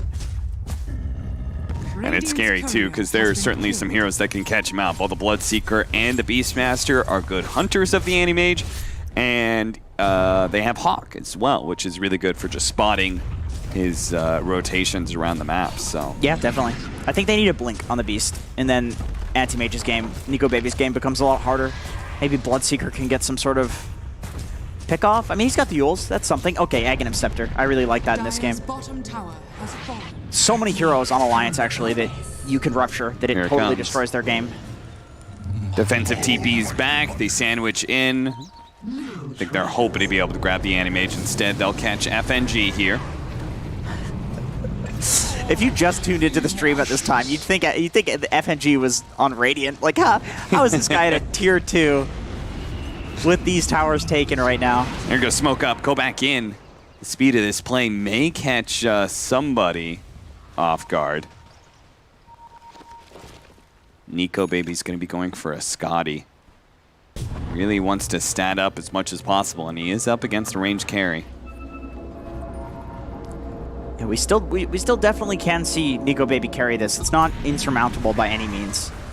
Like, he's relatively hard to catch. Even with these counters that they have to the AM, they can't really jump him, you know? It's like if he's there and they're already there, they'll be able to deal with him, but it's like getting in range of him is difficult right now. Yeah.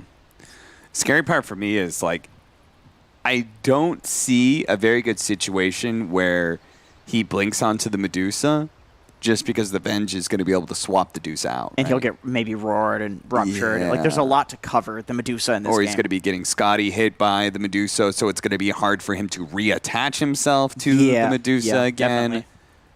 I think it definitely it comes down to if you can hit a really great shackle shot in this game, if you can shackle like the Bloodseeker and the Beast together and just kill them first, or like the Venge and the Beast, something like that, I think you can definitely jump in, burst them, and then kill Medusa when there's only 2 or 3 heroes still alive. Right. And then the Doom can obviously follow up on whoever's a problem, like Phoenix or whatever.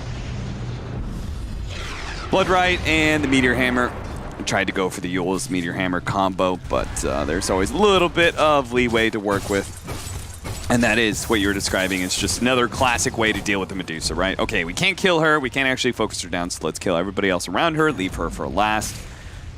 Scotty makes things a lot more difficult to just completely ignore. Okay, they're going to drop the Golem here onto Weehaw, who's a bit out of place here. Swap back in. They're going to try and protect this egg and heal up Weehaw, who just barely survives through all of that. Man, he got doomed as well. That's not good. That's not good. Oh, I'm sure Nigma. I wonder if they're toying with the idea of going high ground this early. I'm thinking the exact same thing. Like there are spells down, but it's still 22 minutes into the game. But yeah, you're right though. They are considering it. They're just gonna go for it. Your Aegis is gonna expire soonish, but you can still get some healthy damage in. At least force out the glyph. There goes that. And there goes the Aegis. Miracle, is he going to pop back in without that extra life? I think they're hoping that this forces Nico back. Yeah. I don't think they really care about taking this Rax. I think it's just, okay, Anti-Mage, you have to get back to your base to defend this. So that way we can just take over the whole map. I don't know. Nico Baby's saying, like, if you guys can't hold it, I can't help you. He's going to cut the bottom wave now to try and slow things down. So if Nigma are forced back here, they will not have a secondary wave, so they will have to completely retreat. Yeah, that's it. Smart play. Weeha's going to pop out. There goes the Rupture. Nico Baby's just going to blink TP instantly. And GH was going to follow that up by trying to Icarus dive and Yules, but Nico Baby was fast enough on those moves. Luckily, with that blink range talent, you don't just instantly die when you blink away from the Bloodseeker ults anymore. Yeah. That's always pretty nice to have that. Does force him back, though. Once again, that's really the name of the game here. It's not necessarily kill the anti-mage, it's just make sure that he's stuck in his base and he's not farming, and our Medusa stays stronger than he is. So how do you see the timing of this matchup? Like, they're up by 5,000 net worth, but it does feel like they're on a timer, because all anti-mage games feel like you're on a timer of sorts. So, in the past, it was the Abyssal, like Basher timing. Now that he's going for the Scotty, I feel like it's probably still the same, like third item, you know? You can probably take a fight when you have ultimates and Scotty. But I suppose the thing is also, like, the later you go with Anti-Mage versus Medusa, you do so much effective damage there, especially with it being percentage mana burn now, that if you can just cut waves, don't you just keep doing that? Like, is there any timing? Don't you just fight whenever Nigma screws up? So you're saying it's entirely about opportunity rather than item build-up? I think so. I think with how the new Anti-Mage works, and with the fact that he's having such success cutting these waves, I think, yes, I think you just wait. You just wait until they make a mistake. You wait until somebody comes back to deal with Nico Baby, and then you kill the stragglers back at the base. The longer it takes for you to be able to finally catch that anti-mage, the more net worth he's chipping away from you by being able to take some of these objectives. Meanwhile, Nigma have to play a lot more 5-man heavy. Same time, it only takes one catch. Nico Baby, he's not going to be caught here, as none of the stunners, or at least the scary ones, are there to catch him. Dude, I'm feeling Alliance now. Like this is the tides are turning. It really seems like they don't have anything to deal with Nico Baby, and Mind Control is going for a Lotus. He's not going for the blink to pick off Nico Baby. Wee's got the blink, but I almost feel like, given what we just saw with the Rupture, I don't think that's that great for picking him off. No, not anymore. You need that hard stun. You need the roar. You need some sort of like Silver Edge or blink on Beast, and he just sits in trees, tries to get the fog roar. Yeah, and because they've got a hero that has its own built-in farming mechanism in the Doom, he is actually still growing in items despite most of Alliance kind of being stuck inside the base. Yeah, surprisingly, S4, man, he's huge actually. Yeah, he's got a BKB now. All right, this is... Alliance is kind of just farming and split pushing their way to victory in this one. I know it's still a 4K gold lead, and obviously they can still lose, but it seems like the momentum of Nigma has been stopped to some degree. For me, it comes down to this next item timing for Miracle and then the Aegis Cheese that's available, right? Like that is going to be a really, really big peak for Nigma, I think, before Alliance hits their really big window. Yeah, that's true. We'll see. I guess Roshan, it's up now. And they're going to spot it pretty quickly here. Yeah, they got the Beast. The Hawk. So they're going to start funneling in an Alliance. They are not just going to sit back and let this happen. Knowing that, though, Nigma might try and take the fight outside the base here. Go for the swap in on anybody. RMN loses the vision. Couldn't get the swap animation off fast enough. And Nico's definitely got the Scotty now, so he's looking to come in. Popping that illusion, Golem out onto Medusa, swap back by RMN. S4 though sticks onto him as much as possible. He does still have the Scotty hits, and they have to back away from the Supernova, which is really nicely placed by GH. There's the swap into the Supernova stun that we were talking about before. While Nico Baby cannot play this fight. He is ruptured up right now, so the rest of his team is just being laid total havoc right now by Nigma. They're just taking whatever heroes they can, and Nico Baby can do nothing but watch from the trees. Dude, I think it's exactly what you said, that Nigma was just about to take Roche, so Alliance knows that they can fight, even though they would kind of prefer to just split push. And so they're forced to take this fight. It goes horribly because it's really just Nico that seems strong right now. I mean, the fight was just well played by Nigma as well, like that swap into the stun. Yeah. Especially onto a BKB Doom. Like, you'd think this guy is just invulnerable from damage, but not to that Phoenix Egg. And now it's a free Roche. Okay. Back to plan A, I guess, for Alliance. Plan A is an anti-mage. All anti-mage wants to do is hit some creeps and split push. I get it though. Totally what you said. Like they had to take that fight. I think this next Roche makes the game a lot harder because you have this Aegis cheese push coming high ground. You can't just split push because Nigma can play incredibly aggressive on that high ground. They can just dive in, they can stand a Medusa right in your face. Yeah, Medusa is one of those great tower hitters because you're usually not scared about her being on the front lines. And she's also very effective with Aegis and cheese, especially cheese. Yep. So I do wonder who's holding on to the cheese, because I kind of just want to have that opportunity to pass it over to the Medusa if it's really warranted. Nico Baby is just, once again, going to blink. Oh, he actually managed to get the Rupture on him, and his uncontrollable illusion is burned Weehaw out of mana. So Nico Baby's going to go back in. Weehaw being out of mana isn't taking that much damage. He does have the cheese here. Is he going to pop it and turn around and try and go for the Rupture again? Bloodright out, Yule Scepter down. Okay, that's not the combo. There you go. Yeah, that's good. Really great. Delay this Aegis push. GH getting picked off like that, then the Rupture finally being reflected. Very nice. To be honest, I wasn't quite sure what to make of all that. Yeah, kind of.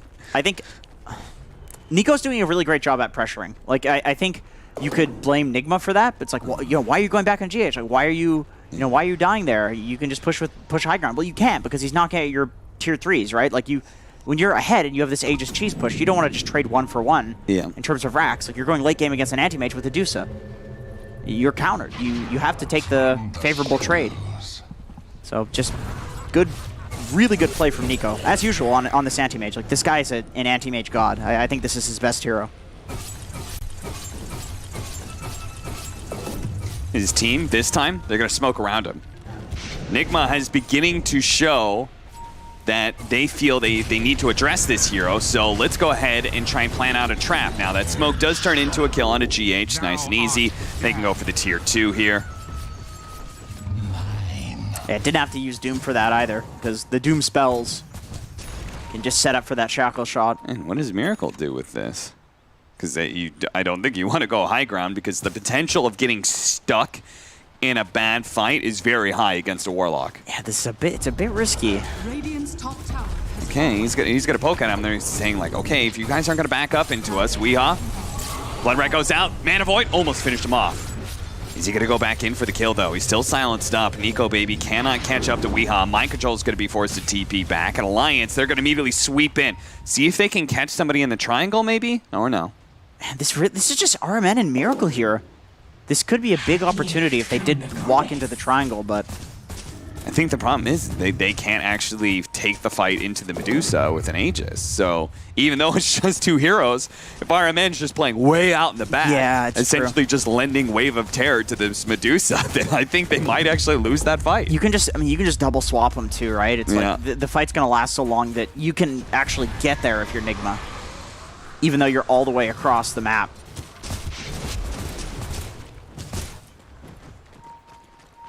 Last thing Alliance wants at this point is to be stuck inside their base. That's why that was Wind Rangers making these kind of plays. That's why you see FNG like sitting inside of the trees really deep, just trying to do all the little tricks it takes to be able to keep the pressure out on the map and away from their base. But Miracle, knowing that it's going to force it, he's got a minute with that Aegis. So he wants to be able to do something with this. RMN really hoping he's going to be able to find a kill here. They're swapping to the Rupture into the Beastmaster Roar. So they do manage to kill that hero and take the melee barracks. They can't trade 1 for 1 though. And Nico Baby's already hitting their melee barracks. They're just going to go for 2. And this is the power of the Beastmaster with the Medusa. You've got a damage amplifier. You have the Blood Rage down to the Medusa with the Venture as well. They cannot underestimate how much physical damage Nigma can do with this. They're going to have to come back. They're going to have to come back right now. They're going to have to fight into this. 30 seconds still left on the Aegis. Nico Baby is going to be forced to come in and fight against Miracle here. At least shove him away. Backdoor protection is back up, so they will be saved from having to fight into this second life. Yeah, Jade just draws the line. He says, all right, if we They see the TP, they blink forward on the Wind Ranger, and he tried to catch somebody with a shackle shot. He tried to catch the Beastmaster. I think he probably can get RMN here with the Scotty on the ranged hero. Oh, that was nice. I don't think it matters, but that was nice. No, I don't think so either. If he thought, okay, no, it is going to matter. They're going to pop the Doom immediately out of GH, but that's just a support pickup. And now Miracle's here with the Stone Case. They actually did manage to get the Stone Form onto Nico, baby. Weeha. Coming forward, seeing if he can grab somebody with the Rupture. Nico, baby, you could see on the side, he's ready to jump in. He's ready to grab onto this Vengeful Spirit, quickly take him out, and then start focusing on Miracle. But now he's been Primal Roared, and Miracle is able to focus in turn. Take down the enemy carry, bring down S4 as well. That's 2 dead on the side of Alliance. It may have cost Nigma their Bloodseeker, but Miracle stands tall, and now they just need to pick off the Anti-Mage once or take Megas. Either one is like a 90% win condition. Yeah, GH drew the line. He says, let's push top. This lane is the only one shoved out. We got Megas in both of the other lanes, or Supers, as they're called. All we need to do is push this one. Yeah, scary part is you could see Nigma, they have a really good timing that's coming up with the 3rd Roshan. You get another Aegis and you buy Divine Rapier. Yep. And then that is ultimate end game Medusa right there. The timing. And you know, the funny thing is, like, if you look at the power spike graphs of both Anti-Mage and Medusa throughout the entire game, basically Medusa has this early spike, and then Anti-Mage is way higher for the rest of the game until Divine Rapier. Yeah, then yeah. Medusa is just through the roof, and the question becomes, like, can you get the Rapier from her? That's it. That's the only question. It is truly the great equalizer here. Yep.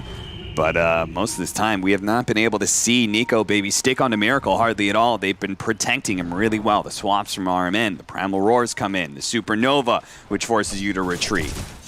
Or even just getting those offensive Ruptures, preventing the Anti-Mage from feeling good about using his mobility tool. Miracle, they're going to push in mid, go straight to top here.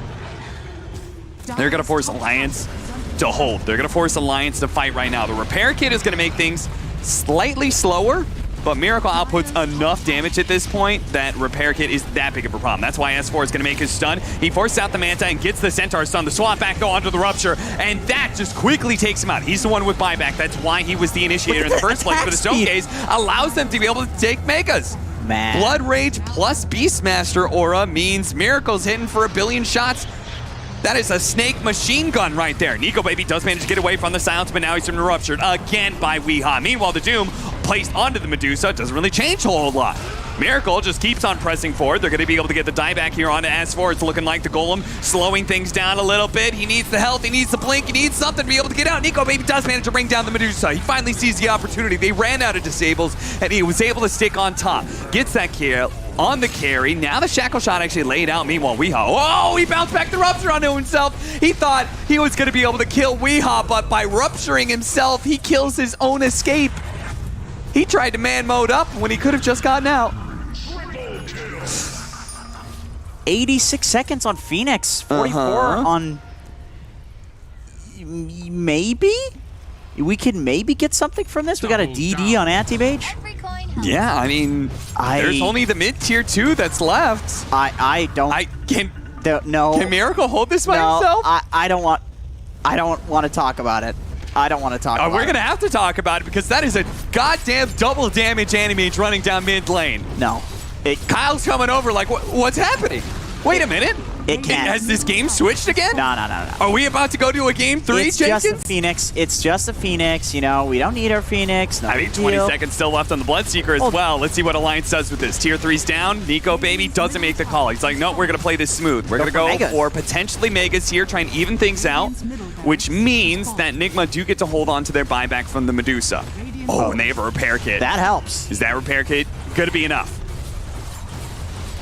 5 seconds, they have a glyph as well, so that's certainly enough for the Medusas to come online. That's why they need to be able to jump somebody here, but S4 has already been ruptured up. Pops his BKB, stands there. Nico Baby trying to protect his homie, but he's got to get out. They've got to retreat. They're not going to be able to get the Megas. Turn around, Primal Roar off the Lotus Orb. They do actually bounce that back with a spell block and hit him, but Weehaw is still chasing down this Animage, and they're losing out on their tier 4s from the Megas inside of their base. They have to get back now. Yule Scepter, once again, the spell shield blocks it, returns it back on a Weehaw, allowing this Animage to fully escape, and they will hold for now. All right, Cap, I have a question for you. Yeah. Do you remember the last game? I remember the last game. Yeah, I remember the last game. Nico Baby chose to go Throne. What happened when he chose to go Throne? The most devastating loss in the history of devastating losses. I'm talking Super Bowls. I'm talking just devastating losses, not Dota. Uh-huh. Okay? Bowling championships. Exactly. This game, cricket. They went for another tier 3 instead of Rax. They went for Megas. You think they lost their nerve? You think he lost his confidence? I think they lost their confidence. Maybe they could have won. Maybe they could have forced the buyback. I mean, maybe they could have at least forced the buyback, which gives you hope. It gives you a win condition. Yeah. We're seeing the psychological damage in this game. I'm damaged from the last game. I don't think the last game is what damaged you, to be honest, Jenkins. I appreciate that. I feel like that was already there when I met you. Oh, that's what you meant. Okay. I see.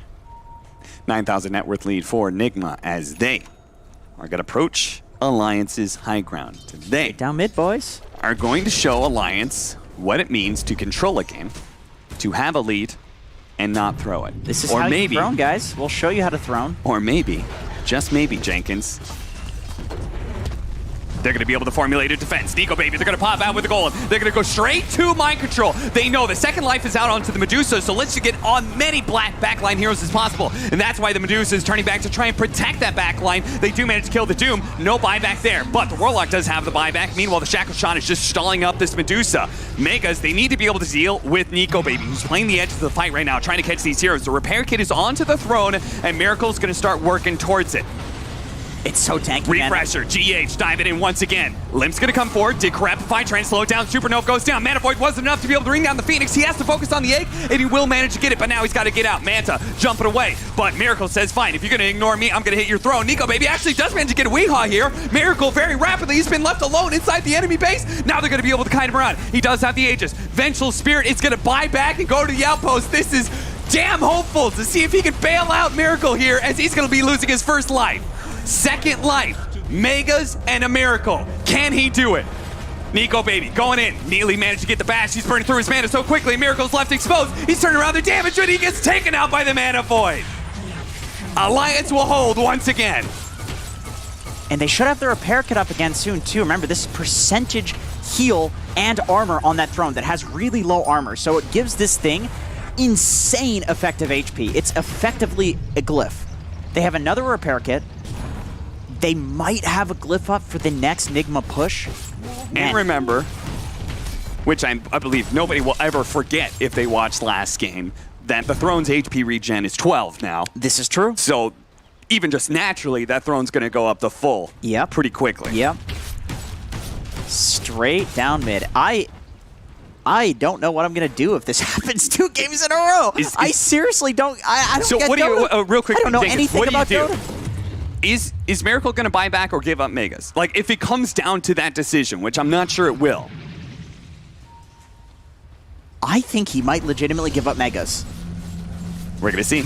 Nico Baby, swap back in. Immediately, Bravo Roar, but it hits the Beastmaster. Now he's been ruptured, though. Nico Baby's got to get out of here. He blinks over to the side. He may be TPing out. No, he's going to hold for now. He's going to try and help out S4. S4 being swapped back in once again. Nico Baby goes a little bit farther. The Blood right out. He needs a vision to be able to get the Yules. Won't be able to catch them. Nico Baby is safe, though. That's what's important. Okay, we have an opportunity for Alliance to win this game now. Miracle, we've seen how much damage he takes from that Anti-Mage Mana Void. He sits at 60% HP, and he dies in 1 Mana Void. He got the 800 mana talent, so he is a walking time bomb. It's even worse. He's a nuclear bomb. Gotta stay away from this man. He is radioactive. Nico. Nico Baby blinking forward. He managed to get him. Abyssal Blade trying to bring him down as quick as possible. The Golem's going to go there as well. He's out of mana. Can he actually get off the mana void? He's silenced right now. He's stunned as well. No, he doesn't get it off. He doesn't get the opportunity. Immediately buys back though. Miracle, he's kind of stuck here. If Animage can get here fast enough, they may still have their opportunity to set off that bomb. He's down. They got to hold for Megas 3,000 though. mana, dude. They got to hold for Megas. Oh, the mango Start tree. gobbling down those All mangoes. Right. Coming in hot. More couriers are going to be faring in mangoes. Get those couriers coming. Now you see that? Look at them. They're coming in hot. They're all flying in, man. They are all flying in with mangoes. Bring that boy his mangoes. He went for the Lashenko. He decreased his own mana and increased his own health. Genius. Is that actually going to be enough, though? He's about to pick up a Divine Rapier. So now we've just gone from a cluster nuclear bomb. He is now a mana void that's going to drop a Divine Rapier. It just comes down to one fight. He is an asteroid waiting to hit the planet at this point. An Alliance. Are they dinosaurs? Will they go extinct here? Will this be the cataclysm that Owen won't shut up about backstage? Ask him about it. Smoke in. Nigma. They're going to try and find a pick off on somebody here. It's going to be S4. Swap back into the Primal Roar, and he's ruptured. S4 is not going anywhere here. He's going to turn around, do what damage he can. Life Drain's going to come in, trying to help him out, but he's dead. He does have a buyback, though. Alliance can still fight this as 5. Miracle approaches with his Divine Rapier, but Decrepify is going to be able to slow him down with the Shackle Shot. That's a beautiful setup. Looks like Nico Baby jumps to the back line, actually. S4, he's pushing forward. He gets on top of him, trying to get the Doom out. Finally, he does manage to do that much. The Stone Gaze's already gone down, and it looks like S4 is going to die back. Weehaw coming forward, but it's a 4 versus 5 with Nico Baby still MIA. Is he going to be able to jump onto this Animage? He's way in the back right now. He jumps forward, goes for Weehaw, but he's slowed down. He does the Divine Rapier. It brings him down. He doesn't have buyback. He never addressed the Medusa. And they fight now to take the throne, and there's no issues here. Nigma will close out the series 2-0. It got a little questionable. It got a little iffy, Janky, but in the end, Nigma showed they can close out a game. Sure. It just, you feel for Alliance. Okay? Yeah. 2 games. The first game, that was robbed.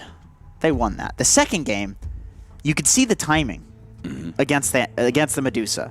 And kudos to Nigma. I mean, they played around the Medusa beautifully. Like the swaps, RMN in particular. I loved how Miracle played in the early game, but RMN really made that game incredibly easy. He was always there to swap, whether it was aggressive or defensive. And this guy's the coach, man. Yeah.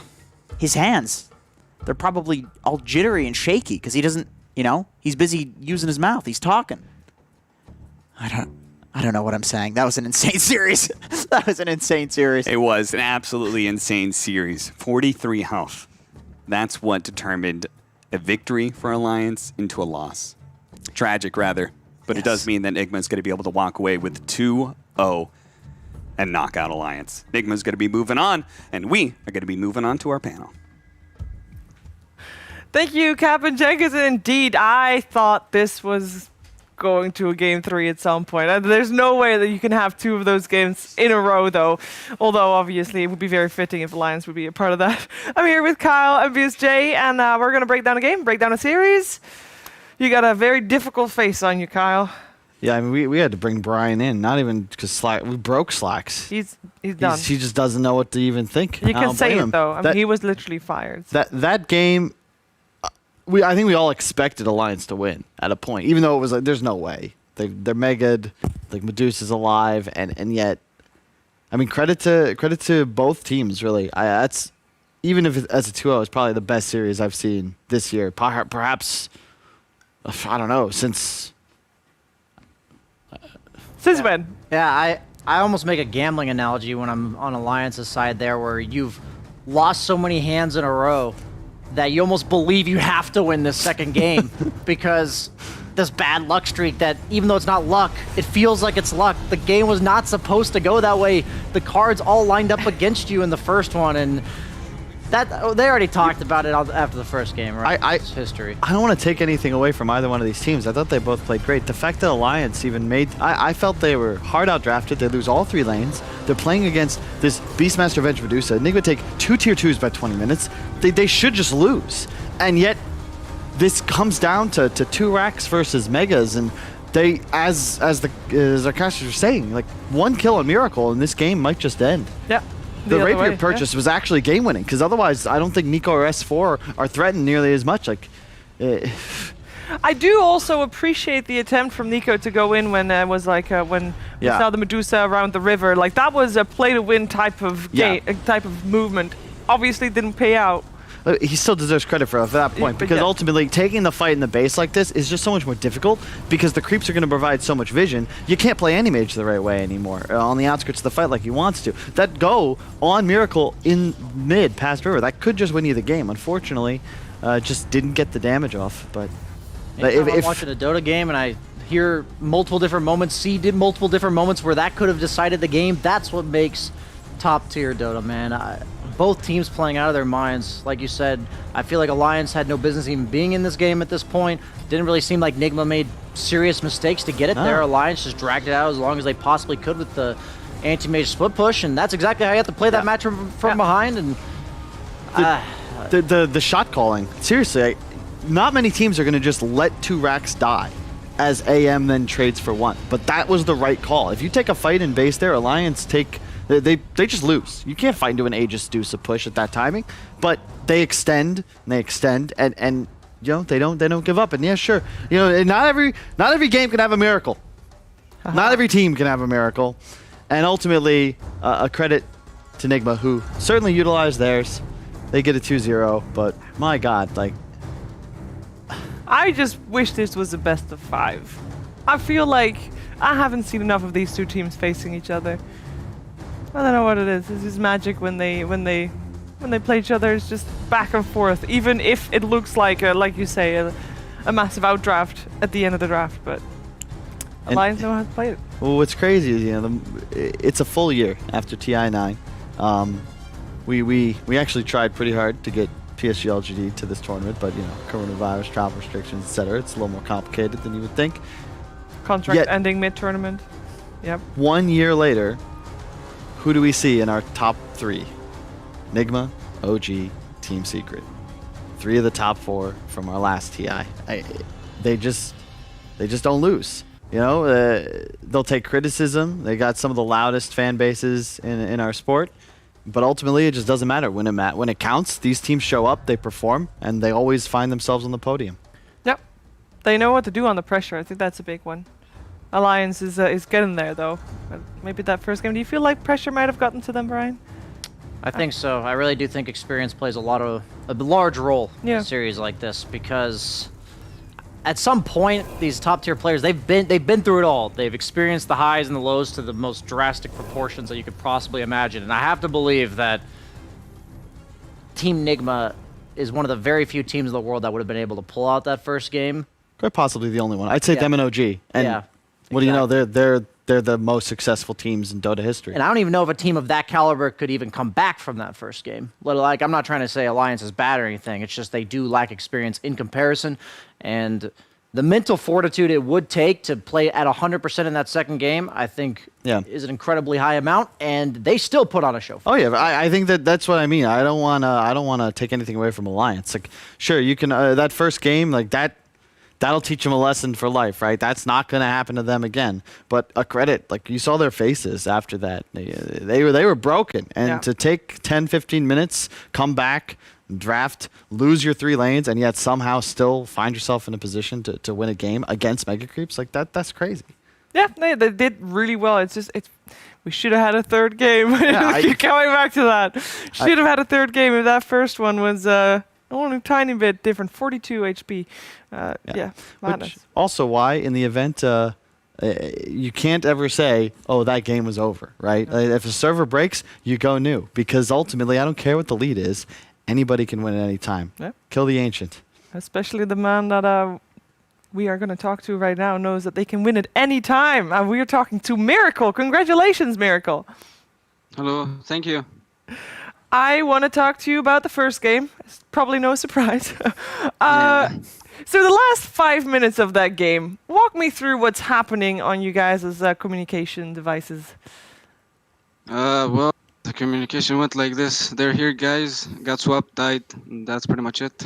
I mean, that's how it went down, and then we defended the throne. So. Well, you say we defended the throne. It was kind of the bubbles. It was the Arc Warden bubbles. It was you defending the throne. Were you like? Was that just trying till the end, instinct kicking in?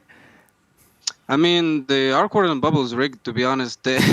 Not gonna lie, it has a placement in the middle of the throne where they actually can't get a single hit off if you put it right in the middle, I think.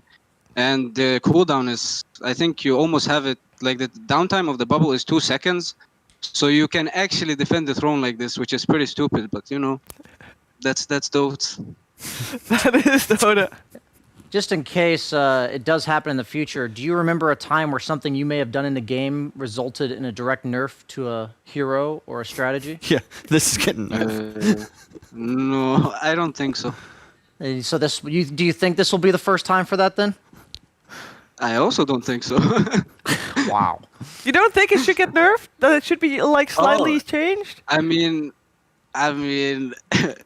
maybe.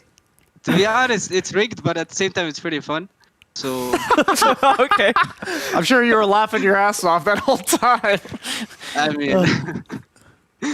I just gotta ask. So you said, I think 2 or 3 years ago, upper bracket is for bitches.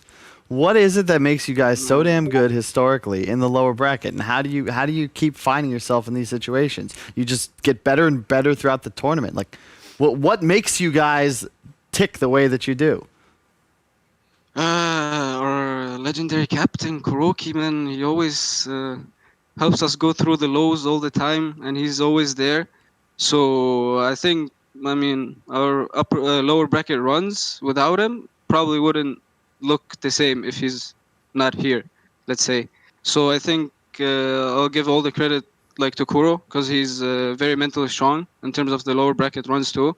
So he helps us a lot in terms of the mentally and walk us through everything, what happened, what's wrong. So without Kuro, it wouldn't be possible. Let's put it this way. And is he helping out during these playoffs again? Because I know during the group stages he was also taking some time away. Oh yeah, he is helping. That is really good to hear. You guys are doing great. Your next opponent is going to be the loser of our upcoming series. I would like to hear your thoughts on Secret versus OG. Well, I'm actually looking forward to this game. Hopefully it's going to be pretty hype. I'm very excited to watch these games, and I guess the better team wins. Very diplomatic answer, Miracle. Very diplomatic. Thanks. All right, we're going to let you go. Thank you for taking the time to talk to us, and I hope to talk to you again soon. Bye-bye. Bye-bye. Yeah. Bubble nerfed.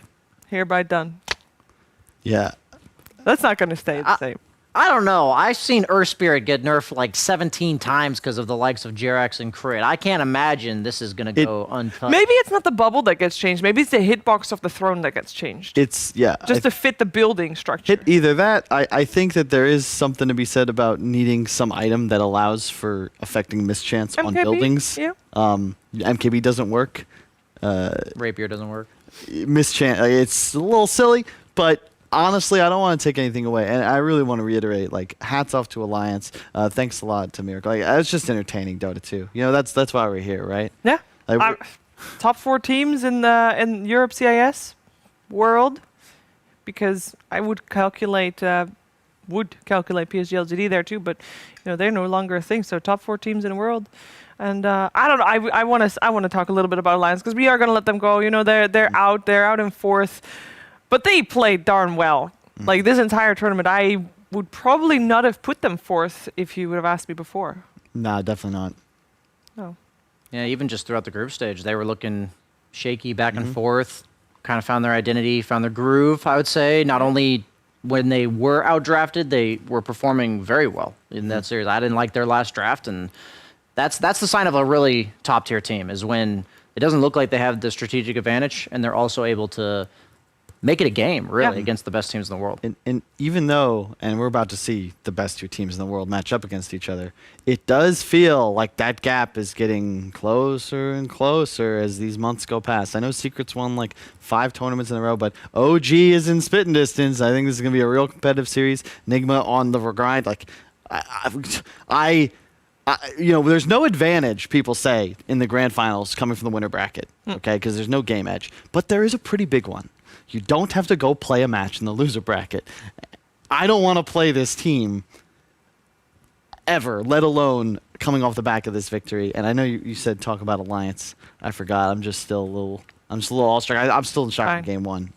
I just want to say one PSA about my time here in Europe. I know I'm not going to mention specific pubs. Oh my God. But the stuff you see in these games, it is a culture here. I have been blown away because I never understood it up until this point. But in pubs, I have had at least 10 games that I've never seen the likes of when I've played my entire career in NA, where you think you're going to win for sure, and you think the enemy team's done, and they just do some crazy-ass shit and just come back into the game. And they just do not quit. They pull things out of nowhere where they're like, okay, one last fight, one last opportunity. We're going to play it exactly like this. There's communication going on in the game. Like, these things don't happen by coincidence. These players train in this environment. And I love this culture, and I never truly understood this type of game until I've been here. So it's really cool. Heard it here first. Brian is moving to Europe. Just say that's definitely, it's not a coincidence. Not a coincidence, indeed. I mean, we're going to watch some top-tier Dota very, very soon, but first it is time for a break. But we're not going to leave you completely empty-handed, because we have for you the next episode of Busted.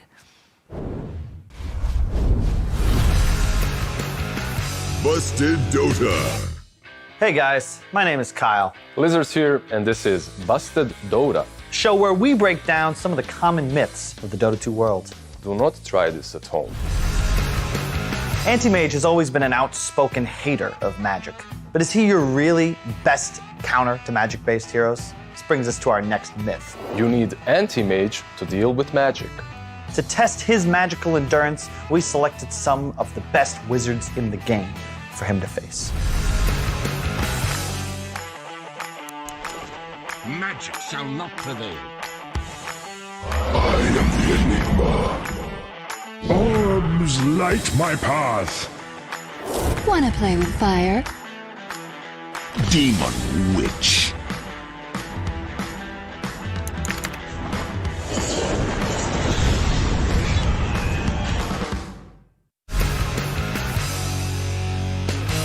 I've always had a soft spot for a good anime. And I've always had a soft spot for a good game of Dota, which brings us to our next myth. Players with anime avatars in their profile pictures have a better win rate than those who don't.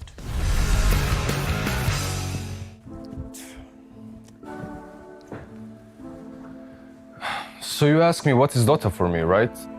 Dota to me is an exciting adventure every time I play, and it's all about enjoying the moment. Just like what I do when I watch my favorite animes. Anyway, I like to play in adventures, and I'm always out in a positive way and having a great attitude. Like my favorite anime protagonist, Loren Lagan. Sometimes I can't play Dota for like 7 days. Sometimes I have to play it every single day of the month.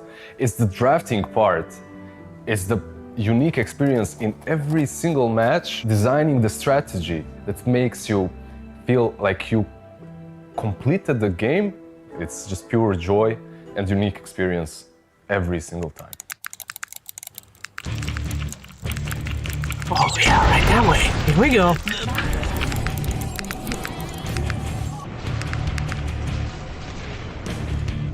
Boom, baby!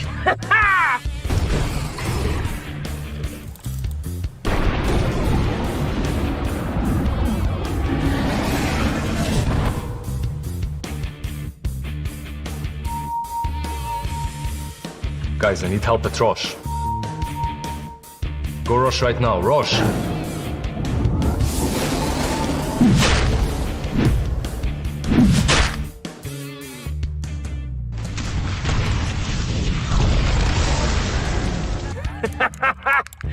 I hate myself.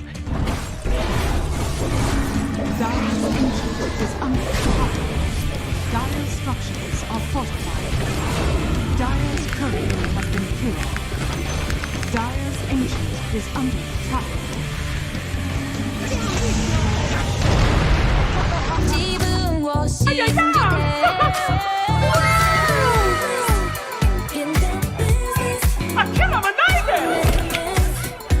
この番組はご覧のスポンサーの提供でお送りします。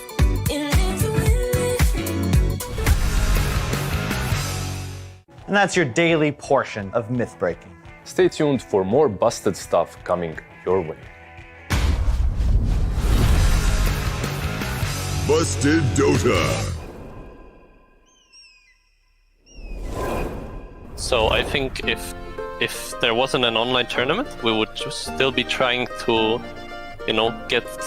get through the open and closed qualifiers for the minors and majors, and maybe I wouldn't even be here making the interview. I've probably been traveling, playing Dota, same old shit. That would have been our prospects. LA Major would have happened. Everything would have been happening. I would be playing TI right now. What are you talking about? I actually miss LANs because playing online is fun, but you kind of miss the stage. You know what I mean? I wouldn't do a lot of shit that I did, but probably would have tried hard a lot for TI, because right now TI, it would be the time for TI, right? Mm-hmm. Yeah, I would definitely try hard a lot more. Didn't spend so much money because of coronavirus. I will say it Russian, Russian English way. If no coronavirus, I would just see people and talk to them. Yeah, I actually like what happened because I was stuck in one place for like half a year, which is like what never happened to me before, like in the last 8 years, because I was like traveling constantly, and that made me, I had a routine. Like I started going on a boxing lesson. I started visiting some of my favorite places around my neighborhood, which is like, it's super nice to be like in one place and create all this routine for yourself, where you can like go to bed at the same time, wake up at the same time, feel good about yourself, like meet some friends along the way. It's just amazing. I missed that part of my life. Yeah. Which is like 8 years before all of that.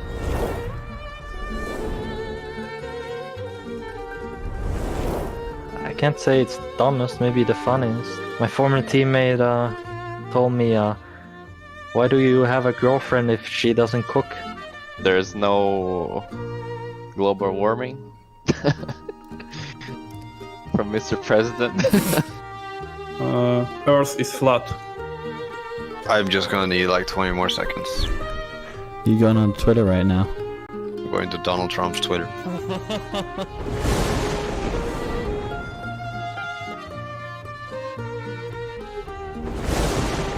Hanskins chewing gum, like during scrims, and just tell him that he needs to keep it down. But chewing gum, like just chewing in general, it's the most annoying thing. Oh, I need to use a past teammate here if it's possible. Sure. Because it's the best one.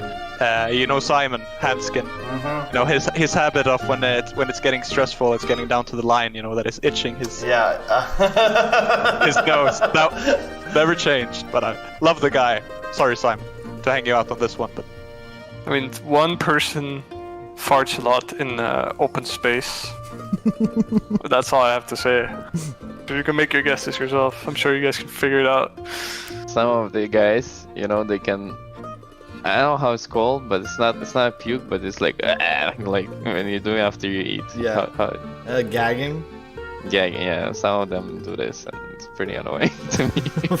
Why? And they think it's normal. I won't name any names, but like the practice room, you usually have a toilet, right? And it's just, you can't go there, right? You can do like the dangerous stuff, the bombs. You can't do them in the practice room, because then the whole practice room is gonna smell, right? But then, yeah, it's kept happening for a while. Well, Yazid doesn't shut up. That's annoying. He's like a radio. If he likes something, like let's say a video or something like that, like you can Google this video, like let's say "Let Me Smash." He will watch that video, right? And that's the video. You're gonna hear that "Let Me Smash" for about 150 times a day. It just doesn't stop. He's like a broken record. He just keeps on going and going and going and going. That's like a dumbass habit. It's fun sometimes, but it's like fun like 15 out of 150 times. But only at 10%. Tituan and his habit to just be so French, speak French, act French, just talk about French things. Yeah. being French.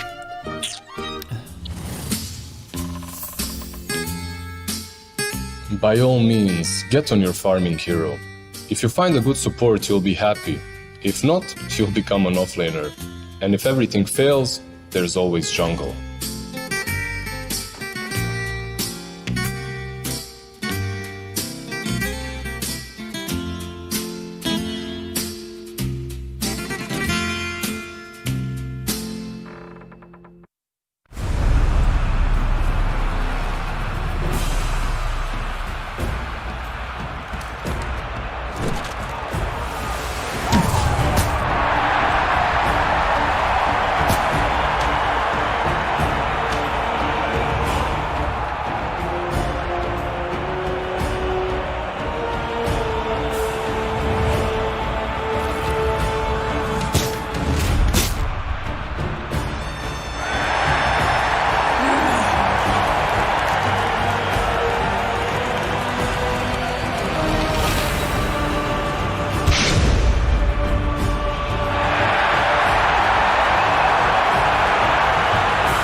As mortals, we should behave as mortals. No man deserves immortality.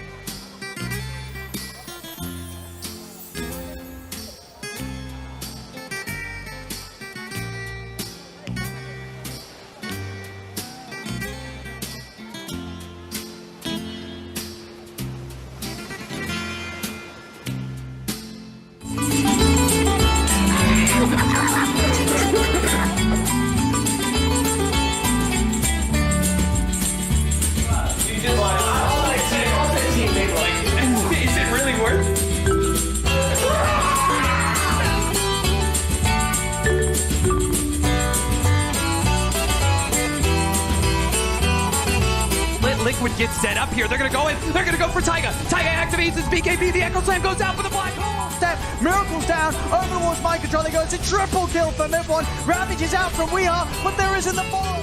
He brings his trap card. He says, I'm coming back, baby. And look at it. There it goes. The vacuum. The Echo Slam and Liquid hit the dirt.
EGB, your esports betting world. The only place to find the widest choice of popular games and matches to win real money. Choose your bet on a single event or express of several matches with dizzy odds. Serving the market for 7 years with over 800,000 users. Join now to get your bonus for the first deposit up to $600. EGB, you know for sure who's gonna win.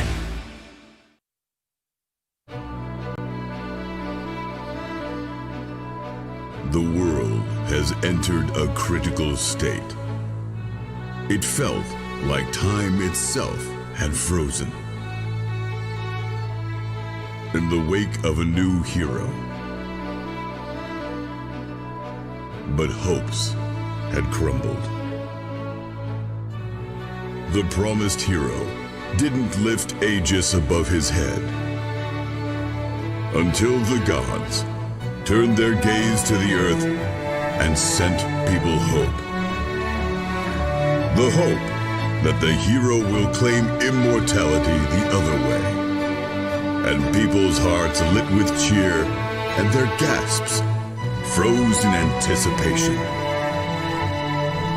Waiting for a miracle. Waiting for the hero. And they saw the Omega League.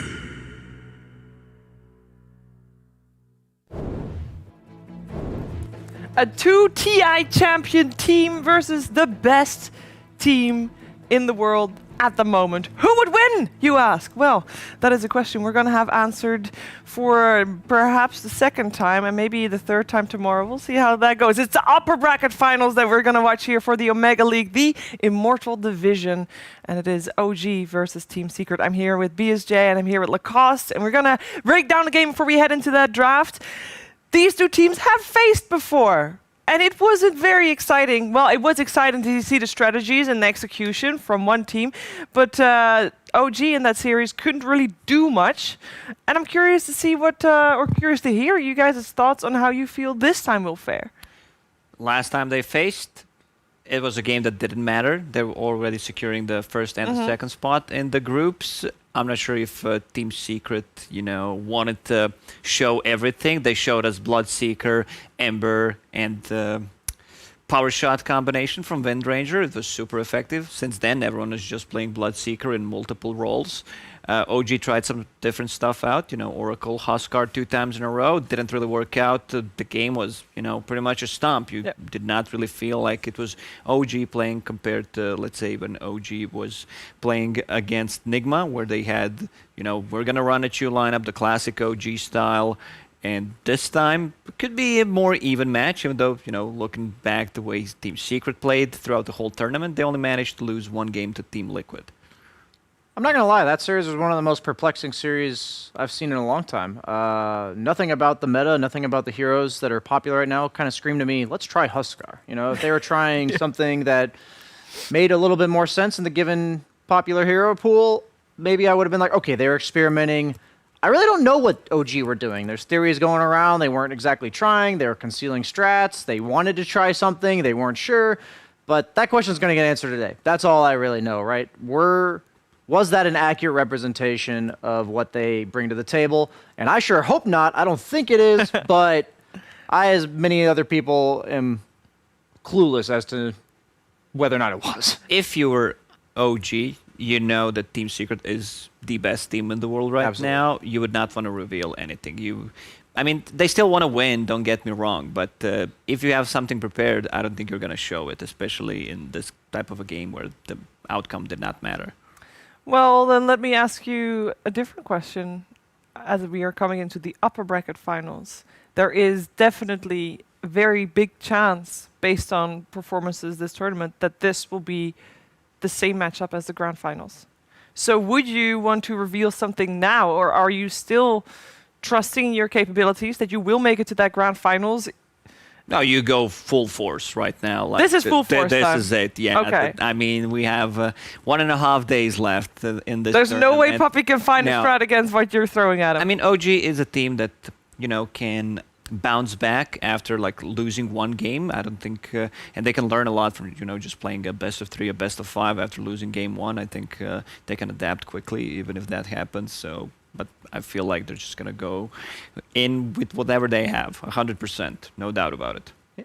Yeah, it's all about who they're facing in the lower bracket final for the losers of this series, right? This isn't EG. They're not going to take 3rd place on Team Nigma, right? They go all the way. They do. They make it to the finals. They won TI off that TI7. They got TI. They got 2nd TI9 going through the losers bracket. So I would not be feeling guaranteed that this is our finals matchup, because even though Team Nigma, I would say, has looked a small step down in terms of caliber from these two teams, I personally agree with Lacoste that they should lay it out on the line here. For OG, the thing is, you talk about not revealing strats against Secret. So why is it okay for Secret as the best team in the world to just reveal things? Well, do you think them revealing Bloodseeker was because it was a Seb offlane they said they stole it from? Yeah. Is that them trying to bring the cat out of the bag before the playoffs? Like, is that them purposely revealing something? Because they play to win every series. Puppy says they hate losing, right? Yeah. They don't conceal anything, I feel like. But what if they screamed against OG? It's something that OG was playing, so they wanted to show to everyone else this strat, so that, you know, other teams are also prepared when they're facing OG, and they just drop to the lower It was bracket. like the cat out of the bag from OG. Sure. Is like, this is what you're trying to show to everybody. We'll make sure to show it first, so you can't hide this as your pocket strat. And also, since then, or even a little bit before that series, I do know that Seb has removed every pro player from his friends list, because he doesn't want any of his strats stolen. So you would then think that perhaps, or any of his strats, any of his heroes that he frequently plays, you think that maybe he has something else up his sleeve. Or maybe that's just the mind games. How big are the mind games this series? Pretty big, I would say. Pretty big? No, I just said something about revealing other people's strats, the other teams playing in this tournament. So that, you know, and the Twitter guys are on both sides are kind of cool to watch. There's some really good memes. So there's a lot of warfare going on outside the game as well. I mean, these are the teams we come to, like, this is why everyone's here. This is why this tournament happens. I don't want to take away anything from all the other participants so far, but I feel like when you're watching TI, which this is basically this year's TI, same time of year, similar quality of teams, we are all waiting for this series. Like, this is the series where the team is going to take the dominant stance of, I am the best team going into the best of 5, and Secret has looked untouchable. Yep. And I really want to see OG take them down, not because I am a fan of OG and not Secret, but I honestly want to see Secret play against Nigma and then potentially play OG again and see like how they fix it. I'm pretty confident that if Secret wins this, they'll win the whole thing. I also think that if you have a team that wins everything without dropping a game, or maybe only dropping one game, it's not as fun. We want to have a champion that can bleed, right? I would not say it's not fun. For me, at least, you know, there's always something to learn watching Team Secret play. Maybe not when I'm not on PC. I think it's much more, at least for me, what I learn when I'm controlling my own camera instead of just, you know, watching it on the broadcast. But watching, I mean, I can download the replays, of course, but watching Team Secret play, all the small details that come into a play is always fun to watch. You know, they're just trying to break the game, break some of the mechanics. You're watching the game, okay, they're 10k gold lead, 15 minutes in. It's boring. It's not boring. How did they get to that? That's, you know, that's the question, and it's not a boring one. No, that is definitely not, because even the stomps that we saw were very exciting to witness as well. I'm also excited to see Mid-1 face his former squad. I know the roster's a little bit different than last year, but I think Mid-1 facing Team Secret, I believe it was his own choice to, you know, take that break and to not play in Europe anymore. But, you know, I would think, I don't know, would you regret it?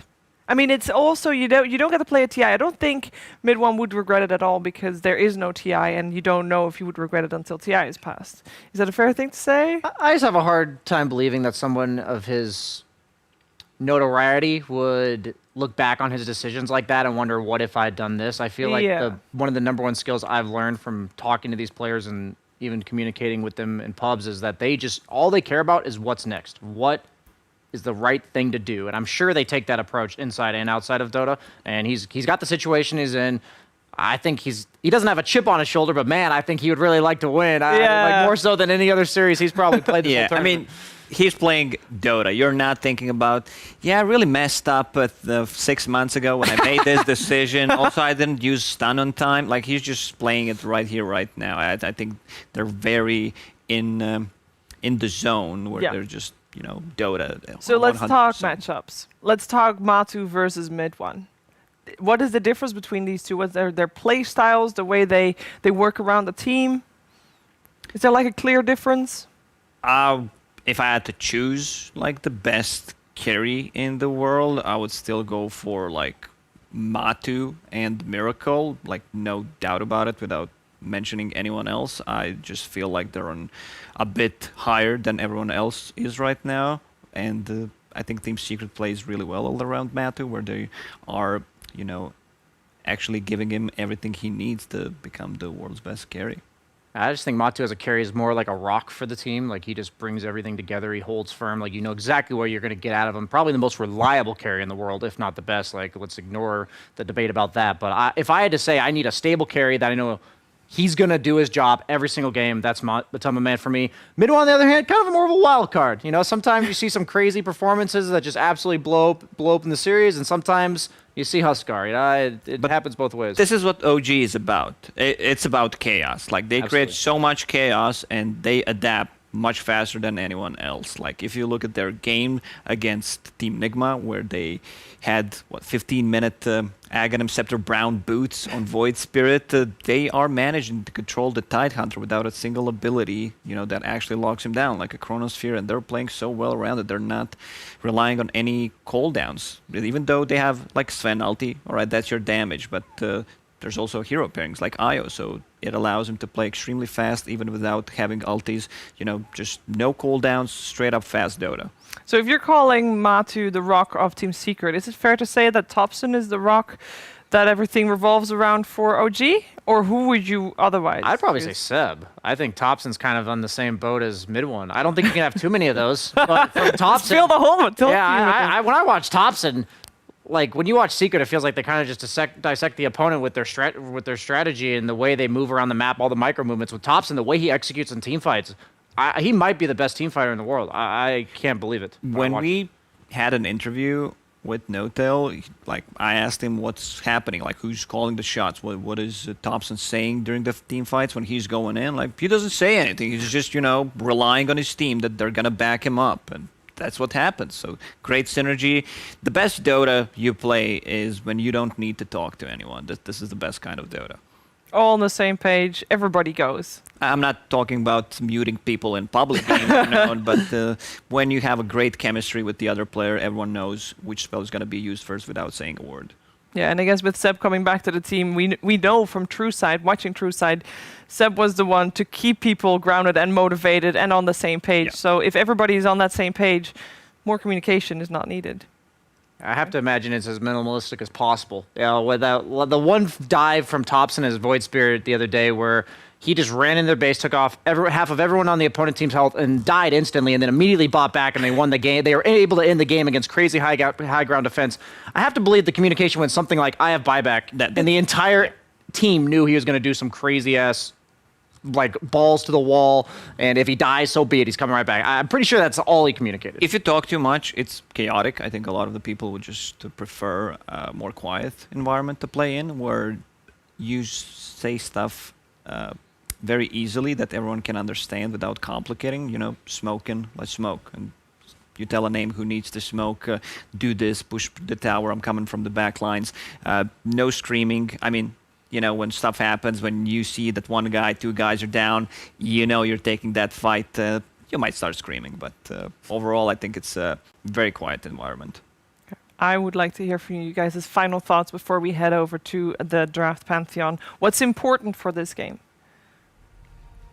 What's important? It's very important that we see a similar game as the previous series. I just want to watch some pure chaotic entertainment Dota. That's what it's all about. I think if OG gets past the first 10 minutes, it'll be a very different series than last time, and we're going to see a lot of what we just saw in that last series. I would love that. I'm fully on board with that. Let's find out what the draft panel says about that as we head into our first game of OG versus Secret.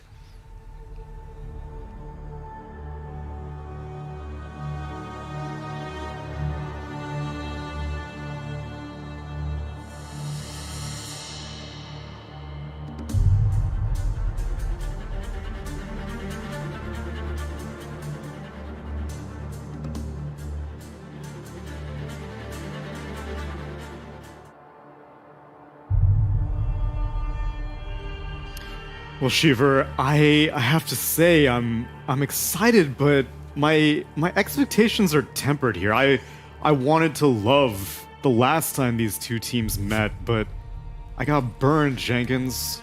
What went wrong? Why did that series not match my expectations? It's funny you mentioned burn because the key hero in that game that was causing those burns was Huskar. But instead of burning the enemy team like he's supposed to with his burning spears, he burned his own team. Right. And I think this was on purpose. I'm just going to straight up say it. I think OG sandbagged. It's group stage? Yes. I straight up, they sandbagged. I fully agree. That doesn't make Secret a worse team than them, or it does make OG better. Nothing. I'm just saying. I'm 99% sure. Because I do vividly recall you having to give a very heartfelt apology to the viewers after that previous series. Because you had built it up quite a bit. Because OG, when you think that you're on their level mentally, you are on the previous level, and they are on not only the next level, but they are on the third, the fourth, the fifth level above you in terms of thinking about the game, about esports, about life. So T-Gov, where are we leveled out right now? You think it's all coming down to the wire right now. No eliminations on the board yet. This is upper bracket finals. Loser will face off against Nigma tomorrow. But where are we? We have two very, obviously highly competitive teams, and I think for OG, they're looking to be, back in their like TI form of just like the beautiful aggression, I believe. I think there's actually conflicting playstyles between these two teams where OG are kind of the go-getters in the game. They like to group up as 5, and of course the OG playstyle. While Secret, they're a little bit more calculated and patient, and they'll pressure an objective if they know it's like 100% theirs. Whilst OG, they're more like they're just going to go for it, and they don't care about the consequence. They just want to try and make the move. So you kind of have like cool, calm, and calculated, and then just like pure aggression, but still calculated. So it's going to be really nice to see how, the two teams kind of fare up against each other. It's kind of a battle of this 5-man death ball presence in front of your base versus these split groups presence in front of your base. It's like an entire army of, I don't know, monkeys with machetes and chainsaws and things like that versus monkeys with sabers, but they're more calculated. Right. Yeah, calculation is the key part. On both sides, for on sure. both sides, this is Dota. Let's be totally frank here. We are all apes in this game. Just thank you, Jenkins. Tapping away on our typewriters as we figure out the first phase. Now, I got to be honest with you, fellas. Kind of want to see what this Bloodseeker is gonna do, because I mean, it's not showing up yet, but that was the nail in the coffin for OG in that first series. And Secret said, they just came out and said it. We saw Seb practicing in pubs. We thought this is a pretty good hero. Somehow becomes the hero of the tournament, at least in this Immortal bracket. T. I actually think like Bloodseeker, it might go untouched in this series, or at least this game alone, because the unsung hero is actually this Baden.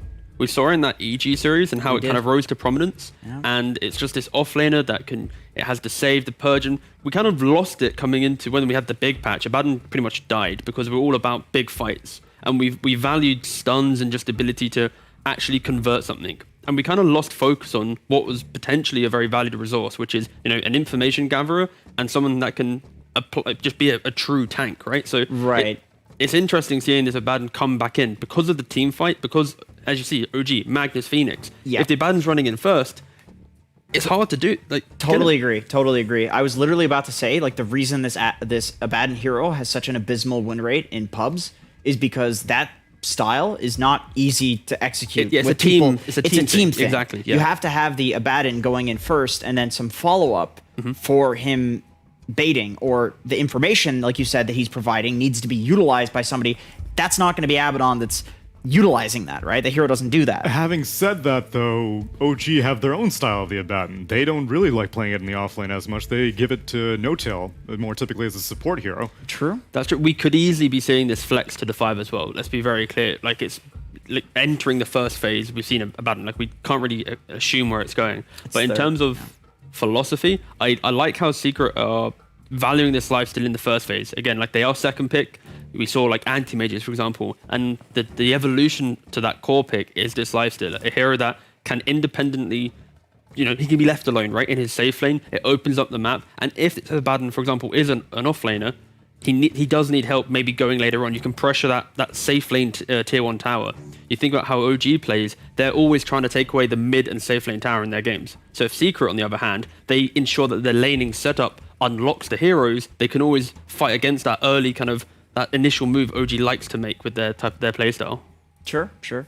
The thing is here, though, like on both sides, you know, the only hero that's really set in stone where it's going to go is the Lifestealer. Yes. But then again, Team Secret has ran the Zai offlane Lifestealer, so I don't know. It's a bit of an older bag, though. In recent history, it's pretty much always a Matu Let's hero. not get carried away now, Yeah, Jim. I'm just saying. I'm just saying. I mean, But if it happens, though, teams of this caliber, you can never really have too good of a read. That's the thing. Is it's hard to read them. We don't necessarily know if this is going to be like a mid mag, an offlane mag. I feel like offlane mag would probably work if this is an Abaddon plus Lifestealer lane. I think you don't prevent the Magnus from farming, and Magnus doesn't pressure either, but they both just kind of do okay. But then once again, you don't know where this Abba hero is going to go.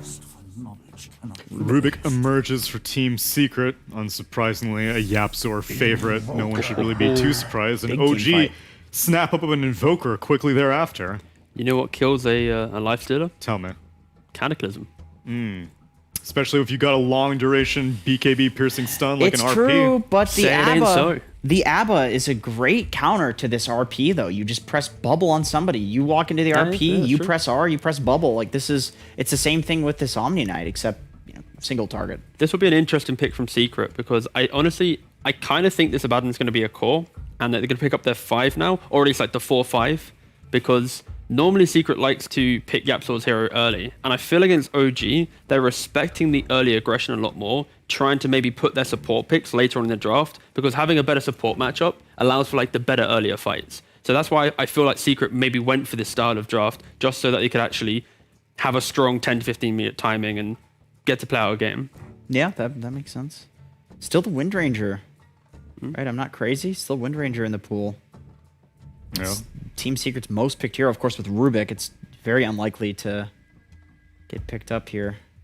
Well, at this point, you can be pretty confident that you know the mid lane matchup, right? This is true. Invoker. This is true. Yeah, sure. So Thompson most likely going to be playing that Invoker, and that gives Team Secret some information, and they will go with the Void Spirit. Okay. So it is still open, I guess, because of we don't know. You don't know, yeah. It could easily be like a 5 Rubik, 5 Abaddon, 4 Void Spirit. Secret have got a very open and flexible draft, and equally very scary, because normally when you see flex, you normally like there's a weakness in like if they put the hero here. Oh wow, that's a hero. That's a PA, mate. I really love this hero. I think this hero is extremely good. I think this hero's underrated.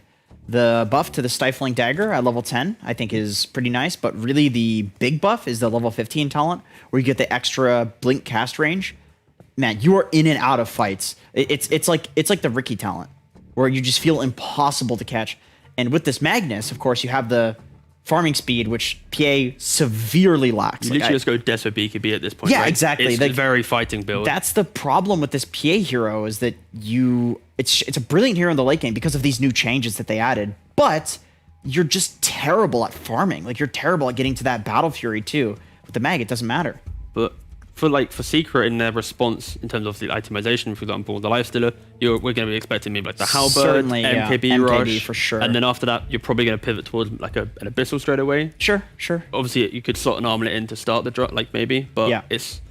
there are answers to dealing with it, but overall it's a very nice PA game, just for the fact that you can always blow up 3 of the heroes in Secret. Of course, Abaddon not so much. If this wasn't such a good MKB patch where everybody favors this item, PA would be a broken hero right now. Like, the problem is that most games are going to have some hero that would probably build an MKB regardless of if there is evasion in it or not.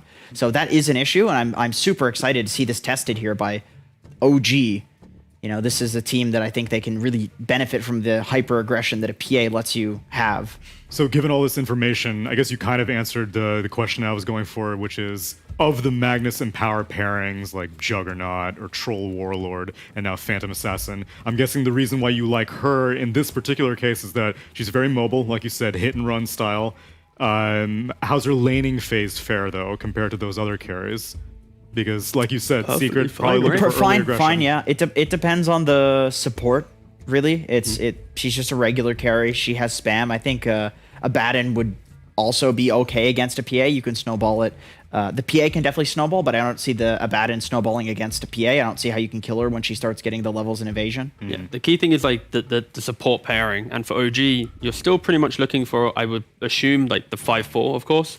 So that's why you're seeing Team Secret ban out like the Grimstroke, for example, a very classic lane pairing for the PA, and it's that type of lane that would solidify OG's ability to leave laning phase with like that burst of energy that we've seen them do time and time again with the Venjuna strat, and same again with like Iosphere. And it's that 10-minute timing where they're just going to collapse on one tower.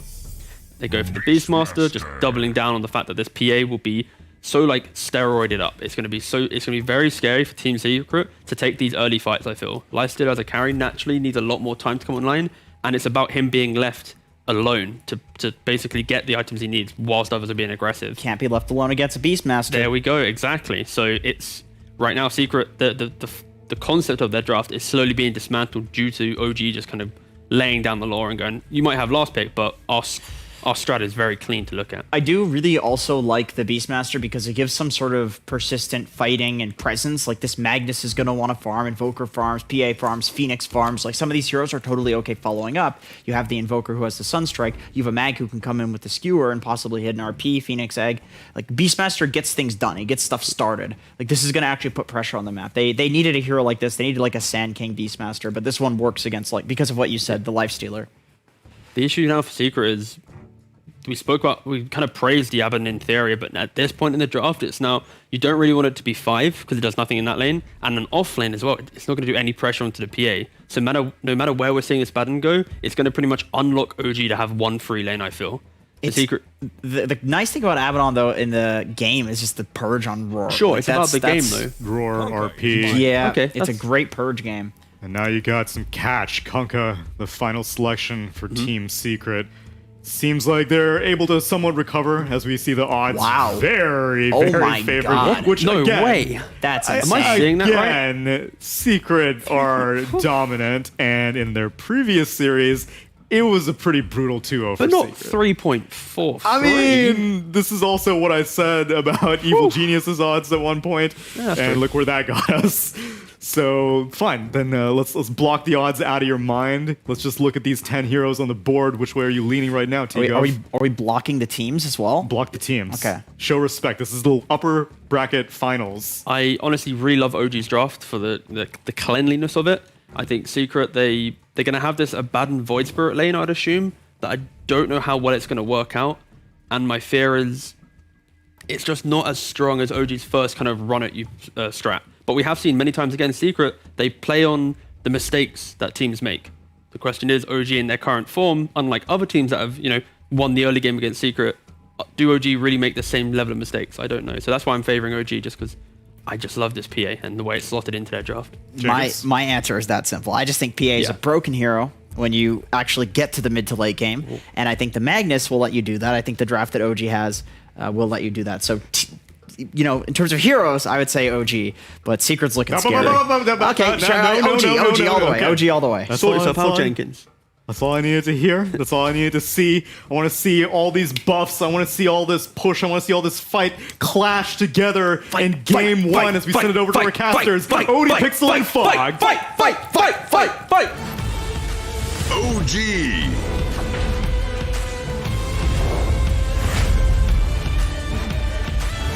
Team Secret. To the battlefield.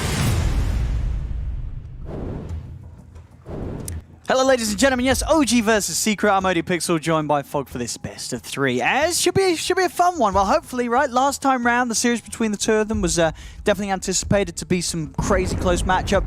Ended up going pretty easily in Secret's favor. They took Huskar twice. Let's just they did erase this from the memory. And there's no Huskar this time. Where we're seeing avoidance of that. OG coming in with something different. And I gotta be honest, agreeing with the panel here that this PA Magnus seems like it could pop off this game, but this is Secret. We're seeing them doing crazy things. They're coming in this game. The last pick, Kunkka. I mean, looking at Secret's lineup, what do you sort of see that's going to happen from them that the OG might not be ready for? It's just going to be fast-paced fighting, is what I'd imagine at least, right? That's going to be the majority of their style. Okay, they're actually, this is what I was wondering to see, is who's going to be playing that offlane. It's actually going to be Zai playing the Kunkka in the offlane. Yeah. So they're going to have the Void Spirit in the mid matchup. Okay. Okay. So that should be, I mean, it's going to enable that Void Spirit to be able to get that much more active, right? Instead of the Kunkka in particular, which then they don't have to rely on boat at all. They just have to rely on, you know, this Void Spirit's low cooldown ability to be able to move around constantly. See Puppey, he's playing the 5. He wants to be able to back up. What looks like it's probably going to be the Lifestealer. They want to get this matchup versus Phoenix. Lifestealer plus that Abba versus that lane. And yeah, I do think Secret's going to try to take advantage of the slightly slow-paced draft that OG does have. I think this Invoker going the Quas Wex, that's going to enable them to at least be able to do some stuff on the map. And then the same thing with this Beastmaster pick. I think that's what's going to allow OG to actually match the aggression a little bit from Secret. But a little worried just because they're greedy. And I've seen what Secret does to greed. So, looking at some of these matchups, we've got some of the big hero player combinations. The Thompson Invoker coming into play. Oh. Going to be up against the Nisha Void Spirit in that mid. And interesting lane setups they've got going on here. So they've got the Beastmaster being supported by a Magnus in the top, and they have the Phoenix with the PA. Oh, he's going to be fishing for these. He's going to try. He's going to be trying. I don't think he's going to get too many of those. It's a really tough lane to go to, especially with like Boots Rubik. They're always going to be able to evade that in particular, unless it's like the Kunkka gets skewered over. If he's getting hit by boars, definitely a possibility. I mean, with the level 1 skewer, that's all he can kind of do, as the support Magnus right now. So until he hits that 2, he's just going to be pulling creeps and trying to get momentum. I'm seeing a lot more of these Magnus. I shouldn't say this much, but it's like these in the pub games I played a couple like these high MMR games, and there was Magnus 5 in every single one of my games pretty much. It was actually very bizarre, but they did exactly that. They just try to skewer you under the tower, and then they're just walking in power bots. We've seen that in the past too. Yeah, I guess in the lane it is the threat of the skewer. You know, it's keeping you on your toes. It's making you worried more about the Magnus than actually being able to fully focus onto the core in the lane. Standard, we see YapzOr level 2 before Zai. Zai pulling the creep waves while YapzOr secures the last hits or attempts to secure some last hits. He does get a skewer on him, but like we said, those boots, even getting hit by the boars at the moment, keeps him speedy enough. And down bottom, Matu getting low. Mid one trying to hit back at him, but the shield's there. Mid one having to jump away, and Saxa getting very low again to the attempt here from these two. And CS down bottom, what we were seeing, Matu 6-1. The mid lane, how's it going so far? Strong start for Nisha. And, should be. I guess this is just what expected. Your Void Spirit, incredibly nice right click animation, and again, so it is a Quas Wex Invoker. Yeah, it's not going to have any damage to compare. Yeah, just better animation, better damage, and you can push the lane in onto Invoker more often than not, right? Like Invoker, his Tornado is very expensive. Nisha can just spam his Resonant Pulse and Dissimulate to push the wave in and just mess with Thompson. I mean, Nisha, he's playing it pretty much perfectly. Yeah, 15-7 against the 4-for-4. That is, you know, pretty much as good as he gets when you're in a matchup that the hero wins. Nisha's just able to push it to the limit. Yeah, he's only missed one so far out of all those creep waves that have come. We see Puppey every single time. You know, Fire Spirits get popped. He pops shields on himself or on to Matumba. Matumba not having a point in rage. He wants to just be able to keep that sustain going. Noto dropping low. Ooh, that was close. Big hits between the two of them, and YapzOr, the torrent and levels on Rubik. I've got the combo. Yeah, and it's cool that they have this lane as the, you know, they decided to make this Void Spirit mid because of like those Fax cooldown things, and then the Kunkka versus the Beastmaster, they can cleave that boar all the time. A Fade Bolt, that boar is going to be at risk of dying very often up here. Yeah, Seb's got to be very distant with the micro unless he wants to end up feeding that away. They're trying. And they're trying, and Zai and YapzOr, you know, as every time a missed skewer comes out, the all chat lines are there. Of course. And they're ready to poke some fun at No-Tail as it keeps trying to get some action with that skewer top, and it's just not happening.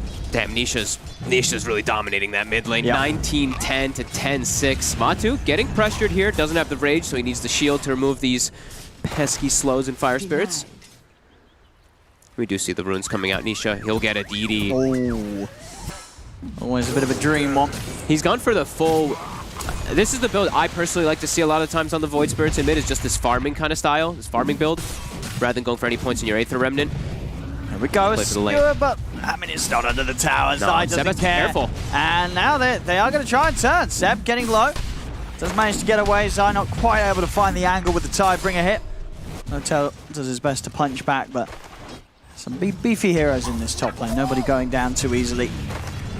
Every time, like we said, he just gets these stick charges down here, so Matu still farming pretty well, but mid one is definitely keeping it up there. 19-8 compared to the 15-3 of the Lifestealer. They're doing a good job down here, but their sustain looks like it is lacking a bit. While on the side of Secret, they have just infinite sustain because of those stick charges, pretty much. Yeah, Saxa will at least be able to snipe Matu's courier there as it comes a little too far up the lane to deliver the items. And Nisha heads over aggressively to take that bounty rune away from OG. They're going to get all 4 bounties. Oh my goodness, they did. 5 minutes in. That's such a Nisha move, especially when he's playing these like wave clear heroes versus non-wave clear. He forces that wave in super hard and then just runs at the rune. I've seen him do this quite often here, and that's, I mean, makes sense why he's going for this build even more so then. And they'll actually leave that other bounty for him. Yeah, full efficiency from him. He just swings past mid, pops the nukes, uses the mana, goes and gets himself that 4th bounty here for the team here at 5 minutes. Very early medallion finished up here onto Seb. Like we said, this is going to be a game where they just look to buff up this PA so much. They have so many different things too, right? They have the Inner Beast, they have Empowered, they have Alacrity. They have so many different tools to just make him strong. No tail. He's tried to skewer away. Might Got be the in trouble catch here. with the X mark of the Torrent. Do they have the damage though? Still pretty beefy as this Magnus early on. Seb, he's going to be the new target. He used the medallion aggressively too. Oh, so that no. cleave just smashed him there. Yeah, he really did get smashed. I mean, they're really, like, look at the levels. Zai level 5. This is a level 2 Magnus. He can't really help the lane at all, and they both end up going down. No, this lane top, it has been securing Seb the farm, but you can't help but feel it just looks a little awkward with this, no-tail Magnus just skewering all over the place and not really able to do much against this duo of Secret in the lane. And I mean, I actually can't believe the medallion, the aggressive medallion ends up hurting him so much because of that Tidebringer hit. Yeah, that's painful. I mean, you're absolutely right. You've got to be careful using that in the lane against a Kunkka. Yep. There's definitely going to be the chances for big hits to come flying back your way. Saxa will be just fine here. Look at the sustain, right? That's what we were saying. This lane is just, they're perfectly fine with just spamming their spells, and we can see even open woundsing on creeps. This is, Matama Man doesn't care because they can't really threaten kills on these two heroes with the PA and with the Phoenix at all in the early game. They will still be farming, as we said. Mid one, he is getting still very solid farm. Already has treads finished up. We see a big stack already getting. I mean, yeah, they've got phase boots on Kunkka, so yeah, they Secret, can clear that. They've got good damage to take that out. They might even start farming it pretty soon here. Yeah. They're already level 6 on Kunkka. They can threaten kills. Beastmaster also level 6 though. We're seeing that first Topson rotation, but it is spotted. Let's see what he can do. They know the way Topson likes to play. It's all about being super active in the early game, especially when they have this greedy type of lineup, right? So they double ward it. Not only just in the river, but even on this spot too, just to be able to watch him. He wants to deny this big stack away. Yeah, at least stop Secret from being able to clean it all up themselves. It's not easy to do though. You've got no points in the Empower yet, of course, still and just level 2 on No-Tail. Look at Nisha, he knows this is happening. He's ready to come and start killing him. They're going to jump Topson's forward. squishy. He's got to start backing up, does have the Ghost Walk. Astral Step does hit, not enough damage to kill him, so Topson will live. Bow comes down from Zai, straight onto No-Tail as he's dragged back by the combo. No-Tail falls, and Topson, he cannot come back out of the invis to help out there. No, versus these high level, like Rubik already level 5, Kunkka already level 6, and Nisha with this max nuke build. Invoker, when you cross Wex, if you're having a bit of a rough lane, you're like an 800 HP hero. You get hit by 2 nukes and you already have to run away. So he can't actually commit. Nice movement by Nisha, good read by Secret with their wards and just understanding what to do. Already at a 3k lead. This is quite the opening for Secret. All 3 lanes looking to be off to a very good start here for them. Yep. And like we said, like OG Draft, it is greedy. The way that they put the style down, like PA Magnus is your 5, Phoenix as well. Like these heroes, they take time to actually come online. The laning phase is not the strongest at all from them. The only hero really that can make plays is, I mean, the only things you can make plays around, right, is the setup from Topson or the roar from Seb. Yep. These supports, this Phoenix Magnus duo, they're never going to be able to set anything up unless No-Tail somehow is able to walk in and find a skewer. And that's sort of a very... The opportunities of that happening are very slim early on. And, you're mentioning Aurora. There's an Abaddon on the other team. In a lot of situations, if Puppy's there, he can just break the aggression that happens instantly. Nisha. Ooh, nice dodge there by Topson. Yeah, it doesn't head straight up to the high ground, so Nisha not able to get the read on him. Nisha got himself an Arcane Ring, the best item I feel like you can get on any of these mid heroes. No-Tail's got to be careful. They've just taken the tower, and he is here alone against the 3 of them. Okay, he's pulling Puppy away. But he is looking like he's in a lot of trouble. Doesn't have TP available. They're going to have to work if they do want to chase him, though. Looks like Nisha is fighting versus the Beastmaster down in their jungle. Looks like Seb wanted to make a rotation, but it was spotted. Just a bit of follow the leader here. There's No-Tail and Puppy taking a stroll. No-Tail, He'll take that as a win. As Puppey chases no more. But a 4K gold lead. Yeah, the money's building up. It's Secret already claiming an extra position of the map to farm. Oh, the skewer out of the Invoker combo. No tail there. And now he's going to die for it. Secret.NoTail joins the team. Don't stand there, Nisha. I'll save you. He would have been fine anyway, but yeah, I mean, he did. It looks funny. He gave away his life. He really did just give himself away. He had a bit of a smile there. He's like, all right, one of those games, Johan. Okay, I see Thompson also has a Solar Crest queued up. So, double medallions. Oh, that might not be ideal for them. I don't think I've seen that before. Is that? They're all about, like we said, it's all about buffing up the PA, but they already have a medallion. So and there's only one PA. If he does finish. You know, there is only one PA. Only one PA. Indeed. Only mid one PA. To be precise. Nice one. Thank you. I like that. And they're grouping up now around Matu as he has full free farm. Armlet is pretty much done, and Zai is looking to get aggressive. He's top of the net worth with the drum. This is their big point to really press the issue forward here and get some more towers. Because OG still not ready to fight. Phoenix is not 6th, I don't believe, still. Neither is the Magnus. These two supports really suffering in this laning start. Okay, Phoenix just hit 6. All right. Let's see if they can do some of the 6s. They're going to bring everybody down here. They can't start losing so much control of the map. And that's going to make Secret just pull away. It is kind of strange because it does feel like this Abaddon is just the answer to so many of the things that OG want to do. And the Abaddon was first pick. It's not like this hero was picked up after the Beastmaster and the Magnus. This was out there straight up as the first pick, and somehow Puppey was able to outdraft the picks before they even came out. I could see why I think they wanted the Beastmaster for several reasons though, right? I think they wanted to not only just take it away, but also give themselves more type of early game. I mean, sure. But yes, but then hard counters. If you're picking the Beastmaster for those functions and not the Raw, then who's going to do the job of what a Raw would do? How are you starting any sort of action as OG? Yeah, that's true. They're going to have to really rely on this Thompson Invoker to get these setups. But yeah, Thompson's going to make big plays. Yeah, and he's off to a tough start. He has the medallion, so all right, we've got 2 medallions on the side of OG. Okay. So, I mean, you can stack both, right? You can use a medallion and a Solar Crest on somebody to buff them up, but not the most ideal at times. But like we said, it's all about the PA, but I mean, they're really that's the suffering. thing. You do have a PA, so you stack them up. Mid one gets in with a good crit. If he gets the Deso, I think that's the item. I say, if you're looking at OG right now, it's the Deso timing. When mid one has the Deso, they're able to move together. You're still going to have a good chance of deleting a hero. But again, you are going to have to find them in these pick-off situations. In a team fight, time for a shield and a miscoil heal to come out from Puppey and then into the Kunkka's Rum. Even with the high physical damage you have, you're probably not going to burst through these heroes like the Life Stealer before he's able to rage or jump inside someone, or before the Void Spirit's out of there with a Dissimulate and an Astral Step. It's very hard for OG in these fights. They're definitely going to be able to react to that PA. I don't think PA can actually fight with just a Deso. I think she'll just get exploded. There's way too much damage coming out from a Void Spirit and a Rubik. You're very fragile on PA. That's the big problem with this hero is you're still, look at this, level 8, 980 HP, just extremely weak to all these nukes, and Sentry's down. Oh, they do. They've got the grab with the Remnant. Thompson, he's going down here for sure. Another kill for Secret. 5-0. I believe that's the Orchid done now for Nisha if he wants to purchase it. It's going to be very quick.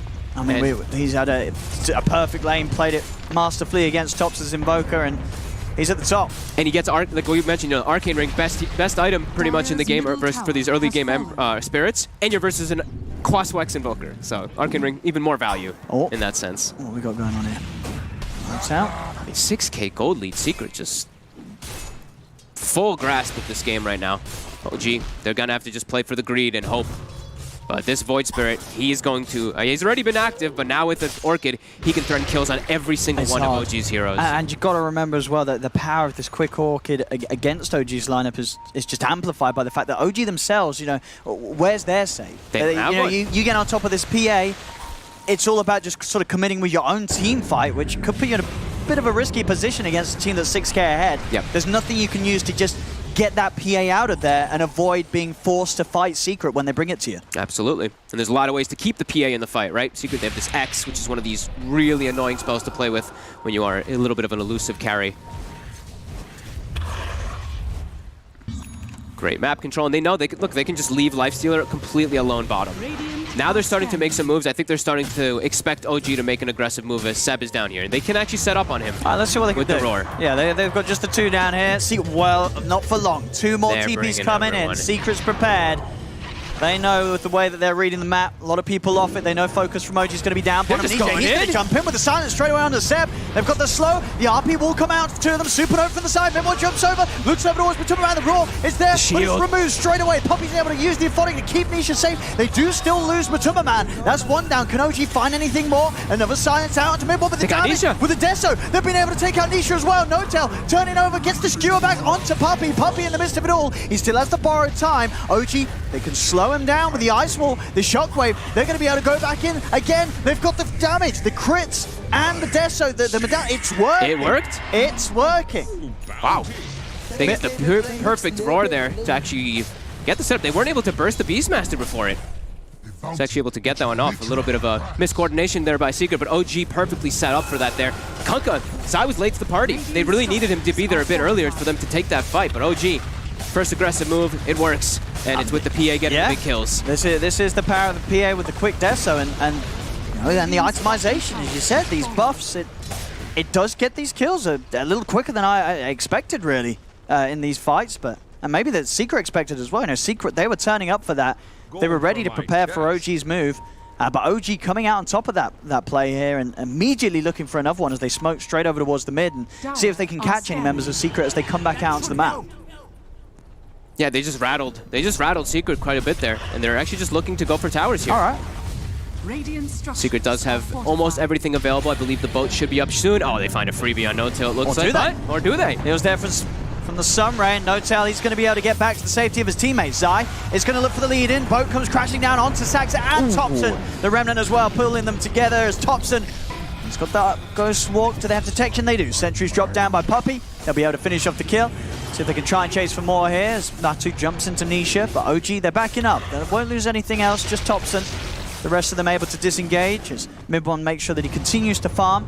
By the looks of it, going for the Echo Saber on the PA, which eventually I imagine will be built into, I guess, the BKB and or the Halberd and Oblivion stuff. I mean, I guess he could get an Orchid himself. Is strong against the Lifestealer, but at the same time there is an Aphotic Shield. I don't know. Interesting. Interesting build from Mid-1.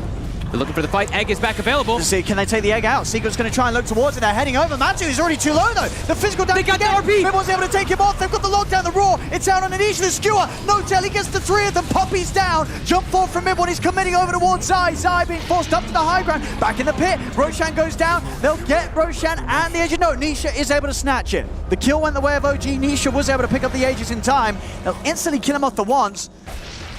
But again, OG's showing some solid team fights here. The RP and the Super, it's working out. They keep getting these heroes to survive just long enough. Nisha gets the Orchid up onto the Magnus, doesn't end up killing him in time. He gets the RP to cover that Egg. Egg was going to die if not. It would have been a different situation there, but they do get the successful one off again. It's crazy. Yeah. 8-5, but it feels like it's a much more intense game than 18 minutes in already. No, just sort of the consideration now for what OG's been able to do despite essentially losing all the lanes, coming out behind. But they've got something up their sleeve here, and it is having some effect. That's top. Nisha getting aggressive onto Saxa. Got enough damage for Saxa. Saxa's able to turn the boat. Will come out onto him with the torrent into it. Saxa needs able to get the dive. Saxa's going to live. Will leave Seb behind, so Seb will fall. As Saxa gets out of there, OG regrouping around the tier 2 tower. Thompson's back in. Secret still trying to chase. Nisha, he's got to pop the Dissimulate. Mid-1's in. He's looking for a target. He's going to run up to the high ground. Lift into the Remnant. Zai, he's going to turn. Silence is there onto Mid-1, but Mid-1, he's just feeling strong. He's going to continue to commit. The Tornado will hold them back. Now he'll reset a little bit, starting full low on the PA. And Secret, they have got the full squad on the high ground.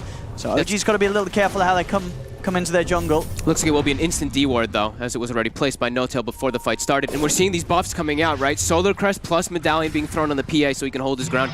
And the Echo Saber, actually kind of neat the way it's getting these double hits off. He can actually just pop a hero if he's lucky. The idea is definitely there.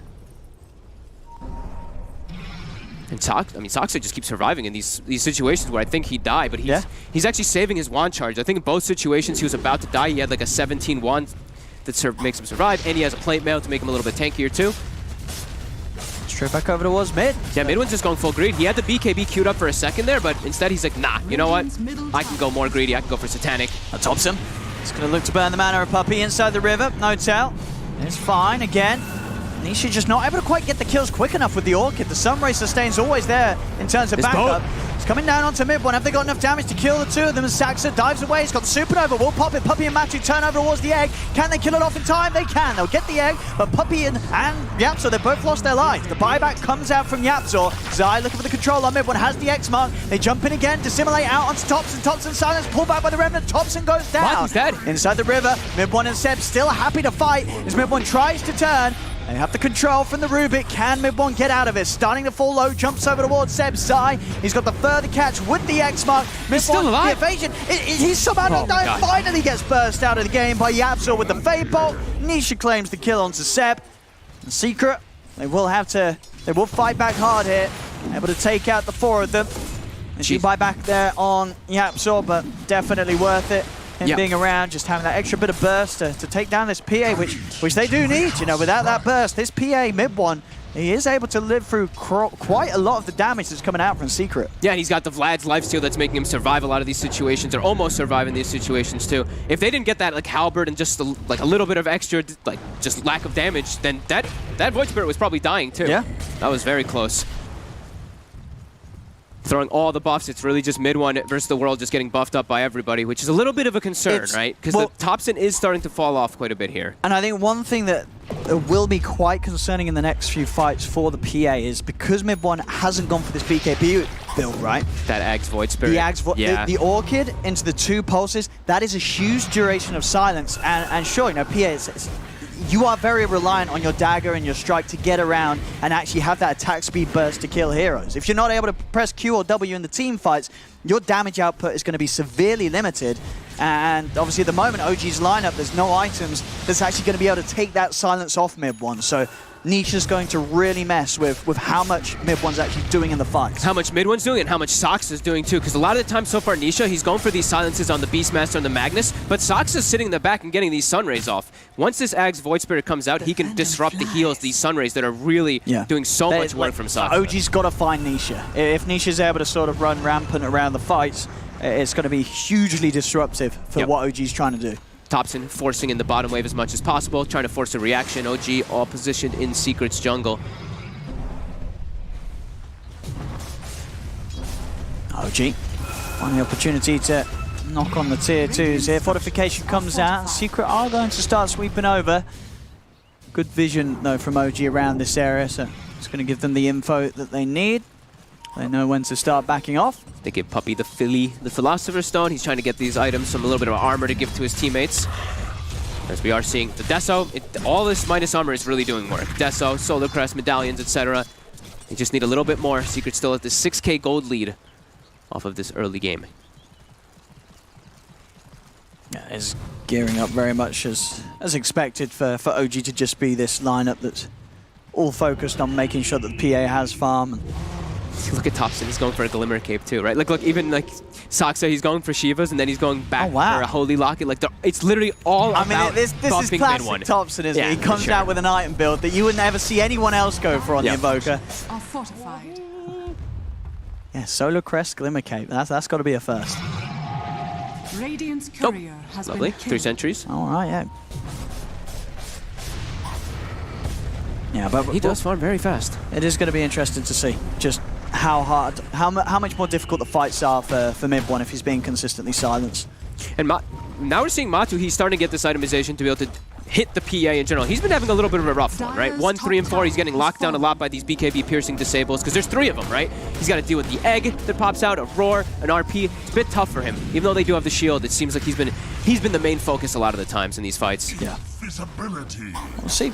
Puppey's going to show himself mid as the rest of Secret start to swing over towards OG, actually from OG's jungle itself off the back of this smoke. Ooh, Seb's invis. They're gonna look for the jump. RP's going to be dropped straight away as Nisha jumps in onto the front lines. Tornado comes out for the high ground. Nisha silencing the Phoenix. He's on trying top, to burst him with the dissimulate. Can he take him down in time? Though he can. The Phoenix will fall. They've lost Jab, so there's going to be a buyback straight away from Sax as he'll look to return to the fight. Matu trying to get on top of Tops in the skewer, trying to push Nisha and Matu away. The dagger's in. Mid-1 jumps forward. He's trying to finish the kill onto the lifestealer. Can he do so? The silence is out. The torrent. Mid-1 goes down. No-Tail tries to escape, but another astral step sets it up for Matu to get the damage done as Nisha just continues to play with and push OG back. Saksa bought back for this too. He might go down. He doesn't have dive. Nisha knows he's chasing him. Can he actually catch him though? He's gonna have a step in a second here. Yeah, he's gonna be able to jump this. If Can he he get can the hit the remnant. Yeah, he's got him. Yeah. If he can just control the silences perfectly, Orchid into the pulse.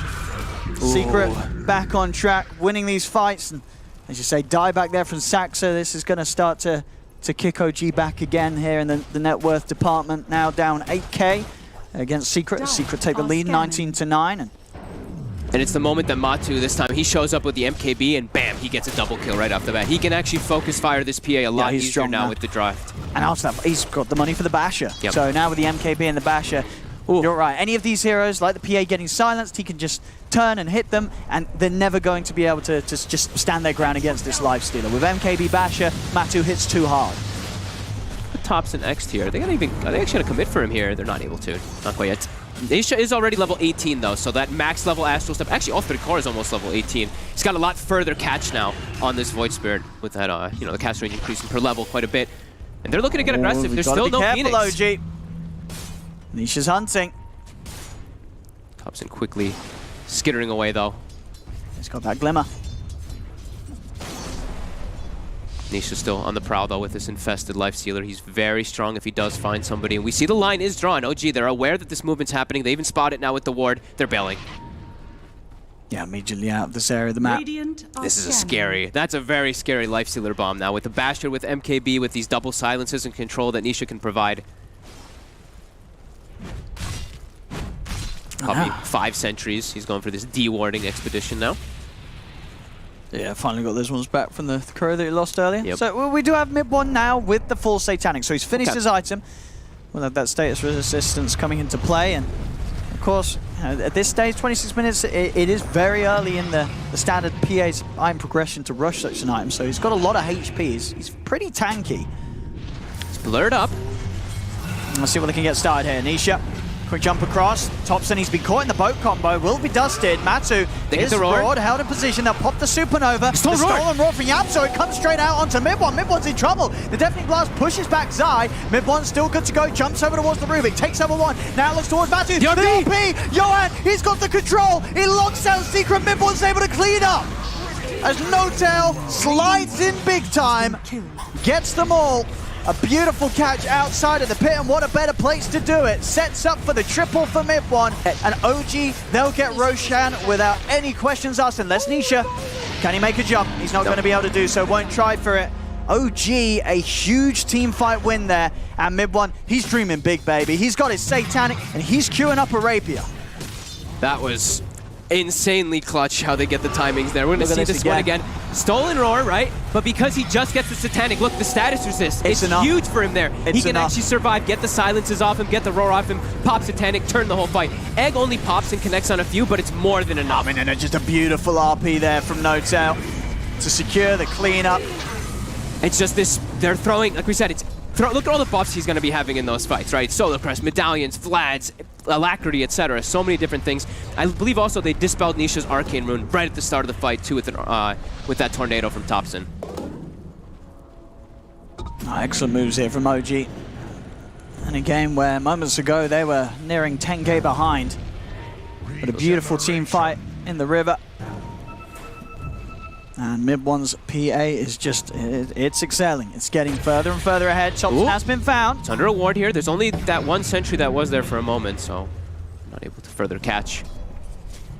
I believe we see Mid-1 there as well with the Enchanted Quiver. That extra bit of damage on the dagger. Very nice to start things off. Yeah, the Rapier. I mean, this is beautiful. This is what you want to see. You want to see this, just a team saying, screw it, we need Rapier, we need it now. Gets himself a Mindbreaker, too. Very nice item versus that Lifestealer. Oh, yeah, he'll take them. Just little quick silences. Pretty much, I mean, versus a lot of these heroes, right? Versus Kunkka and Void Spirit, too, can be problematic. This quick silence can really disrupt you in the fights. YapzOr knowing he needs a Ghost Scepter as he's just getting eviscerated in the fights. Mid1 just focusing him a lot. Yeah. Now Aegis and Cheese, right? They still have a few minutes where they can play pretty relaxed around the map. But now it looks like maybe a bit too relaxed. As Nisha's able to find Sep. And we see that quiver damage really kicking in there for that solo kill. He gets, I think he got like 2 or 3 actual usages of it during the chase out. Oh, we got that orb. Oh, was that the PA? Oh, it's I. Oh, I was gonna Immediately. I mean, that's still pretty nice, dude. You give that to the Void Spirit or the Lifestealer. I mean, yeah, the Eva. You know, very nice lineup to get it. But obviously, if OG get the orb, that's when it's like, damn. Yeah, it's not. If PA gets the orb, it's not as valuable on the side of Secret because of how high armor of a hero PA is, right? You're only really reducing a little bit from him. Sure, it's still nice though, right, for Matu. Depends on what other items he has. Yeah, what's Matu got at the moment on the Lifestealer? He's just using an Aquila for now, so. I reckon he's getting the orb out to him though. Yeah, more than You can't resist a good orb with disruption. It's definitely just better than the Aquila. They do need some armor, though. He's very lacking in that front. The rest of his teammates, they're building it. We see Nisha, he's almost got Shiva's done. He's got I believe AC is almost done on Zai, too, but his Lifestealer could be a bit squishy still. I mean, especially when Mid1 has a Rapier. And he's buffed up by everything. Get that Rapier. I want to see some Rapier action. He's so close. I mean, this is a game where they're only down 1k, but you know Mid1 at the moment, he's making the call. He's saying, guys, they cannot kill me. Yep. They cannot kill me. If I get Rapier, I will kill every single one of them over and over again until they cannot be killed no more. To the high ground. So buffs are thrown out. Nisha. One. It's getting a little low. Notel's going to try and come in with the control. Get silenced after the blink. Mid1, he's going in. He's straight into the base. He's ready to start killing. He's able to kill off YapzOr. There's going to be a buyback from Notel in an attempt to get back over here. Mid1's still happy to play aggressive, and he does still have that Aegis. They've got the Remnant control. Thompson needs help. The Supernova coverage is there. Cheese is pop. They've got the Tornado set up onto the two of them. Mid1 jumps back in over to Puppey. He's able to pop out the borrowed time. Puppey TP's back to base. Mid1 dragged back by the X mark, but again, the Sunray, the buffs as well. OG keeping their PA strong. Mid1. God, look how many buffs he has. And look at his courier. I hope that's his hovering around the secret shop. He's just 700 away from the Rapier. You know, as soon as he's got that money, he's making that delivery happening. Lotus Orb as well, also for Thompson, like we said. Throw all the buffs possible on him. There is also a sneaky ward in the base right now from OG. It is watching a little bit of Secret. As I say that, Zai does see it. He kills it. I mean, it's working it from OG. This draft, all about the PA. And it's giving them a great shot here against Secret. That's how do they deal with him? How do they stop him? Okay, that'll do it. That'll do it at once. That's how they'll do it. Throw everything down onto him. He's going to be back with a second life. We'll see if he plays any more careful now. And he doesn't have that Aegis to rely on Mid1. Boat's coming crashing down here on the front of the defense. Clears out the creep wave. Mid1's just standing his ground. He's just on the racks. They couldn't get him off it. You're going to see Secret try to go over towards Seb, but Mid1 jumps back over towards Poppy. Nisha's in trouble. Towards Nisha. Nisha needs help. He's being roared in position. Mid1's able to jump in with the dagger. The strike can be lifted up just in time, but it doesn't matter. Won't save Nisha. Nisha's out of the game. No 80 buyback. seconds. He can't come back. He cannot come back into the match for a full minute. Rapier's coming. It's on the way. Mid1's got his Rapier. He's ready to shut this one down. It may only be 2k lead for OG, but my goodness, with this Rapier, OG have all the tools to crush Secret now if they keep things going to plan. 2,800 crits when he's buffed up. That's not even with Alacrity. I mean, they're going to just go for the game. Alacrity, he takes the talent, plus 635. Look at him going. Mid1 saying, guys, I got this. Let's go next game. I got Rapier. I end the game. I kill Tower. I kill base. I kill Matu. He jumps in. He's been bashed. He doesn't care. He doesn't care. He's buffed up by the Lotus. RP down onto Matu. Nice carry. Mid1 says he cleans Matu out of the game. And he says, you know what? I'll go back. I'm going to start taking your base. Actually, screw that. I'm going to come and hit you in the face. Puppey. He's dead. Another one. Another one for Mid1. Does he want to go for anything more? Nah, he's done. He's been disarmed to say, all right, I'll chill for a bit. I'm not in a rush. Matu is dead. Matu, he's gone. It's a triple. Give me the rampage. Give him the rampage. Give him the rampage. There it is, baby. Mid1, ladies and gentlemen. Mid1. He's done it. He slammed them. Mid1's like, nice game. You're going to try harder next time. Whew. Some crisp team fights by OG in clutch scenarios too. When they're 8k behind, they somehow win the fights. All about buffing up Mid1. That satanic timing, I think, was everything. The build, everything. It worked out perfectly. Yep, that was wow. The satanic Rapier. I'm going to close this up. And of course, the team around him. This was clearly a well thought out plan that OG had running here. And it really, really worked. It didn't matter that they got behind at the start. They knew that with this lineup, there'd always be this timing with these first early items, the Deso, that they'd be able to fight. And mid one, he's in. They can't deal with him. They can't kill him. No, just way too much for them to deal with. And just like we said, it was all about mid one. They threw absolutely everything onto him. They land some clutch disables, super clutch RP inside that pit, and wow. I mean, that's absolutely got to be one of those games now. I'm sure Secret, I'm sure Puppy's looking at it and they're going, you did good. You know, there's going to be some respect there for Secret, seeing that come out and have that sort of effect. But there we go, ladies and gentlemen. Game 1 of this best of 3 will go the way of OG. Do not go anywhere, as we'll pass you straight back over to the panel. Thank you very much, OD Pixel and Fogged. And indeed, they can bleed. We're here to break down that first game as OG takes the game off of Secret. The second game that Secret has lost the entire tournament, and they did it in style. I must say that I believe the net worth was in Secret's favor till almost the very end. The start was still very good for Team Secret. I'm here with BSJ and Lacoste. Guys, where do we want to start breaking this one down? Just at the draft? Is it that simple? Or Lacoste, where you want to go? I would not start with a draft. I think both teams have very, good opinion how to play Dota, their own style. But the lane setup where they had Kanka and against the Beastmaster on top, plus Rubik, so the board was really not efficient at all. Like, just cleaving the board, using the Fade Bolt on it.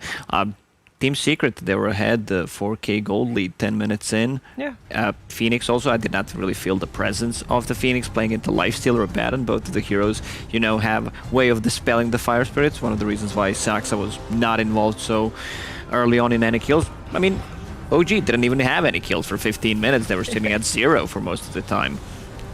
Yeah, I'm not going to act like I know all the strategy that these teams are going through, but I love seeing this Mag PA and how OG prioritized the Beastmaster safe lane. He actually had a good start, and that one overextension did put the Kunkka back ahead, but not only did they prioritize giving him the good start, but then Secret focused all of their attention on slowing down the Beastmaster, because they know the Mag PA, they're just going to be hitting creeps for like the next 10 minutes of the game, so let's focus on the guy that's going to be making space for them. I just love the priority coming out from both teams. Last time we saw OG down by what, 4K at like 7 or 8 minutes? Similar this game, but last time they had Oracle Huskar. This game, they have Mag PA, Phoenix. I love the vision that OG formulates going forward into the game.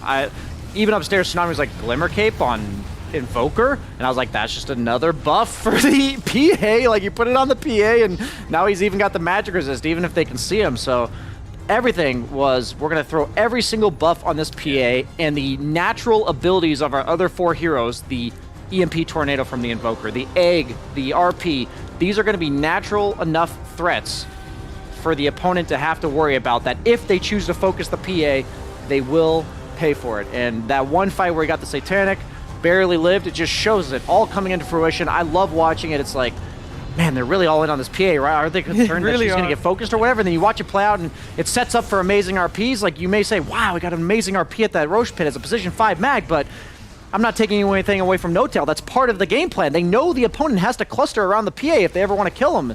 I don't know, it's just, I love this about OG. I'm sure Secret's going to come right back fighting next game too, but... That Roche team fight, it's all about the timings, you know. Satanic delivered, it's something that changes the whole outcome of the game, where status resistance kicks in, he's suddenly full HP, there's a disarm coming out from Thompson on 2 of the heroes, good RP from position 5, No-Tail on that mag, and PA status bar was full. Like, she had all the buffs in the world. You have Solar Crest, you have Medallion, you have Vlad's, Beastmaster, Aura, Alacrity, you name it. And this was a Phantom Assassin with a freaking Echo Saber. This is the first time I see it in a pro match. I don't think I've seen it ever again. It's like having 2 hits with the Deso, that lowers your armor, and it's almost like a guaranteed crit.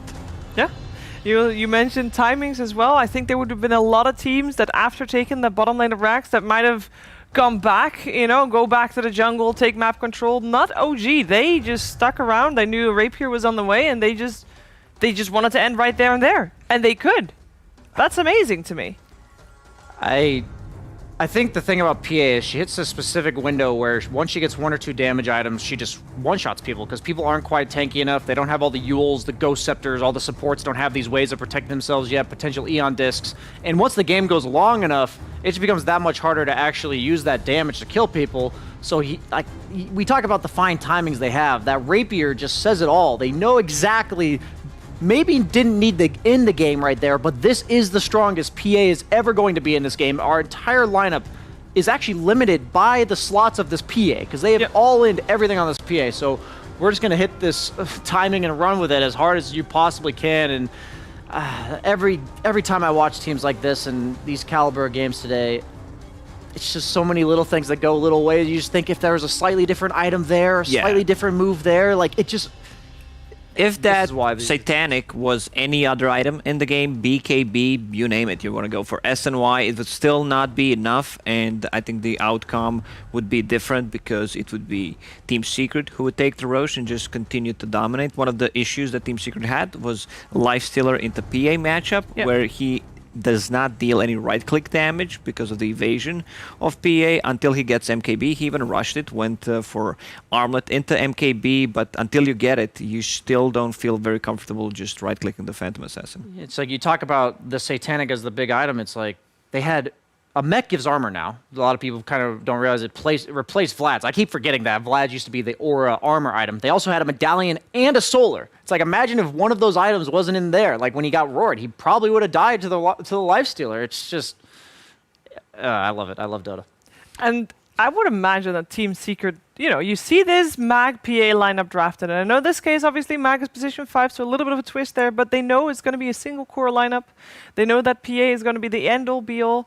Was there not anything they could do to prevent that PA from, I don't know, you know it's coming, right? Yeah. I have to imagine that Team Secret knew this peak timing of when PA is strongest was coming. Could they have not prepared better for it? You don't have enough damage to take the tier 3 towers. There's not enough. Your Lifestealer's not going for Deso because he wants the Atomize differently to actually be able to hit PA with an MKB. You have a Void Spirit who deals 0 damage to the towers, and this is what OG was waiting for.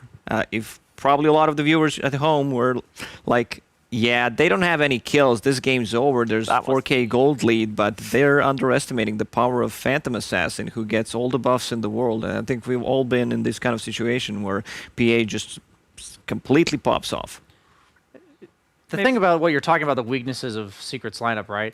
We always have to assume OG knows all of that and more about exactly how they're going to win this game. And the thing I love about OG that I learned specifically watching them is if you have the superior late game and you have good team fight, they defend every objective every single time they have cooldowns. Even if they lose the fights, they made the opponent lose 1 or 2 heroes, maybe they didn't get the tower, they have to go back and take it again, and they just draw out every extra breath, every extra second in the game so that they can finally hit that critical mass. Everything that led up to that Satanic timing was completely necessary, because if Secret gets a bit more of the map, maybe they get an uncontested Roche so that that fight never happens. The game looks completely different, but I could praise them all day. I just love this Dota because this is exactly why OG won the 2 TIs they did, and I'm looking even more forward to how Secret approaches the next draft. Yeah, because I have to ask a question regarding the draft, because was there a little bit of cockiness in Secret? They banned out Ricky. What's with that? That felt like cockiness to me. Well, they probably screamed against OG, so they know something that we don't. Okay. I actually think Ricky's a really good ban because the way Abaddon counters Mag is that he gets RP'd with his Lifestealer, for instance. Yep. The Abaddon pops ult and then shields the Lifestealer, so an AoE silence is honestly the only way to prevent that. So I think they thought of that in a carry role. I'm not saying it was the perfect ban by any means.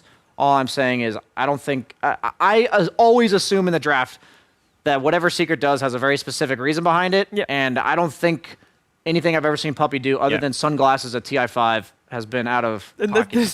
Yeah, you have a good point. When Team Secret picks Mirana, you're like, why did they pick Mirana? They're just styling on kids. But this is a Mirana into Venomancer, where you have vision problems, you can't approach a team fight, there's always going to be Venowards around, so they pick it as a counter. You have pretty much smoke all the time, so you can just bypass the wards and initiate a fight, which is, just what the Team Secret does.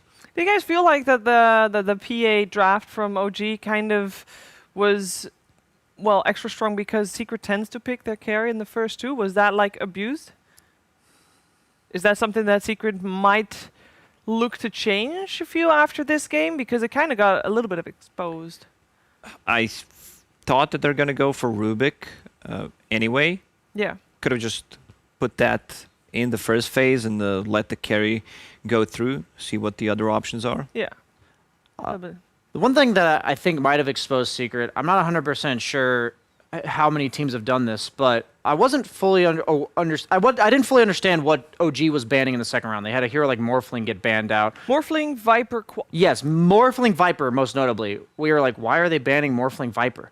They 100% were picking PA that game. Yeah. They knew they were picking PA. Like, those two heroes, you don't have enough bans in the last 2 slots to ban out a potential niche hero, because that Void Spear could have been flexed to a 3, and they could have put something else mid, and that's what I think might have exposed this Lifestealer, because usually that first round core that Secret picks has been reliant on the 3 block bans, but OG almost like countered it by 3 block banning for their 4th pick that also synergized with the mag.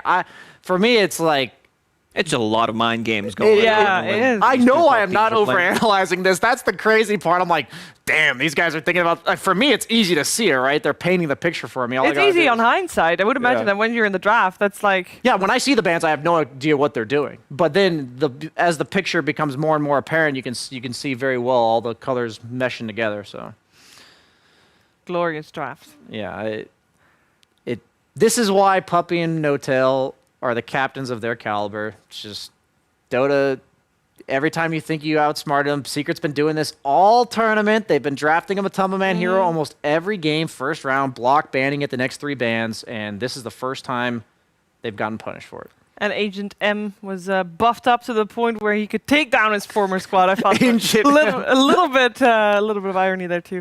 Yeah, Agent M this time working in favor of OG. I mean, that was a hell of a game, right? How are the teams going to adjust? We can't get into the minds of Puppy and No-Tail, can we? No. We can get in the mind of Dolphins. I don't think we can get in the mind of Dolphins, but while we're here, there is an organ called a melon in a dolphin's head that is responsible for echolocation sounds. Today you learned. How did they come to the name of melon is the real question. Probably looks like one, I would imagine. Yeah, we're not very usually creative with the scientific names. I wouldn't imagine so. Usually they have like the Latin bases, but they're just the Latin version of the word in English. Yeah, exactly. Maybe melon is also Latin for melon. I have no idea. I know that production's talking to you guys, but not to me. What's happening? Production's happening, and production guy is so savage. Wish you know, our viewers can hear it. Sometimes we start chuckling for no reason. It's because production is just being funny. Single core Dota. I thought we were past that. Because at the start of this tournament, we saw a shift going from 4 Protect 1 to go to off lanes and position 4s being super important.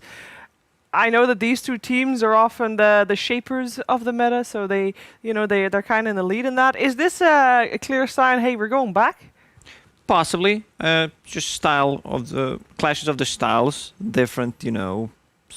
If you watch the Divine bracket, there's a different approach to the game, but I think it comes down to that, like, whose dad is stronger, you know, whose carry is stronger at the end, and who can buff it up. We've seen so many hero pairings where you have like Slaughter, Drow Ranger, Wenge, anything with Vengeful Spirit that benefits from it, Medusa, Arc Warden, and you maybe throw in an offlaner that can buff in all of that with the Aura, Beastmaster, builds of lads, and at the end of the day, I feel like just the stronger hero prevails. Yeah, the patch seems to benefit everyone gets their farm, basically. It allows every carry hero to eventually come online, and these extra duos supports that go in tandem with the carry, basically, in my opinion, give them like an extra item. You know, whether it's a positional item, whether or not it's a little bit of damage, whether or not it's the Empower, it just makes it so once you hit that timing, you're just that much more powerful. And the timings right now, the understanding of exactly how precise they are from these teams, the supports throw that off a bit. So what if they thought that timing was 2 or 3 minutes later, right? But maybe with the mag, he's going to get that Satanic slightly earlier than they think they When would. we talk about timings, pretty sure OG's plan was not, we're going to lose the We're game, gonna not lose have all a the single lanes. kill for 15 minutes, and then we're going to bounce back, get this one good Roche fight, and change things around. But, you know, the timings are still there. If he's having a good time, if he had one more death in that previous game, the game could have been completely different, and Secrets would be victorious. It's because these two teams are equal in terms of skill. We saw in the previous series where you can also see, like, Throne on 43, 44 HP, and the game ends in one of the biggest comebacks in Dota. Yeah, that's Dota. So it comes down to that, you know, both of the teams have strategy, but there's going to be some mistakes, and something so small in Dota, like one item, one timing, could just flip it. So for the next game, is it that something that OG might want to fix? Because they did lose all 3 lanes. Sure, they still won, but you know, we always say like, oh, you lose most you learn most from losses. OG won, and still I feel like should have learned a lot from that game as well, moving forward into the next one. I obviously have immense respect for Thompson, but I think the Invoker Void Spirit matchup is relatively skill-based, and he got handled. Like, Nisha is one of the best mid players, if not the best mid-mechanical player in the world, and I think the plan to win the lanes for OG isn't reliable. I don't think that's how they should approach the draft myself. I think they might know that coming in, because the way they play, we were talking about all the mechanical prowess of people on Secret. OG is just the best team fighting team in the entire world. So the difference between these drafts and the last time around is they gave themselves the tools to win team fights no matter how far behind they were. And I don't know if there's a way No Tail can draft where he's like, yeah, man, just beat Nisha. Just just do that again. Or do that this time, that is. Final thoughts before going into the draft. Should they draft something else for Topsum? If they win, they win, right? I really don't care about the drafts. I want to see some entertaining Dota once again. These two teams, the best teams in the world, top 3 right now for sure. Just give me something pure, give me something good. Give me something good. Give us something good. I'm sure it will be grand indeed with OG and Secret in the second game. Let's head over to the drafting pantheon.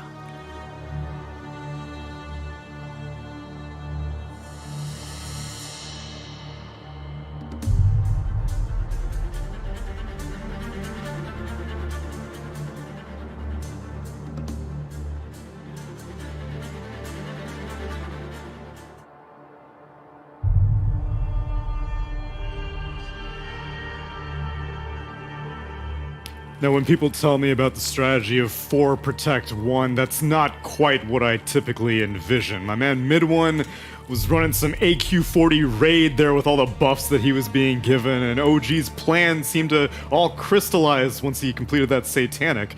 Gotta say, not what I was expecting, but with OG, you gotta expect the unexpected, right, Jenkins? This is absolutely true. I saw a medallion and I saw a solar crest, and it wasn't a mistake. Nope. Yeah. This was by design. I admit nothing but my sadness that OG won. No, I'm just kidding. I wanted them to win. I'm gonna be totally honest. This is the first time that Secret has dropped a game in like their past 20 games or something like that. Besides that Liquid series that they dropped 1 game, they've only dropped 2 in this entire tournament. But yeah, I think you could see how Secret's approach to that game was all about just being tankier and being so much stronger in those engagements. Like we didn't really mention it during the first draft panel, but when you think about the heroes that they had, Lifestealer, Kunkka, Abaddon, these are all heroes that are very annoying to jump and to kill, right? So the fact that they had this lineup, and the early fights were pretty good, it was going Secret's way, but then eventually OG's just resilience and the key fight outside Roshan, it was just so beautiful to watch. So that was nice. This was one of those games where honestly, like it was nothing to do about draft. It was all about the plays, and it was just beautiful to watch these two teams fight, and OG just come out on top because of that one clinical fight. I agree. I look at this draft and I bet OG was just like, screw it. Let's just pick an entire draft around PA. Let's just like see if we can make PA work. The last draft, right? Yes. Okay. I seriously think that they're a team that tries things and they'll absolute commit to stuff. Like they won't just partly commit. It's like they will hard as hard can get, rock hard diamond commit. Which is in theory what their idea was with the Oracle Huskar. Exactly. But this worked, and that's the thing. I don't want to praise the draft and be like, oh, genius, they calculated that it worked. No, they just tried it. They're like, well, this would be kind of interesting and fun, and maybe this will work. Let's give it a shot. No half measures. You go all the way. None. No. Remember the quote? I remember the quote. I can't say it on air, but I remember the no-tail quote. About EG being shit? No, not that one. Well, that I do remember that one. Oh, but that wasn't sorry. The quote. You mixed. Sorry, that I mixed wasn't up the the quote. It was about as it was similar. You to that. never go halfway. You go all the way. You go all the way. You go all the way. That's his words exactly. Actually, interesting. Actually, with OG, they banned out the IO themselves. I think obviously Secret having that first pick, you don't really want to give that away, and it's nice to actually see OG as a big IO powerhouse that they are, respecting other teams with the hero as well. If there's any team to respect with the IO, to respect with anything, it's this one. There we go. So I think that's only fair. Yeah, and Willow in first phase as well. We haven't even mentioned what we see in front of us. Let's get into this There's draft. some heroes here, lads. Been reveling over the past one, but this is a brand new game with a whole bunch of brand new heroes. Phoenix still showing up, but Willow, Invoker, Mars, and Phoenix. Now, Mars and Phoenix, tried and true tested combo, oftentimes with the Willow, which has maybe been denial picked, but in any... Well, actually, that was the first pick of the draft, so I don't know, maybe Secret is the one denying, but a lot of team fight, again, that's what I want to see in these matchups. I gotta say, I want to know what you guys' opinion is on this. I think this Solar plus Alacrity Quaswex Invoker, I think this is just OP. Yeah. I think it's not utilized enough. When Very we do strong. Can we scale it from OP to very I'm strong? gonna call it OP. I call the PA OP. He crushed. I'm gonna say this is OP. Like I think you don't even need a PA with this. You pick Terrorblade. You just pick one of these hyper carries. We're seeing the same thing with the Medusa and the Bloodseeker. Like I think this is it just seems to be a patch where you just buff one guy and they carry you single-handedly. Yeah, with some spirit on your team that's like making space, or Invoker, who's very close to the spirits in terms of if he goes Quaswex, he can provide as much space in a fight and be active. You seem very sold with the concept, but it seems like OG, this was the first time that they were experimenting with this many buffs. We've seen Alacrity, sure, but Medallion, Solar, Inner Beast, Alacrity, all of that put together. It's all the teams. It's the entire story of the tournament so far to me. It's the reason Bloodseeker is the hero of the tournament, in my opinion. It's like you have these combinations. We're seeing the Venge as well, like using this hero, using the aura and the swap, and just tying all of the things together. Like it's more about Dota's more about synergy right now than it is about counter picking. It seems, which is fun to watch. Lots of crazy fights just thrown at each other. Elegant. Very eloquent. Thank you very much. I like my fights when they use their spells. I like when guys run at other guys. Yeah, just head on. Yeah, that's football. That's American football. You wouldn't. What's that? Rugby, perhaps. Now that's a man's sport. Sure. Thank you very much. Dota's a gentleman's sport, though. This is the brainy individuals as we move forward in the second phase ban. So if you're all on board with this buff one carry strat, would you say that that's part of the reason why the illusion carries are a little bit falling off? We're seeing Terrorblade, who was so popular maybe just 4 or 5 days ago, completely ignored. Arc Warden is starting to fall into that position where people are like, I need to turn this Arc Warden. He's not going to just carry me by himself. I need to enable him more. Yeah, I think that's accurate. I think that's totally accurate, actually. I think with the illusion heroes, it also happens that a lot of the heroes that are really good at buffing or being buffed are also great against illusions, such as like the Drow Ranger, this hero that just pierces through that base armor, which I didn't know about until a few days ago. And then you have Medusa, this hero like clears illusions, she's got the AoE, so I think it's also like a meta thing. It's also about just the fact that what they provide in that first 15-minute window, normally these illusion heroes are more kind of that 20-minute timing, right? They want to play the lane and retreat to jungle. And that kind of motion of play, when you're looking back towards your own Ancient, isn't really good kind of style against these better teams, right? You want to be able to pivot from lane towards their towers, apply forward pressure. That's true. Even Arc Warden, we're seeing apply pressure. No, exactly. Think about how Miracle played it, right? Where he has his clone, he instantly, when he hits 6, just chucks it to a side lane. It doesn't matter about if it's going to get a kill or not. It's just the fact that you have 3 heroes with no expenditure of true TPs just plowing down a lane. And that's where illusion heroes aren't really there in that sense, right? But of course, that's very much generalizing based on the Invoker chat. And the Phantom Assassin seems to be accelerating that paradigm even faster, because usually it would be Sven that we would see doing what PA did last game, and even Sven, I mean, he needs a little bit of time in the jungle. I think the thing with PA is that she is literally the best, will literally 1v5 the game carry in Dota. I don't think there's a better one than her in terms of, if you go to like the 1 to 3K bracket pubs and you look at the hero that has the most kills, PA has like 35 kills in every game because she gets like a 1 item advantage. I'm just saying innately, like the hero, the damage that the hero can do with items is it's impossible to stop if you get past a certain threshold. I like how we just come into this draft like these are 2 best teams in the world, and you're like, what, these 1 to 3K pubs? It's no, I know. It's relevant. Yeah, I know it is. Then give me something relevant for this draft, because it's not going to be a PA, it's going to be a Morphling paired It's with an the ET. adaptation of... So Secret in their first game, they went for innate tankiness in their ability to take the early fights.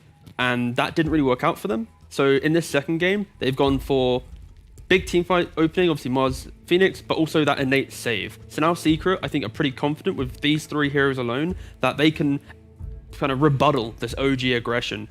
And I think a really important thing to note is simply we've seen this OG ET be played off lane, for example, already.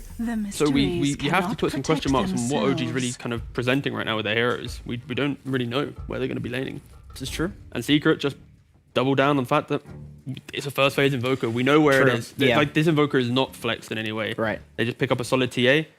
And that lane, in that previous game, it was the Void Spirit done work. He was winning the lane, and it was the comeback of the team of OG. So in terms of laning phase, if I see a TA, it's a much stronger hero in lane than the Void Spirit. So I'm a little bit scared for this mid matchup. And I think these are also really great heroes to enable a TA. You have the Shadow Demon who can save if the TA ever gets initiated on, which, you know, there isn't really great initiation for her right now. She can just use the refraction and blink out as it currently stands. We'll see with items, but the SD really helps that. And then the Mars and the Phoenix, it's just such great team fight and cover for a TA to just go in, you know, jump one person. Okay, you want to go on the TA? Well, guess what? You're fighting into an arena. You're fighting into an egg. She needs these like group fighters, these initiators to play with her. You need damage. Like, she'll give it to you. She'll give you that mid game power, but she can definitely die if you don't have these group fighters alongside her. OG, now that they've kind of selected the Elder Titan, they have shown flexibility, giving it to Seb or Saksa. Do you think that they need someone to be able to rotate onto that mid lane and help out the Invoker? Or are they gearing more towards late game being able to burn through that refraction? And so my question is, 3 position or 4 position last for OG, do you think? They have last pick for now, so I think it's very depending on what Secret pick. Yeah, if, for example, Secret go, okay, they actually banned out Lone Druid. I was going to say, if Secret went for like a last pick Lone Druid, this should be a 4 ET. Nature's Prophet, okay. This is a very scary lineup from Secret. I have seen Matumba spamming this hero in pubs. The 2 heroes he's playing, Lifestealer, Nature's Prophet, and I'm very surprised to only see it coming out here. And in the last phase also. Yeah, in the last phase. So, I mean, he's been absolutely crushing with it, though. He's incredibly active. Seb's chuckling away. Okay, so it looks like it's going to be 3 position on 3-2-2. Oh, no. Nope, we don't want to see these odds. Take it away, take it away. H&M crunching the numbers. Which, of course, props to OG for enabling their webcams. Please, teams, we want to relate to you. You know, it's been a long time since we've had these, you know, encounters in person. Look at, he's giving a speech. This is the scariest OG. Okay, anyway, less of that. Right, OG, they picked up this Underlord last. Yeah. It's going to be a solid lane, of course, because with the safe lane Furion. And I think OG, they have a very scary lineup for running around the map. You mentioned the buffs that you can put onto this big core. This Morphling will thrive on these buffs that you mentioned about the Invoker. The question is, this mid matchup, the TA, I feel like it's very much TA gonna have a free time. It is, but I do like the Underlord as a counter to this because it gives you something to actually deal with the PA refraction. You can root her and then peel the refraction charges off, and you also have the Underlord Q, which will take the refraction off through the damage, and then you have the Underlord, you'll go for like probably a Crimson, Halberd, these sorts of items, like very good anti-physical damage items, so I do like that pick a lot. A lot of soft disable, though. You got to sleep, you got the roots from Willow and Underlord. That is 100% the concern. Yeah. Because if they try and overplay their hand, and OG wants to make those big moves, and then suddenly they're running into the egg, the arena, it's going to be very hard for them to actually try and get back out of that fight. So OG have to make sure their fights are very, calculated, and I can see them outpacing Team Secret. But it's the fact that you constantly have this team fight scaling throughout the game. It just makes it even harder for OG. But if they can keep up their farm on the Morphling, then I can see it being a good game. Sure. Just shut down the TA, don't get overwhelmed by the team fight, maybe OG. I don't need the predictions. We all want a 3-game series. We're all rooting for Secret here. It's going to be Secret. At least it better be. For the viewers at home and for our casters, ODPixel and Fogged. Yeah, let's see if we're going to get that game 3 indeed. Coming into this one, looking at the 2 drafts, Fog, what do you reckon this time round? Do you like what Secret's got going? Do you think OG's got another sort of clever strat up their sleeves? I don't know why. I feel like they might. I'm seeing like Morphling and Willow on the same team. I'm starting to get some feels that they might have some stuff going on here where they buff this Morphling up, maybe goes Aghanims. I don't know. I'm seeing a lot of different crazy stuff that they might be able to throw into the mix here while Secret, this is something they haven't done in a while, having Nisha on a hero like a Templar Assassin. Yeah, a bit old school from yeah, Nisha, right. Bit of a throwback. He's really wanting to just, I think he just wants to decimate the matchup, really. And then this gives him a lot of different ways to get Roche, more objective taking, and just try to look to pressure the map, as well as having very solid team fight around that Mars Phoenix. I mean, and that's the thing, right? You've taken this TA. How sort of clean of a game does it look for the TA? Like how much of OG got that's going to sort of annoy Nisha's progression? Like, is he going to be able to get the Death Zone and start to move out of the jungle and find fights, or is he going to have to get that second item really before doing anything? I think he can look to get into fights pretty early on, yeah. I think the only thing that's really concerning is, as Jenkins was mentioning, the Underlord. I think that's one of the annoying ones. Willow can be a bit disruptive because, you know, she can Shadow Realm and mess with you if you are trying to focus her. The roots can be always obnoxious. So I think those two would be the biggest ones in particular. Elder Titan, you get pretty shredded a lot of the times. Block, Thompson. Ends up winning this one here. Should be able to successfully get that range creep last hit. Let's see if he can. He can. Looking at these side lanes, bottom, Seb, supported by Saxa here, two of them. The Underlord Willow lane against Puppey and Matu. Can they get the block on him here? They're going to try onto Saxa. Treants are getting in front of him. 1 or 2 more hits. They got him. Very nicely done here for the Secret. And they're going to be able to do that a few times, especially when the level 1's just there for the Willow. Saxa's going to have to be careful about getting caught out by that disruption into Treant placement. Yeah, definitely. You see how they play the lane. We've been seeing this more and more now because the first creep wave does not aggro you. They just full zone at level 1. And this is not at the easiest lane for mid 1 to really farm in. And it's not that easy for No-Tail to really kind of help him out here too, because that is slow of the attack speed. It's where Elder Titan kind of wants to be able to hit as much as possible with the buff up.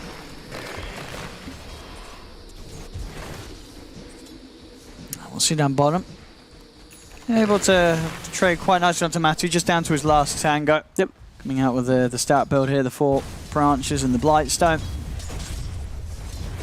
That wave is underneath his tower though, so Matu should be able to securely farm in his position as top. I mean, is there, in this lane, when does it start to get a little bit more easier for mid 1 against this pressure? Is there sort of a level on the ET where he's going to be able to hit back and make this lane a bit more solid for the Morph? Not too much, no. I think once he just gets his levels up for his passive, he's able to sustain a little bit better because he can just play around the morphing down and using tangos and whatnot.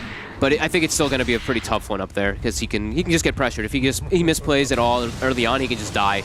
Thompson, it's a tornado under the tower there onto Nisha. Nisha just looking to trade those hits for a moment. CS-wise, though, this is pretty impressive, nice. right, for Quaswex Invoker on the first few waves. 10-4 against the 9-for-3 of a TA. It's very important because he got that first block. They got the wave in a very ideal position. Nisha actually saw him on the mini-map going for more of a harassment, because look how low he's getting Thompson with those side lanes. But he's been missing a couple last hits because of it. And Thompson, he went for full amount of damage possible. Yes. Look at this. Yeah, he's gone for the double mantle, double circlet, so that he can actually try to match the damage of a TA. So you're seeing that it's paying off for him.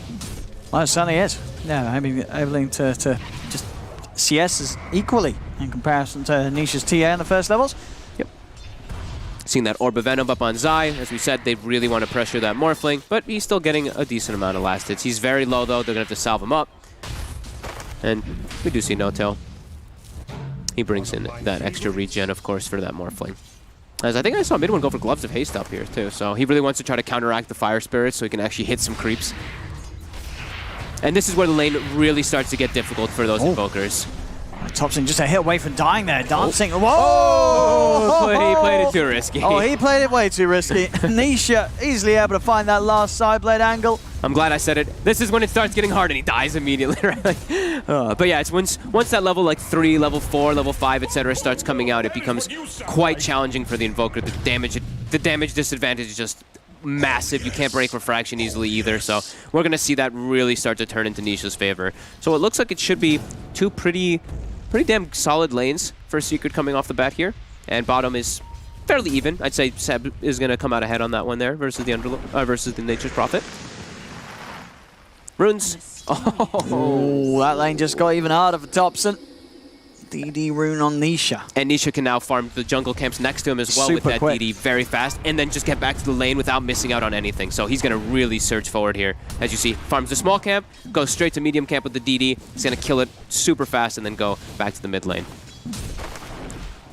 Mid one. I mean, he's playing super low on the HP. He seems to trust that he's got enough to live through whatever burst is thrown out onto him. The damage, Puppey. Ooh, doesn't get the disruption off.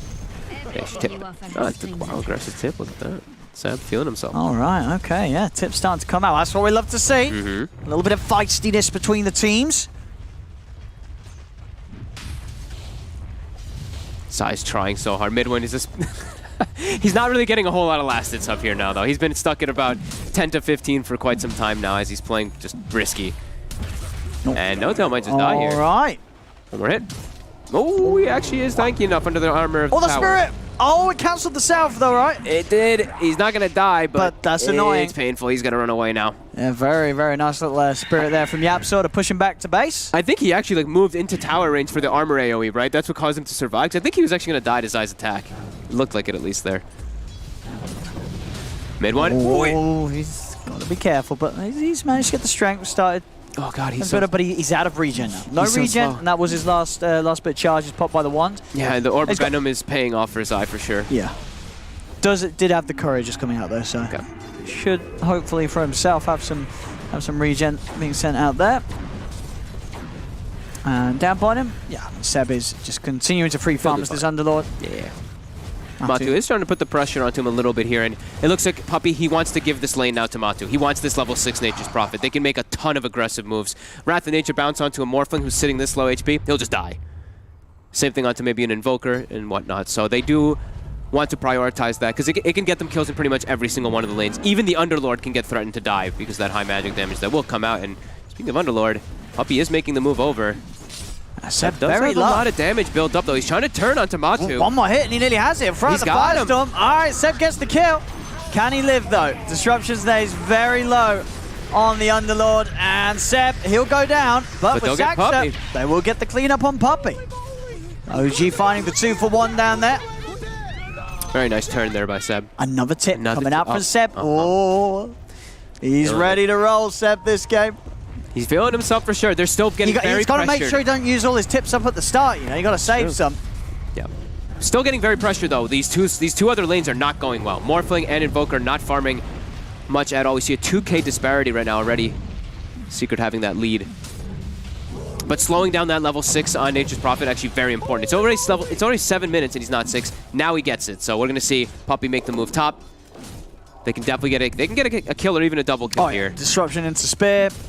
It's going to get the job done. So Zai with the Arena, and he's got the catch if he wants to use that. He gets the morph off. And here comes the Wrath of Nature. Not going to be a big bounce. But you can see they're trying to make that pressure move there. No-Tail's trying to run it on the 3 of them. Have to be a little careful with Zai coming around. He'll lose his ward immediately that he placed under the sentry. We are seeing the TA though off to a lightning start here. Nisha able to farm at the pace that he is with these camps. He's already got a good level advantage against the Invoker, against Thompson. I mean, he's already pretty much level 9 on this TA before 8 minutes in. Oh, does not connect with the tree there. Able to get the stomp, and they stop the Sunray with mid one. No-Tail dodges the Fire Spirit too, and now Matu. He's dead. They've got the Shadow Realm hit. Top lane, YapzOr. Ooh, gets him. Mid one with that adaptive strike, able to snipe the kill. No-Tail tipped him before he died. He already knew that adaptive was coming out. All right, getting some nice kills there, even though they are down in the lanes in particular right now. I mean, Nisha is definitely that's what you got to be worried about right now if you're OG. This TA is on track to have very quick timings. You know, this Deso, if that's what he wishes to go for first this game, is going to be there incredibly quickly. This is huge, though, what Seb's able to do here, because he's in this matchup versus a Nature's Prophet. This hero always thrives versus these summons. They're pressuring the tower. Rotations now are coming, though. It is from Puppey. Yeah, Seb's pretty deep. He's out with the TP. Have they got... Ooh. Will he get it off? Does he even have... Does he have Disruption? Does he have the mana?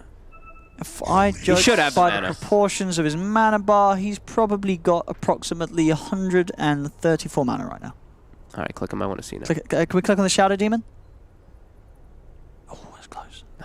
But he has enough. Not even close. What do you mean not even close? It was. Oh, he popped the stick. You didn't. He popped the stick that threw you off. Exactly. Right? And he did have 3 charges on the stick, and 2 seconds passed between me starting the sentence and the end of it. So that mana regen kicked in. So I was in fact correct.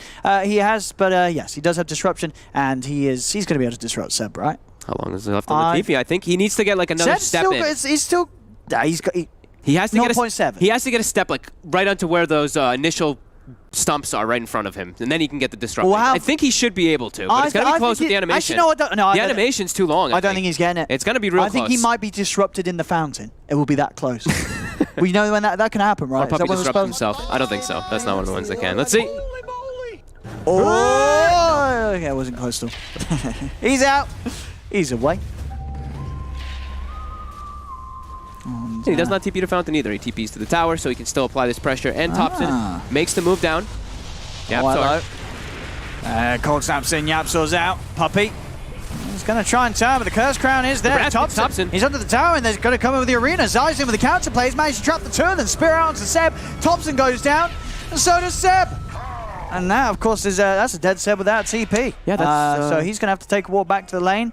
Very, very nice rotation there from Zai, coming in clutch and securing them 2 core kills on that defense. Man, they really don't like Yapzor in this series. Even last game, too, I saw them really bullying and focus firing him. That one now, too. They lose 2 cores, but they got Yap.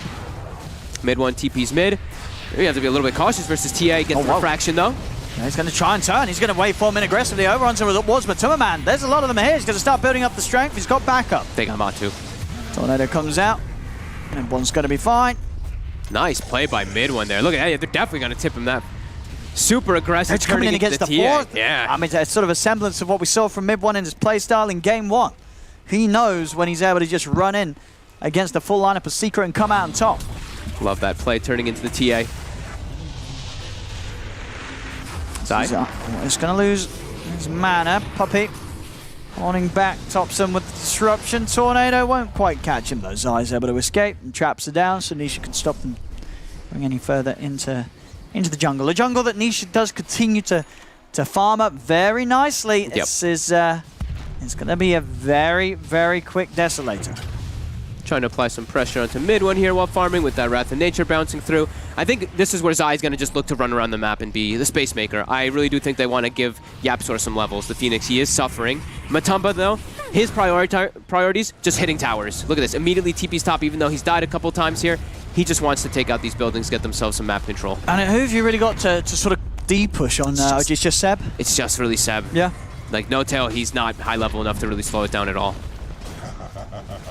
And that's the tower taken out. I think you just have to accept. You're gonna lose at least 1 or 2 tier 1s. It's actually nice that they've kept, 2 of them alive up to this 11-minute mark. Yeah, and they did manage to take the tier 1 down bottom themselves. Yeah. As they pushed on mid lane, Puppy.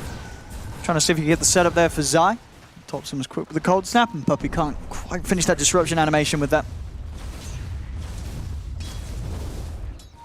Closing on the 6 himself. Smoke coming down. They're not going to be able to catch him. Zai is able to avoid that smoke move from OG. In fact, he's looking over to mid one. Get the spear, but other than that, nothing really more that they can do about the morph. There's annoying him, Nisha.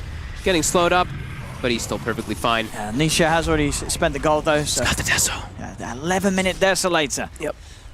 They have a lot of different ways that they can sneak a Roche pretty easily with 2 of their cores if OG's not aware. Yeah, Nature's Prophet and TA, they can just go to Roche if they ever see an opportunity where OG is split away. Bring Mars to the Phoenix. You're going to have a team fight ready to counter any sort of attempt from OG to push you out. So some very solid early Roche taking capabilities from Secret if they wish to. They are into another Titan though, one of the better heroes at defending versus that, and also Thompson is very disruptive at this point in time with the 4-4 build.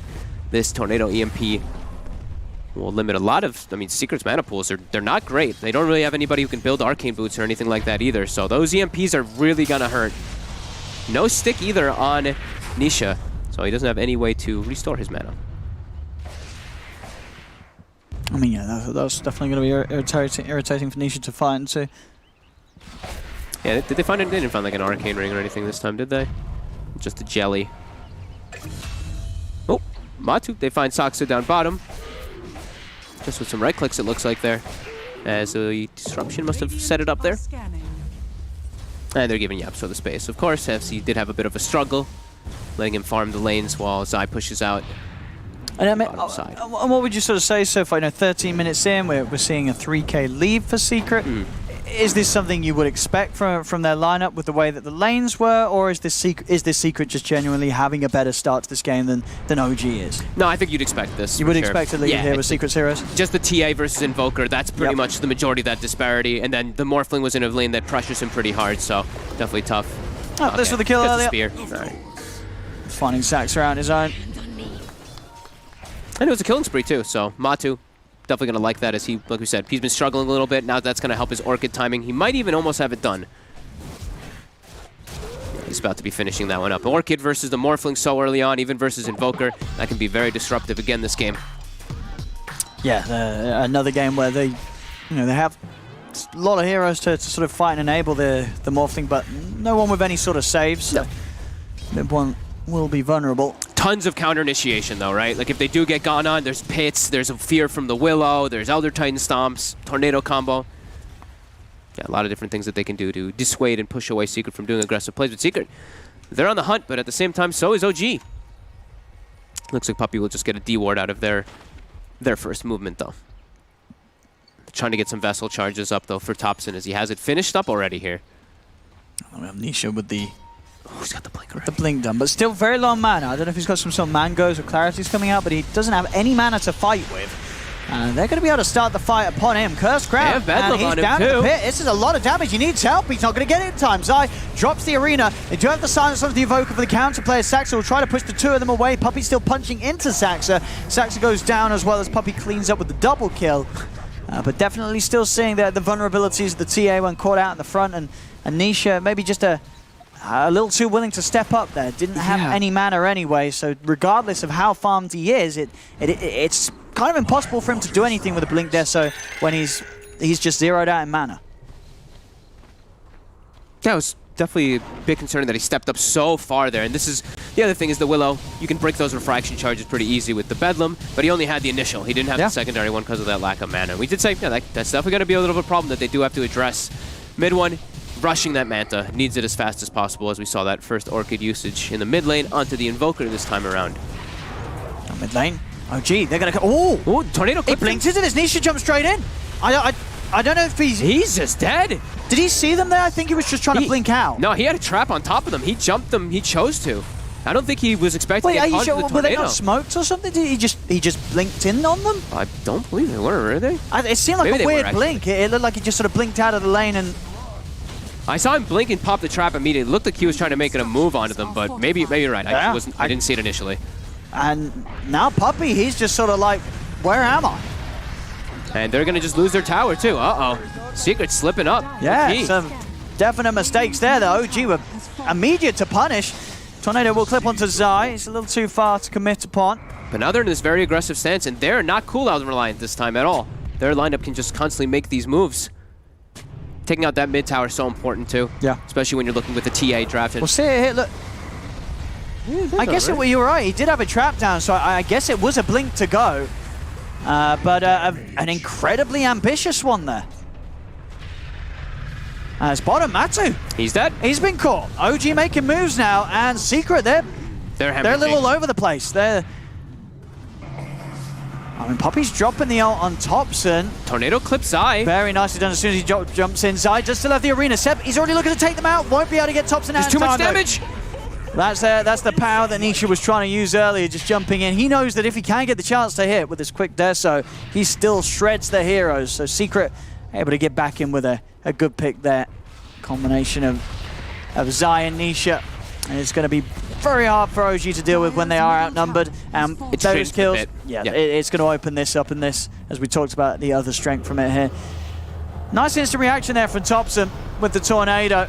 Yeah, it gets the clip, but they get trapped inside there with this very strong TA following up. It's just more than enough damage to melt them. Yeah, just dying far too quickly. No chance for the Rift to take them home in time. Yeah, and during the entirety of this also, Yapzor has been farming. You know, he didn't show up to these last two fights for a reason. He has the full Meteor Hammer. So they were definitely prioritizing getting a little bit more farm, and they're still ahead by 6K. Even when OG won that fight mid, took the tower, they were still up by 4K. So still distributing their wealth. I mean, this was the case last game until we sort of saw mid one pop off, and definitely still the opportunity for mid one to pop off this game. He's still got good farm. Sure, it's not quite where the TA's is, but that's expected. You know, TA is going to have that lead early on. not the same explosive kind of team fight. They still do have decent team fight with the Elder Titan and the Willow around that Invoker, but in comparison to the last one where they have RP and they have this huge egg that comes around, it's not as similar. See Thompson, he's going for the Veil build this time around. A lot of different magic that they can amplify, and they already have Natural Order, so Natural Order with a Veil, all this magic damage that just get buffed up very heavily. Mid one should be at a good timing, though, for his Manta to be finished. Yeah, it is already finished, so he doesn't have to worry so much, at least, about this Orchid that was picked up by Matu early. Matu is looking for Saksa. Ooh, he's actually unable to walk through the trees there, and there's a splitter. That is. They're going to try and use the control as well from the Dark Willow. Sty, he's in. He's found the 3-man arena, but backups here for OG. Secret's got to be a little bit careful. Curse Crown hits both. It's going to get onto 2 of them. Mid one turns over towards Matuma Man. He has been sprouted for now. No way to cut himself out. The sprout comes to an end, but now Secret, they've got numbers themselves turning up. Pick catches onto the 2 of them. Nisha, he's in for the first kill. Turns over towards Mid one able to remove the silence with the Manta. Goes over towards Matu, takes him out before he TPs away. There's a Curse Crown onto Nisha. Mid one pushes Nisha back to the side with the stun. And Seb is going to take them out. Zai jumps in. The Seb's out of there before Zai's able to fish anybody out at the range of the rift with the spear. So OG, they lose Thompson. They find Matu. Still, though, Secret able to bully OG back to the base and open up for the space to take this tier 2 tower. 19.5 minutes in. If they're quick, they can get this outpost as well. They'll have to do it very quickly, though. Secret, they're instantly on it. Yeah, they're going to get it. So 20-minute outposts are both going to be held in favor of Secret here. I think Yapsor miscalculated his mana a bit there too, because I think he was trying to dive and then use the meteor and then egg afterwards. He didn't have enough. Either way, though, they're strong around Nisha, who almost has a BKB. OG? They're still trying to fight into this Nisha Aegis. Nisha out to the side with the jump. Mid one turning into the Shadow Demon for the setup onto Puppy. Puppy able to keep himself. Oh, they did. They managed to get it back just in time. A few seconds ago, they managed to retain that. Puppy's actually going to buy back here. A little concerned because OG are going to continue to try and push this fight. They turn over towards Matu. They're able to burst it. Mid one, he's able to pick up a second one. The arena is down. They turn over towards Mid one, but Mid one actually getting saved there by the disruption from Puppy. It helped him dodge the spear. Secondary. Again, he's going to be fine. I think that time around, it sort of saved him from the Meteor Hammer. So Mid one's happy with this one. He's going to look over towards Nisha, who's now caught in the root. After the Aegis, they kill him off. OG, they're winning this fight. They're pushing Secret back, and Mid one, he's getting the kills. He's 5-0-3. They'll look over towards Zai. If they've got anything to catch him. He's pretty speedy. Mid one in with a waveform, closes the gap. They got him. They got another. Mid one unstoppable on the morph. You gotta watch out for this man to pop off. He did it in game 1, and he's absolutely showing signs of doing it here already in game 2. Yeah, and him actually turning into the Shadow Demon in that initial fight was actually huge, because those disruptions, like you said, one of his actually saved one of his himself. was his. Puppy, yeah. I think Puppy saved him from the spear, and you're right. He saved himself from the afterwards. hammer. Exactly. Yeah. Disruptions all around. As Mid one coming up with some clutch, SD plays himself. More. Thompson. He gets found under sentries. Mid one's coming in. Mid one wants to fight. He's going to go out onto match. He's going to take one. There's an egg down. Can they actually focus fire it when Mid one's up? Oh, they didn't. They didn't manage to do so in time. Mid one did begin to shift back into strength. He's going to go for the TP out. Is he out? No, he's not. Nisha's in with the damage. Comes in to clean up Mid one at the end of it all and pick up that fat bonus from taking out that morph that was on a streak. Oh my god, I love this type of Dota. Constantly showing up the fights. It's everyone just doing these concentrates. Matu still continuing to really suffer, but that time, well worth it. He makes so many heroes react to him, top in a beautiful egg, covering. I think that level 2 egg really coming in clutch there for Yapsor. Yeah, it was pretty close, but it did it. Egg successful, and Mid one, they were finally able to get that kill on him. Yeah. God. Just looking at the ward coverage is just so crazy in this type of game. Like, everyone just has so much information on the map. Wards and sentries pretty much placed everywhere. We're seeing the Aether Lens now finished up for Puppy.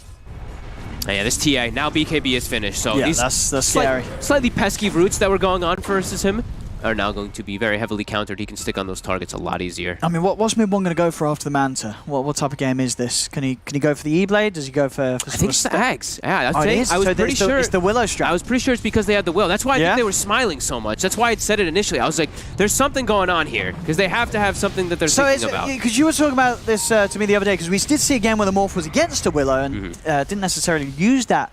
I didn't go for the Axe build, didn't use this power against a team with it. And one of the reasons that it is less impressive now is because you do have, the weaker hit at the beginning of your Shadow Realm. Yeah, I think this one can let him hit from a distance a lot of times. Thompson, he's getting found out. Nice heals by Saksa. I mean, the Earth Split is down. The silence is there onto Thompson, so he will still fall. Nisha pots the BKB, turns over towards mid one, but OG, they're just going to look to disengage, kite out this BKB duration off Nisha. Nisha still trying to move in now, has to back up with the BKB running low. Seb thinking of taking them out, but now he's ready for them to turn and try and fight. They zip in, they're onto the TA, there's the save. As Poppy comes in with the disruption, the fear pushes back any further back up though, as Nisha is separated from the team. They'll take out the TA. And now mid one turning into the TA, ready to try and chase for more. Zai's on the run. TA traps will slow down OG. So Zai, he's fine, or is he? Thompson's actually been able to come in from the side, get the cold traps, but there's nothing else. Zai's able to blink away. Both trap slows actually able to keep the distance for Zai. Oh, and another Shawl actually picked up too. So I'm seeing they have the Veil. They're going to have this active Morphling. They have a natural order too. So this Shadow Realm, it's going to be amplified a lot. It's going to hit hard when he does get it all enabled.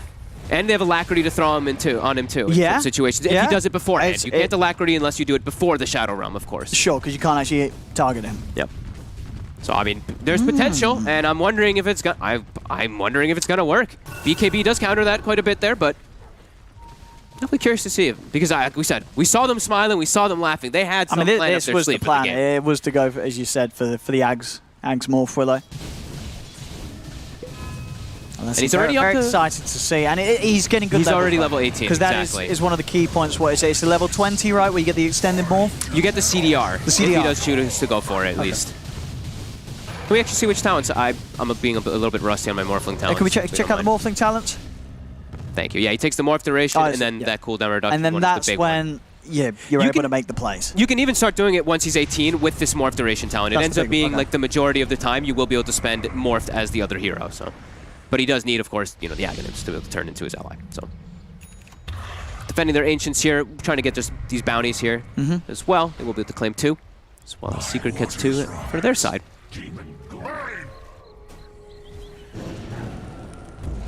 Yeah, Absoler is very farmed here as this Phoenix, as we said. He's been taking a lot of the space on the map as Zai was playing more of this playmaker for the team.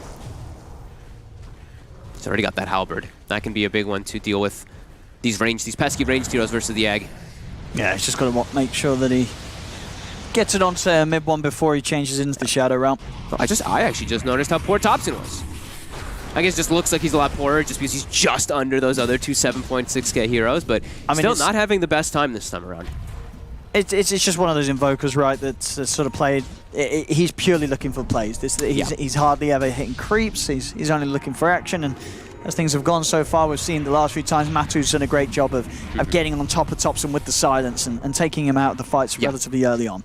Definitely. But there we go. So that's the Ag's done. So let's see what the plan is here from OG and how effective it is in this day and age, the Aghanim's Shadow Realm buff. People are definitely going to spam OS Frogs as soon as he does get any type of fight going on. The Spear doesn't connect. They do get Seb right on top of Nisha, though, and it's a Nisha with a DD. Easily brings him coming in with the BKB to take the one. You get anything more from it, though. Mibwani's stepping up. One. It's good damage. Yep. Still a little bit farther for him, but he's going to be shifting in between and out. Can see the potential. And he even has a shawl in his bags, just in case, if he sees opportunities where he can just blast people. And you see that cooldown. It's pretty much matched with his morph. Secret, though, still very unaggressive, even though the BKB is down. Zai blinked in. He was looking for an opportunity to try and find something. He's going to try and push Zai back with the fear. Disruption will save him for now. Zai's going to be fine. So able to get himself away. See Secret, though, definitely respecting the mid one morph. He refreshes going into the Willow, so he has a full duration now. Sunstrike? This will just push like a range. Look for scouting. Yeah, something like that. Puppy. He's going to use the disruption on himself to save him. Mid one. It's going to turn. It was Puppy. Takes him down pretty quick here with the Shadow Realm hits it inside the arena. Zai's alone. But he just dies to this Willow plus the Thompson Veil. Gets shredded by the Bedlam. They need a BKB. They're heading straight up towards Nisha. They know that Nisha's BKB is... Okay, it's back available again. It's back up, and he's going to be able to get out with the Blink TP. They got split up a little bit there. Zai getting caught out by a little bit too many disables. He needs a BKB to be able to jump into those, because there is a crazy amount of damage that really does come in. You have Bedlam, Natural Order from ET, and this Veil is going to make everybody on OG hit real hard with their spells. See this 4... Now he's got the 2 points in Astral, so... 4-2-4 build by No Tail. It is important to get for the ET people, like it's having higher levels of your spirit is important because it allows you to keep it out there. The cooldown is actually very important. So now when he's able to get more levels of that, he can actually make sure he does have that debuff onto everybody.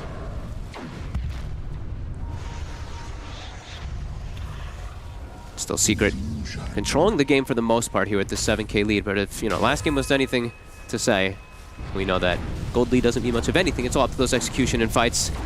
Mid one, hang on to Quelling Blade to deal with this annoying Nature's Prophet, of course, in a lot of situations. And he took the CDR talent as well, just on top of it all, of course, with this game. Yeah, makes it that much more smoother to play. Yeah. I'm still wondering, though, like, there's still a Mars that really can block out a lot from mid one. If mid one doesn't just, like, waveform into it, or if he's not inside of that Mars ult, his attacks are not going to hit anything. It's still going to get blocked out by that wall. Yeah, they've definitely got good measures to play around it. Secret ways to set up the fight, get kills without mid one's interference. Yeah, lots of saves, too, right? Puppy, this disruption, the halberds, too. They have a lot of different ways to guard themselves. Playing a little bit more defensively now here. I think they're finishing up that Daedalus for Nisha. Oh, also finding himself a nice little quiver. And that is the Daedalus done. So they want to be playing around this top side of the map. Matu's just going to be forcing bottom, and it's really going to be a lot about contesting this Roshan. OG has to ensure that Secret can't get in there. Dire's structures are fortified. So they're going to pressure mid. They're actually going to use an aggressive glyph as bottom was being pushed in. Mid one's heading up. Ooh, the Bramble out. They're going to try and chase. Mid one goes in, forces out the BKB straight away from Nisha. They will turn, drop down the arena. He's been silenced, but he's already started to build up the strength. Nisha, he's getting low. Zai's going to be left behind. Nisha's got to back off as the BKB starts to wear off. He cannot deal with this. As mid one, he may just still find the opportunity to kill him. He's able to blink off to the side. Refraction will keep him safe. Sunstrike off the mark. But mid one, he's closing in. Is Nisha going to get the chance to blink again? The Refraction's still protecting him. He's trying to run. Blink up in a few seconds. Can they bite through that Refraction in time? He dispels the Spirit Vessel really quickly with a quick melt. Oh, blink was back up into the jets. But the Tornado! Oh, it was off the mark! Off the mark there from Thompson. He tried to predict it.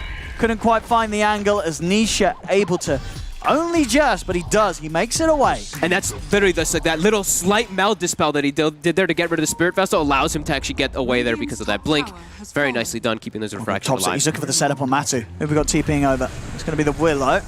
See what they can do here between the two of them. He's got to be forced to pop the BKB. That's what he was trying to get out of Matu there, and he will. Are they going for Roche? They're going to go into the Roche. I mean, this is a little risky because Secret's definitely going to fight this. They're going to jump it onto Seb. Seb's been silenced. He's trying to hide inside the Meteor. pit. The hammer's down. Nisha's in with the damage. Nisha's going to be able to take out Seb. Mid one's got to get out. BKB's back up for Nisha. He pops it, tries to commit Zai. He's locked down mid one to the tree. He's still backups there for mid one as Thompson and Saxa come in. The arena's out. Mid one's able to jump out with the waveform. He's TPing out of this one. Doesn't want to mess around anymore. He's straight back to the fountain as mid one plays it safe. Straight into Roche for Secret. They just got a huge pick off on this Underlord. He actually walked into the pit and gets clapped by a meteor there. But yeah, this is the opportunity for them there without no Underlord. Can OG get back here in time? I don't think they're so Daedalus. No. This Roche falls too quickly. Not without Seb. They do not want to fight without their Underlord. He's still very important as acting as that frontliner. And now full AC for Matu. There's building up a lot of items here. A lot of damage. Hit hard. This minus armor is going to rip through the majority of heroes on OG. Everyone but that Morphling actually just gets pretty eviscerated by all this. And the one sort of, is the lead does grow for Secret. The one sort of weakness that also does on the other hand expand is that the BKB of Nisha is starting to get quite a lot lower in duration. And when that BKB is down, OG of course with numerous ways to mess with him. So Nisha's going to have to be that little smarter with just when and where he commits with the BKB. Matu has to be careful here. They're hunting for him. Yeah, he's going to move to the opposite side. But yeah, that BKB is getting a bit lower, and we do see that... Ooh, looks like they're going to find what Saxa. Not going to survive there, Zai. Zai always seems to be there to get those type of kills. TPs will start to come over from OG as they'll be in position to respond if Secret do want to push on. With the Aegis and Cheese, Secret definitely rather scary right now. Whoever Nisha gets to jump on will die very quickly, particularly if Matu's there to silence him as well. He's already stepping forward, Matu. Oh, look at that. That turns into the Underlord as well, so we can get this double pit going on to defend towers.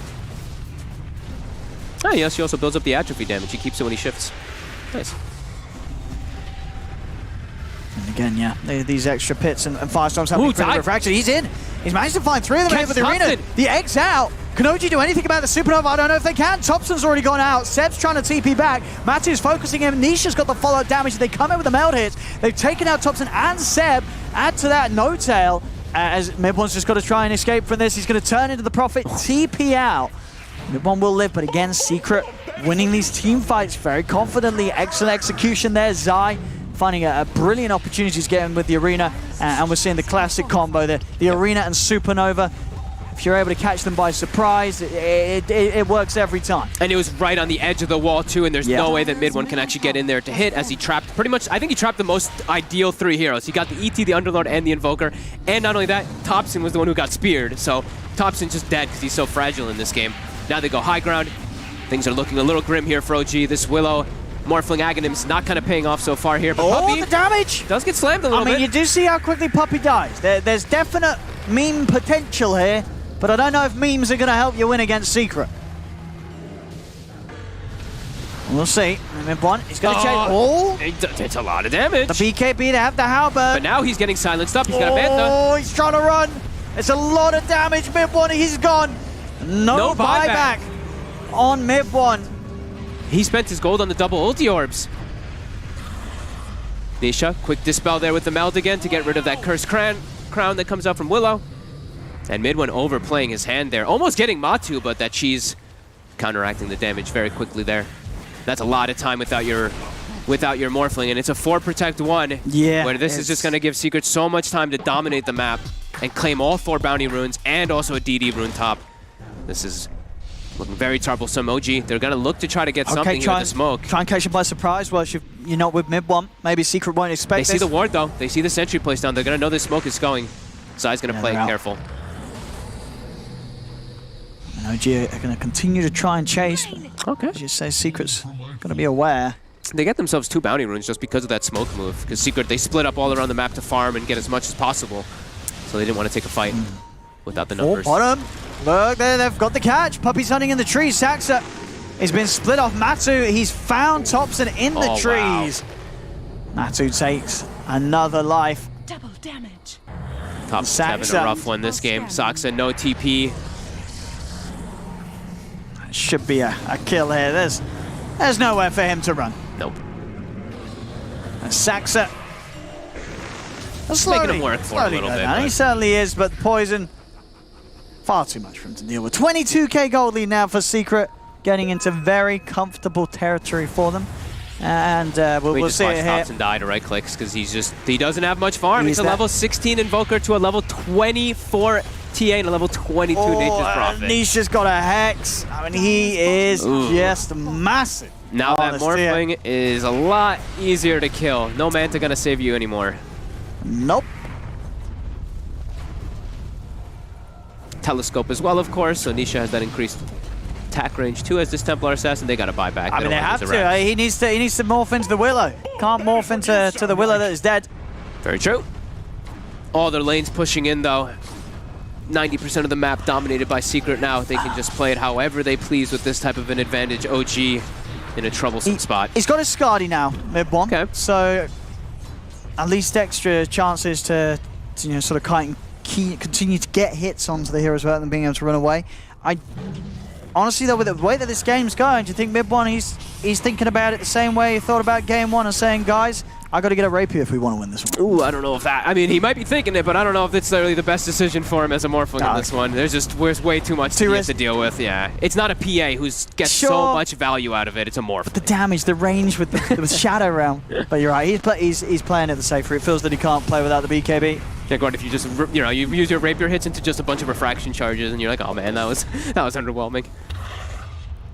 I mean, yeah, that is definitely the one downside of this strat. He can't really do too much against refraction, fully reliant on really Seb and Thompson to work through those refraction charges. So, and he's into triple BKB now, so they just pop the BKBs when the Willow shots come out from that Morphling, and they should be more than fine. Puppey also with these disruptions has been time and time again saving his teammates. Puppey's got a gem too, so talking about map dominance, well, someone had the gem. Wait, who had it? It was Yapsor. I saw somebody with the gem. Or it might have just been on OG's side, so. No, OG's straight up running them. making moves like they're not a team that's 25k down. They're just coming out on the map. They got to be careful of their positioning here. They will get a double damage though because of their aggressiveness. Mid one will. He's going to punch hard. Are scanning. I guess there was no tail at the gem then. I'm blind. I'm sorry. Somebody had one. I saw it. I'm not that blind. There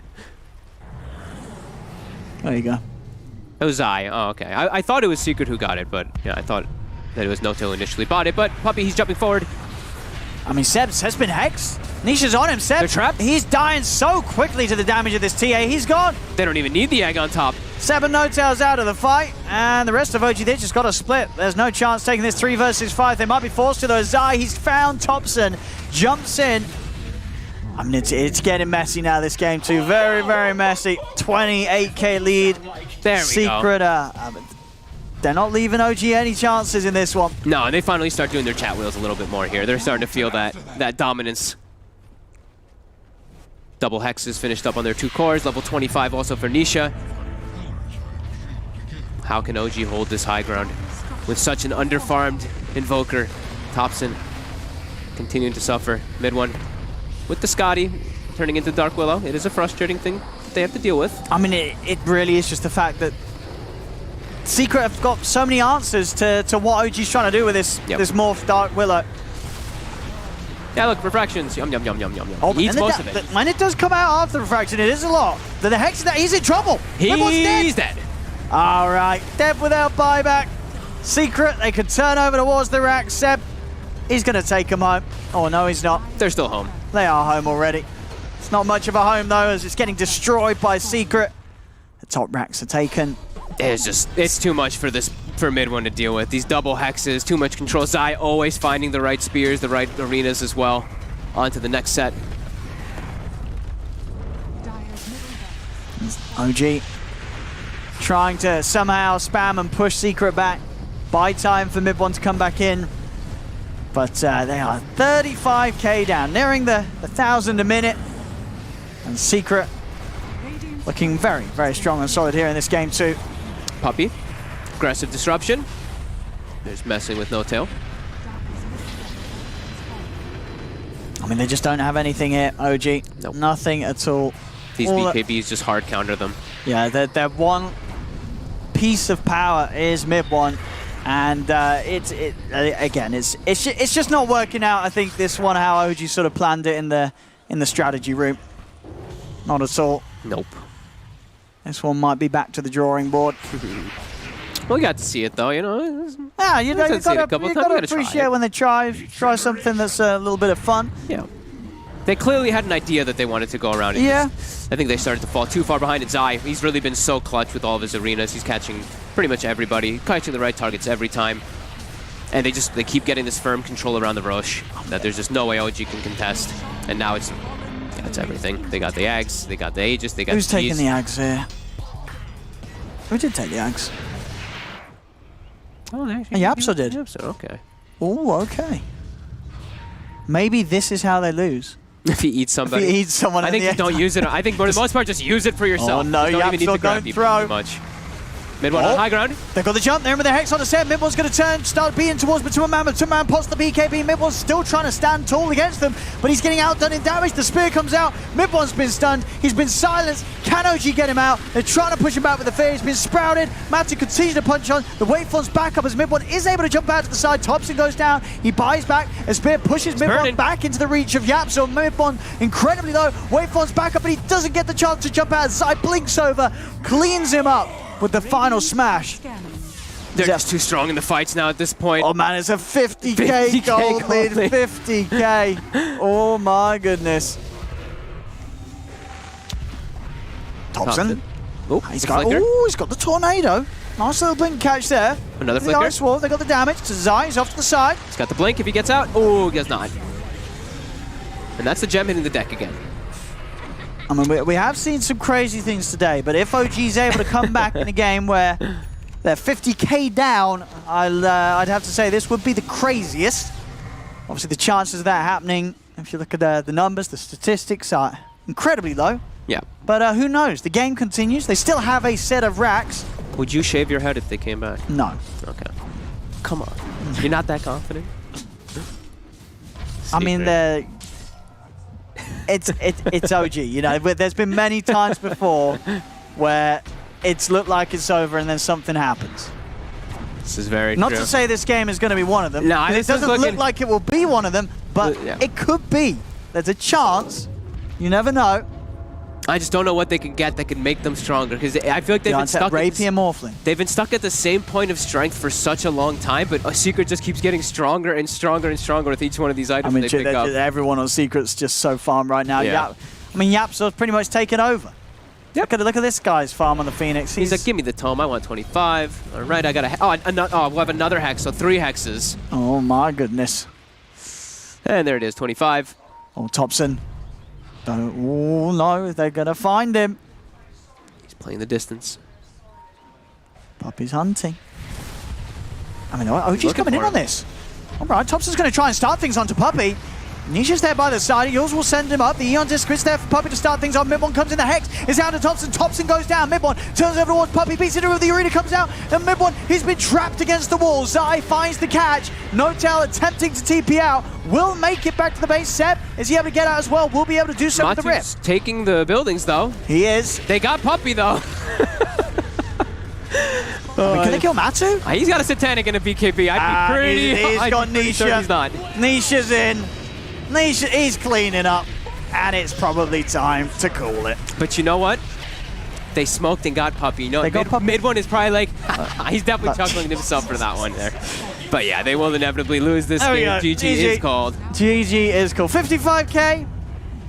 Just Secret things. You know, we've sort of come to expect this from Secret in a lot of games, and this is another one of them. Yeah, they really shut down Tops in this game. Zai, he had it out for him. Every single time he got the arena on top of him, it seemed like every single one of them, he was getting the spear connecting to the wall. Topson can't contribute inside of the fights. And this Morphling, he couldn't either, really. They just got these 3 BKBs, and it felt like it countered everything that OG potentially had. And it did. That's definitely going to be a little bit scary for OG. I think there's always the sort of the wonder and the worry when you're playing against Secret that sometimes when you win the first game of the series, there's always that little bit that of you that like OG's got to be thinking, were they trying something that maybe they knew wasn't that strong? Were they testing us? And because to come into this game too and get beaten that hard, it's going to be rough for OG. Especially when, as you said, we saw confidence on their faces at the start. They felt they had a cute little idea, cute little draft coming out. But the Willow Morph thing, it just, I guess they were just already too far behind. It never really had a chance to have any sort of impact. No, and they all, the 2 heroes that they would want to go for, they already had the BKBs. Like Matu had the BKB and the TA had the BKB, and they knew all we need to do now is itemize to deal with Morphling. They get double hexes. It's impossible for Midwin to really do anything in that game. Yeah, well, there we go, ladies and gentlemen. Game 2, taken very confidently by Secret. We'll see what that means when we come into the deciding Game 3. You know, see if Secret's just back on full force, or if maybe OG's going to have a chance to swing it back themselves and come in with another strat that was maybe on the same lines of success as the strat they had in Game 1. There we go, 1-1 at the moment between Secret and OG. And I wouldn't have it any other way because these 2 teams going at it with each other. Love to see it. And we're going to a 3rd game here between OG and Secret. Of course, still in the upper bracket finals of the Immortal Division of the Omega League. It is the second to last day. One of these teams is going to punch their ticket to the grand finals. And to be honest, from the way these 2 teams are playing, we might have the same matchup in the grand finals. But I'm getting ahead of myself. I'm here with BSJ. I'm here with Cap. We're going to break down this second game of the series. BSJ, different showing this time from T-Secret. They were successful. What did you think was the key factor to them winning this time? Coming into this game, I figured it was going to be about the same storyline where Secret's going to have the momentum-based lineup. They're going to try to run away with it through the lanes, and OG was going to have kind of this buff up on one hero again. They had the Morphling with the Willow plus Invoker. You have the Alacrity plus the Ags. Same idea. Both teams, like same story, different outcome, different characters. For Secret, I think I have to believe that OG just has some sort of X factor that makes you mess up. Because I don't think I've seen Nisha like make bad plays the entire tournament. So like seeing him blink in a couple times too aggressively. But at the end of the day, I think the Morphling just is much more... The difference this game was that the Mars Phoenix was the trump card in the team fights. as opposed to last game where they had the Mag Phoenix, and the one carry is just not enough, even if he's buffed up, because he's dealing with all this AoE crap while his teammates are dying. And my concern from watching this game as well as the first is the mid lane. So the first thing I want to tackle is that you pointed out that OG has the clutch factor that forces enemies to be able to make mistakes. I think a lot of this comes from, I mean, just look at the way that Thompson plays, right? The Thompson touch. He just goes out there and he's like a goddamn madman where he just causes so much chaos through his aggression. And I think you can extend that idea to the entirety of OG, that their relentless aggression, that they always are looking for that fight. They're always trying to get that advantage, whether it's come through the battlefield or it's come through the right kind of initiation. They're always looking for that way to be able to force mistakes out of their enemy. And then as far as the other thing, I think there's a drastic difference in the way they wanted to be able to buff. Like, I feel like this strategy of buffing up the Morphling just doesn't look the same, right? Yeah. Because it's magic damage. And so ultimately, BKB. 3 cores with BKB, it's like, oh, we've got this really cool combo. Look at this Morphling. He turns into, he goes into the Shadow Realm. He's beating the piss out of people. Oh, wait, they pop BKB. Never mind.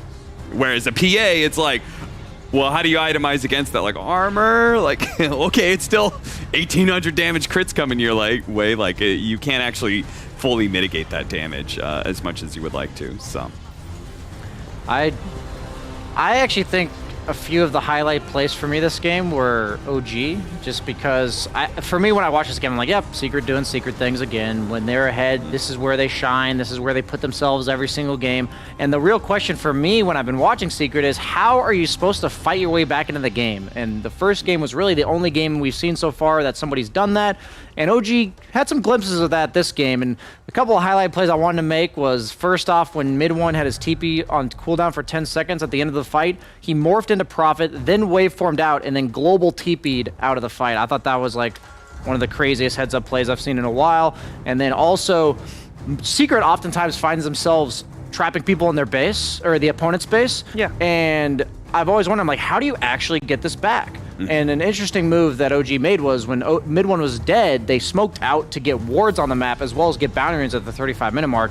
And I think against Secret, it's so easy to be complacent because a lot of times in these games, nothing happens and Secret just wins. Yeah. So what I'm looking for in this series, I'm assuming Secret is like the constant in this equation, right? They're always going to have the same idea, and it's whether or not we can figure out how to beat it. So I'm approaching it from OG's perspective, at least the best I can, and that was pretty cool to see, and I'm glad to see someone putting up a fight. I hope other teams look at this as a way to deal with Secret, but at the end of the day, Secret's Secret, right? The convincing game 2, and I look forward to another clean victory from them in game 3, and that's the attitude I'm going in with, and I will love to be surprised if OG does it.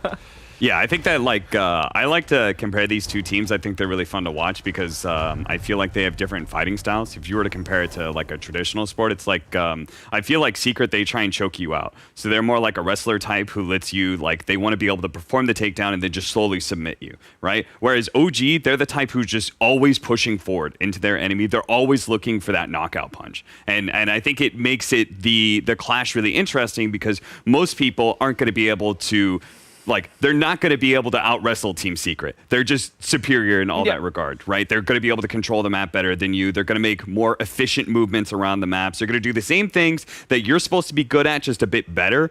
Whereas OG, they're just like so much chaos in the way that they are just looking for their... It feels like whenever I'm watching OG, like past like 10 minutes, maybe even sometimes sooner than that when they like mass rotate into mid and stuff, that it feels like that the downtime, I have to imagine like all they're talking about is the next team fight. Like that's how I feel like OG is thinking all the time, is like, how do we set up this next team Who fight? do we That's kill? all about. Where do we go? Yeah, exactly. Whereas like, okay, how are we controlling the map? Like, how are we forcing the enemy into the wrong part of the area? Like, how do we hold this high ground? Like, I feel like their game is a lot more broad in that regard and slower, and it just feels like you are trapped into very few moves, and too many teams are left in this idea that like, oh, we're slowly being choked out, and they don't try and lash out until it's too late, until they're 20,000 net worth down. Whereas Yeah. OG, they're always swinging, you know, and they're always trying to get out of that hold. Yeah, what I love about OG is a lot of players tend to think about Dota as like, what are my timings? When am I going to get my items to be powerful?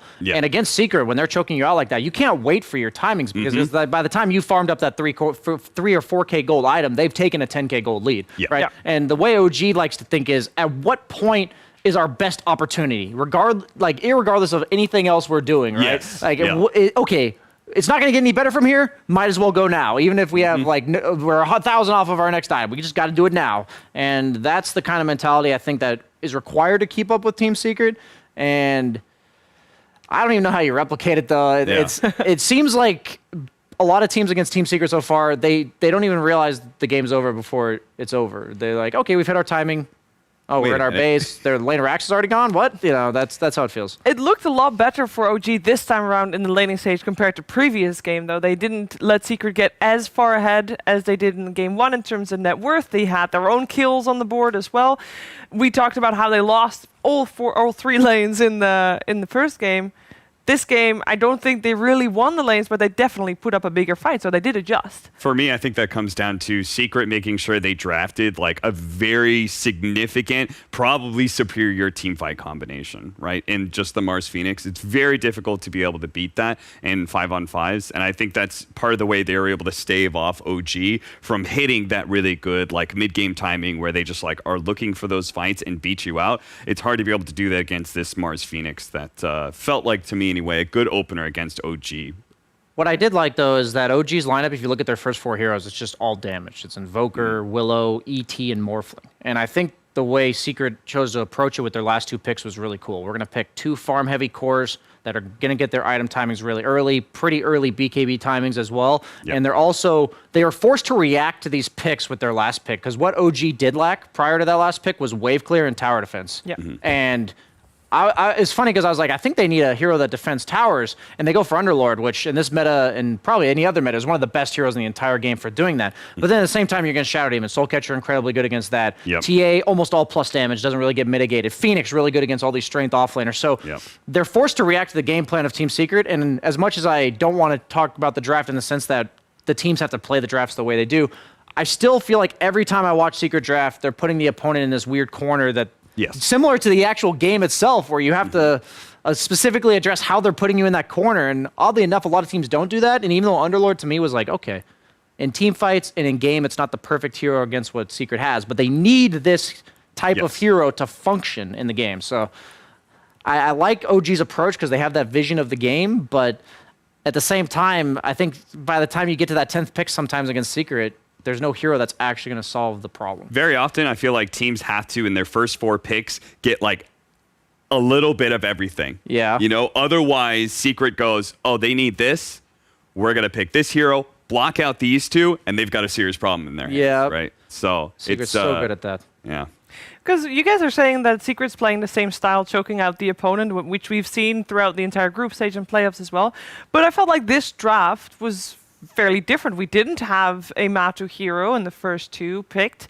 We had a very strong duo offlane. I know the Bloodseeker, Wind Rangers, kind of like the same style, but with the Mars Phoenix coming out there for Team Secret, it was definitely different than game 1. Hold up, Sheever. I think they do that. Very important message. Are they trying to say something about the Please comments hold. and the relevance? Your daily facts about dolphins. Uh-huh. The Pacific white-sided dolphin is a very active dolphin found in the cool to temperate waters of the North Pacific Ocean. Sorry, the dolphin was dancing around on a word I had to read. It was very difficult, but yeah, that is the Pacific. Get out of the way, dolphin. That would be... Thank you. But yeah, different strategies. As a response to you, I think what the message that I can try to send to the people at home is that Lacoste and I were off screen, and literally right after we got off our last panel, and we said, yeah, they're just going to draft 5 different heroes. But the thing is, they don't have heroes they rely on to play the way they play. They have a style, and they're going to figure out a way to put it into the game. And they're going to see what heroes you have, and they're going to pick the heroes that they think are required to execute their style against you, whether or not they need more low cooldown push, whether or not they need flash farming, whether or not they need more team fight.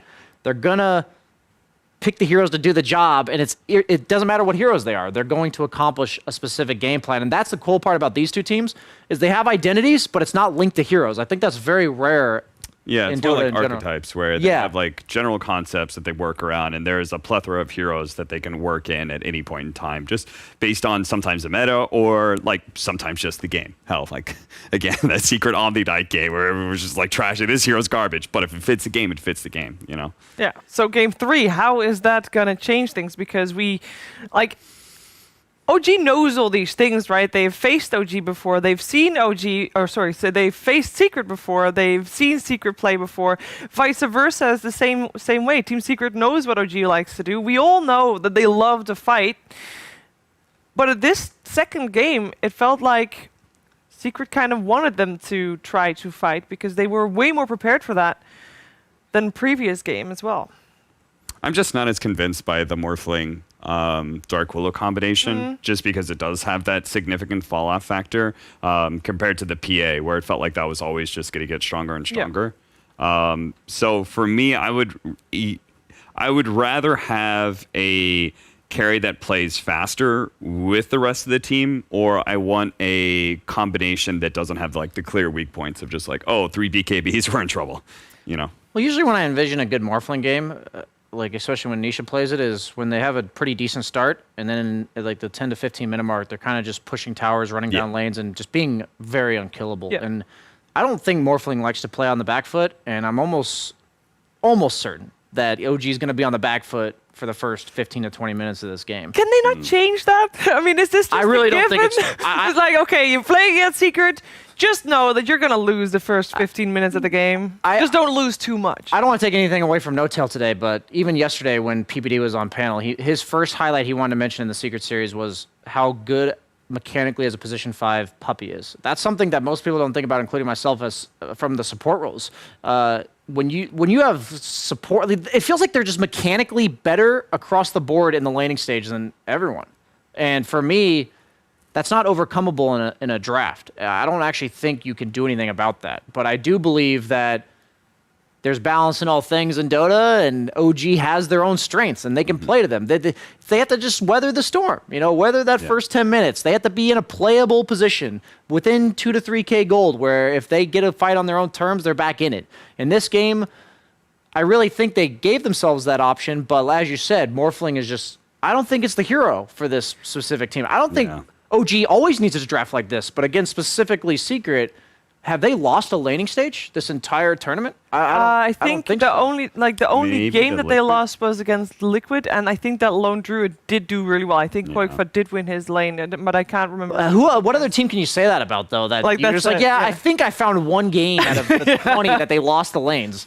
That's fair. Where they had to play against a cheese hero and a lost lane, it's like, and I think so much of that comes down to the mechanical skill of Nisha. I think that kid's just amazing, but also the just this kid's indomitable. The Zai, like I feel like he is put in sometimes the worst possible situations, and he comes off smelling clean. Like he just doesn't seem to feed that much. And that gives Yapzor like so much freedom to be able to work with at that point in time, where he's like, this lane's really not that good for me. I'm going to go win Nisha's lane, or I'm going to go bottom. We're going to try lane real quick, or something like that. And Zai will just kind of like persevere. And obviously Yapzor is one of the best people you can give a greedier game in that regard, or just give him free agency, where it feels like, Zai's not that person who's ever going to require like, Yapzor, please, I really need you. We'll just figure it out. He'll figure it out indeed, and I'm sure that these two teams will figure it out as well, as we are ready to head into the third and final game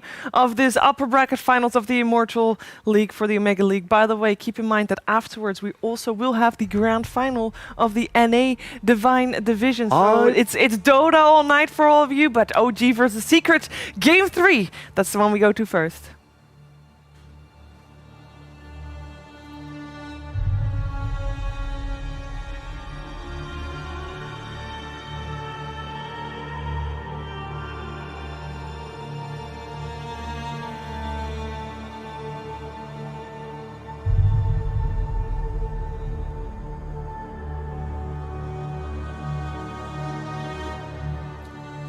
Interior draft Pantheon after being sent by half-shirtless capitalist. Game 3 begin. This isn't scripted. No, this is a spoon, don't worry. It's all just, this is how random chance works. When you put two of the best teams together, obviously it's going to be a 3-game series. We all knew it. You didn't need to have it predetermined. Right, Jenkins? This is just what you expected. This is what you thought was going to happen the first time these two teams went head-to-head. You just were ahead of your time. This is true. This is true. OG sandbagged in that series. Tactical. And they sandbagged in game 2. In this series is going to be a complete stomp. I believe that. For who? For Team Secret. No, I'm just kidding. It's OG. It's OG all the way. Really doubling down on this, huh? All right. We'll ask again after the draft, because it's always wrong to ask for a prediction pre-draft. Sure. Yeah, that's fair. Wow, we've already got some picks. Here's a draft for you. We got picks, we got bans. First phase bans by Team Secret, a Magnus Io scooping up a Wind Ranger. God, I hope there's an Arcana for this. This is like the 4th pick today. And an Elder Titan OG, getting a Vengeful Spirit and pairing it with a ranged carry, the Luna. What's your first impressions, boys? Venge got through the pool, and OG snapped it up.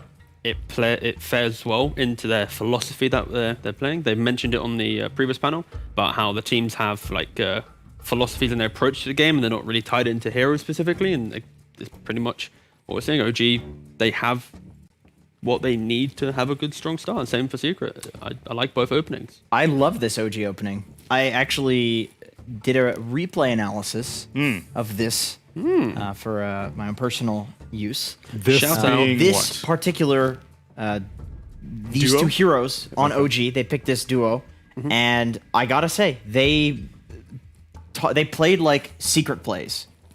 You know how they split off into these 2-3 splits, and then they kind of constrict you like a boa constrictor or like an armadillo. Well, that's exactly what OG does with this, because you have the Venge, and they swap into the Luna ult. You have the Venge to sit behind the Luna, who could swap out, so the Luna can get active. They'll literally just two-man with these two heroes for the entire part of the game that they want to farm. Have everybody else, I predict they're going to pick, if they can get an Invoker or something like that, that would be, I don't think they're going to get Invoker. There's no way Secret's actually going to let it through. This is the perfect hero to buff up too. It's more about the constant skirmishing, right? Like when you have Venge Luna, even if you don't have Luna ult, you're still able to just take that fight to them. It's why you see Secret taking away the Beastmaster, for example, is one of the key heroes in the previous strat that they run, and like Jenkins mentioned, Invoker as well. These two heroes play so well into it. Yeah, you cannot let the Invoker through with this one. It's I'd be very scared if I was Secret, just in the fact that OG, their ability to just swarm the map together, it can overwhelm teams. And for Secret in that previous game, they had so much team fight that it didn't really matter if they were swarmed, because they could just decide what fight they wanted to win. When you have the winner on an ET opening, it's a little bit more fragile in the sense that it's not as scary. That first fight, it's not like, it could be 50-50. And so I'd like to see Secret round out a little bit more, oomph in their support. Maybe what could they go? What's the puppy hero actually here? Because he doesn't really play these big team fighters right on that 5. Arguably maybe a tree or something. Witch Doctor, if you consider that to be a team fighter. It's a lane Secura, which could offset that. You don't think this is 5-4 with these heroes right now? You think this is guaranteed Wind Ranger core? No, I'm just opening it up for flex, I guess. Sure. Okay, I see. And pick some sort of puppy hero. Yeah. Okay. Because I feel like ET as a support in this game will do exactly what you want him to do. You've got 2 agility heroes on the enemy team. You're going to reduce their armor to 0. 2 heroes who are susceptible to magic burst. Most agility heroes are. That's a nice block pick, actually, because they ban out the Ember, which plays really well into OG's philosophy. And Void Spirit, again, was a hero that they played in this strat. The fact that they have this kind of